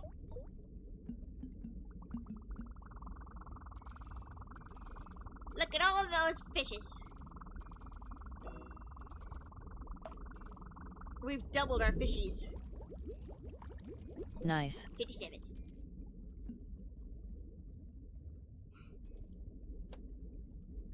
Our organization led by Xemnas. Does it mean his memories have come back? Does it mean a memory loss was a lie all along? Both of them shared true nature, but they were acting upon separate intentions. It's true that Xehanort abandoned his heart, but at the same time, nobody's being born was completely outside of his expectations, and the different natures of Heartless Nobody's meant different methods for his goals too. However, I think both of them shared the same desire to be a complete being. I left a new mystery hidden in this last much fish. Secret answer report written by Anson the Wise. The key phrase that symbolizes this mystery is Xehanort's memories, of which hides a secret with huge implications for future KH titles. I still cannot reveal anything concerning the content or the state of his memory. What might that be?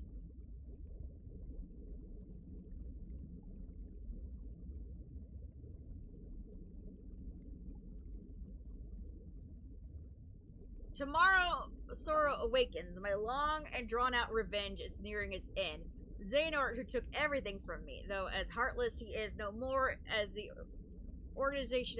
leader of Organization 13, his ambition once again is to capture Kingdom Hearts, the most colossal heart of all. His Heartless had attempted to draw out the great darkness of Kingdom Hearts straight from the heart of the world. Since nobody, however, is now almost finished gathering human hearts to be assimilated to Kingdom Hearts as well. The fool. Only one mystery remains. How did Xehanort manage to open the door that appeared in the basement of my castle?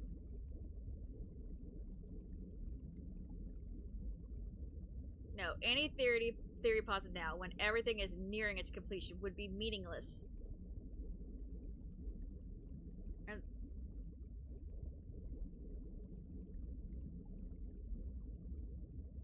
they file logic, and there they are, most singular exceptions to the rule. The theories proposed by me and Organization 13 have been blown to pieces by a handful of strong-hearted individuals. Sorry, Riku, and yet, yes, Riku. Though his heart has his weaknesses, making it prone to darkness, he found support in the hope he discovered beyond suffering. This hope allowed him to stand his ground and turn the darkness into his heart, from an enemy to his greatest weapon. When this is all over, it is my fervent hope that he'll be able to return with Sora to his island. If I can, I should like to return to Radiant Garden to look once more upon the beautiful water, the lovely flowers, and the hopeful smiles of the people. Dear King, my friend, I believe that at some point in time you will come across these truthful accounts. How I wish I could have chatted with you again. I was a fool, obsessed with revenge. Fuck you, me.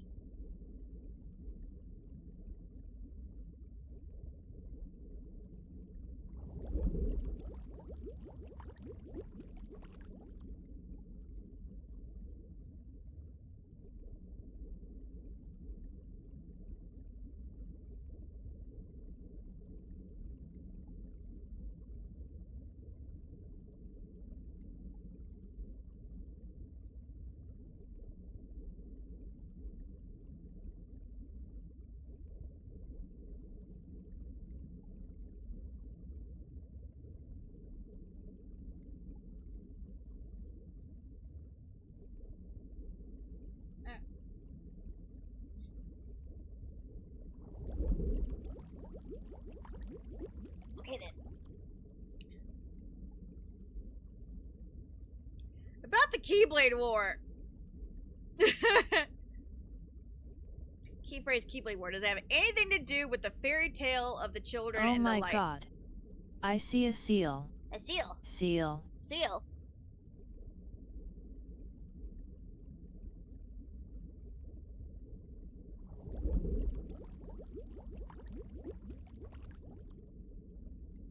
One of the fishies? OMG. Where? I want to hug it. Where? I see a fishy with goggles, but I don't see a seal.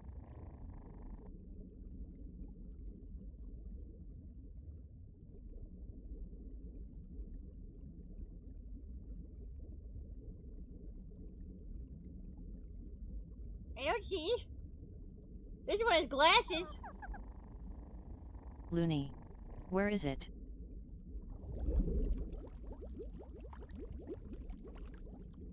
Yeah. I work near water, so there's a lot of seals. Oh! I thought you meant on the screen, like we got a seal fish. Oh. I got excited. I'm like, where?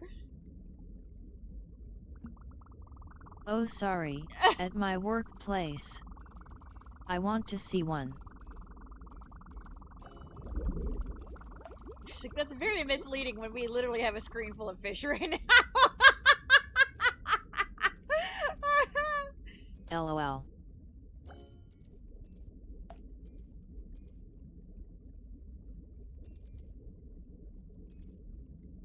Sorry. It's alright. I'm glad you saw a seal. Excuse me.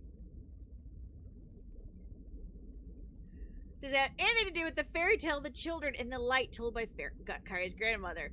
In order to tell the story of the Keyblade War, we need high-spec, high-volume hardware, and we ourselves need to gather the know-how to deal with the hardware. You put it on a mobile game, sir! There are other episodes we need to show before we can tell that story, so I won't be able to give details for some time yet. As for the fairy tale that Kyrie heard, that too requires a little more time. Like a fairy tale you've all heard, I can make it feel real for you. In other words, if I can't talk about either of these things until later, it's certainly not unlikely that they are relevant.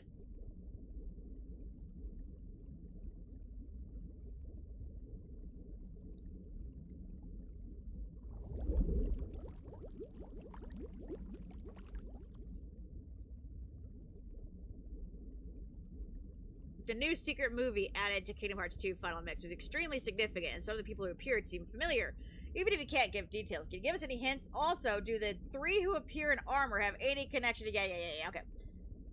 They're familiar figures and familiar faces. Secret movie is incredibly difficult to reach, but I think it is a considerably impressive movie that stirs up the imagination. There's a kind of connection to Zenith's armor, but of course I can't answer in detail at this stage. However, this movie marks the rise of new premonitions, so please think that the motives and foreshadowing of the figures and such we've seen so far will connect up ahead.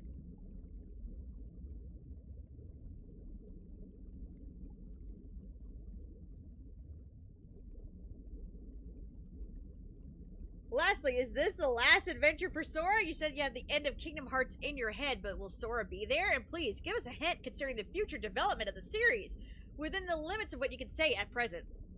There's a summary of the remaining mysteries of the Kingdom Hearts series so far collected in this book. From that, I don't think Sora's journey is over. If you watch the end of Kingdom Hearts 2, I think you'll feel those new premonitions. I can't say anything more about the end of Kingdom Hearts that I spoke of before, of course, but I don't think Sora will be unconnected to Kingdom Hearts 3 if the number tiles reach that far. So I think Sora will be relevant up until we wrap up Kingdom Hearts. As for the new developments, there are several in the works. I believe they're all answering the needs of Kingdom Hearts fans, from whom we receive extensive support. I dare label them as new. Please think of them as different streams rather than part of the main flow. I'll give you a hint regarding the content of one of them. In the newly added secret movie appeared these words: "Destiny is never left to chance." In the near future, once you've experienced the new Kingdom Hearts titles for yourselves, please try reading this book once more. I'm sure you'll be able to connect many of the dots. I'll be so happy if the fans enjoy themselves when the time comes. First, you look forward to the coming announcements. Please play this title to your heart's content.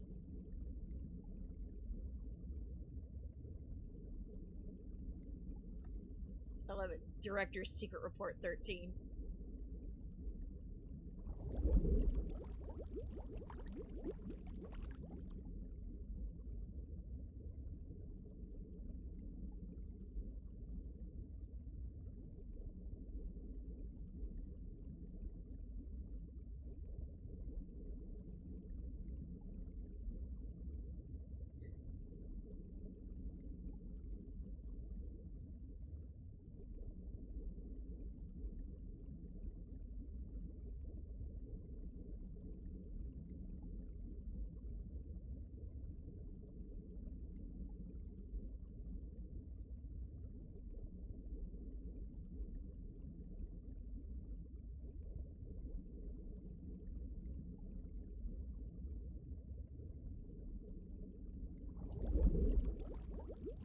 Looks like he found his way here through Traverse Town. Like Castle Oblivion, that village also rests in the cleft between light and dark. It consists of the remnants of the worlds whose hearts have been stolen by Heartless. It is where those who have barely escaped the destruction of their worlds eventually find themselves. This realm between is quite unstable, with corridors of darkness appearing from time to time. Whenever a world disappears, some of its inhabitants must arrive here through those corridors. Surely Sora traveled those same corridors of darkness when he first came to Traverse Town. He seems my friend, fighting in the realm of darkness, appeared in Castle Oblivion through a corridor of darkness constructed by Organization 13. My new ally Riku also effected his return via one of these corridors. He swore to me he would give his all for his best friend Sora. In fact, Sora's memories have been slow to return.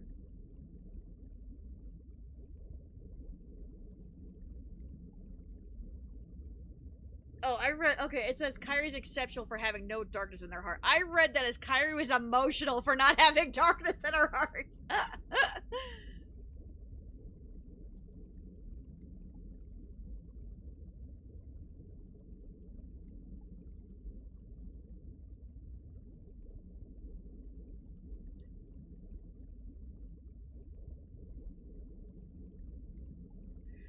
Oh, this is interesting. This is interesting. When a person's heart is stolen, a heartless is born with no sense of self, and the body and soul left behind give rise to a nobody.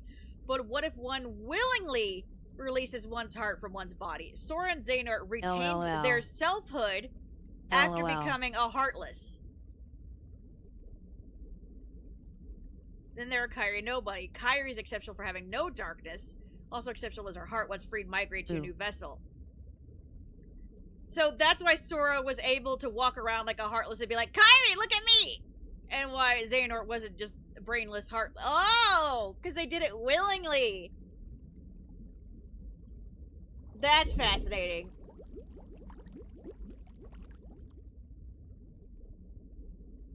That makes sense.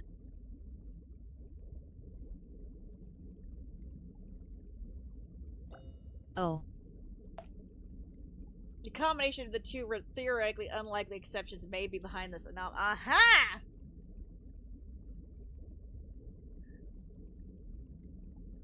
Learning so much today.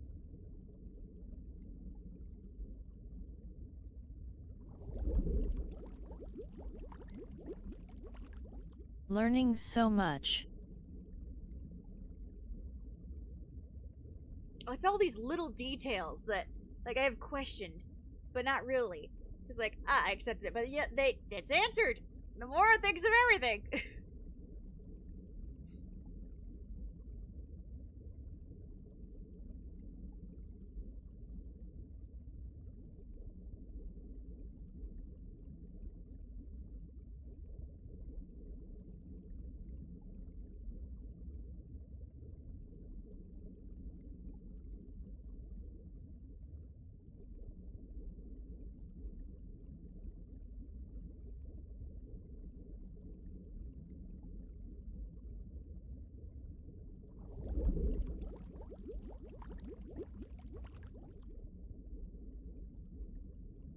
Kairi produced no Heartless, instead of vanishing her body remained in the realm of light. In other words, both the nobody called Nominate and the Heartless, proof of a lost heart, are extremely unstable beings who lack the bodies needed to produce a nobody. Therefore, they also lack Kairi's memories.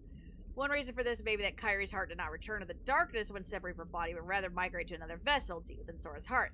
That is, Nominate is an alter ego of Kairi who directly interfered with Sora's heart. Could this be why Sora and those hearts are connected and were able to have their memories controlled?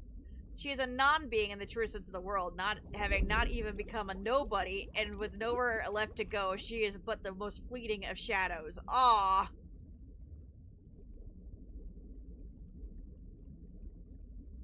Yeah, I never thought of that. Nominate doesn't even have Kairi memories to, like, imagine what being human would have been like. You know, she's literally an infant. She's a walking infant. You know. Born in a castle, all by herself, not knowing what's up or down, just knowing somehow that she can mess with this kid Sora's heart. Oof. That's rough.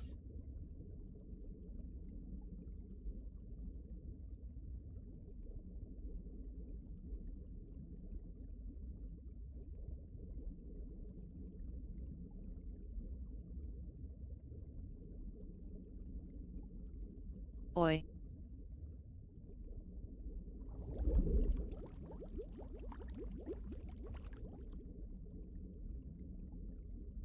Like I said, Bear is Shadow, and the only thing she can do is fuck with the one who basically gave her life to begin with, aka Sora. Damn.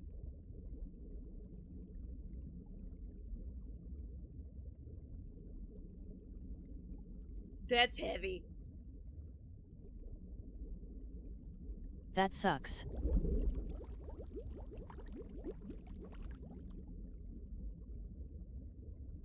But it kind of works out for her in that way, because, like, Roxas, once he figured out he had Sora memories, had, like, such the big... That's so sad.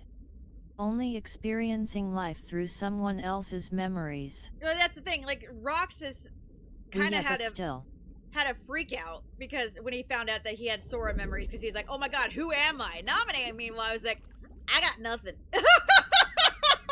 The poor thing. Asterisk well. So, like, at least, I mean, Naminé did kind of have, like, an identity crisis. More rather, like, she's like, you know, not Kairi's the one that they all miss, not me. Nobody really needs me and misses me, because I literally was just, I got nothing. And everybody's like, no, that's not true, you know? But, like, it makes more sense now, where she's like, I should just disappear, because she had no feeling of belonging to anything. That's so sad.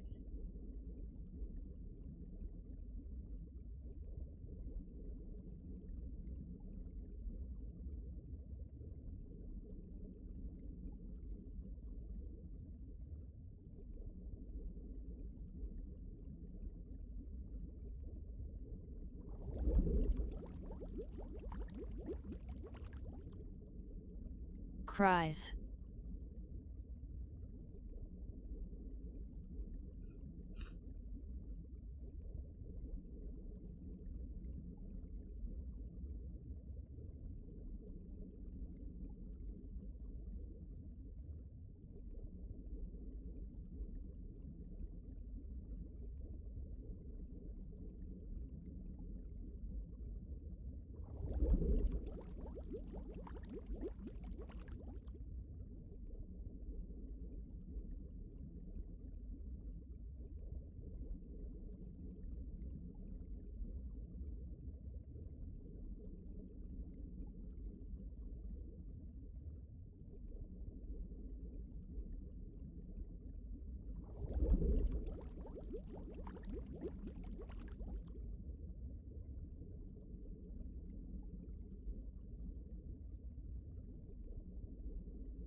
Diz?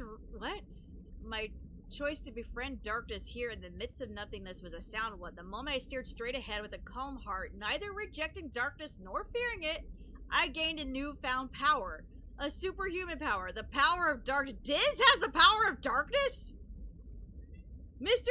Ansem the Wise has the power of darkness?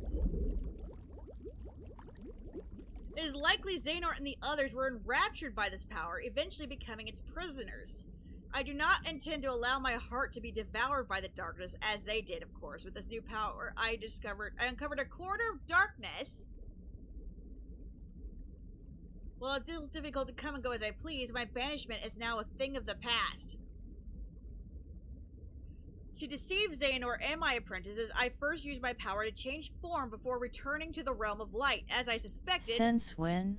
Apparently, when Ansem got banished to the realm of darkness, he wandered around a bit until he got the power of darkness, and that's how he escaped. And that's how he changed himself into Diz. That's what it says here.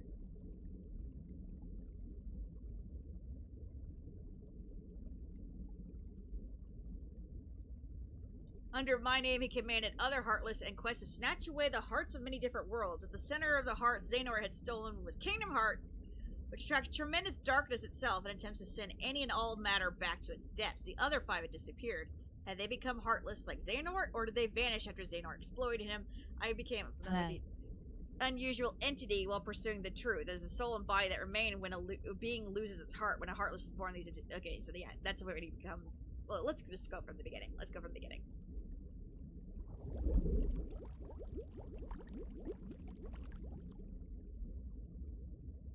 subterranean garden, nurtured by pure water that is the source of life, fragrant flowers, bloom in abundance. Tibby, what are you doing? The people face every day with hopeful smiles, but then there is light, darkness always lurks. I must solve this mystery, the darkness of the heart. This paradise depends on it. One of my apprentices, Xehanort, has volunteered to be a subject. The man has served me ever since I nursed him back from death's door some years ago. He had lost all his memories at the time. Mental immaturity is surely due to his young age. If I explore Xehanort's heart with psychological tests, I may be able to recall the past locked within. Evan has also shown great interest in Xehanort's memories, but is he really the right subject?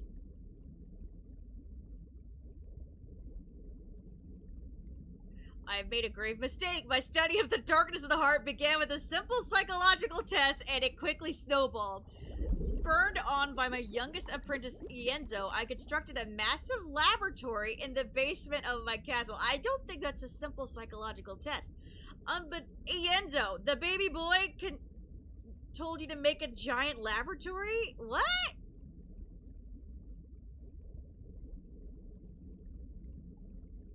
Mr. Ienzo, could you please make a giant laboratory for me, the boy who barely speaks?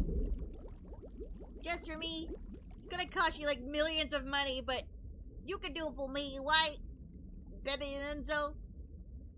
Unbeknownst to me, my 6 apprentices then began collecting a large number of subjects on which to perform dangerous experiments into the darkness of the heart. As soon as I found out, I called my apprentices together and ordered them to not only cease their studies, but to destroy the results of their research. What on earth was happening within the hearts of my 6 beloved apprentices? While pursuing the mystery of the darkness of the heart, could they themselves have strayed into its depths? Yet I remained the most foolish fool. Like, what did you think you were building the giant laboratory for? Like, why did it have to be so big? And yet you're surprised they filled it up. I don't understand, dude. Where did you get the funding? We are not meant to interfere in the depths of another's heart, no matter what our reasons for doing so, and my error plunged me into despair. A visitor from another world soothed my dejected soul. A tiny king named Mickey, wielding a legendary key in his keyblade.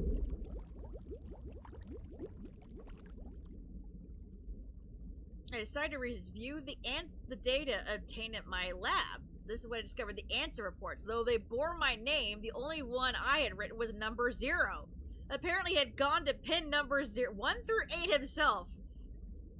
Yes, the first subject in my really? Wait a minute. There isn't a 0. Oh wait, this one.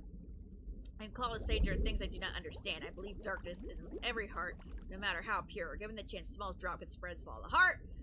Darkness, how is it born? Okay, and then after this, Xehanort fills in the rest. Okay, cool.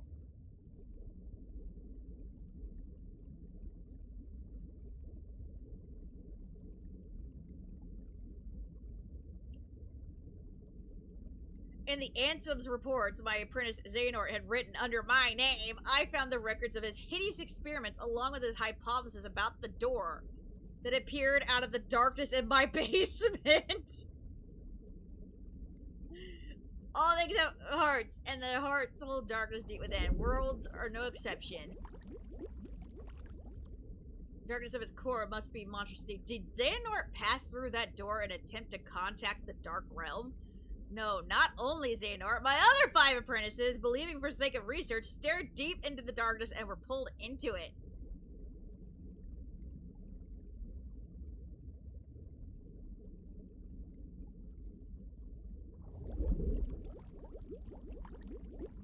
Darkness in 0. Darkness in the midst of nothing. Thus I shall be known as Diz. Discarding the stolen name. Wow. Darkness in 0. Free from work. Yay. Yay! Okay, so that's what it means. Darkness in 0. Wow.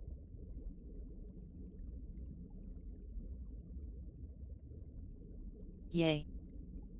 Well, now we know what Diz means. I thought it was just, like, him trying to be Disney, but also not Disney.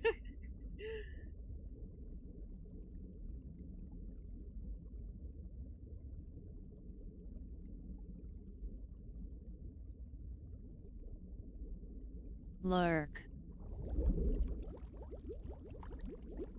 How long have I been here, banished to the realm of nothingness? It's only by relying on my anger and hatred that I've been able to retain my sense of self here, where all existence is nullified. And the anger I feel for stupidly allowing myself to be betrayed. I cannot continue to idle away my time here. What are Xehanort and the others attempting to do?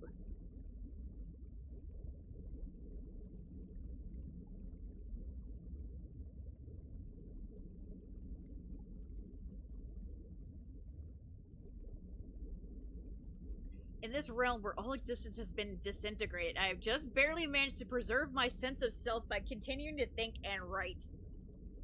Time is lost, all meaning. Eternity is but a moment here.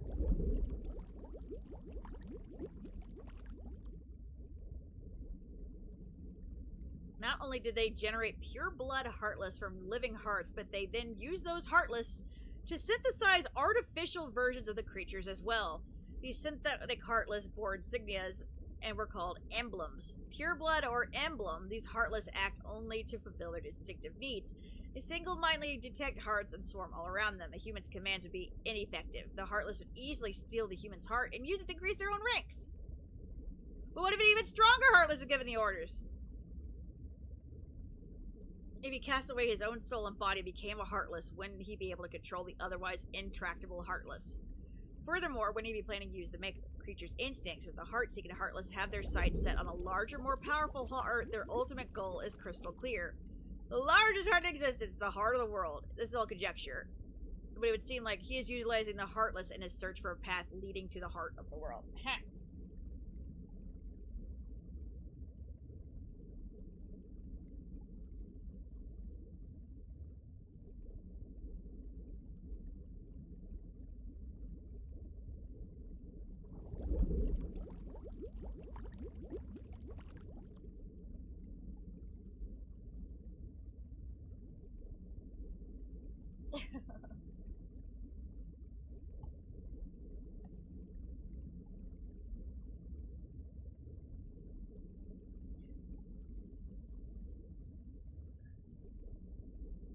Extract darkness from a person's heart. Cultivate darkness in a pure heart. Both suppress and amplify the darkness within.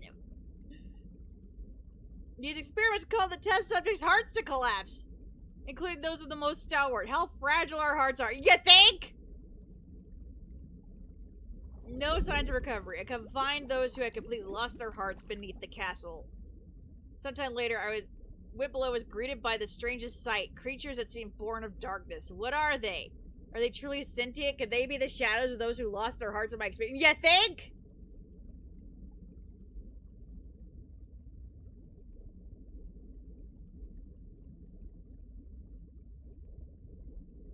There's no shortage of test samples. They are multiplying underground even as I write this report. They still need a name. I'll call them Heartless. They appear in groups that are multiplying rapidly. I provided them both living and non-living samples. They responded only to the living. So you fed people to the Heartless? They seem to multiply after absorbing something from the creatures. Their prey vanishes without a trace. To believe the Heartless are taking hearts.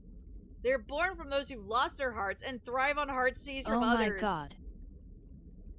The hearts taken by the Heartless become heartless themselves. Though I lack proof, I am confident in this hypothesis. I must study their behavioral... Xehanort! Though they lack emotions, they do seem to have some intelligence. How to communicate with them? It just occurred to me. Could they be the darkness in people's hearts? Oh my fucking god, Xehanort! To study the Heartless behavior, I picked one out for observation. It wiggled its antenna as if sensing a target, headed deep into the castle, the deepest part of the castle. Its antenna began vibrating as if searching for something. Suddenly a strange door appeared. I've never known of its existence. It had a large keyhole, but didn't seem to be locked, so I opened the door. When I saw on the other side, mystified me. What was that powerful massive energy? That night, I observed a great meteor shower in the sky. Could it be related to the door that I have opened? Xehanort created a Heartless. let one go. The Heartless are supposed to find the door, the keyholes, right? And since they're already open, like Nomura just told us, anybody can open it. But when you open it, you bust open the shell that surrounds the world. And so meteor showers happen. Oh my god.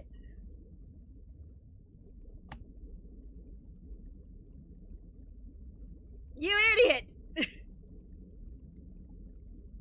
Core of energy lay beyond the door sought by the Heartless. It may be the ultimate goal of the Heartless, but what is that energy? I have devised a hypothesis based on my observations of the Heartless. Heartless feed on others' hearts, and they yearn for that energy core. That thing beyond the door must be a heart too, the heart of this world. Excuse me, there is no proof, but having felt that immense energy, I am certain. That was the heart of the world. The Heartless are trying to take hearts not only from all living creatures, but from the planet itself. But what do they mean to do with the heart of the world? I'm studying material from the meteors that rained down that fateful night. What a find! The material is foreign to our world. It's elastic to the touch, and when the two pieces are combined, they bond easily. None of the records even mention such a substance. Was it introduced to this world when I opened the door? I wonder how many other such materials drift through the atmosphere of this tiny world. I wish I could soar off and find out. Could there be uncharted worlds up there? My curiosity never ceases to grow. But I should stop speaking of such unrealistic dreams. For now, there's no way to venture outside this world. My people and I are all but prisoners of this tiny place. Well, if Heartless are going around, fucking up keyholes, and then making meteor showers, that would explain why Heartless have gummy ships. Like, Heartless are making the ships from mess that are created by the broken shells of the worlds they take over. That's fucking weird. But it also makes too much sense and I hate it. All Heartless are secretly engineers.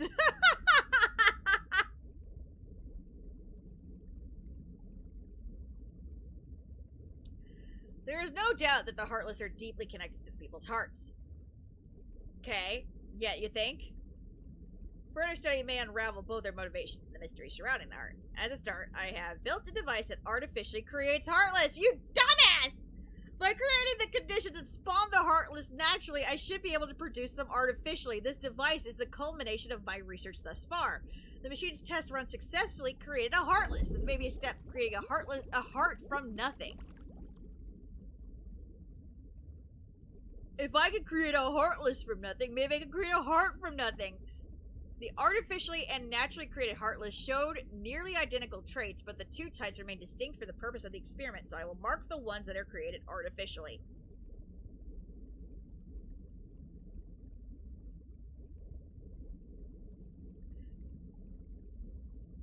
Simply astonishing. Today I had a guest from another world. He's a king, and his vessel is built of the material that composed the meteors. He called the pieces gummy blocks, and seeing that my opening the door has opened a path to interworld travel.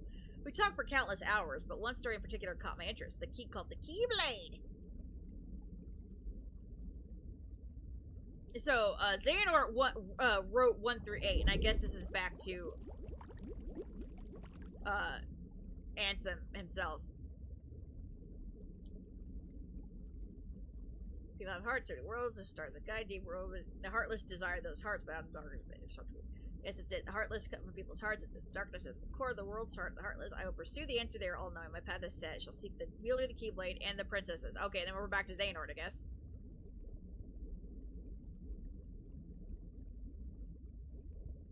Oh wait, no, maybe 9 is also Xehanort. So he talked to Mickey for a while, I guess. Mickey's just so sociable and just happily talking about the Keyblade, I guess. One legend says its wielder saved the world, while another says that he wrought chaos and ruin upon it. I must know what this Keyblade is. A key opens doors. It must be connected to the door that I have opened.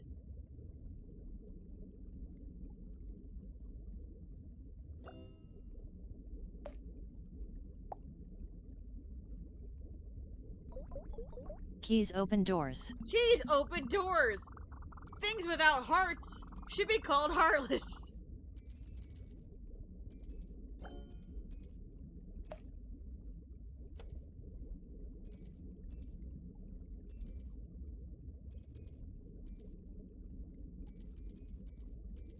you leave a bunch of creatures together, they He's multiply. open doors, Sora.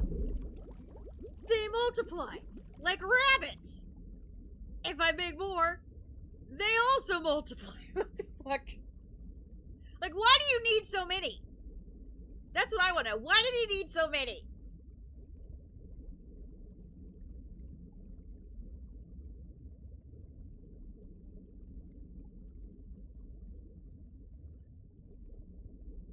The Heartless desire those hearts, born out of the darkness of people's hearts. They seek to return to a greater heart. That's it. The Heartless come from people's hearts, as does the darkness. It is the core of the world's heart, the world of the Heartless. I will pursue the answer there and become all-knowing.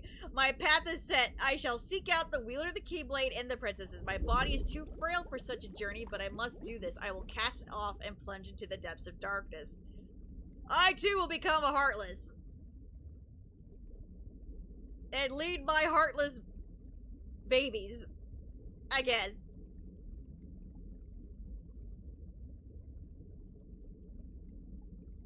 Open the door to a world's heart causes the walls to crumble. These fragments are seen as shooting stars. It explains why the gummy blocks can travel freely to other worlds. I know the catalyst of this collapse, the appearance of the Heartless. However, it will take time to search out other worlds' doors and retrieve each heart. Furthermore, the doors can be locked using a Keyblade, making the heart forever unattainable. I must take action before the wielder of the key appears in this world. If the princess and the Keyblade are connected, they should resonate. I've chosen a girl! I don't know if she holds the princess' powers, but I'll find out. She may lead me to the key bearer. I shall set her free and observe.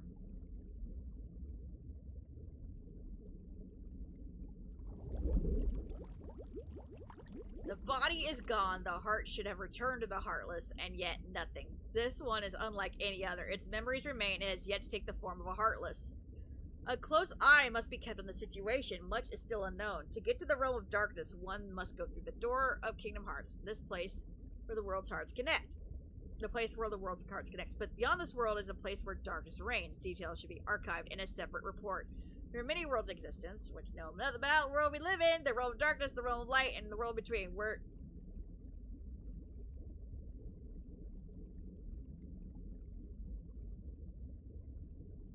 Its memories remain, and yet has taken the form, yet to take the form of a Heartless.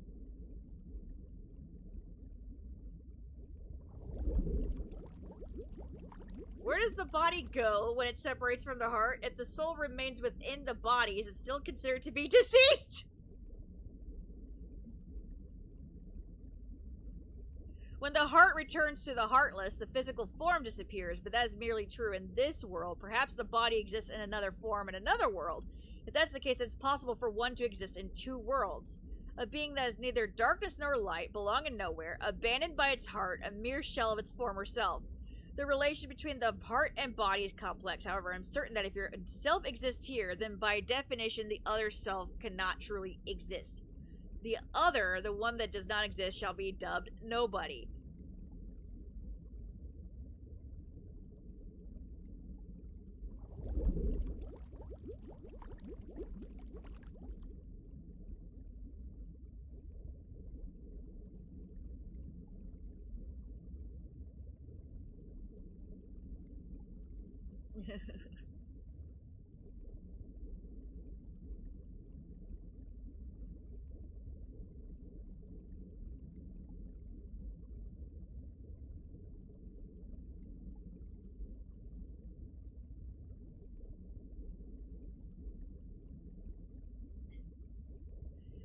Oh, damn.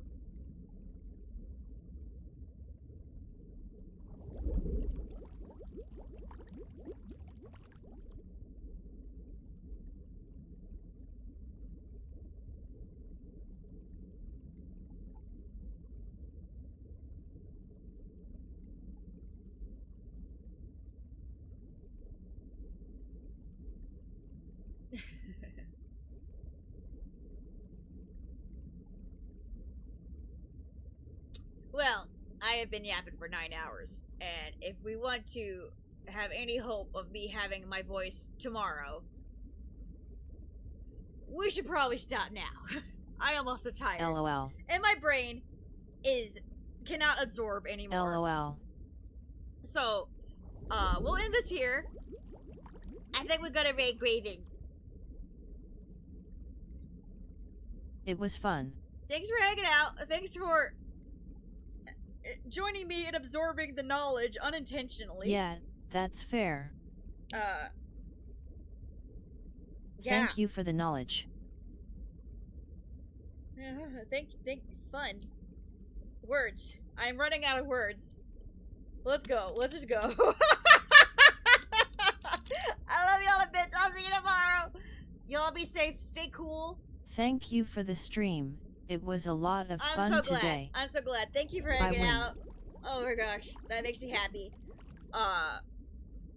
Yeah, so let's do that. Let's raid Graven. Everybody get your dancing emotes ready. Bye bye. Bye bye. I love you. I'll give you a choo and a choo and a choo choo choo. Going fat. A foot.